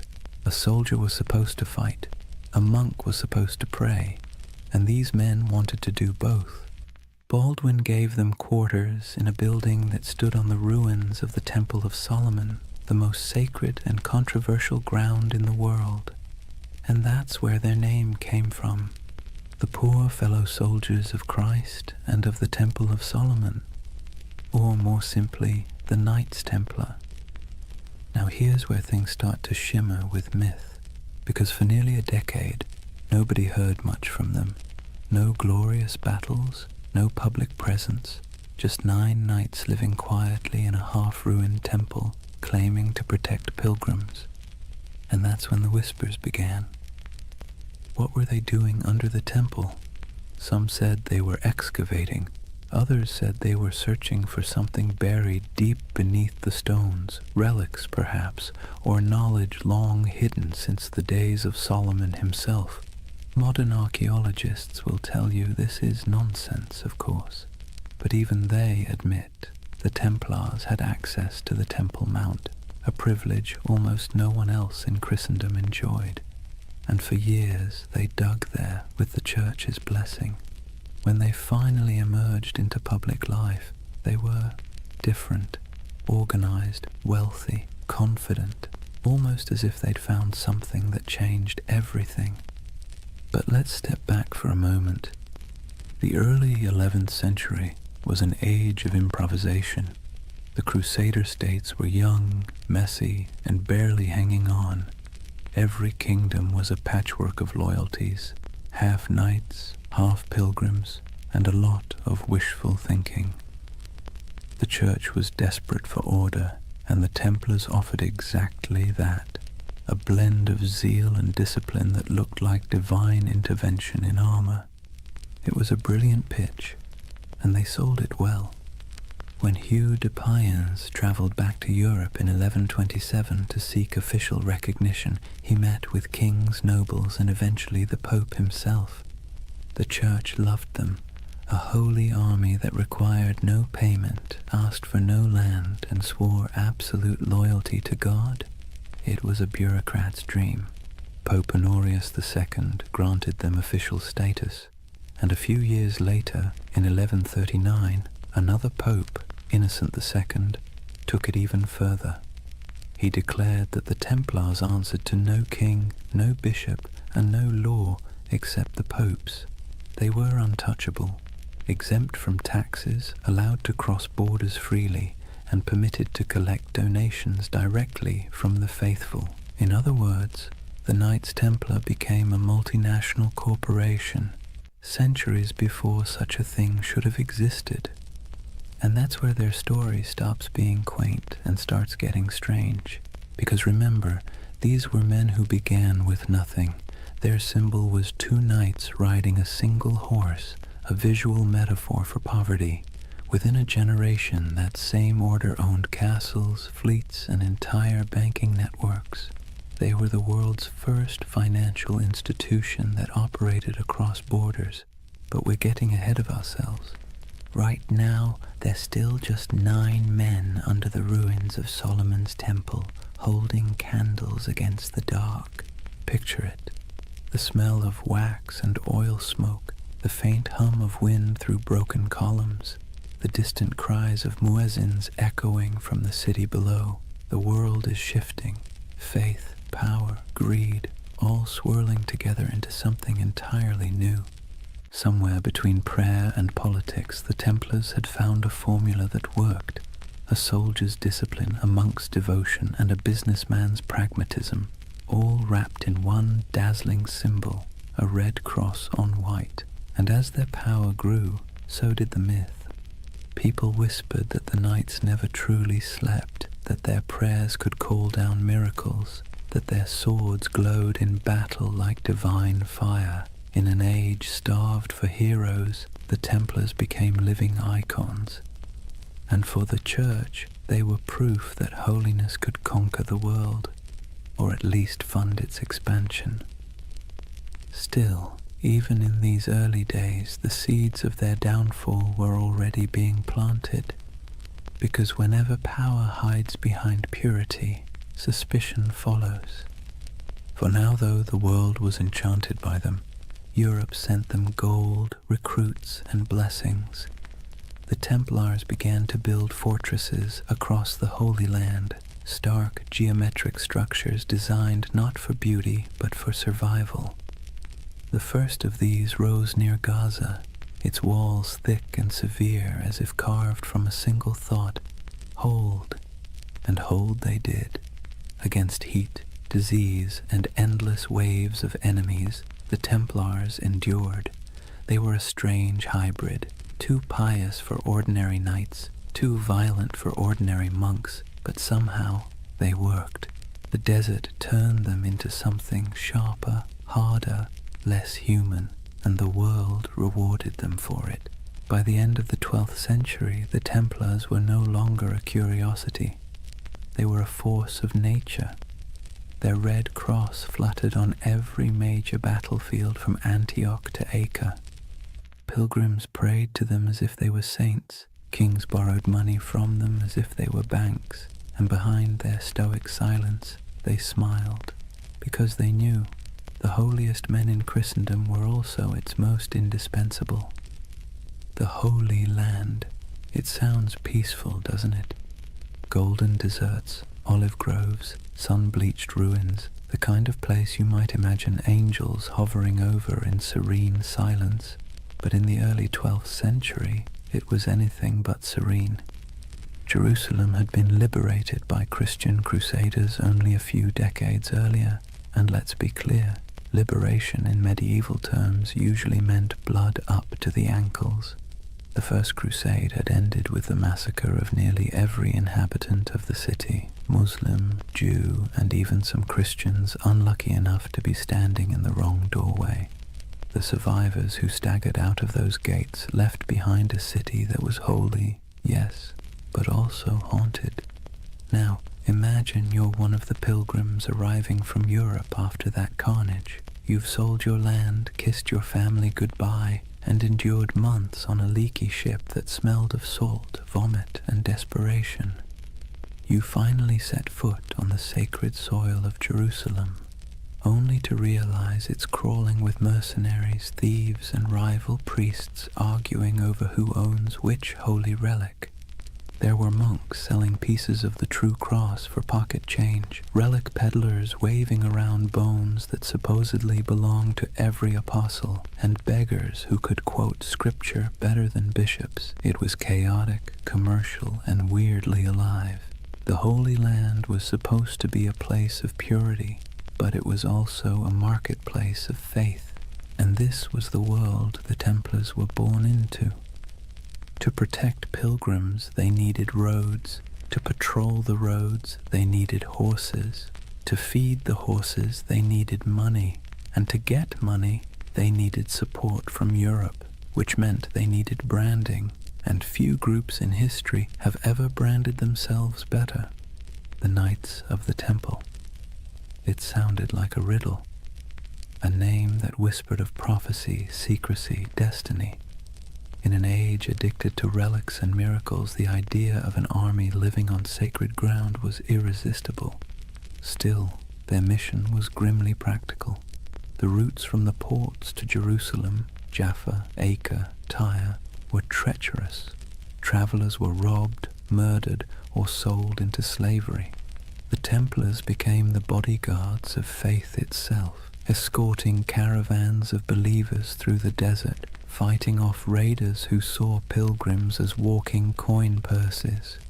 Picture it, a long line of weary travelers trudging beneath a white-hot sun, sandals kicking up dust, and ahead of them a small band of armored men on horseback, faces hidden behind helms, silent except for the creak of leather and the dull thud of hooves.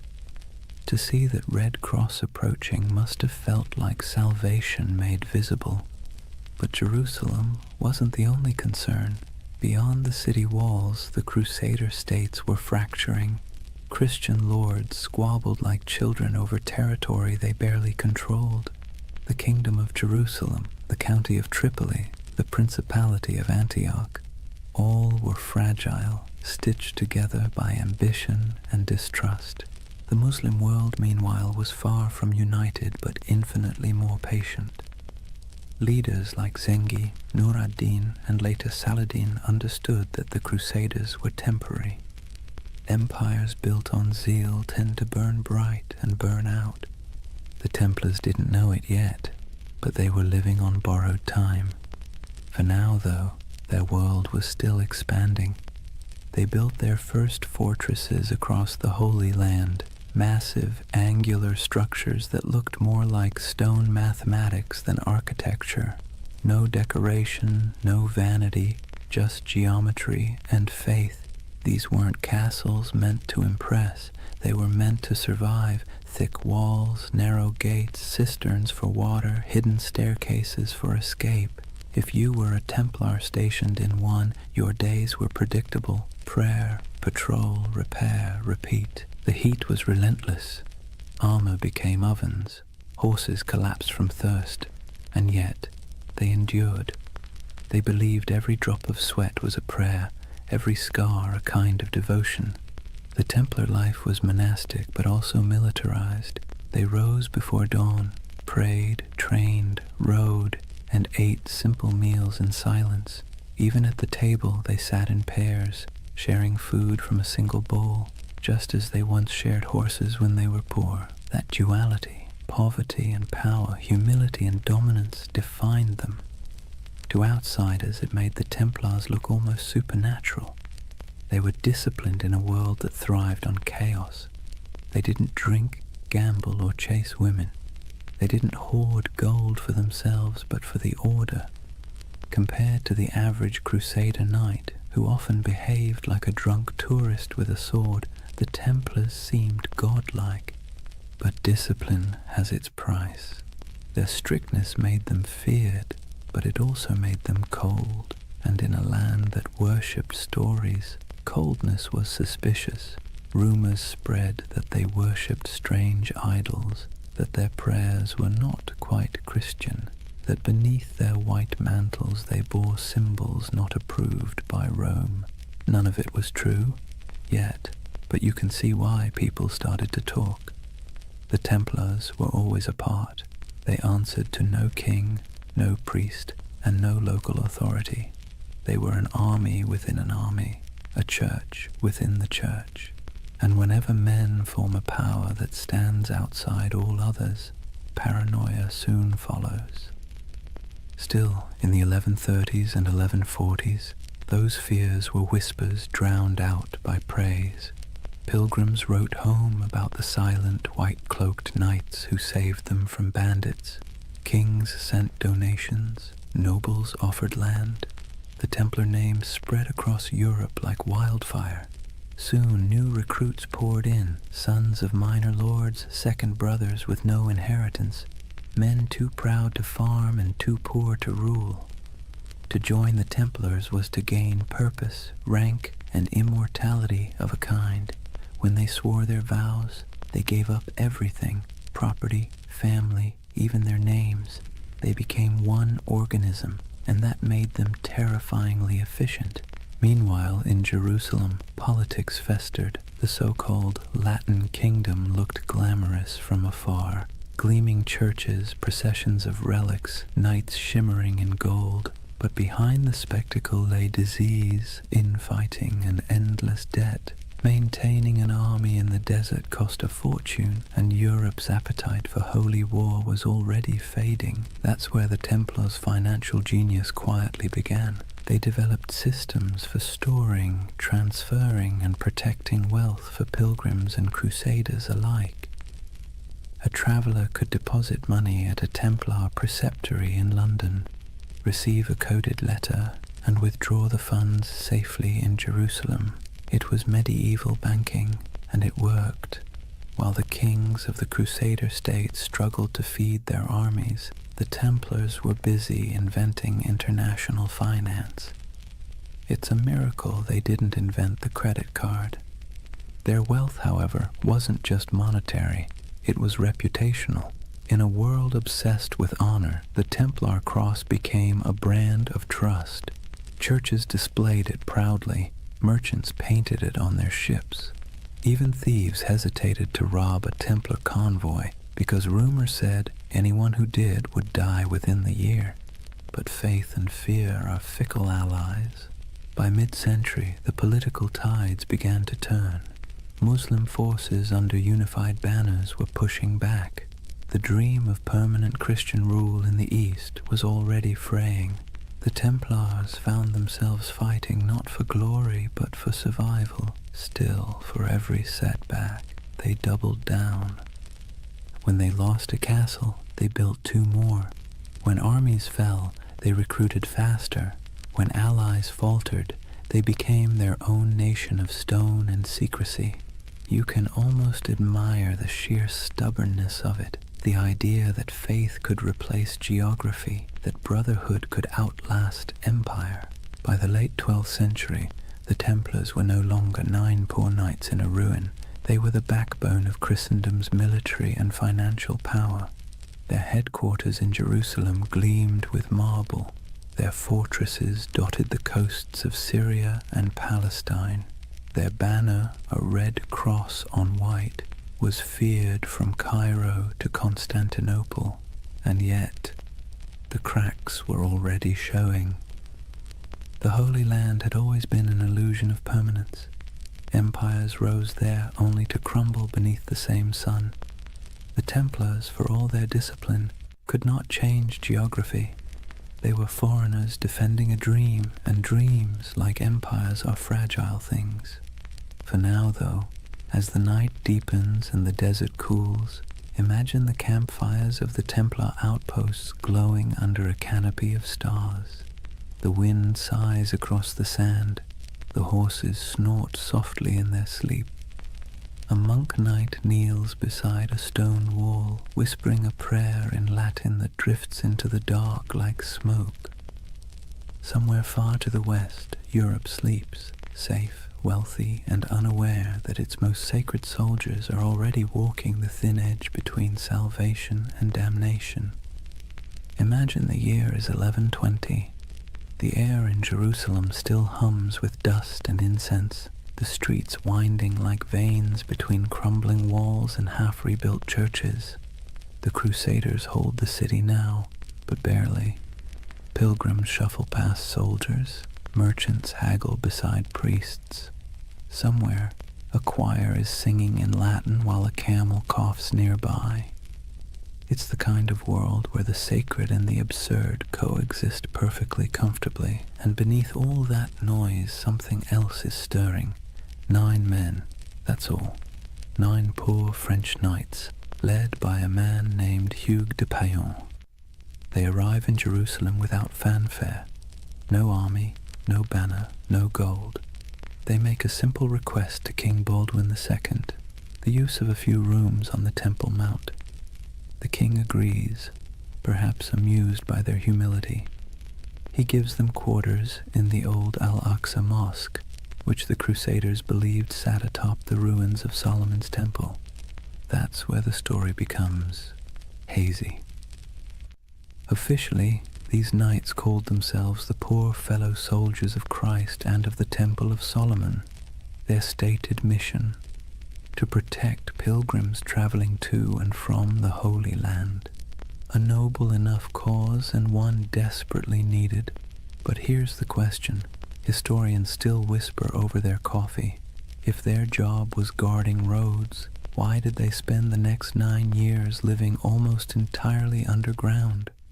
According to later accounts, the Templars rarely left the Temple Mount during that first decade. They dug tunnels, moved stones, and kept their activities secret. When questioned, they gave vague answers about renovations and holy works, which, let's be honest, is exactly what you say when you don't want people to ask more questions. So what were they doing? The truth is, no one knows for certain. But speculation has filled that silence for centuries. Some believe they were excavating ancient ruins, searching for relics buried since the days of Solomon. Others suggest they were hunting for texts, scrolls containing forgotten wisdom, early Gnostic writings, alchemical treatises, even architectural blueprints said to hold divine secrets. And then, of course, there's the most enduring rumor of all, the Holy Grail. It's easy to roll your eyes now, but picture it from their perspective. You're in the 12th century, sleeping on the ruins of the most mythic temple in history. You're a warrior who believes God speaks through symbols, and beneath your feet are thousands of years of rubble, Babylonian, Persian, Roman, Byzantine. If faith ever had a basement full of mysteries, this was it. The Templars' time under the Temple Mount became the seed of every legend that followed. Later chroniclers claimed they discovered something extraordinary, but were maddeningly vague about what that was. Some said they found the Ark of the Covenant, Others insisted they unearthed gold from Solomon's treasury. More imaginative souls suggested they uncovered proof of bloodlines, records linking Christ's family to European royalty. And then, of course, there were the occult theorists who decided the knights had learned sacred geometry, secret knowledge about the structure of the universe itself. Whatever the truth, one thing is certain. When the Templars finally emerged, they were not the same men who went in. They returned to Europe transformed, quietly powerful, almost unnervingly composed. Hugues de Payen travelled to France and sought an audience with Bernard of Clairvaux, one of the most influential churchmen of the age. Bernard was a Cistercian monk, a man so ascetic he considered sleep an indulgence and food a distraction. Yet he was also a brilliant strategist, the closest thing the medieval church had to a public relations genius. Hugues explained the mission, a brotherhood of knights bound by poverty, chastity, and obedience, dedicated to God but armed for war. Bernard immediately saw the potential. It was a paradox so perfect it had to be divine. Monks who killed, soldiers who prayed, holy poverty funded by the wealth of nations. In 1129, at the Council of Troyes, the Templars received official papal approval. They were no longer just a handful of wanderers. They were an order of the Church. Bernard even wrote a sermon for them, in praise of the new knighthood, describing the Templar as a man who fears neither demons nor men, because he bears Christ in his heart and steel in his hand. It was marketing genius. Overnight, the Templars went from mysterious diggers under a ruin to God's chosen army. Donations poured in, nobles offered land, peasants offered sons. The Templar banner, white for purity, red for martyrdom, became one of the most recognized symbols in Christendom. But still, the whispers persisted. Even as they rose, people kept asking, what did they find beneath that temple?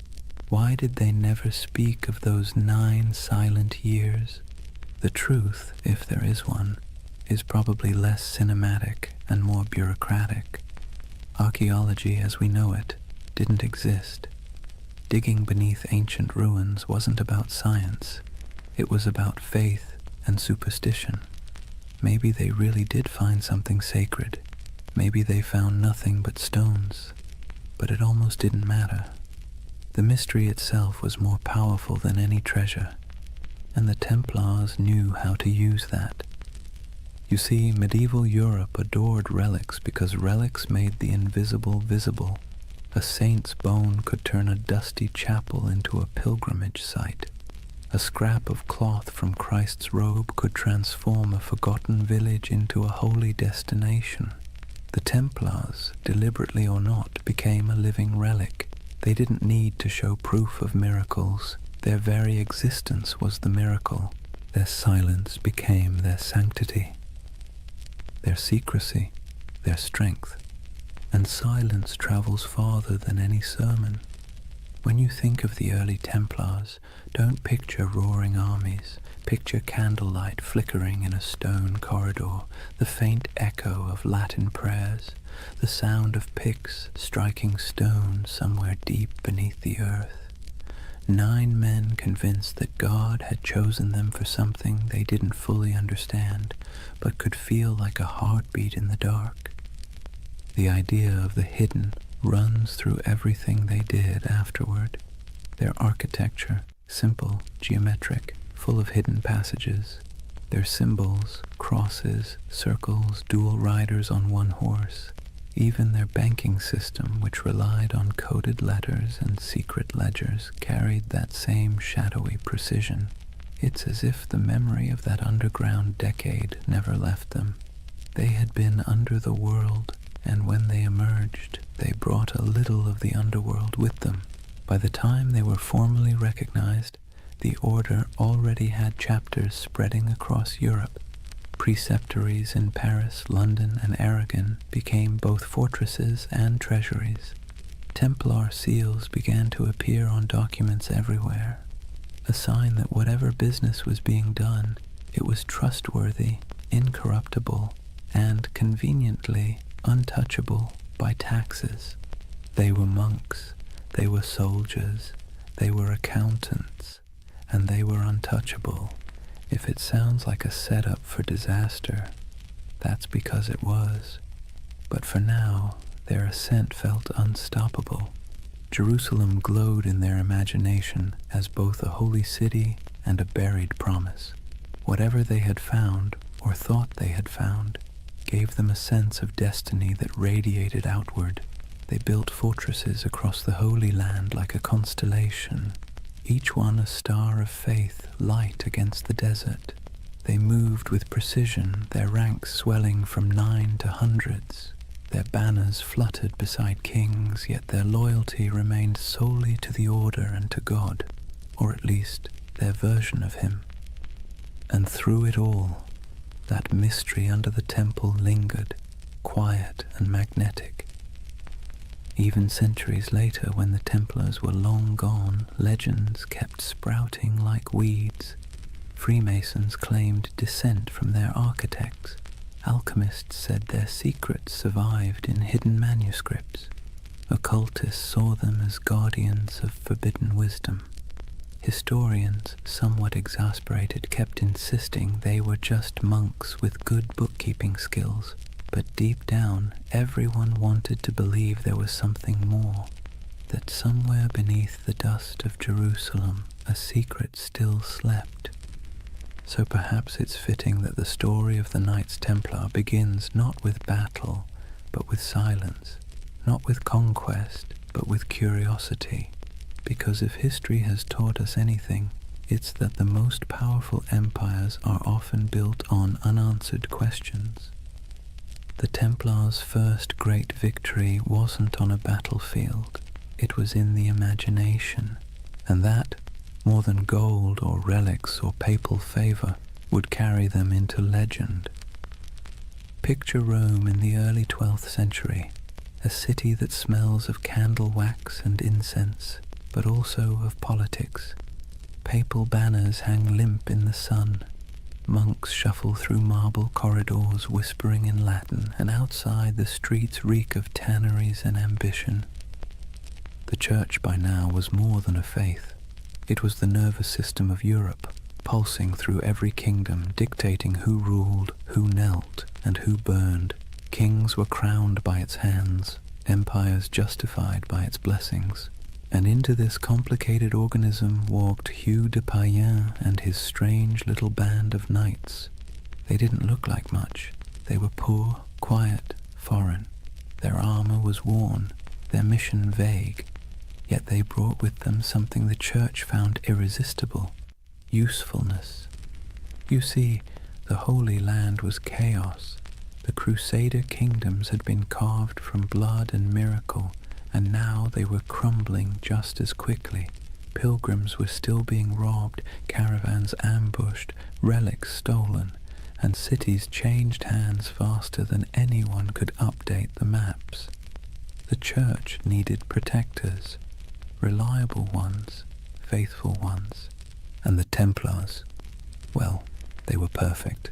No wives, no children, no debts, no distractions, just pure obedience. The kind of men who'd ride into battle without pay, die without complaint, and most importantly, funnel everything they owned directly into the hands of the church.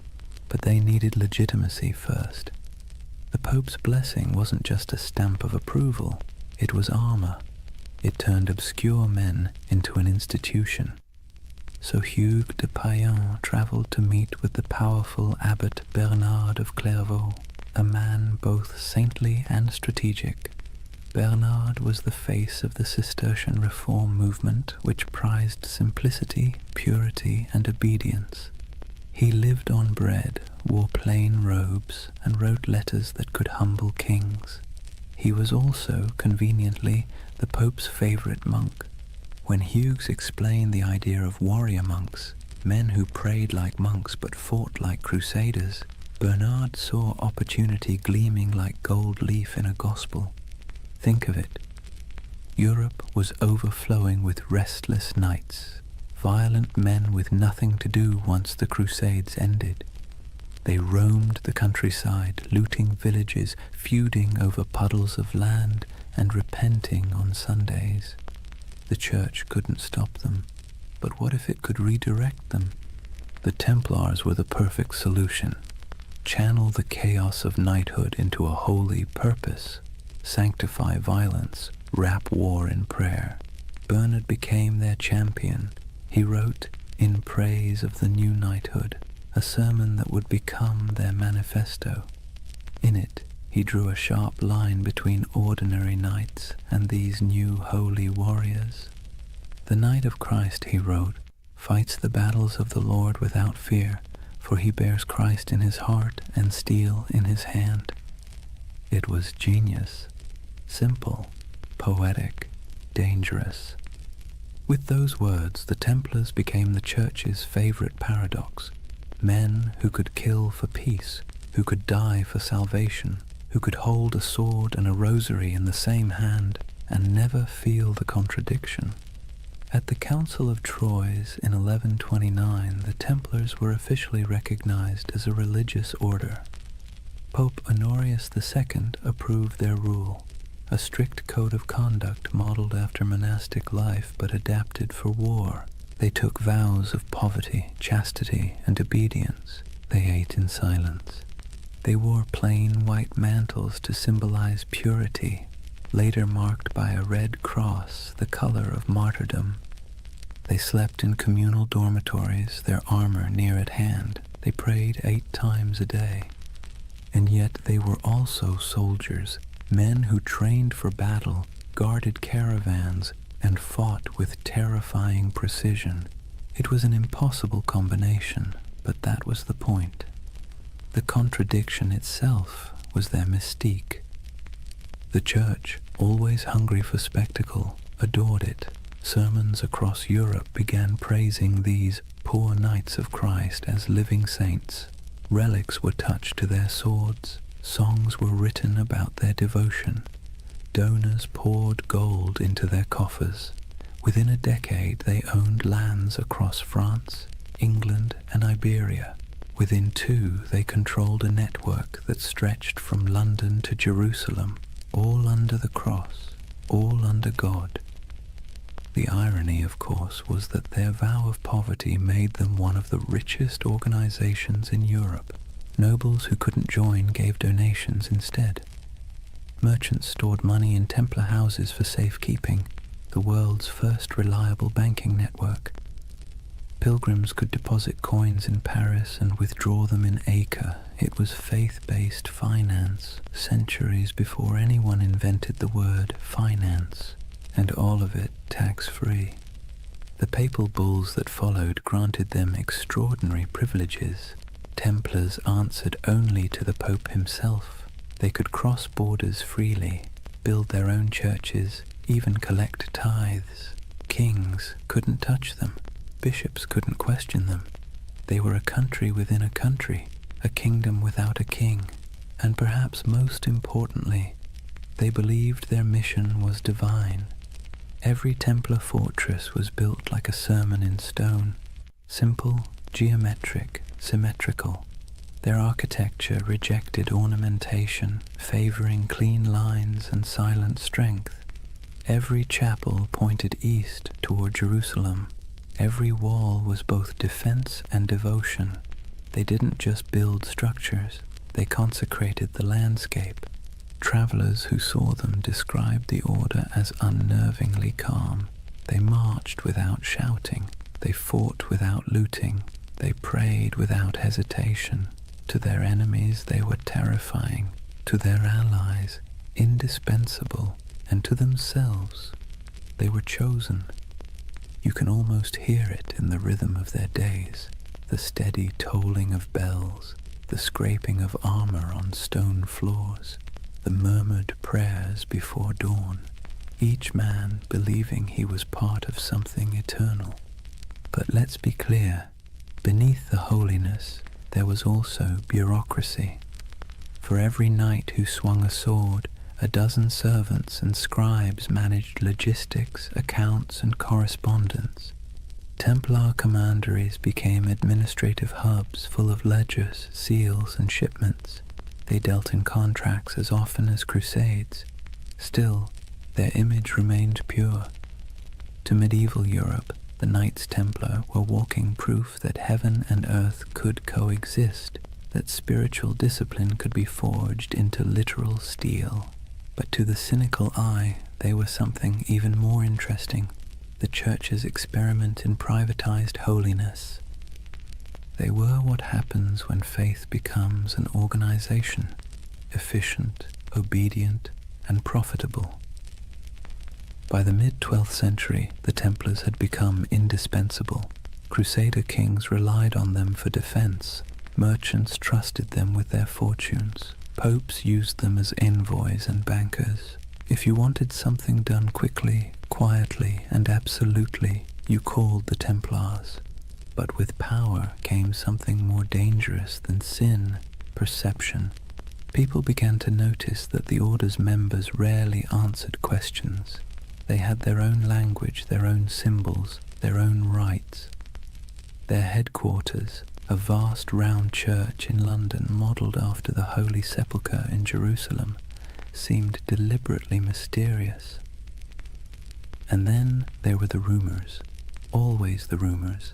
Some said they still possessed what they found under Solomon's temple.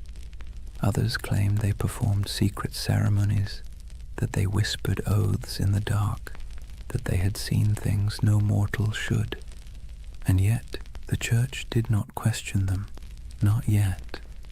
For now Rome was content. The Templars had become everything it could hope for, holy warriors, loyal bankers, global agents of faith. But you can sense the shift coming, can't you? The same way you feel a storm before it breaks. Because no institution, no matter how divine, can grow this fast, this powerful, without making enemies. Kings who owed them money began to resent them. Clergy jealous of their wealth began to whisper, and the pilgrims they once protected began to wonder if these poor knights might be serving something other than God. But that part of the story comes later. For now the order stands at its shining zenith, a creation of faith and fear, cloaked in purity but humming with power. The Vatican's blessing had turned them from a rumor into a reality, and that reality would reshape the medieval world in ways no one, not even the Pope, could have imagined. It's almost poetic, really. The Church had set out to sanctify war, and in the process it had created something far more potent, the first multinational corporation of the soul. And as history will show, nothing that powerful ever stays holy for long. Imagine the early morning light over Jerusalem, a pale gold haze drifting through the heat, settling softly over the domes and stones. The city still breathes the air of miracles and blood. Pilgrims shuffle along narrow streets, whispering prayers in every language. Merchants haggle in the shadow of sacred ruins, and the sound of distant bells drifts through the desert wind like a memory that refuses to fade. And somewhere among the hills, a line of riders moves slowly, white mantles gleaming, swords at their sides, red crosses stitched over their hearts. The Knights of the Temple. They ride in silence, always in silence. To the people watching they seem otherworldly, not nobles, not monks, something in between. They do not laugh or boast. They rarely remove their helmets in public, and when they pass through a market, the crowd parts as if by instinct. It's said that a Templar's gaze could freeze a man, not with fear, but with the strange gravity of conviction. In that moment, the myth was already being born. The story spread faster than their horses could ride. Word of a brotherhood who answered only to God, men who took no wives, owned no lands, and gave everything to their order, soldiers who prayed before battle and confessed after killing, knights who marched under the sign of the cross but lived by a code sharper than any blade. Europe adored them. The Church, of course, encouraged it. Myths are good for business, and the Templars were perfect propaganda. They embodied everything the papacy wanted the faithful to believe: purity, discipline, divine protection. Sermons compared them to angels with swords. Paintings showed them glowing in battle, untouched by arrows, faces calm in the chaos of holy war. But the truth was more human and, in a way, more beautiful. Most Templars were ordinary men drawn from a world that offered few choices, younger sons of minor nobles who'd inherited nothing, restless adventurers, repentant sinners, and zealots in search of purpose. They joined not because they were fearless, but because the world outside offered even less certainty. And for all its rules and austerity, the temple offered something rare: belonging. In a Europe fractured by war, famine, and class, the order was one of the few places where a man's worth wasn't defined entirely by birth. Inside the walls of a commandery, everyone wore the same cloak, ate the same bread, followed the same hours of prayer. Rich or poor, noble or peasant, all knelt together before dawn. It was unity by discipline, equality by surrender. And yet, the outside world saw only mystery. They were everywhere and nowhere, riding on crusades, manning castles, managing estates, escorting pilgrims. A traveler might encounter a Templar outpost in the forests of Burgundy, another in the sands of Antioch, another on a cold island in the North Sea, and each one would look exactly the same: white walls, red crosses, silence. They had become an idea that transcended geography. When they rode into battle, their presence was like a symbol made flesh. Chroniclers described them as unbreakable formations of white and red, banners flapping, hooves thundering, lances angled in perfect symmetry. They rode in pairs, one knight, one sergeant, their discipline tighter than any army before them, and they didn't retreat, ever. There's a story, probably exaggerated but worth repeating, that at the Battle of Montgisard in 1177, fewer than 100 Templars helped turn the tide against Saladin's massive army. Outnumbered 20 to 1, they charged headlong into the desert heat, cutting through enemy lines in a frenzy of faith and exhaustion. When it was over, their commander supposedly knelt in the sand and whispered a single prayer: Non nobis Domine, non nobis sed nomini tuo de gloriam. Not unto us, O Lord, but to your name give glory. It's the kind of story medieval Europe lived for, and like all great stories, it spread, changed, and grew until the facts hardly mattered anymore. The Templars were no longer just men. They were a myth in motion. They became shorthand for courage, for purity, for divine purpose. And that, ironically, was the beginning of their undoing. Because the higher a legend rises, the further it has to fall. But for now, they stood at the edge of eternity. Their coffers swelled with donations. Their castles gleamed across Christendom like white stars on a dark sea. Their red cross was the most recognized symbol in Europe. Kings sought their loans. Bishops sought their blessing. Pilgrims sought their protection. It must have felt like destiny, a divine reward for faith and sacrifice. And yet, beneath the surface, something subtle was changing. The order that began with 9 men and a dream was turning into a machine. Their vows of poverty persisted, but their treasuries overflowed. Their humility was genuine, but their power was growing beyond measure. Their lands stretched across thousands of miles. Their archives held contracts and secrets that kings would have killed to read. And because they answered only to the Pope, no monarch, no bishop, no secular court could touch them. They were untouchable, the Church's holy weapon, sharpened to perfection. But history, like the sea, is always shifting. The Crusader states were beginning to crumble. The Muslim world had learned from its defeats and was uniting under stronger leaders. Supply lines were long, morale was short, and faith, that delicate fuel, was flickering. The dream of permanent Christian dominion in the East was dying, and the Templars, who had built their identity on that dream, suddenly found themselves defending something that no longer existed. It's easy, centuries later, to imagine them as fanatics or villains, but maybe they were just men trapped in momentum, unable to stop the wheel they had helped set in motion. By the time their banners fluttered over the last surviving Crusader fortresses, their legend had already outgrown them. In Europe they were saints, in the East they were demons, and in their own hearts, who knows, perhaps a little of both.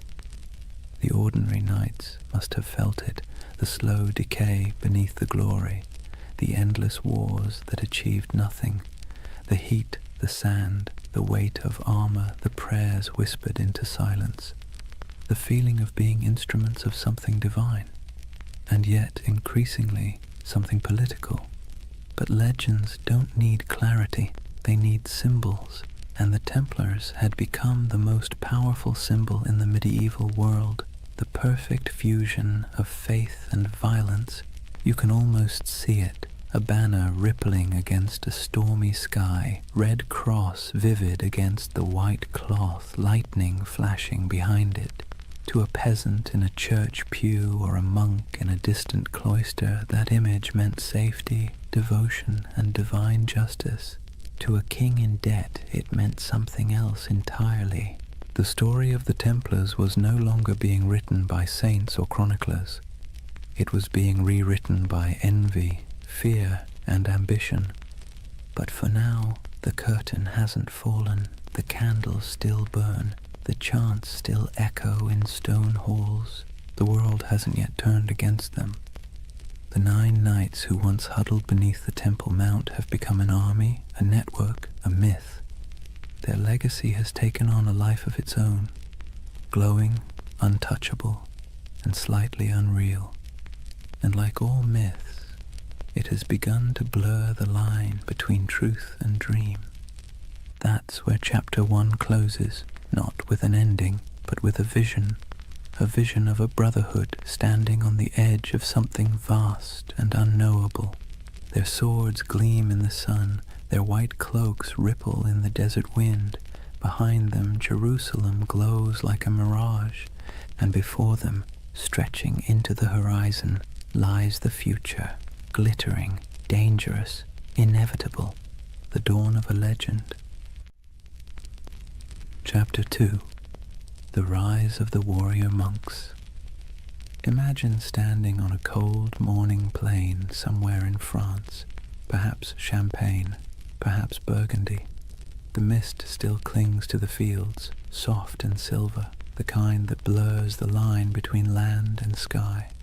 Out of that fog rides a column of horsemen, their armor dull from travel, their cloaks heavy with dew. But as the light shifts, something crimson catches the dawn, a mark stitched across white cloth, simple yet unmistakable, a red cross. It would become one of the most recognizable symbols in all of human history, but at this moment it is new, modest, a badge of belonging more than power. The men wearing it are quiet, focused, unremarkable to anyone but God. Yet this insignia, this fusion of cloth and conviction, is about to transform them into something the world has never seen, a standing army that answers only to faith. The Templars have begun to evolve. Their days of small vows and secret ceremonies under Jerusalem's ruins are over. The Church has given them legitimacy, a papal seal written in the flowing Latin of divine authority. They are now officially milites Christi, soldiers of Christ, and that single phrase changes everything. With papal backing came money, land, recruits, and something far more valuable, absolution. To die as a Templar was not merely to fall in battle, it was to ascend directly into paradise. No purgatory, no judgment, no delay. The battlefield became a kind of heavenly shortcut.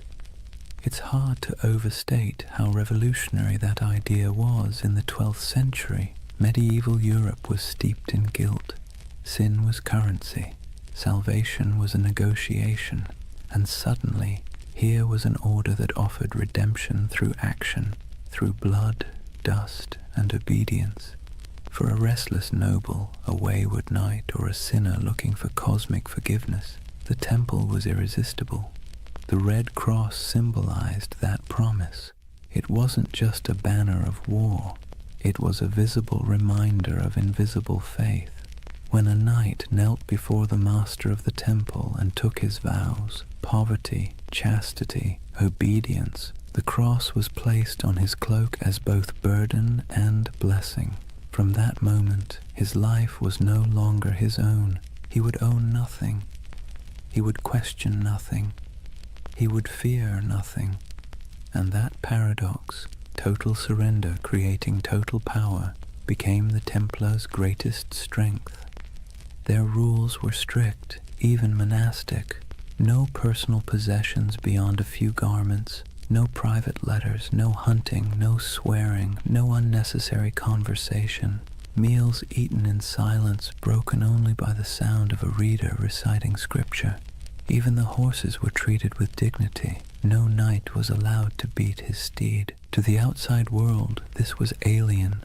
Most knights of the age were brash, boastful, and loud. They wore bright colors, hunted for sport, gambled, bragged about their kills. The Templars, by contrast, moved like shadows, a silent order of disciplined zealots. It's little wonder people began to fear them as much as they admired them. But discipline has a strange beauty to it. Imagine the symmetry of their camp at dawn. White tents in perfect rows, banners hanging still in the air. Each man waking at the same hour, dressing in the same garments, praying the same words. The clang of armor, the rasp of whetstones on steel, the steady rhythm of order in a world of chaos. They were becoming a living embodiment of the medieval dream, unity, faith, and control in a time when everything else seemed to crumble. And when they rode into battle, that unity was terrifying. Templars did not scatter, did not break rank, did not retreat unless ordered.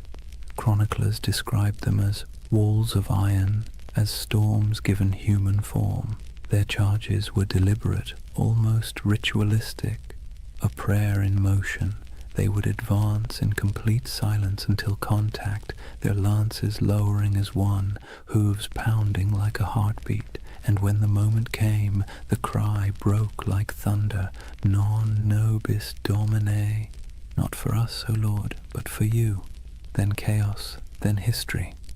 Every battle became a kind of mass, blood replacing incense, steel replacing song, and the world watched in awe. To the average medieval person, the Templars seemed immortal. When others fled, they stayed. When others hesitated, they rode forward. Stories spread of miraculous victories, of angels fighting beside them, of enemies struck blind by divine light. Whether any of it was true hardly mattered. Faith had become spectacle, but behind the spectacle was a machine. The Templars weren't just warriors. They were administrators, bankers, engineers. Their rule book, the Latin Rule, reads like both a spiritual guide and a military manual. Every moment of the day was accounted for, every piece of armor inspected, every coin recorded. Their efficiency was unmatched, and so was their wealth. By the mid-12th century, they controlled estates across Europe, vineyards in France, mills in England, castles in Spain, olive groves in Cyprus. donations poured in from nobles seeking spiritual insurance. And because Templars were sworn to poverty, those donations didn't dissipate, they accumulated. They began lending money to kings, transporting treasure across borders, and safeguarding pilgrims' deposits. If you were traveling to the Holy Land, you could leave your fortune with the Templars in Paris and withdraw it in Jerusalem. In effect, they invented the medieval checking account. Faith and finance. It's a partnership as old as civilization. But to the Templars, it wasn't greed, it was logistics. Money was a tool for God's work. Armies need supplies, ships, food, fortresses. And if the order had to run the most efficient financial network in Christendom to maintain that mission, so be it. They became, paradoxically, both the humblest and richest men in Europe. Their castles were built like sermons, austere, geometric, designed for endurance, not comfort. No stained glass, no gold leaf, just stone, purpose, and symmetry. Inside, their halls echoed with the quiet rhythm of devotion, the scrape of boots, the murmur of prayers, the metallic whisper of chainmail. To walk into a Templar commandery was to step into another world, a world where faith was function and order was sacred. And yet, for all their restraint, there was grandeur in their simplicity. Their red cross became more than fabric. It became an idea. When people saw it, they saw authority, salvation, and something close to fear. The same emblem that comforted pilgrims terrified heretics. It's strange how power works. The more humble they appeared, the more unstoppable they became. In a way, that red cross marked the beginning of a new era, not just for the Templars, but for the medieval imagination itself. It was the age of symbols, when meaning outweighed truth. A knight's banner could terrify more effectively than his sword. A relic could justify a war. A prayer could bend kings, and no symbol was stronger than that cross. Bold, clean, impossible to ignore. It was faith simplified into geometry. When the sun hit it, it glowed like blood. Some chroniclers wrote that it frightened the enemy before the fighting even began. Others said it calmed the men who bore it. Maybe both were true. Maybe that's the real magic of symbols. They shape both sides of the story. Over the next century, that cross would ride on countless banners across the Holy Land. Through dust storms, over dunes, across shattered city gates, it would gleam under the desert sun and soak in the rain of 1,000 sieges. It would be seen by kings, slaves, monks, and merchants alike, and every time it appeared it carried the same quiet message: obedience, faith, inevitability. From 9 nights came hundreds, then thousands. From humble vows came armies, from silence came history, and still they prayed before battle, as they always had. Still they whispered the same words. Still they believed that death, if it came in service of God, was not an end, but a homecoming. It's easy, centuries later, to romanticize them, to picture gleaming armor, sacred banners, holy purpose. But beneath the poetry was exhaustion. They marched through deserts where the air shimmered like glass. They fought for cities that would fall again within a decade. They believed themselves instruments of divine will, yet the wars they waged often felt endless, abstract, and hollow. And that contradiction, devotion mixed with futility, is what makes their story so human. By the time the Red Cross became synonymous with power, its wearers had already begun to wonder what it meant. But for now, in this chapter of the story, there is still clarity, still unity, still purpose. The order of the temple stands at its peak, pure, confident, and unstoppable. 1,000 banners ripple in the wind. The sun gleams on polished armor, and the red cross burns like a brand upon the world. The world belongs for a moment to the knights of the temple. Imagine waking before dawn, not to an alarm or the gentle hum of a phone, but to a bell, deep, resonant, and unrelenting.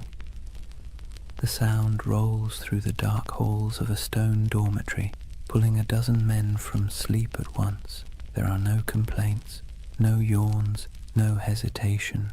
This is a Templar commandery, and the day begins with obedience. Before the first light touches the horizon, the knights are already kneeling, heads bowed, the chill of the flagstones creeping through their woolen tunics.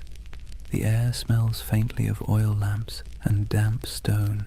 Someone chants softly from a small book, Latin verses murmured and rhythmic, the sound of faith wrapped in discipline. The Templars did not live like ordinary knights. They lived by the rule of the temple, a sprawling manual written in the 12th century that governed everything from how they prayed to how they chewed. It wasn't just a list of rules, it was a blueprint for turning men into instruments of divine will. The rule began with a simple premise. A knight's soul is weak when his body is indulgent. Every comfort is a temptation, every freedom is a test. So, comfort was eliminated. Templars slept fully clothed, tunic, belt, even their boots close by, ready to ride at a moment's notice. They owned no personal possessions, not even a coin or a comb. Their cloaks and armor belonged to the order, and if something broke, it was repaired or replaced, never personalized. They were forbidden to hunt, to falcon, to gamble, to swear, forbidden from kissing women, even their own mothers or sisters, forbidden from eating meat more than 3 times a week, forbidden from laughter that wasn't humble or restrained. Templar joy was not the joy of feasting or music or wine. It was the quiet satisfaction of obedience, and obedience to them was the purest form of freedom. Every knight took a vow of poverty, chastity, and obedience, the holy trinity of control. But unlike monks who lived behind monastery walls, Templars carried their vows into the world. They were soldiers, but their battlefield was also their monastery. Every act, from sharpening a sword to cleaning a saddle, was a kind of prayer. At dawn, they gathered in the chapel. The service was brief. They were not contemplatives, but men of action. Each prayer was followed by ritual silence. They listened for commands, received their orders, and dispersed without argument. Theirs was a faith built on motion, not meditation. After prayers came breakfast, bread, sometimes cheese, and a cup of watered wine. Meals were eaten in near silence. As they ate, one brother stood at a lectern and read aloud from scripture or from the rule itself, reminding everyone that even the act of eating was a sacred task. The sound of chewing, the scrape of spoons, the droning Latin, it all blended into a rhythm of humility. When they weren't fighting, they worked. Some tended horses, rubbing down the flanks of massive destriers, checking hooves, repairing tack. Others mended chainmail, inspected swords, or organized provisions for long campaigns. A Templar's world was practical, full of physical labor, repetition, and readiness. And yet, beneath all this discipline, there was a strange comfort. The rule removed choice, and with it, uncertainty. A Templar didn't have to wonder what his purpose was.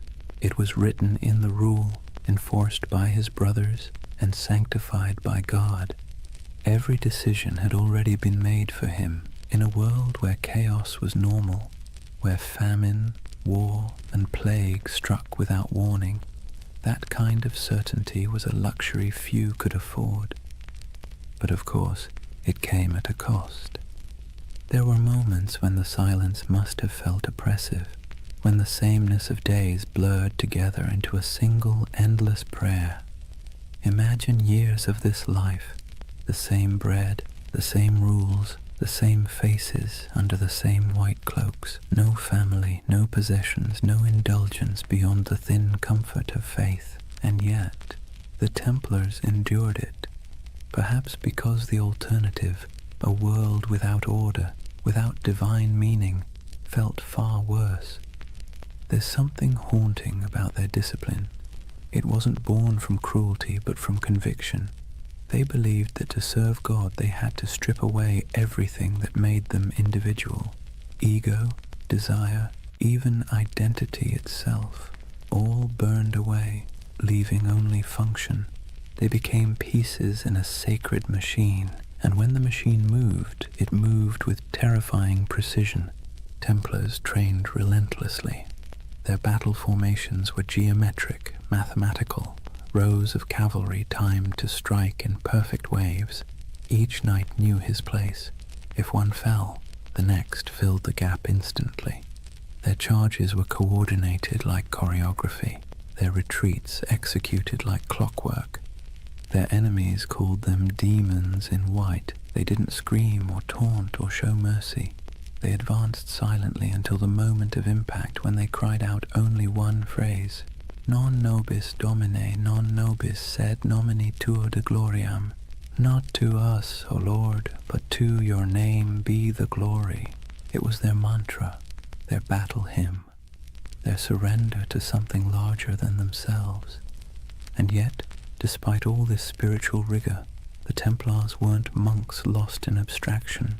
They were engineers, architects, accountants. They ran farms, managed estates, built fortresses, and oversaw trade routes. Their castles were marvels of design, squat, symmetrical, designed to deflect siege engines and channel attackers into kill zones. But even in architecture, their aesthetic was austere. No ornamentation, no murals, no stained glass, just stone, perfectly aligned, perfectly useful. Templar castles didn't preach beauty, they preached order. Their lives mirrored that architecture. Functional, fortified, minimal. To outsiders, it looked like joyless fanaticism. To the Templars, it was discipline incarnate. Every stone placed, every word spoken, every moment endured was an offering to God. And yet, as centuries passed, cracks began to form. Subtle at first, then spreading.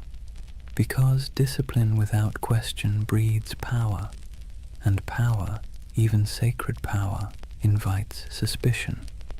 The Templars' strict hierarchy made them efficient, but it also made them secretive. Their rituals were closed to outsiders. Their vows of silence protected not only their faith, but their operations. Kings and bishops began to whisper, what did these warrior monks do behind closed doors? Did their oaths hide something darker? The rule of the temple, written to sanctify obedience, began to look like a veil.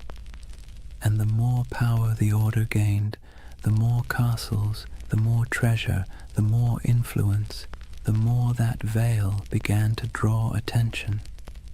It's a pattern as old as history.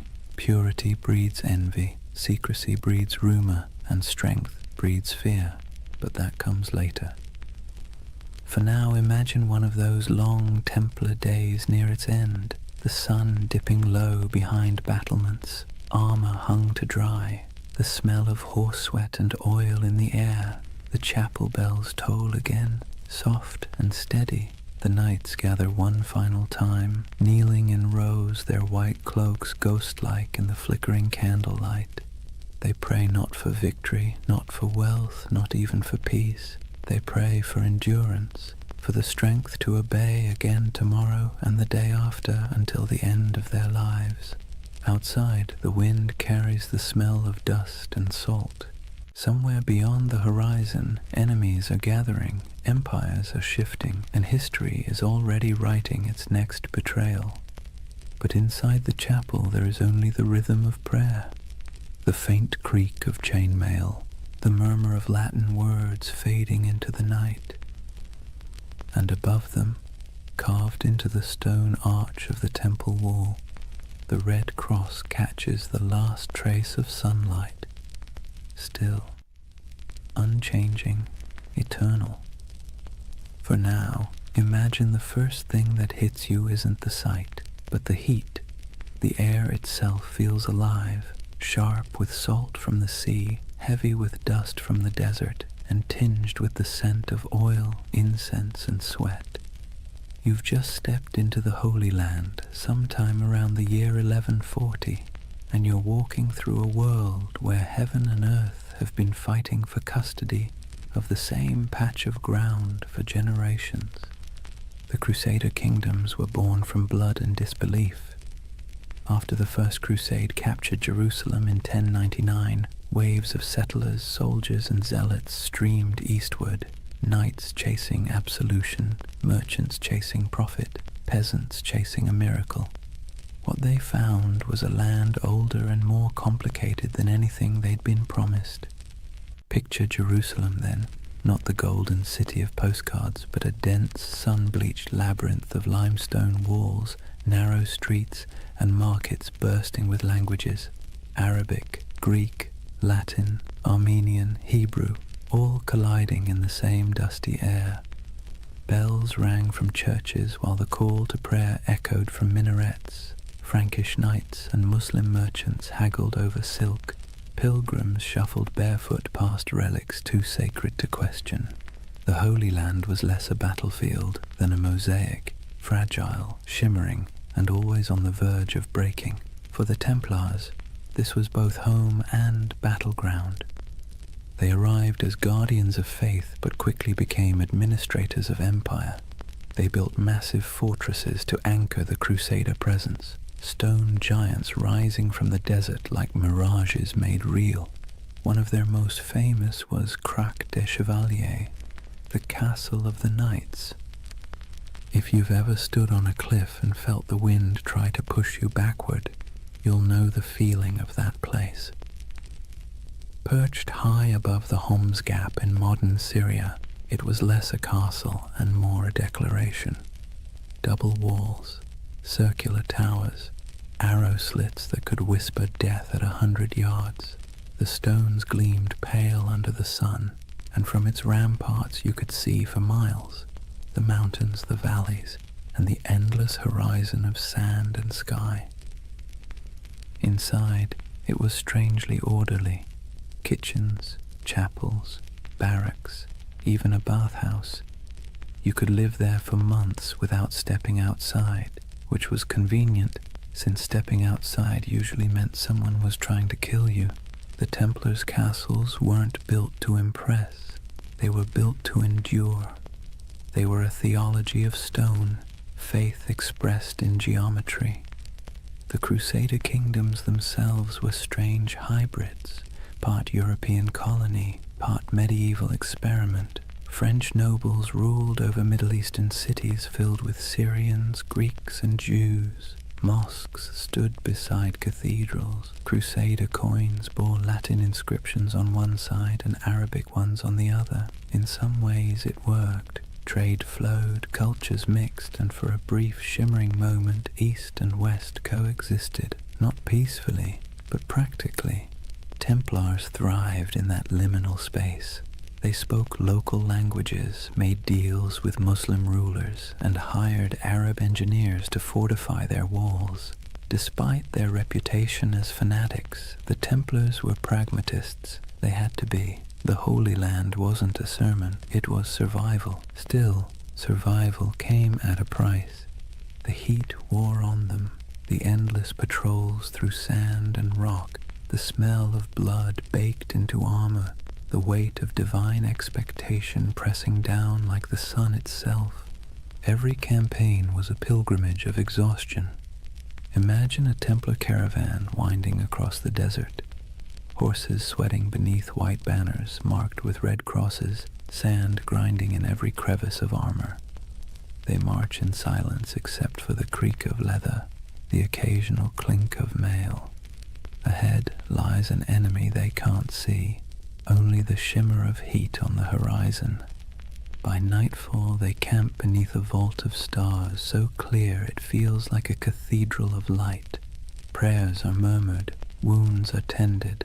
The men sleep on bare ground, swords within reach, their faith both pillow and weapon. In this land even the air felt charged with contradiction, sacred and savage all at once, and nowhere was that clearer than in Jerusalem itself. For a brief century the city stood under Christian control, a jewel of Christendom wrapped in ancient dust. The Templars' headquarters was no ordinary building. It was the Al-Aqsa Mosque, believed at the time to stand on the ruins of Solomon's Temple. To the Muslim world it was one of Islam's holiest sites. To the Templars it was the very foundation of their identity, the Temple of Solomon, the birthplace of their name. They turned its halls into barracks, its courtyards into stables, its shadowed corners into places of prayer and secrecy. There, in the dim glow of oil lamps, the Templars trained, planned, and perhaps, as rumors later claimed, uncovered something ancient. Some said they found relics buried beneath the Temple Mount, the Ark of the Covenant, the Holy Grail, scrolls of forgotten wisdom. Others said they simply found nothing and invented mystery to fill the void. Whatever the truth, their presence in Jerusalem became mythic. The sight of their white mantles moving through the streets, calm, silent, immaculate, inspired awe and unease in equal measure. They were soldiers of God, but they moved like ghosts. Their faith was practical, but their reputation became supernatural. Pilgrims whispered that Templars could not be killed by ordinary men. Enemies swore they saw them fight after being struck down, and perhaps that was the point. In a land where death was daily and miracles were currency, a little fear was useful. Templar strategy was as psychological as it was martial. They fought not just with swords but with image, the cross on their chest, the silence in their ranks, the absolute certainty in their purpose. Their presence in battle could shift morale before a single blade was drawn. When the call to arms came, whether at Ascalon, Damascus, or Hattin, the Templars rode out not as individuals but as one unbroken will. Their discipline was terrifying. They charged in perfect formation, shields tight, lances lowered, red crosses blazing against white. They were often the first to enter and the last to retreat. In moments when other armies broke, the Templars held, and when they died where they stood. But for all their valor, their victories were temporary. The Crusader kingdoms were built on sand, politically, literally, and theologically. They could conquer cities, but they could never conquer geography. The further they stretched their lines, the thinner their strength became. And while Templars built walls of stone, their enemies built alliances. Muslim leaders like Zengi, Nur ad-Din, and eventually the great Saladin began to unify what had once been divided. The dream of Christian dominion over the East began to falter as reality, relentless and strategic, pressed back. Still, for nearly 2 centuries, the Templars endured. They were the spine of the Crusader world, a constant presence whether guarding pilgrims on dusty roads, escorting kings, or defending castles that seemed impossible to hold. And through it all they believed, or at least tried to, that their struggle was holy, that every drop of sweat, every wound, every brother lost was part of a cosmic design. But in quieter moments, as the wars dragged on and the Holy Land slipped further from their grasp, doubt must have crept in. What happens when a holy mission stops feeling holy? When obedience begins to feel like futility? When you've spent your life serving God with sword and blood, and still the world refuses to be saved? History doesn't record their private thoughts, but you can imagine the silence inside those massive stone fortresses, the kind of silence that comes after years of praying into a void. The Templars' castles still stand in ruins across the Middle East, in Syria, in Israel, in Turkey, their stones sun-bleached, their halls open to the wind. Stand in one, and you can almost hear the echoes, hooves on cobblestone, the whisper of chainmail, the low murmur of prayer. Those walls remember. They remember a time when faith and empire shared the same heartbeat, when men rode into battle convinced they were defending heaven itself. And maybe, in their own way, they were. Because for all its contradictions, the Crusader dream wasn't just about conquest, it was about belief, belief so strong it reshaped landscapes, rewrote maps, and built fortresses that still defy time. The Templars were both its architects and its prisoners, bound by duty, by faith, by the unbearable beauty of purpose. And even as the Crusader kingdoms began to crumble, they didn't loosen their grip, they just prayed harder, fought longer, and built higher, until the day came when the walls themselves began to crack. But that's a story for the next night. For now, picture that world one last time, the desert glowing gold under the last light of day, the red cross fluttering above a fortress wall, and somewhere inside, a group of knights kneeling in silence, their faces half-shadowed, their faith still unbroken. The wind moves through the stones like a sigh. The candles flicker, and the Holy Land sleeps, as it always has, torn between heaven and earth. Imagine standing in a candle-lit chamber somewhere in Paris in the early 1200s. The air smells of beeswax and damp stone. At a table sits a man in white robes marked with a red cross, quill poised above parchment.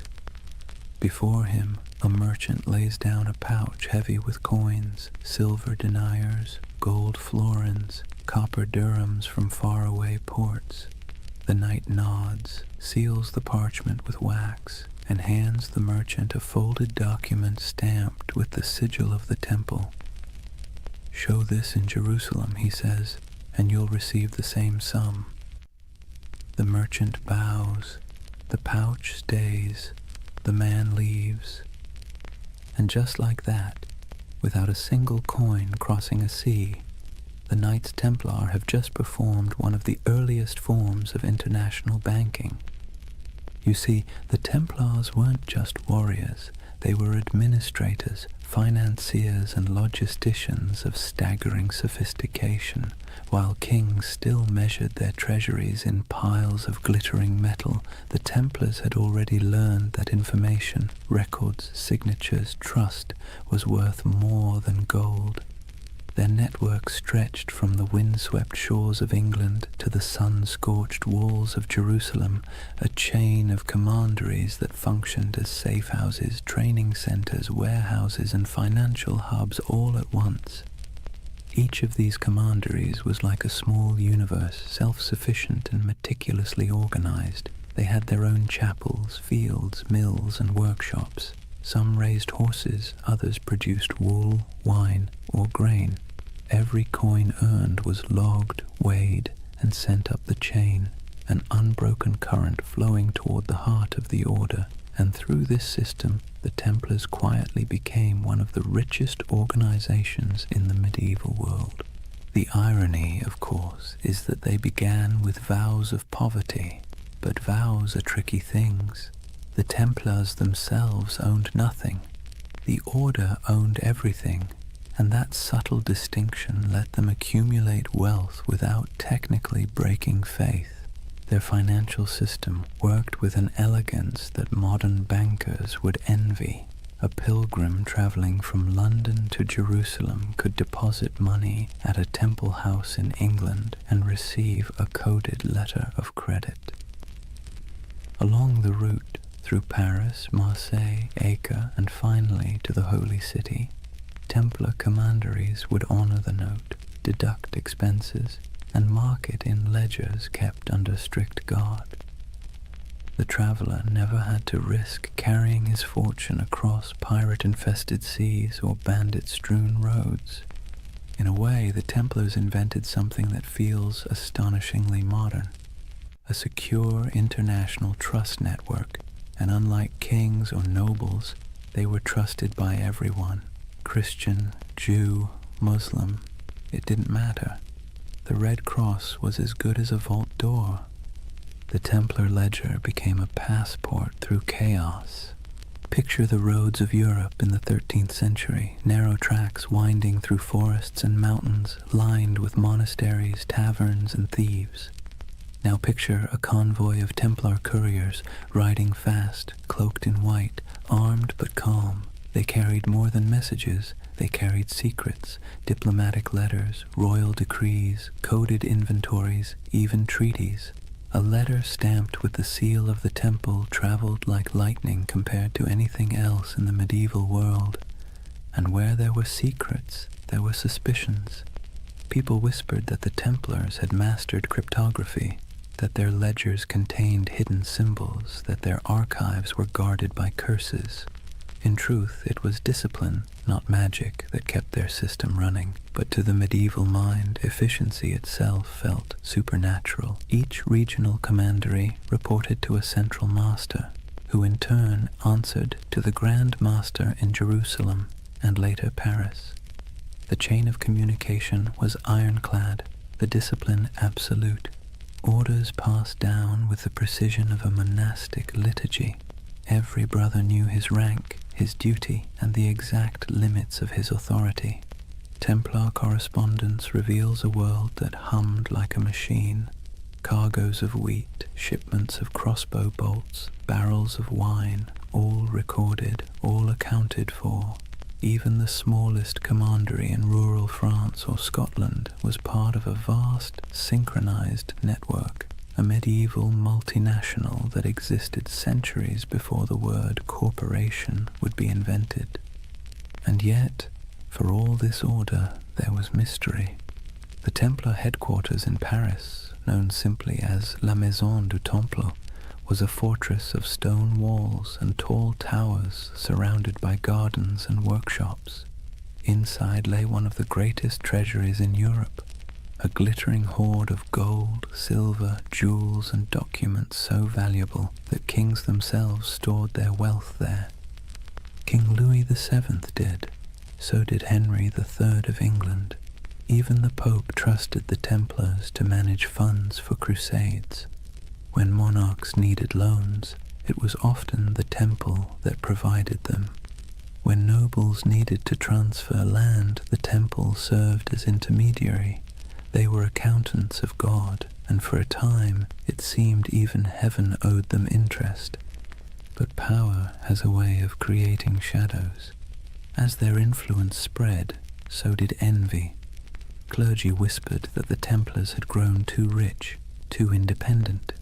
Kings resented being indebted to monks with swords. Rumors began to drift through Europe like incense, that the Templars worshipped idols, that their rituals were secret and profane, that the cross they bore was not a sign of purity, but of blasphemy. Still, in their heyday, those whispers were little more than background noise. Outwardly, the Templars thrived. Their fortresses dotted Europe and the Levant, solid, silent, identical in style, as if each had been built from the same blueprint. Stone geometry repeating across continents. They didn't just build castles, they built infrastructure, bridges, ports, farms. They managed trade routes that linked the Mediterranean to northern Europe. They established supply lines for crusading armies that stretched across thousands of miles. Without them, the very logistics of holy war might have collapsed. It's easy to forget that behind every knight charging into battle was a chain of bakers, blacksmiths, and scribes keeping the machine running. The Order's power didn't come from miracles. It came from ledgers, but not all their wealth was material. the Templars also held something far more dangerous: information. Through their far-flung network, they gathered intelligence about politics, trade, and warfare from every corner of Christendom. They knew which kings were broke, which roads were unsafe, which alliances were shifting. In an age before newspapers, that knowledge was gold. Their reach was so vast that you could travel from Scotland to Syria and never truly leave their shadow. Every few days' journey, you'd find another Templar house, white walls, red cross, the same rhythm of prayer and order. Their presence was both reassuring and unnerving, like a vast skeleton under the skin of medieval Europe. To ordinary people, they must have seemed immortal. Their discipline never wavered, their symbols never changed. Generations rose and fell, and still the Templars endured, unmoved, unstoppable. Even their dress added to the myth. While nobles flaunted velvet and jewels, Templars wore plain wool, dyed white for purity. Their only ornament was the red cross, a reminder of both sacrifice and authority. When they moved through a town, heads bowed, they looked less like men than like an idea, one that walked and breathed and collected rent. And it wasn't only men. Though the order itself was male, its network included women, nuns, widows, and lay sisters who worked in the commanderies, managing estates, caring for pilgrims, brewing ale, and keeping the wheels turning.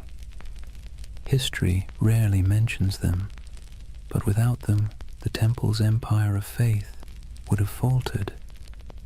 By the mid-13th century, the Templars had reached their zenith. Their ships carried goods across the Mediterranean. Their estates covered vast tracts of Europe. Their influence seeped into every court, every treasury, every crusade, and yet, like all empires, they had already sown the seeds of their own decline. The Holy Land, their reason for existing, was slipping away. Muslim forces were reclaiming city after city. The Crusader states were shrinking, and with them the spiritual justification for the Temple's existence. But the Templars adapted. They shifted their focus westward, becoming less of a crusading order and more of a financial and political one. Their castles became banks, their swords gathered dust, their prayers became ledgers, and with each ledger their power grew. But so did resentment. Imagine being a king and realizing that the most efficient, trustworthy, and wealthy organization in your realm doesn't answer to you. It answers to no one but God, and maybe the Pope. That unease was the first tremor before the fall. But for now, in the candlelit rooms of the 1200s, the world still looked stable. Templar scribes bent over parchment, quills scratched, coins clinked softly in wooden chests. Outside, the moonlight shimmered on stone, and the red cross of the order fluttered faintly in the night wind. It was a world of precision, discipline, and quiet ambition. A world that believed itself eternal. And perhaps, for a while, it was. Picture a long stone hall lit by morning light through narrow slits in the wall. The air smells faintly of straw and cold iron. Dozens of men kneel side by side, white mantles draped over their shoulders, red crosses stark against the fabric. No one speaks. The only sounds are the shuffle of boots, the whisper of breath, and the faint crackle of a torch. It's not a church exactly, not a barracks either. It's both, and that contradiction is the essence of the Knights Templar. Discipline was their creed. Every movement, every word, every thought was governed by the rule of the temple, a sprawling set of commandments written in the early 12th century that blended the rigidity of a monastery with the brutality of a battlefield. And yet, for all its severity, there was beauty in that order, a rhythm that shaped their days like the tolling of distant bells. They rose before dawn to pray, their voices echoing in unison. Then came the chores, feeding horses, sharpening weapons, tending armor, mending cloaks, cleaning wounds. Breakfast was simple: bread, sometimes watered wine, rarely meat. Then training, endless training, sword drills in formation, mounted charges across dusty fields, bow practice until fingers blistered. To the outside world, they were holy warriors. To themselves, they were servants of God, of each other, and of discipline itself. Templars lived by vows of poverty, chastity, and obedience, but those words meant something very different in their world. Poverty meant no personal possessions, but the order itself owned vast estates. Chastity meant avoiding women entirely, even in conversation, an easier rule to write than to live by. And obedience meant complete submission to one's commander, even unto death. That last vow was the hardest and the one that defined them. A Templar didn't fight for victory. He fought to obey. If ordered to hold a line, he held it. If ordered to die, he died. There was no hesitation, no bargaining, no emotion. In battle, this made them terrifying. Other soldiers might panic, flee, or waver. The Templars never broke formation. Even when surrounded, they fought in silence, red crosses vanishing one by one into the dust. It's tempting to romanticize that kind of devotion, but there was nothing romantic about it. It was hard, mechanical, and often lonely. Templars were forbidden to embrace their own brothers without permission, forbidden to joke or sing frivolously, forbidden to play games of chance. Even laughter was discouraged, except in moderation. Their armor, too, reflected that restraint, plain, functional, unadorned. No bright colors, no gilded crests, only the red cross sewn near the heart. It was said that when the Templars rode into battle, the sound of their charge was unlike anything else. Not the roar of chaos, but the low thunder of synchronized hooves, a kind of terrible harmony. They weren't the largest army in the Crusades, nor the most numerous, but they were the most feared, because the enemy knew they wouldn't stop. Every Templar learned to fight and die as part of something greater, and that mindset extended beyond the battlefield. Inside their commanderies, every task, no matter how small, was done with the same ritual precision. From the folding of cloaks to the cleaning of armor, everything had its method. The order saw chaos as the devil's playground, and order as divine. Imagine the life of a young recruit, a sergeant or a serving brother, joining the temple. He would begin as an associate, working the stables, tending the fields, carrying water. He'd sleep on straw, wake before dawn, pray, eat little, speak less.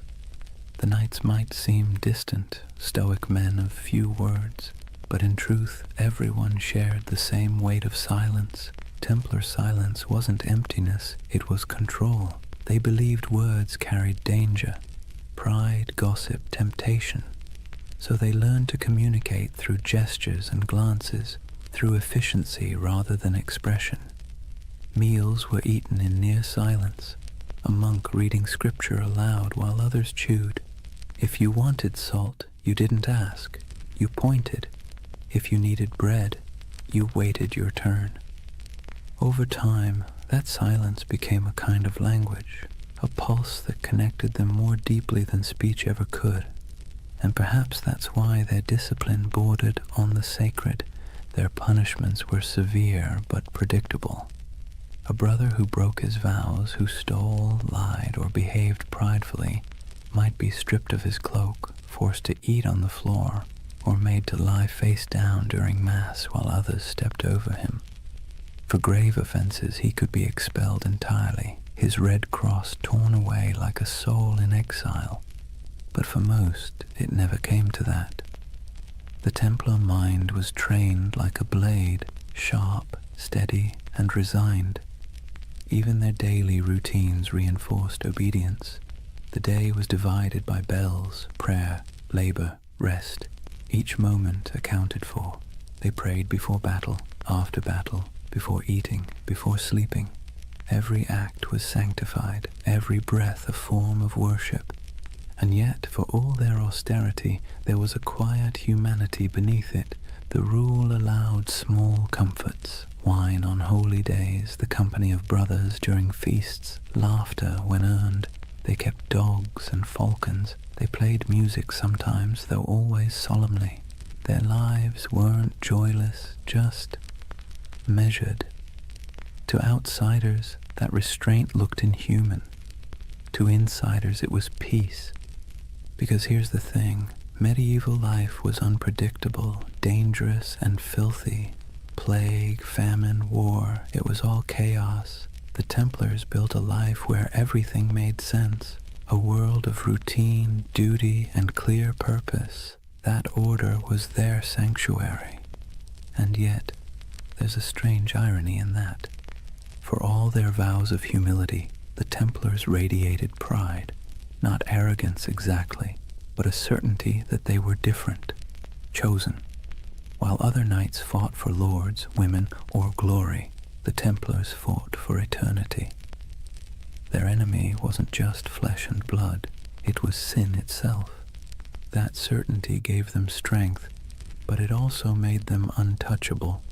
When they marched through cities, people stepped aside. Their white mantles glowed in the sun. Children watched them pass in awe. Priests blessed them. Merchants envied them. Kings tolerated them. And slowly, without realizing it, they became what they were sworn to resist, powerful, privileged, and proud. Their discipline, once spiritual armor, became something colder, a mask.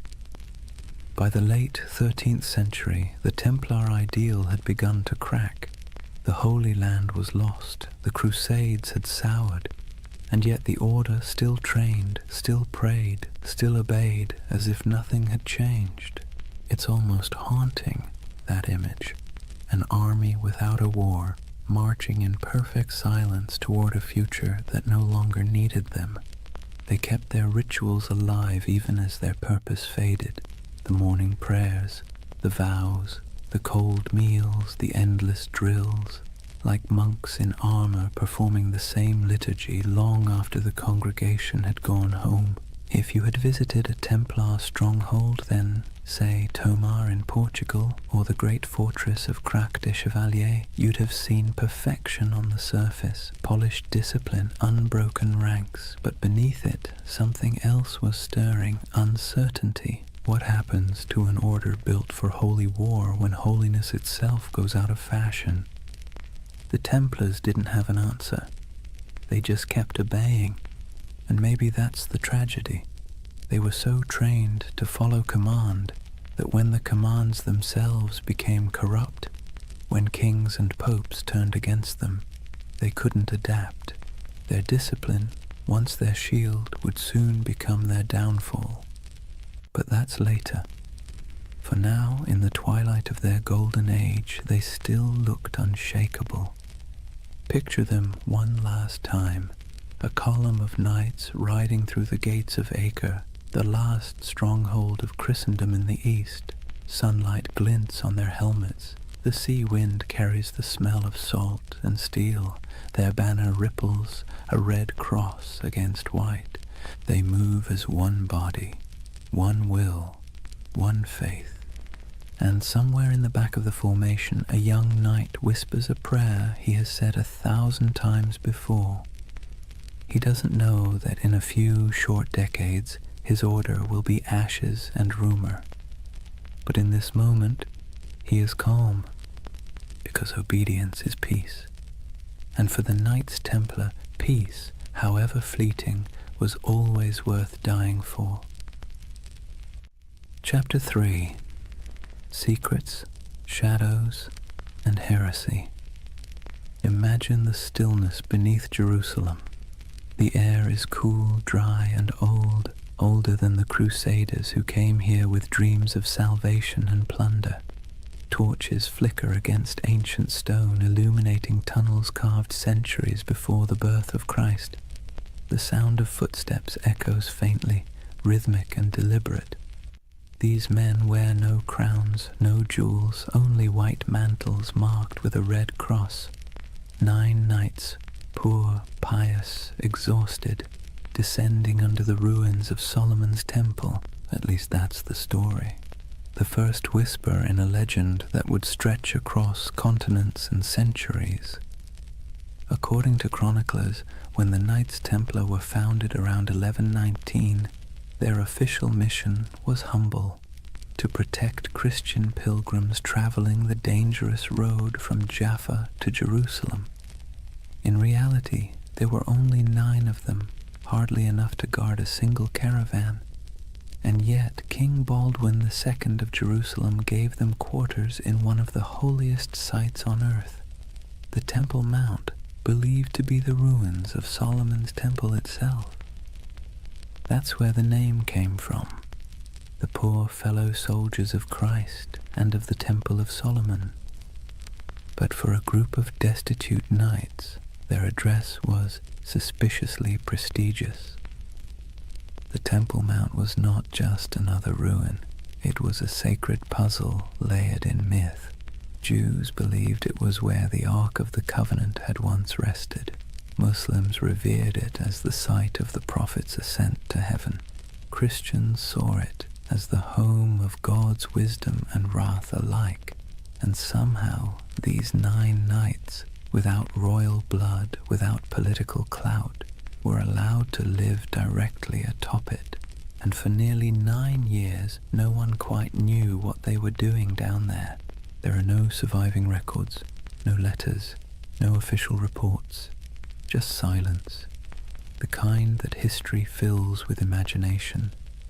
And centuries later, that silence became the perfect soil for mystery. Some say the Templars were digging, not guarding, that they searched the ruins for hidden relics, ancient scrolls, or lost knowledge buried deep beneath Jerusalem. According to certain accounts, the knights conducted excavations under the temple itself, tunneling through ancient chambers that had lain untouched since biblical times. Archaeologists in the 19th century actually found evidence of Templar tunnels beneath the site, narrow shafts and corridors leading nowhere, carved by human hands during the Crusader period. That's when the myth took root, that the Templars had uncovered something extraordinary, something that transformed them from a handful of ragged knights into one of the most powerful organizations in the medieval world. What was it? The Ark of the Covenant? The Holy Grail? Secret knowledge from King Solomon himself? Or perhaps something less tangible? A myth so potent it didn't need to exist to be believed. It's easy to see why the story stuck. The Templars' rise defied logic. They appeared out of nowhere, impoverished, under-equipped and obscure. Then, almost overnight, they became legends. Their fame spread through Europe like wildfire. Popes blessed them. Kings donated land. The church gave them privileges no other order had ever held. They could collect tithes, build fortresses, even run their own banks. Within decades, they were richer and more influential than most monarchies. How does that happen unless you've found something powerful? Of course, the historian in us can explain it rationally. Europe was full of eager donors. The Crusades were romanticized as a holy cause. The Church wanted soldiers who could fight without being corrupted by greed, and the Templars fit that image perfectly. Their vows of poverty made them trustworthy. Their discipline made them effective. Their myth was self-reinforcing, but reason rarely wins the imagination. And so the legend persisted that beneath the stones of the Temple Mount they discovered secrets the Church itself feared, hidden teachings, forbidden wisdom, proof that faith was not as simple as it seemed. You can almost hear the whispers, a flicker of torchlight in the dark, the scrape of metal against stone, the muttered Latin of a prayer or a spell. It's nonsense, of course, probably, but beautiful nonsense. That's the curious power of the Templar myth. It lives in the gap between faith and doubt, between the seen and the unseen. Take the idea of the Grail, for instance. In medieval Europe, the word didn't mean a chalice at first. It meant a vessel of divine mystery, something that contained the essence of truth. The connection between the Templars and the Grail only appeared centuries later, in 12th and 13th century romances, when poets like Chrétien de Troyes began weaving stories of knights, purity, and hidden relics. Those tales weren't history. They were dreams, but dreams with staying power. To the medieval mind, it made perfect sense that the holiest warriors would be the keepers of the holiest object. And to the modern mind, still restless in the dark, it makes perfect sense that an empire's rise must hide a secret.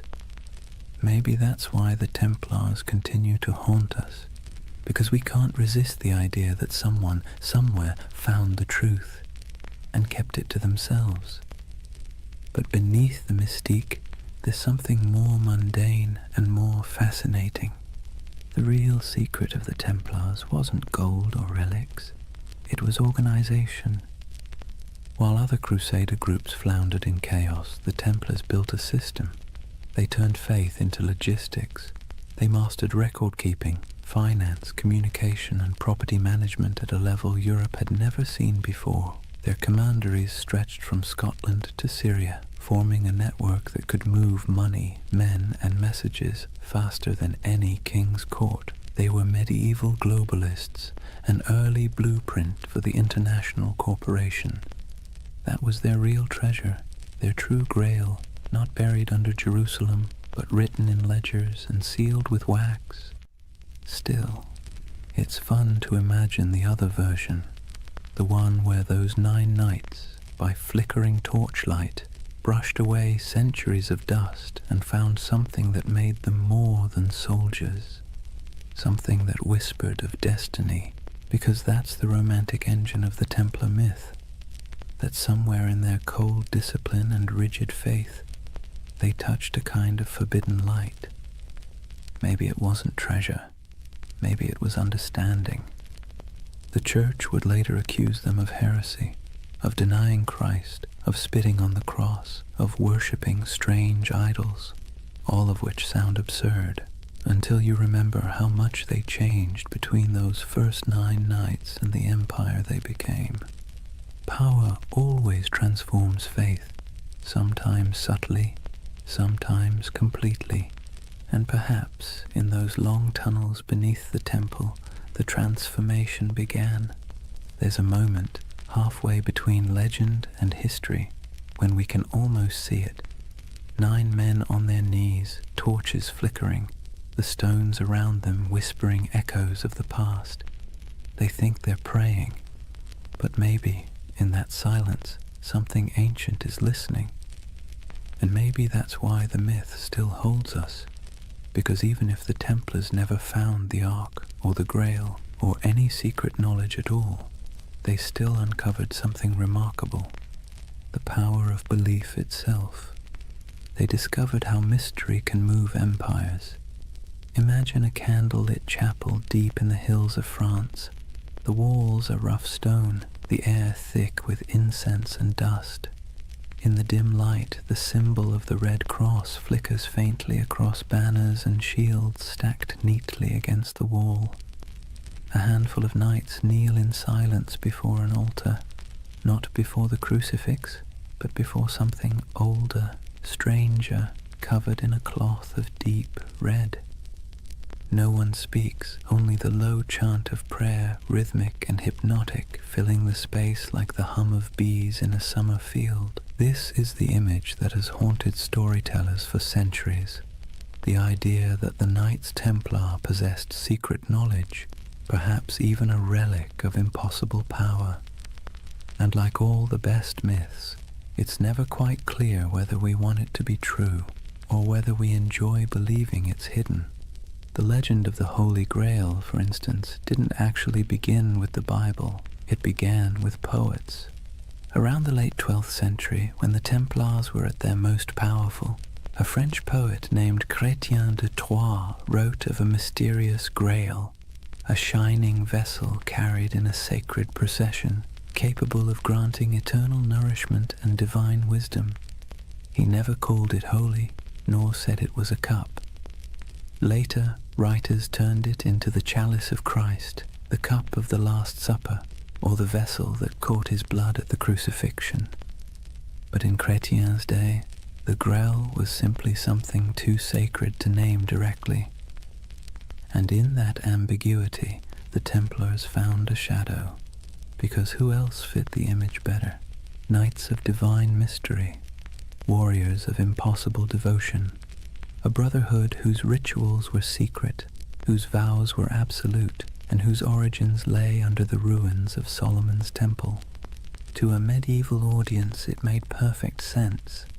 If the Grail existed, it was the Templars who kept it. Over the centuries, the Grail and the Templars fused together into a single enduring myth, a marriage of chivalry and mysticism that no amount of historical evidence has ever been able to undo.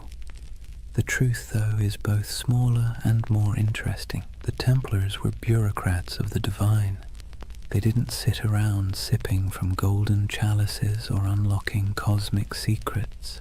They balanced books, they managed estates, they wrote letters in crisp Latin. They were the spiritual accountants of a holy empire. But because they lived in an age obsessed with relics, bones of saints, drops of Christ's blood, splinters of the true cross, they were inevitably drawn into the world of the sacred object. They guarded reliquaries. They escorted pilgrims who sought miraculous artifacts. They helped fund and protect monasteries where fragments of supposed holy items were displayed. So when rumors spread that they had discovered ancient scrolls beneath the Temple of Solomon, texts written by early Jews, Gnostics, or even pre-Christian mystics, the stories stuck. The scroll myth would grow and mutate over time. Some later accounts, centuries after the Templars were gone, claimed they had found the Book of Thoth, an Egyptian text of divine wisdom. Others said they uncovered teachings from the lost tribes of Israel, and some whispered of alchemical diagrams, maps of the cosmos itself, hidden away from the church to protect humanity from knowledge it wasn't ready to bear. Of course, there's no evidence for any of this, but myths thrive where evidence fails, and perhaps that's what made the Templars so irresistible to later imaginations. They embodied that perfect combination of real power and secret silence. The Church itself fueled much of it, unintentionally, because the Templars, though loyal to Rome, answered to no king, no bishop, no worldly authority. They were free to move money, land, and information across borders. They could send coded letters that no one else could read. They had their own internal justice system, their own chapels, their own prayers. In other words, they looked a lot like the very thing the Church feared most, a second church. And that's when suspicion began to bloom. Whispers spread that the Templars practiced strange rituals, that their initiations involved renouncing Christ, spitting on the cross, or worshipping a mysterious head called Baphomet, that their power came not from God but from something older. Most historians agree that these accusations were lies, propaganda created to destroy them later. But it's worth noting why those lies were so effective.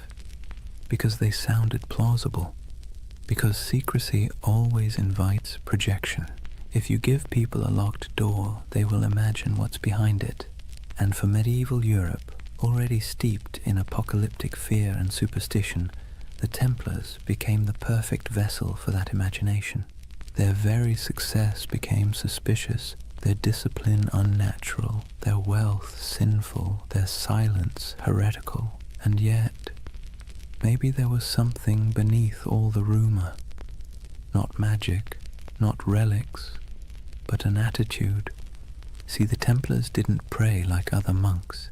Their spirituality wasn't cloistered, it was militant. Their daily life was about control, obedience, and the annihilation of the self. Every moment of pleasure, every trace of comfort was stripped away to make room for purpose.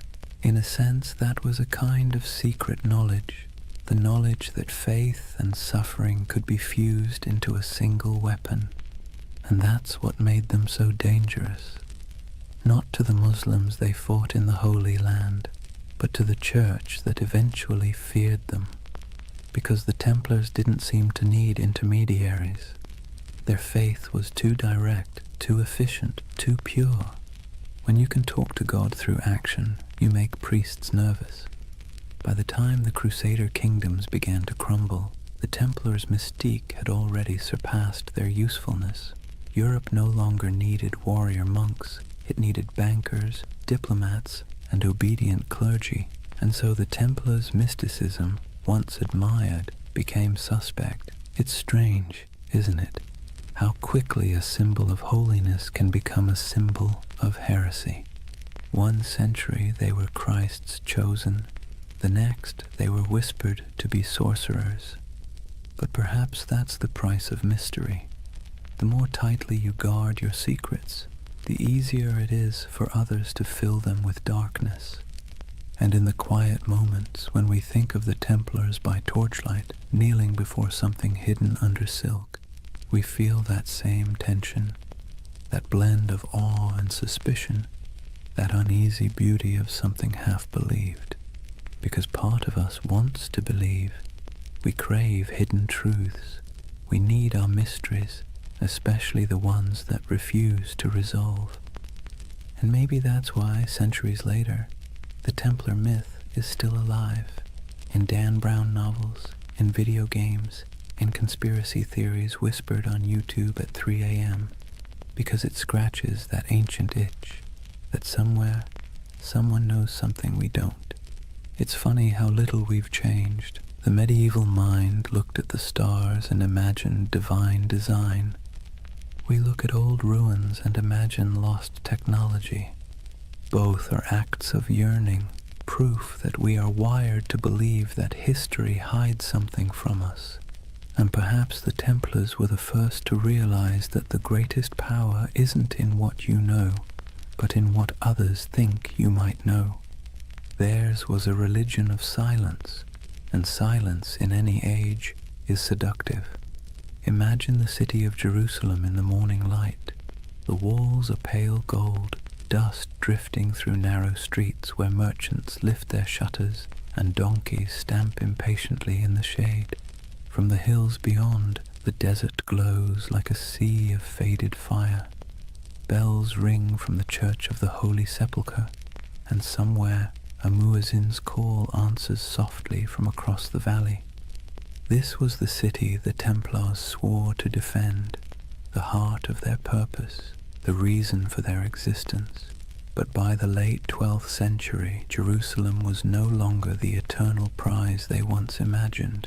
It had become a coin tossed endlessly between empires, each claiming divine right, none able to hold it for long. The cracks began, as they so often do, with pride. The Crusader kingdoms, those fragile Latin states carved out after the First Crusade, had grown decadent and divided. The descendants of knights who once marched barefoot to holy war now lived like minor kings, drinking imported wine, bickering over titles, and marrying into local dynasties to secure land and dowries. The Templars, meanwhile, had become something very different from their humble beginnings. They were no longer 9 men kneeling in the dust. They were a multinational corporation of the Middle Ages, thousands strong, with property stretching from Scotland to Syria. They operated fleets, fortresses, and treasuries. They could lend money to kings and fund crusades outright. And that kind of power, while impressive, makes enemies quickly. By the mid-11th century, the balance of the Holy Land had shifted. Muslim forces, long divided, were now uniting under a single banner, led by a man who seemed born for the role, Salah ad-Din Yusuf ibn Ayyub. known in the West as Saladin. If the Crusaders were a tangle of arrogance and infighting, Saladin was the opposite, disciplined, patient, and devout. His armies were not the wild hordes described in European rumor. They were organized, loyal, and most importantly, fighting for home. The Templars met them on countless fields, Hattin, Ascalon, Arsuf, and though they fought with ferocious resolve, they were outmatched by unity and strategy. The Battle of Hattin in 1187 was the breaking point. It began with a cruel trick of the sun. Saladin's army lured the Crusaders away from their water supplies, dragging them across the dry Galilean plains under a blazing July sky. By the time the Templars reached the horns of Hattin, they were half mad with thirst, their chainmail burning against their skin, their banners wilting in the heat. The Muslim forces surrounded them. Archers darkened the sky with arrows, smoke from burning grass choked the air, and when the fighting finally stopped, almost the entire Crusader army was dead or captured. The True Cross, a relic carried into battle like a talisman, was seized by Saladin's men. It was never seen again. The Templar Grand Master Gerard de Riedefort was taken alive. Saladin spared him, though many of his brothers were executed. He would live long enough to watch the walls of Jerusalem fall later that same year. When word reached Europe that the Holy City was gone, it was as if the world itself had cracked open. Sermons thundered across cathedrals, blaming sin, pride, and divine wrath. Monarchs trembled, pilgrims wept. The Pope called for another crusade, and through it all, the Templars stood in the ruins of their purpose. You can almost imagine the silence that followed. The once sacred city, its streets littered with the detritus of war, now echoed with the sounds of new rulers. The Templar headquarters on the Temple Mount was emptied, their altars dismantled, their treasures seized. What began as a holy mission now looked suspiciously like a failure of faith. For the first time, the Templars were without their holy ground, and without Jerusalem. They were forced to confront an uncomfortable truth. If the temple was gone, what exactly were they the knights of anymore? But endings have a way of becoming beginnings. Driven from the holy city, the Templars retreated to the coast, to Acre, Tyre, and Cyprus, where they rebuilt themselves as the guardians of ports and pilgrims rather than of the temple itself. Their castles became symbols of endurance. Crac des Chevaliers in Syria rose like a stone crown over the hills, its walls layered and massive, designed to resist even the most determined siege. Safed Tortosa, Athlit, each fortress a defiant miracle of engineering, built with geometry, patience, and faith in stone. In those high towers, the Templars kept the flame of their order alive. But it was different now. Less about holy destiny, more about survival. Their discipline hardened into something colder. Their prayers became shorter, their eyes sharper. They trained recruits not to imagine glory, but to endure isolation, hunger, and the dull ache of endless duty. And yet, despite all this loss, their legend somehow grew. Europe romanticized them even as the Holy Land slipped away. Chroniclers back home painted the Templars as holy martyrs, holding back the tide of heathens. Donations poured in. New recruits arrived from noble families eager for redemption. It's one of history's great ironies. The worse they failed in the East, the more powerful they became in the West. But under the surface, something had changed. Their order was no longer about the sacred geography of Jerusalem. It was about the machinery of power. And in that subtle shift from spiritual to financial, the seeds of their downfall were already being sown. When the Crusades began, the Templars fought for the soul of Christendom. By the 13th century, They were its bankers. They lent to kings and nobles, secured transport for crusading armies, and managed estates that rivaled monasteries in wealth. Their temples in Paris, London, and Aragon became repositories for gold and secrets. Some said their vaults held the lost relics of the East. Others whispered that beneath their churches, tunnels led to rooms where initiates swore oaths in candlelight, swearing not to crown or cross, but to something older. In truth, those basements probably held nothing more exotic than ledgers and coin chests, but perception, as always, was more dangerous than reality. To kings in debt, the Templars' wealth was an insult. To the Church, their independence was heresy. And so, while the Templars rebuilt their fortresses and continued their crusading vows, the world around them quietly changed. New powers rose, old faiths fractured. Europe began to turn inward, to trade, to politics, to profit.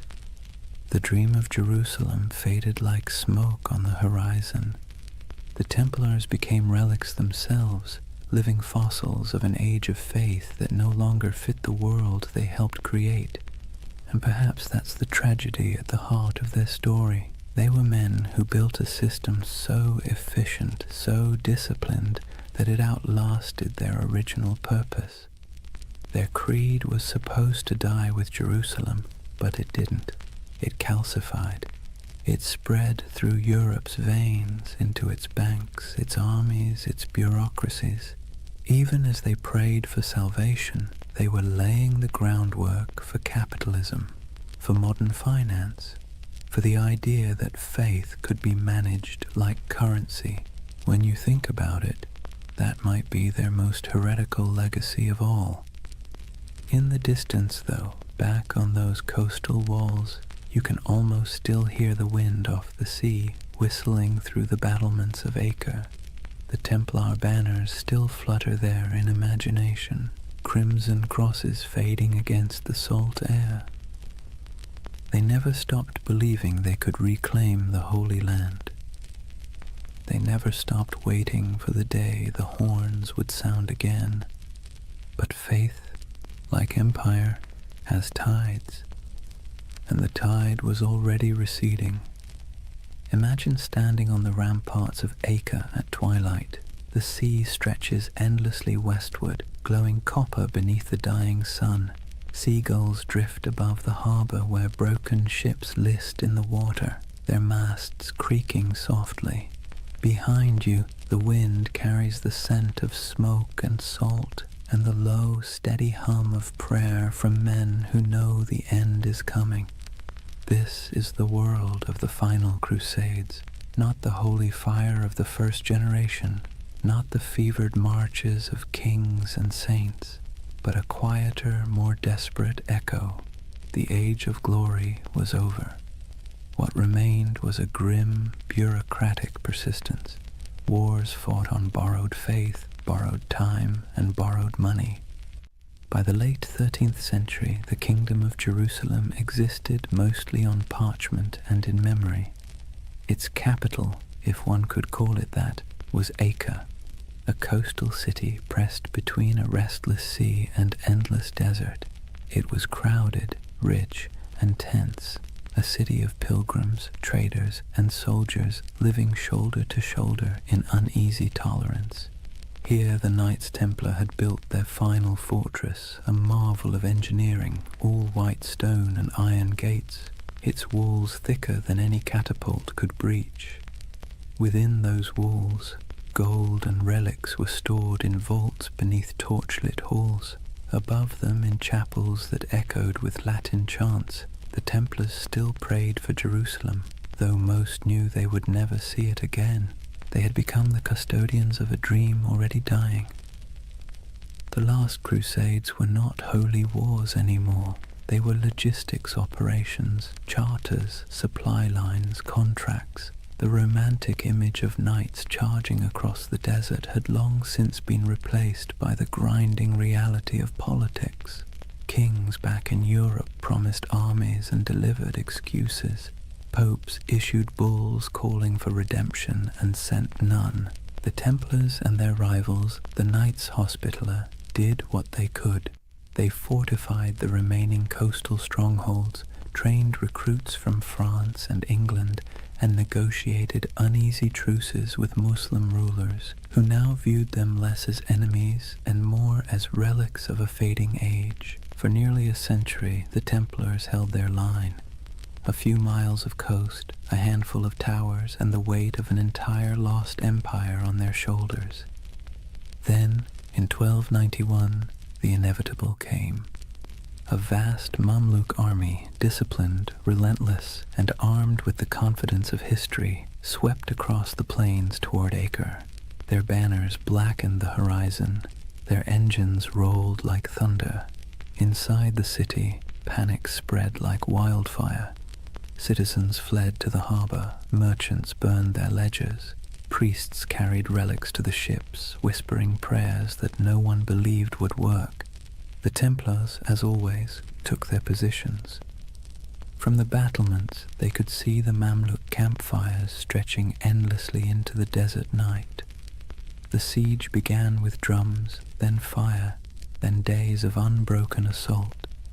It was not the glorious last stand of legend. It was chaos. Stones crashed into the towers, arrows rained like iron hail, walls cracked and bled dust. The Templars fought with methodical silence, their discipline unbroken even as everything around them burned. Eyewitnesses would later write that when the outer wall finally collapsed, the sound was like a mountain giving way. Within days, Acre was gone. The Templar fortress fell piece by piece, and those who survived fled to their ships, carrying little more than their order's banner and the bitter taste of failure. When the city burned behind them, so did the last true Crusader stronghold in the Holy Land. It was over. The Crusades had lasted nearly 2 centuries, and now, after all the pilgrimages, sieges, and sermons, the Holy Land was once again entirely in Muslim hands. For the Templars, the loss was more than strategic, it was existential. They returned to Europe as an army without a battlefield, an order without a purpose. Their castles in the east were gone, their mission obsolete, but they were still wealthy, still disciplined, and still bound by vows that made them useful or dangerous, depending on who was watching. They settled mostly on the island of Cyprus, rebuilding their headquarters there. From its harbors, they continued to dream of returning to the Holy Land, though it was clear to everyone that the age of crusades had passed. But faith is a stubborn thing. The Templars still believed that their duty was not complete. They trained, prayed, and planned as if the next crusade was always just one papal decree away. And Europe for a while humored them. Popes still called them the sword of the church. Kings still borrowed their money. Peasants still whispered prayers for them. But under the surface, the world was changing. Trade was replacing war. Cities were replacing castles. Banks were replacing swords. And the Templars, with their vast holdings and network of treasuries, found themselves at the uncomfortable center of this transition. They had invented the closest thing to modern finance, a system where a pilgrim could deposit gold in Paris and withdraw it in Acre using coded letters of credit. It was genius, practical, and efficient, and in hindsight, catastrophic. Because when the wars ended and the debts came due, kings looked at the Templars' wealth and saw temptation, not salvation. Especially one king in particular, Philip IV of France. Philip was a man both pious and paranoid. He owed the Templars enormous sums of money, loans for his wars, his court, his vanity. But he also saw their independence as an affront. They answered not to him, but to the Pope.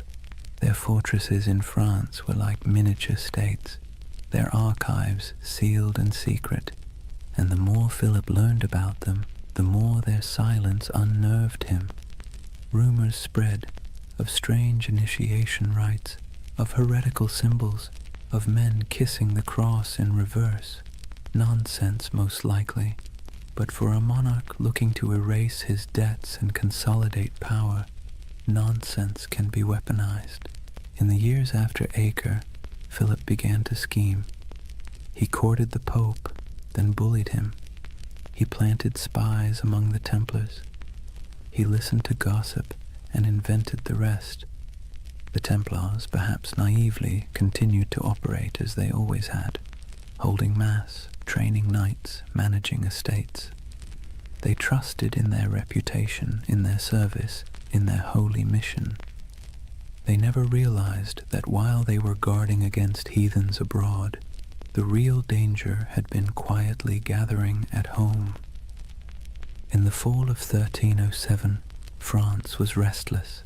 Taxes were high, the treasury was strained, and the king's legitimacy was fragile. Philip needed an enemy.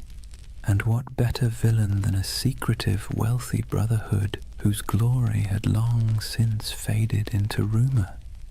The Templars were about to learn a lesson the Romans once taught long ago, that power without narrative is just a target. Their story had begun with oaths whispered beneath the Temple of Solomon. It was about to end in the flicker of torches and the hiss of sealed orders. History, like the sea, has its own rhythm, rising, falling, devouring. The Templars, once masters of both faith and war, had finally drifted too far from shore. Their banners would not fall on the battlefield, but in the courts of kings. Their last enemy would not wield a sword, but a quill. The Crusades had ended, but the Inquisition was just beginning. Imagine Paris in the early morning of October 13th, 1307. The air is cold, the mist heavy. Bells toll softly from the towers of Notre Dame, their echo rolling over the Seine.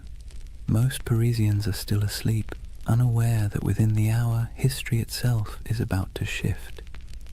Across the city, a quiet army stirs. Royal messengers slip through fog-damp alleys, carrying sealed orders bearing the king's personal wax seal. Soldiers, sworn to secrecy, assemble at street corners and bridges. They don't yet know who they're hunting, only that the order comes directly from Philip IV, and that disobedience would mean ruin. When the sun finally breaks the horizon, the trap is sprung. Every Templar house in France, every fortress, every commandery, every quiet estate hidden among vineyards and fields is surrounded. Gates splinter, iron boots echo down stone halls. The knights of the temple, warriors who once faced Saracen armies in the blazing deserts of Palestine, are dragged from their beds half-dressed, bewildered, accused of crimes so grotesque they can barely comprehend them. Blasphemy, idolatry, heresy. The list reads like something pulled from a fever dream, but this was no dream. It was politics, dressed in the robes of faith. Let's be clear, Philip IV was not a fool. He was something more dangerous, clever, desperate, and convinced of his divine right to do whatever was necessary to hold his kingdom together. He had bled France dry with wars against England, then with his campaigns to tax the clergy.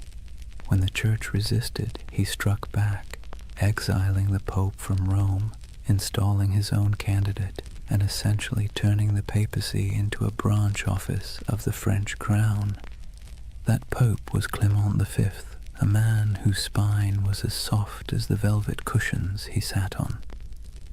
Officially, he ruled from Rome. In practice, he lived under the shadow of Philip's will, a papal puppet relocated to Avignon.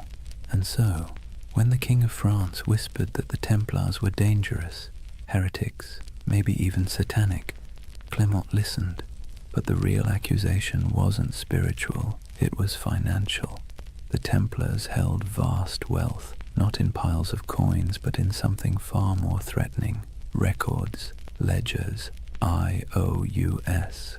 They were Europe's most sophisticated bankers, managing royal treasuries, facilitating trade, and holding deposits from nobles who trusted their vaults more than their own castles. That included Philip himself, who now owed them so much that, if they called in their debts, France might collapse. And so, with one order, Philip did what every indebted man has dreamed of doing since time began. He erased the balance sheet. The raids were coordinated with surgical precision. Templars across France were seized simultaneously, their archives confiscated, their leaders imprisoned. Jacques de Molay, the Grand Master, was arrested in Paris, along with his top commanders. He had been a guest of honor at the king's court just days before, attending the funeral of Philip's sister. Now his hospitality was rewarded with chains. The interrogations began almost immediately. The king's agents, men of ink and iron, demanded confessions to every sin imaginable.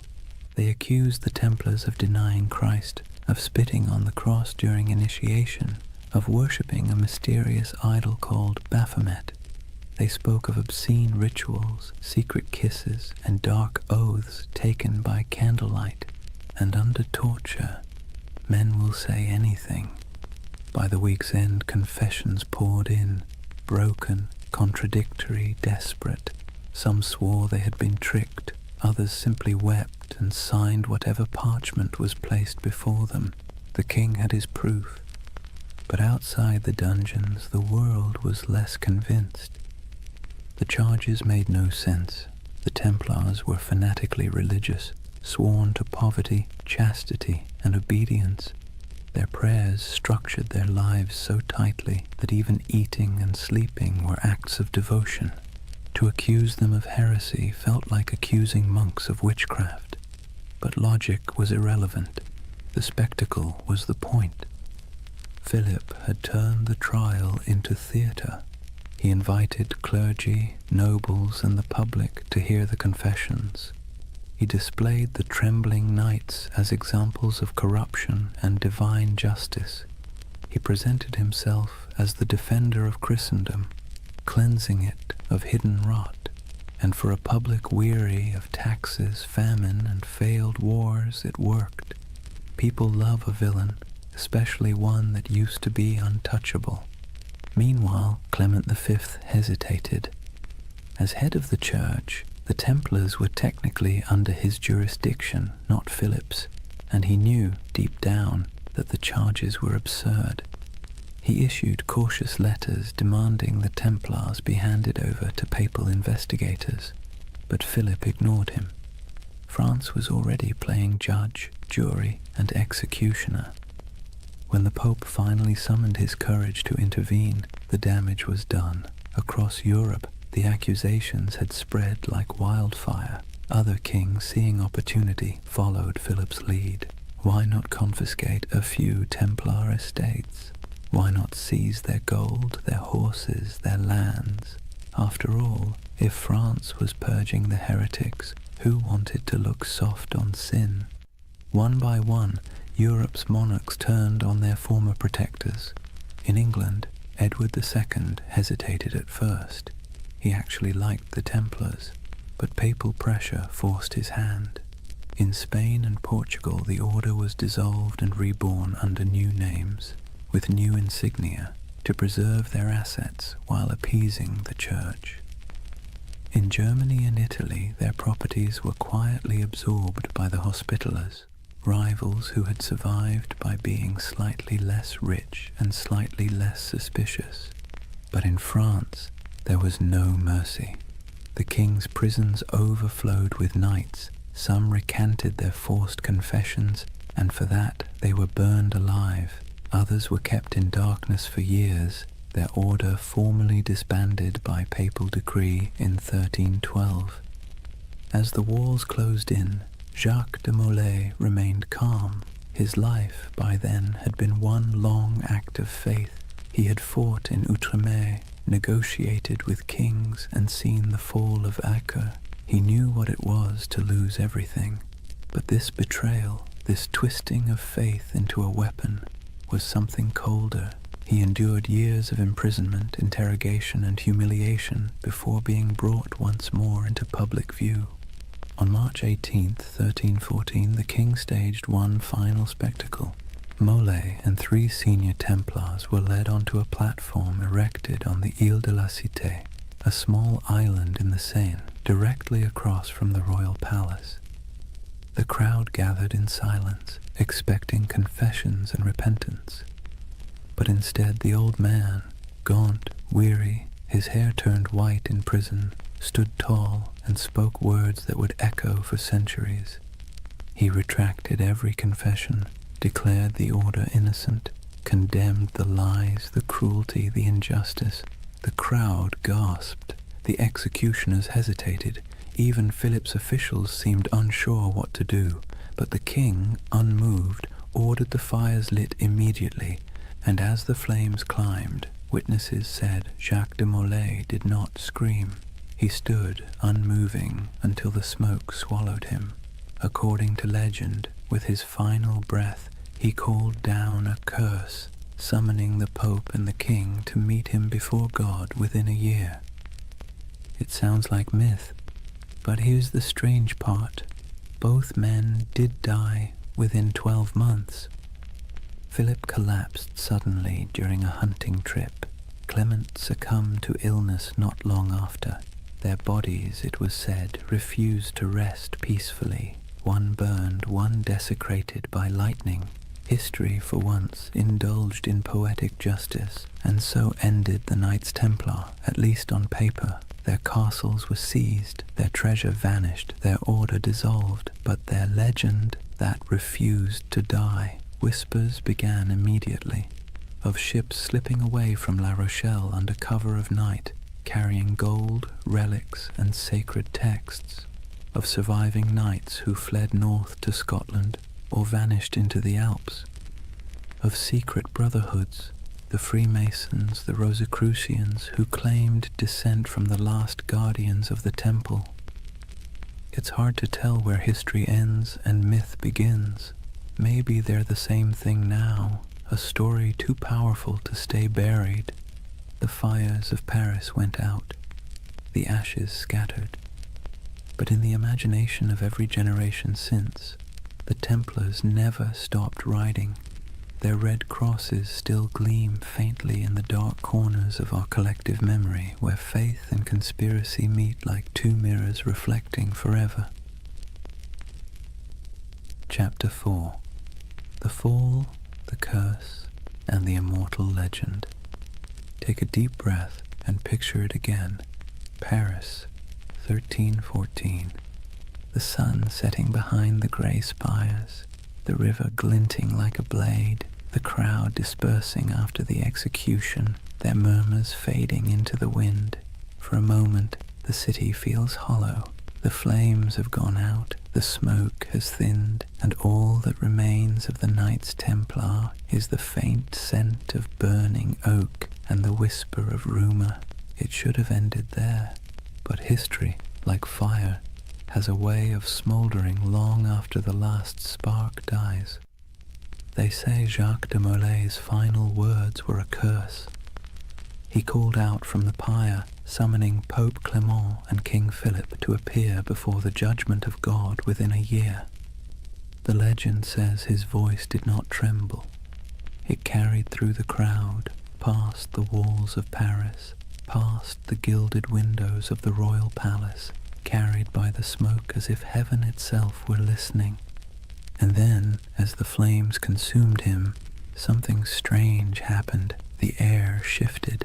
The crowd fell silent. Even the guards who had lit the pyre looked uneasy, like men who had just seen something they shouldn't have. You can almost hear the echo, soft, defiant, and final. Within 1 year you will answer before God. It's the kind of line that sounds too neat to be true. And yet, history, either by coincidence or poetic design, obliged. Within a month, the Pope fell ill. Clement V's body gave out after years of stress, guilt, and compromise. His corpse was placed in a monastery awaiting burial, but as if on cue, the monastery caught fire. The flames consumed the chamber, and the papal body, already lifeless, was said to have sat upright in the coffin, engulfed in flames, as though the curse had come to collect. Not long after, King Philip went hunting in the forest of Fontainebleau.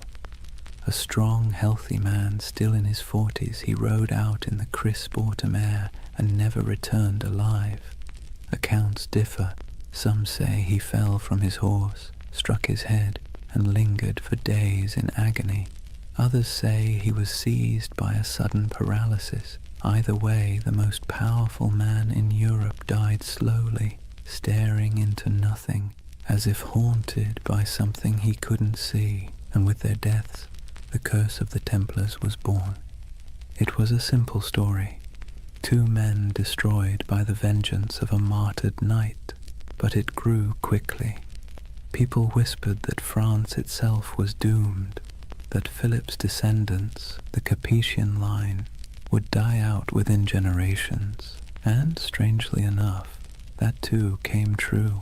Within less than 2 decades, all 3 of Philip's sons, each having worn the crown, were dead without heirs. The dynasty that had ruled France for centuries was snuffed out like a candle in a storm. The people of the time called it La Malédiction des Templiers, the Templar curse. To later generations, it became a parable, a warning about greed, corruption, and the strange persistence of divine justice. Of course, historians will tell you it was all coincidence, and maybe they're right. But that's the beautiful thing about history. It leaves just enough cracks for the imagination to pour through. When you close your eyes and think of those final days, it's not hard to believe that something larger was at work, a kind of cosmic balancing act, subtle and cruel. The Templars, who had built their order on discipline, loyalty, and faith, had been betrayed by those who claimed to uphold the same virtues. And perhaps, just perhaps, the universe took notice. Yet even as their bodies turned to ash, their legend began to breathe again. Within a generation, stories of the hidden treasure of the temple began to surface. Gold, relics, and ancient knowledge spirited away from France before the arrests. Ships loaded in secret at the port of La Rochelle, sailing west into the mist. Some claimed they vanished into Scotland, others into Portugal, and some said they crossed the ocean itself, centuries before Columbus, to lands unknown. The myth of the lost Templar fleet became the fuel for countless tales. Sailors swore that on stormy nights they'd seen ghost ships bearing red crosses on their sails, gliding silently across the waves. Monks whispered of secret vaults beneath cathedrals where the last Templars hid sacred relics, and among peasants and pilgrims alike, a quiet belief took root. The Templars were not dead. They had merely gone underground, waiting for the world to be ready again. It was an idea too romantic, too mysterious to fade. The church had tried to erase the order's name, to burn their banners, melt their seals, and scrub their records. But the Templars had built something deeper than stone. They had built a story, one that couldn't be killed with fire or buried in royal decrees. And the story began to change shape. In the Middle Ages, people whispered that the Templars had discovered the Holy Grail beneath the ruins of Solomon's temple, that the treasure they carried was not gold, but knowledge, secret doctrines, ancient scrolls, perhaps even relics of Christ himself. These weren't just bedtime stories, they were expressions of longing for a lost wisdom, a purer faith, a world where the sacred and the powerful were one and the same. It's strange, isn't it? The church destroyed them for being too secretive, too independent, and yet that very secrecy made them immortal. The less we knew, the more we wondered, and wonder, as every myth-maker knows, is the soil in which legends grow. By the 14th century, the Templars were ghosts. By the 15th, they were saints of imagination. By the 18th, they had been reborn entirely, absorbed into the rituals of the Freemasons, who borrowed their symbols, their oaths, and their mystique. Masonic lodges across Europe adopted the Red Cross, the sword, and the language of brotherhood. In their dimly lit halls, among candles and geometry, men in powdered wigs whispered oaths not unlike those once spoken in Jerusalem. And in those flickering moments, the Templars lived again, not as soldiers, but as symbols, symbols of resistance, of hidden knowledge, of purity lost and truth buried beneath the weight of time. Somewhere along the way, their story stopped being about history at all. It became about us, about our hunger for mystery, our suspicion of power, our desire to believe that somewhere in the forgotten corners of time, the pure and the brave are still watching. And that brings us back to that fateful Friday, the 13th of October, 1307, the day that superstition itself was born. Before that morning, Friday the 13th meant nothing. It was just a date. But after the Templars were seized, tried, and condemned, it became a symbol of betrayal and bad luck. The day the innocent were destroyed by the powerful. The day faith was tested and justice mocked. The day one of the most disciplined brotherhoods in human history was wiped out in a single breath. Centuries later, we still flinch at that date without remembering why. Maybe that's the real curse, not divine vengeance, but cultural memory, a faint echo of injustice that hums quietly beneath the surface of modern life. Every time the calendar aligns and Friday falls on the 13th, we pass through that echo. Most of us shrug it off, but somewhere deep in the collective mind, a voice whispers, "Be careful." It's the whisper of a fire crackling on an island in the Seine. The whisper of 9 knights kneeling in the dark, taking oaths no one else would ever hear.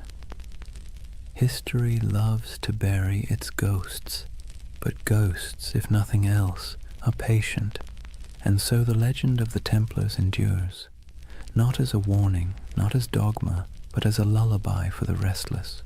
A story that reminds us that even in corruption, there can be faith. Even in endings, there can be echoes. That the night, however dark, always remembers the shape of its stars. Close your eyes for a moment and imagine the sea. A cold wind blowing from the west, the smell of salt, iron, and rain. It's October of 1307, just days after the arrests began. France is tightening like a fist.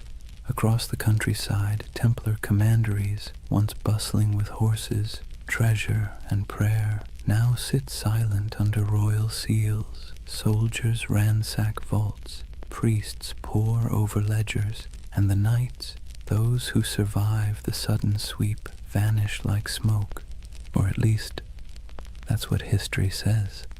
But if you listen carefully, beneath the crackle of parchment and the scratching of quills, you'll hear the ocean whispering another version.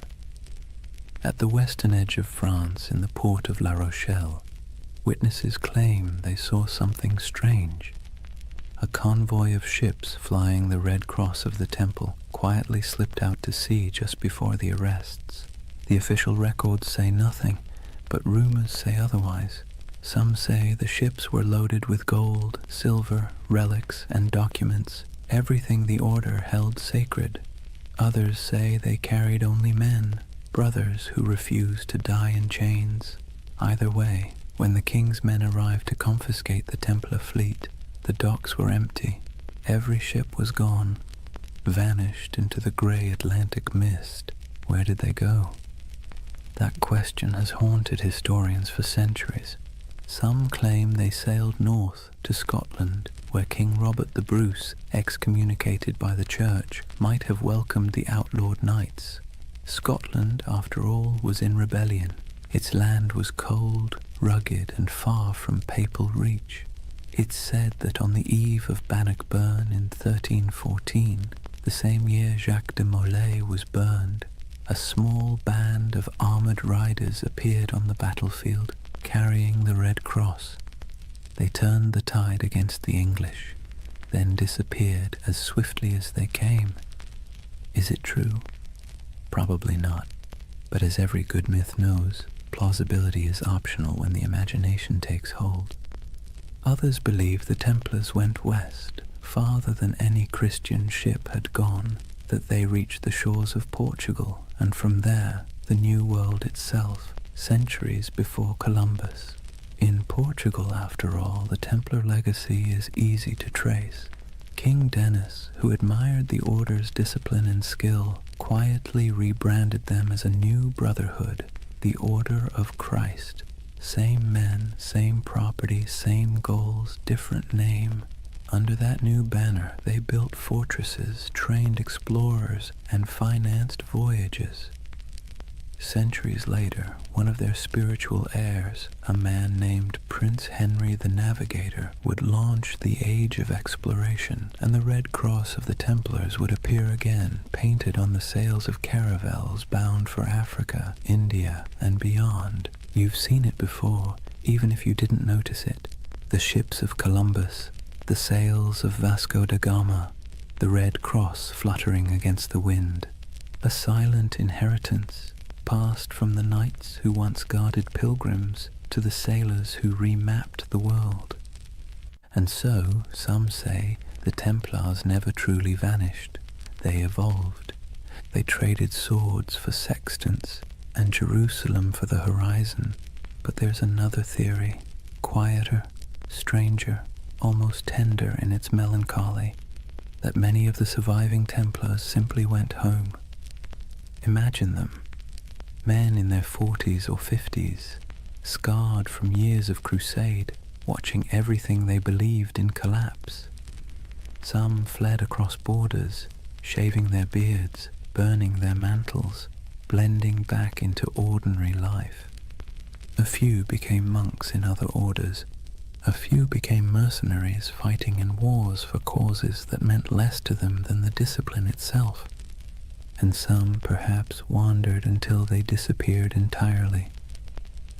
It's easy to picture one, an old knight on a country road in Burgundy, walking beside a thin horse, whispering the prayers he'd once spoken in Latin under vaulted stone.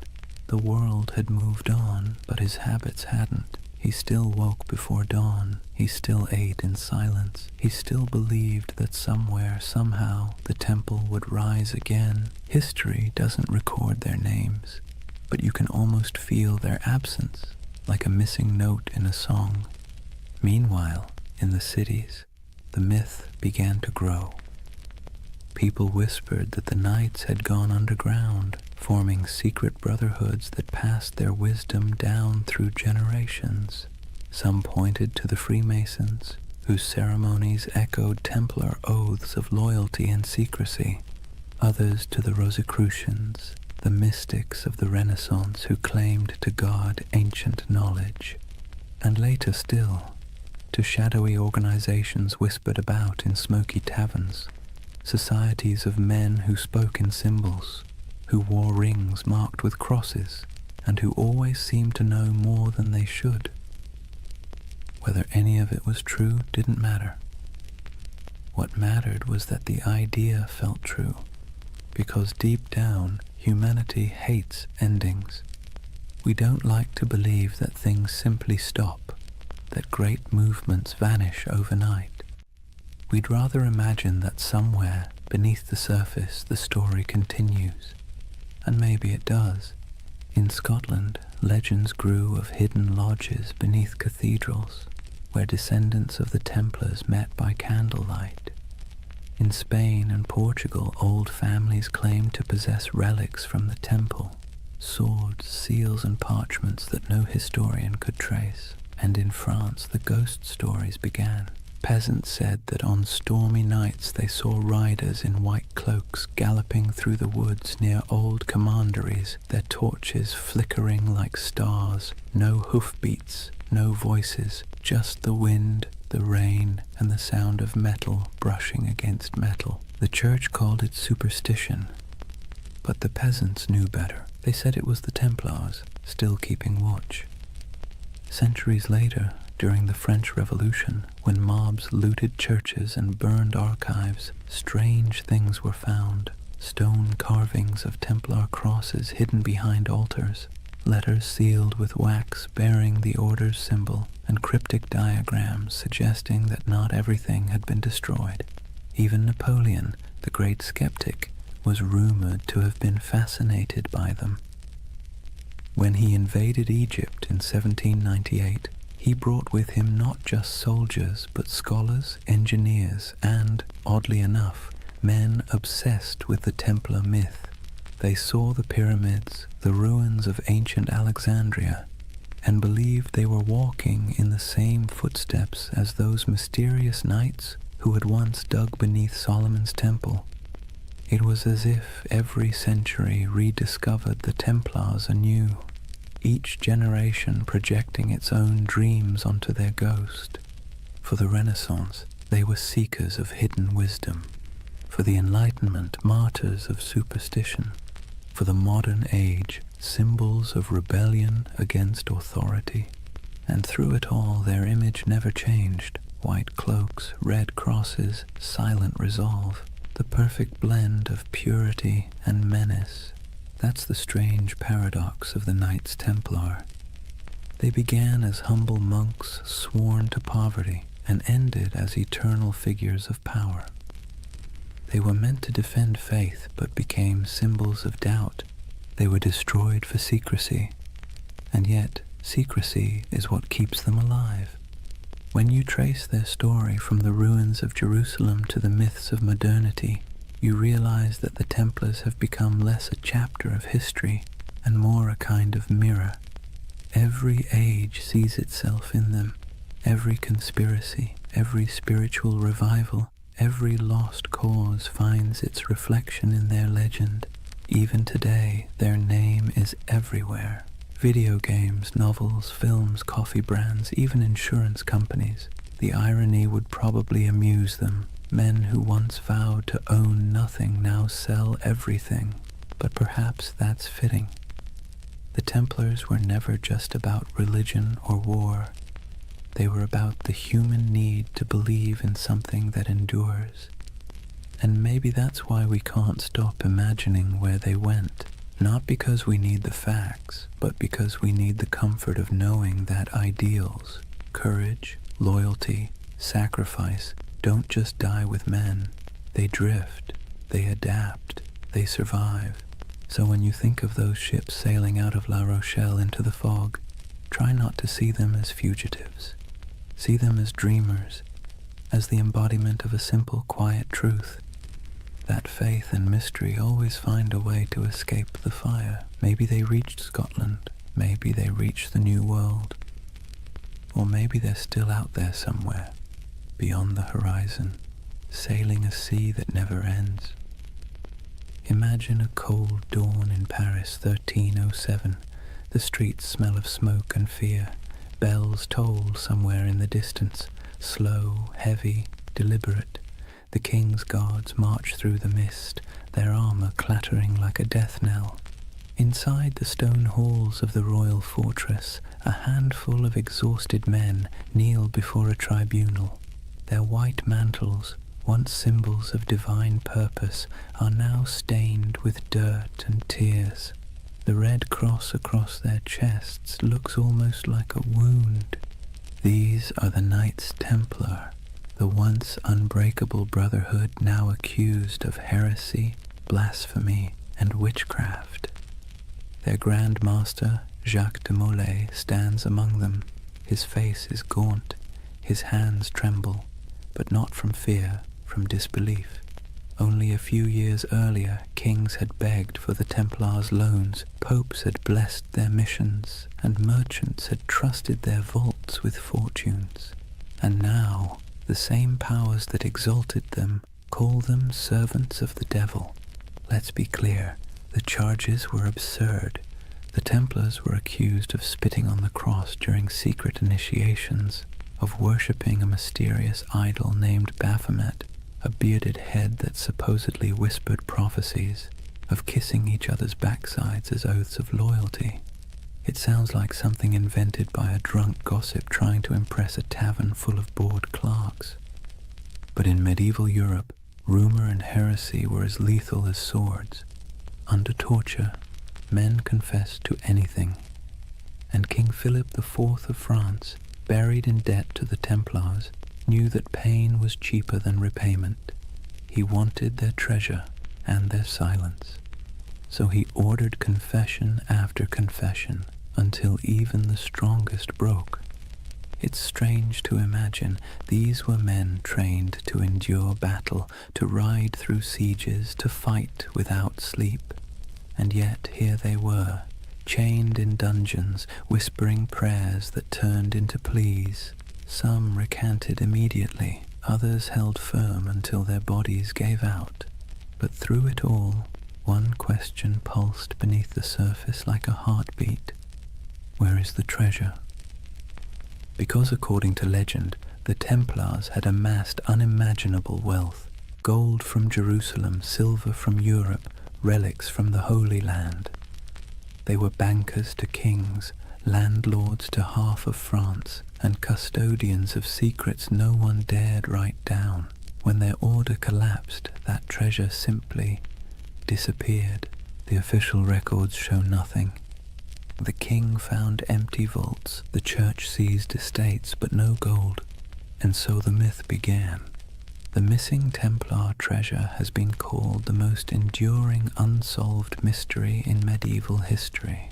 Over the centuries it's been found 1,000 times, in hidden tunnels under Paris, buried beneath Rosslyn Chapel in Scotland, locked inside the catacombs of Malta, even frozen beneath Nova Scotia's Oak Island, where fortune hunters have been digging for 200 years and still haven't hit bottom.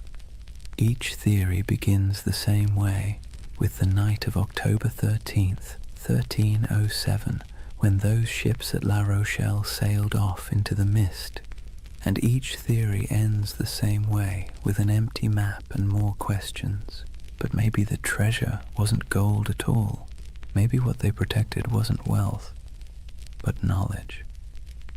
There's a quiet rumor, older than the Freemasons, older than most conspiracy theories, that the Templars discovered something beneath the ruins of Solomon's Temple during their early years in Jerusalem. What it was, no one agrees on.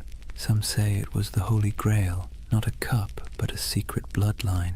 Others claim it was the Ark of the Covenant, still humming with divine energy. And a few whisper that it was something far less biblical, ancient texts from before recorded history, knowledge so profound it could rewrite theology itself. Whatever it was, the rumor insists that the Templars hid it, not in one place, but in many. Fragments scattered like seeds across Europe, buried under chapels, sealed in crypts, or disguised as relics. You can almost imagine it. Stone corridors lit by flickering torches, brothers moving in silence, passing relics wrapped in linen. No words spoken, no records written, only vows that what was found in the Holy Land must never be lost again. It's beautiful, isn't it? The idea that knowledge can be smuggled through time, that truth, like treasure, can survive corruption, fire, and forgetfulness.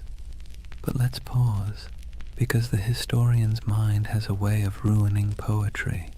The truth is, most of what the Templars had was painfully ordinary. Farms, mills, vineyards, warehouses.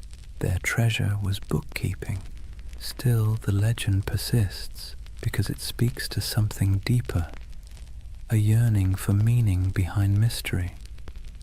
We want to believe that somewhere beneath the dust, something sacred still waits to be uncovered, and maybe, in a way, it does. Because even stripped of myth, the story of the Templar trials is a perfect reflection of how power consumes its own creation. King Philip's campaign wasn't just about greed, it was about fear, the kind that festers when kings realize faith answers to no one. The Templars had grown too independent. Their wealth was international. Their loyalty was to God, not to any throne. They were an early version of globalization, efficient, disciplined, untaxed. They'd become everything monarchs hate, powerful, moral, and incorruptible. And so Philip did what tyrants always do when faced with something they can't control. He called it evil. By 1310, the trials had become theater. Dozens of knights were paraded through Paris to confess and repent before crowds. Some, desperate for mercy, repeated the false confessions they'd made under torture. Others refused, and for that they were burned. The flames were said to burn clean. No black smoke, only white. People whispered it was the Holy Spirit taking their souls. Others said it was the wind carrying away the last truth the church dared not hear. But one man's death would outlive them all. Jacques de Molay, the Grand Master. In 1314, after 7 years of imprisonment, he was led to a small island on the Seine. The executioner tied him to the stake as the king's men watched. When asked for a final confession, de Molay refused. He looked at the crowd and spoke instead to the heavens. He declared that both the king and the pope, Philip and Clement, would soon answer before God for what they had done. It was less a curse than a statement of cosmic bookkeeping, but it landed like a thunderclap. Within a year, both men were dead, and so legend turned to prophecy. The curse of Jacques de Molay was born. In taverns, people whispered that the Templars had struck back from beyond the grave, that the king's line was doomed, and when Philip's dynasty collapsed within a few generations, the myth grew stronger. History remembers it as coincidence, but myth doesn't care for coincidence. It prefers poetry, and in that poetry, the Templars became immortal. Their treasure, whatever it was, became eternal. Their curse became their revenge. You can see echoes of it everywhere, in novels about secret codes and grail quests, in stories of lost bloodlines and hidden orders, in the fascination that still surrounds their name. Because deep down, the story of the Templars isn't just about power or faith. It's about loss. The loss of certainty, of purity, of something once believed to be incorruptible. And perhaps that's why it still hums beneath our collective imagination, because when we stare into history long enough, we start to see ourselves. The way faith becomes ambition, ambition becomes greed, and greed becomes legend. So maybe the real Templar treasure isn't buried in stone or sealed in vaults. Maybe it's the myth itself, the part of human nature that refuses to stop believing, even when reason tells it to. The belief that something holy might still be hidden under all this noise and dust, that even in ruin there's a secret worth protecting, and somewhere, under moonlight or memory, a ship still drifts through fog, carrying not gold, but the weight of a promise, the promise that no truth ever really disappears. It just waits to be rediscovered. Picture this, the flames dying down on that island in the Seine, the crowd dispersing into the night, their faces glowing with the reflected orange of what they'd just witnessed. And above it all, the black smoke curling toward the spires of Paris, drifting into legend. Jacques de Molay was dead, but his curse, if you believe in such things, had already taken root. The chroniclers of the time, even the cautious ones, couldn't ignore what happened next.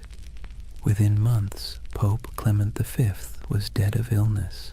Within a year, King Philip IV was thrown from his horse and died suddenly. No heirs, no fortune, no redemption. It was as if the fire had leapt from de Molay's pyre into the royal bloodline itself. Whispered superstition turned to conviction. The Templars had called down divine justice. And that's where history ends and myth truly begins, because after that day the Knights Templar ceased to exist in the record. Their castles were seized, their lands divided, their members absorbed into other orders or driven into hiding. But their name, their symbol, only grew stronger. You can destroy a building, you can hang a man, but you can't kill an idea that has already become a myth. Let's be honest, the world loves a good mystery wrapped in moral ambiguity. The Templars were the perfect storm, part saint, part sinner, disciplined yet secretive, blessed yet cursed. And so, century after century, their shadow kept resurfacing in new disguises. In medieval Germany, people whispered that the Templars had gone underground, literally tunneling beneath mountains to guard their hidden treasure. In Scotland, they were said to have joined Robert the Bruce at the Battle of Bannockburn, their white mantles glowing like ghosts as they charged across the misty fields. In Portugal, they supposedly rebranded as the Order of Christ, quietly sailing under new banners as Europe's age of exploration began.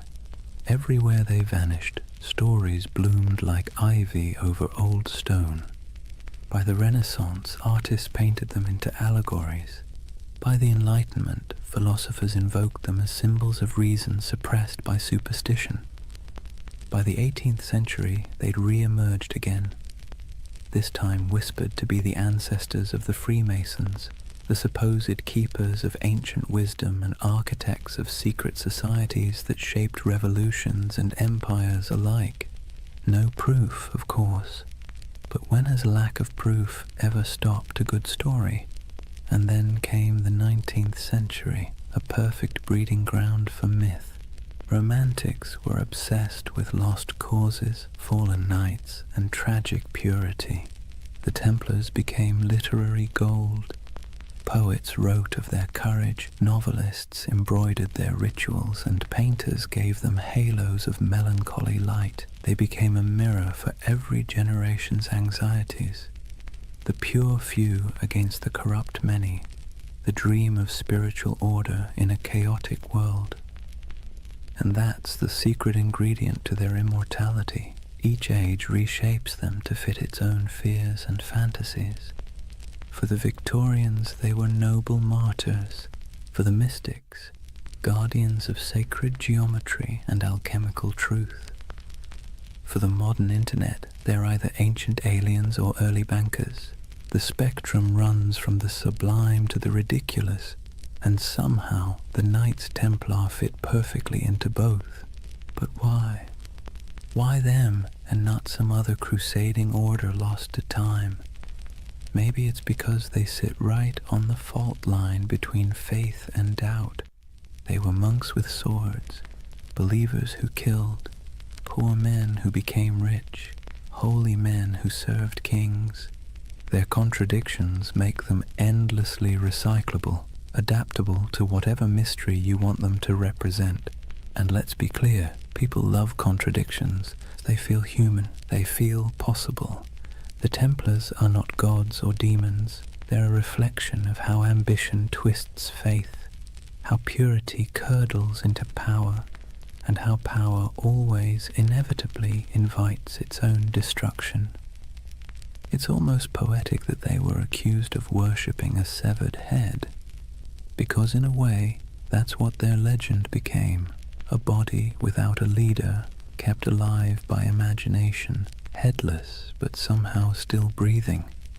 Let's drift for a moment to one of those places still whispered about, Rosslyn Chapel, Scotland. Built in the 1400s, long after the Templars' supposed end, it's a riot of stone carvings, angels, vines, strange geometric knots, and figures that seem oddly ancient. In the quiet of that chapel, with dust in the sunlight and the faint echo of distant hymns, you can almost believe the stories, that beneath its floor lies a vault, and in that vault lies a secret, one so profound it could change everything we know about history. But then again, maybe it's just a crypt, maybe it's just stone and shadow, and maybe that's the point, that the real magic of the Templars isn't what they left behind, but what we keep searching for. Even their curse, that famous curse of de Molay, wasn't a curse at all until later writers made it one. It was a final speech, a cry for divine justice, but humans can't resist dramatizing justice into vengeance. We want the universe to mean something, to balance the scales, so we turn dying words into cosmic verdicts, and over time, that became the mythology we know today. Friday the 13th, the day of the arrests, turned into a symbol of bad luck. Their crosses became icons of mystery. Their disappearance became proof of survival. It's all absurd, and yet strangely comforting, because buried within the fantasy is a wish that truth survives corruption, that goodness hides rather than dies, that somewhere there's still a secret order of noble souls keeping the flame alive in a world that's long gone dark. And who knows? Maybe that's true, not in the literal sense, but in the sense that stories are secret orders. Each retelling keeps the memory alive. Each listener becomes an initiate, one more person who knows that once there were men who tried to turn faith into action and paid the price. So when you hear their name, the Knights Templar, maybe don't imagine treasure or curses or cryptic symbols. Imagine something quieter, a group of men kneeling under torchlight, making promises they could never keep but tried to anyway. Imagine their breath clouding in the cold air, their armor cold against their skin, their hearts probably as uncertain as yours or mine. And perhaps in that uncertainty lies their true immortality, because we don't remember them as saints or villains. We remember them as the dream that somewhere in the chaos of history, people once believed they could create something pure, something incorruptible, something worth dying for. And though their towers have fallen and their banners turned to dust, the idea still flickers in stone carvings, in folk tales, in the glow of every conspiracy theory forum at 3 a.m. The Templars endure not because they were flawless, but because they were human. And humans have always dreamed of perfection, even as we fall short of it. So when you finally close your eyes tonight, imagine the world they left behind. Imagine the quiet after the fire, the soft sound of waves against forgotten shores. Somewhere a candle burns low, somewhere an oath is whispered again, and somewhere in the deep rhythm of history the order still rides, not in armor but in memory, because the truth is, nothing truly holy ever dies. It simply changes shape and waits to be remembered. So now we reach the end, or rather, the echo. The story of the Knights Templar doesn't really end. It simply fades like candlelight in a long corridor, stretching further and further into shadow. If you've stayed with me through this entire journey, through crusades and curses, through deserts and dungeons, take a moment to notice the quiet. The world they built and the world they lost are both long gone, but the silence they left behind still hums with meaning. Imagine it, Europe asleep under frost, old cathedrals creaking with age, the moonlight brushing against statues of long-forgotten knights. In that stillness, you can almost hear them, the faint clink of armor, the whisper of prayer, the soft murmur of devotion and doubt braided together. Because that's what the Templars really were. Not gods, not monsters, just men standing at the fragile intersection between the sacred and the human. They tried to build heaven with earthly tools, swords, stone, oaths, and hope. And like everyone who's ever reached too high, they fell. But falling doesn't mean failure. It just means the dream became too heavy for the age that held it. History loves to paint the Templars as symbols of greed, of purity, of secrets, of sin. But perhaps they were simply mirrors, reflecting what every civilization fears most. That no matter how powerful we become, or how righteous we think we are, time will eventually unmake us, fold us back into silence. And yet, the beauty is that silence isn't nothing. It's the space where memory lives, it's where myths breathe, and it's where you, right now, can find peace.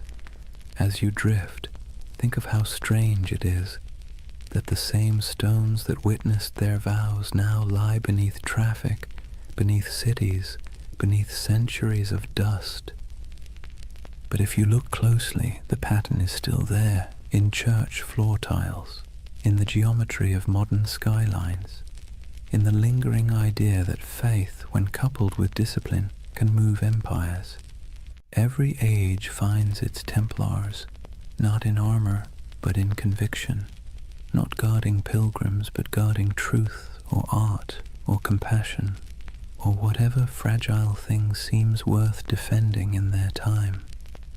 Maybe you've been one of them without realizing it, someone trying to build something pure in a world that doesn't always reward purity. So tonight, as the story fades, let the noise of history recede behind you. The clash of swords, the whispers of betrayal, the long sermons and louder silences. Let them dissolve into the steady rhythm of your breath, because this is what remains when the myths fall quiet. A reminder that even the grandest empires, the greatest orders, and the most secret brotherhoods eventually return to stillness.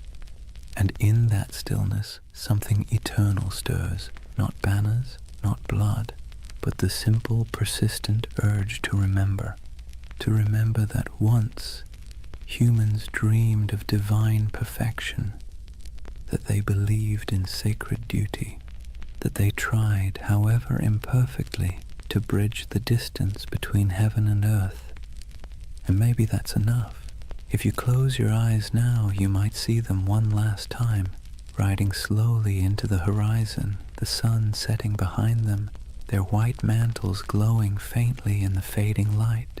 No words, no music, just the sound of hooves in the sand, steady as a heartbeat. And then, quiet, the kind of quiet that carries centuries. So let the world of the Templars drift away. The wars, the treasures, the secrets, what's left is only peace, soft, steady, endless peace. Thank you for joining this journey through time, for wandering through cathedrals, deserts, and dreams. If you enjoyed this story and want to hear more journeys through history to help you sleep, please subscribe. And before you drift off completely, tell me what's keeping you up tonight. Maybe next time we'll dream through that too. For now, rest easy. You're safe. History will keep its secrets until morning. Good night.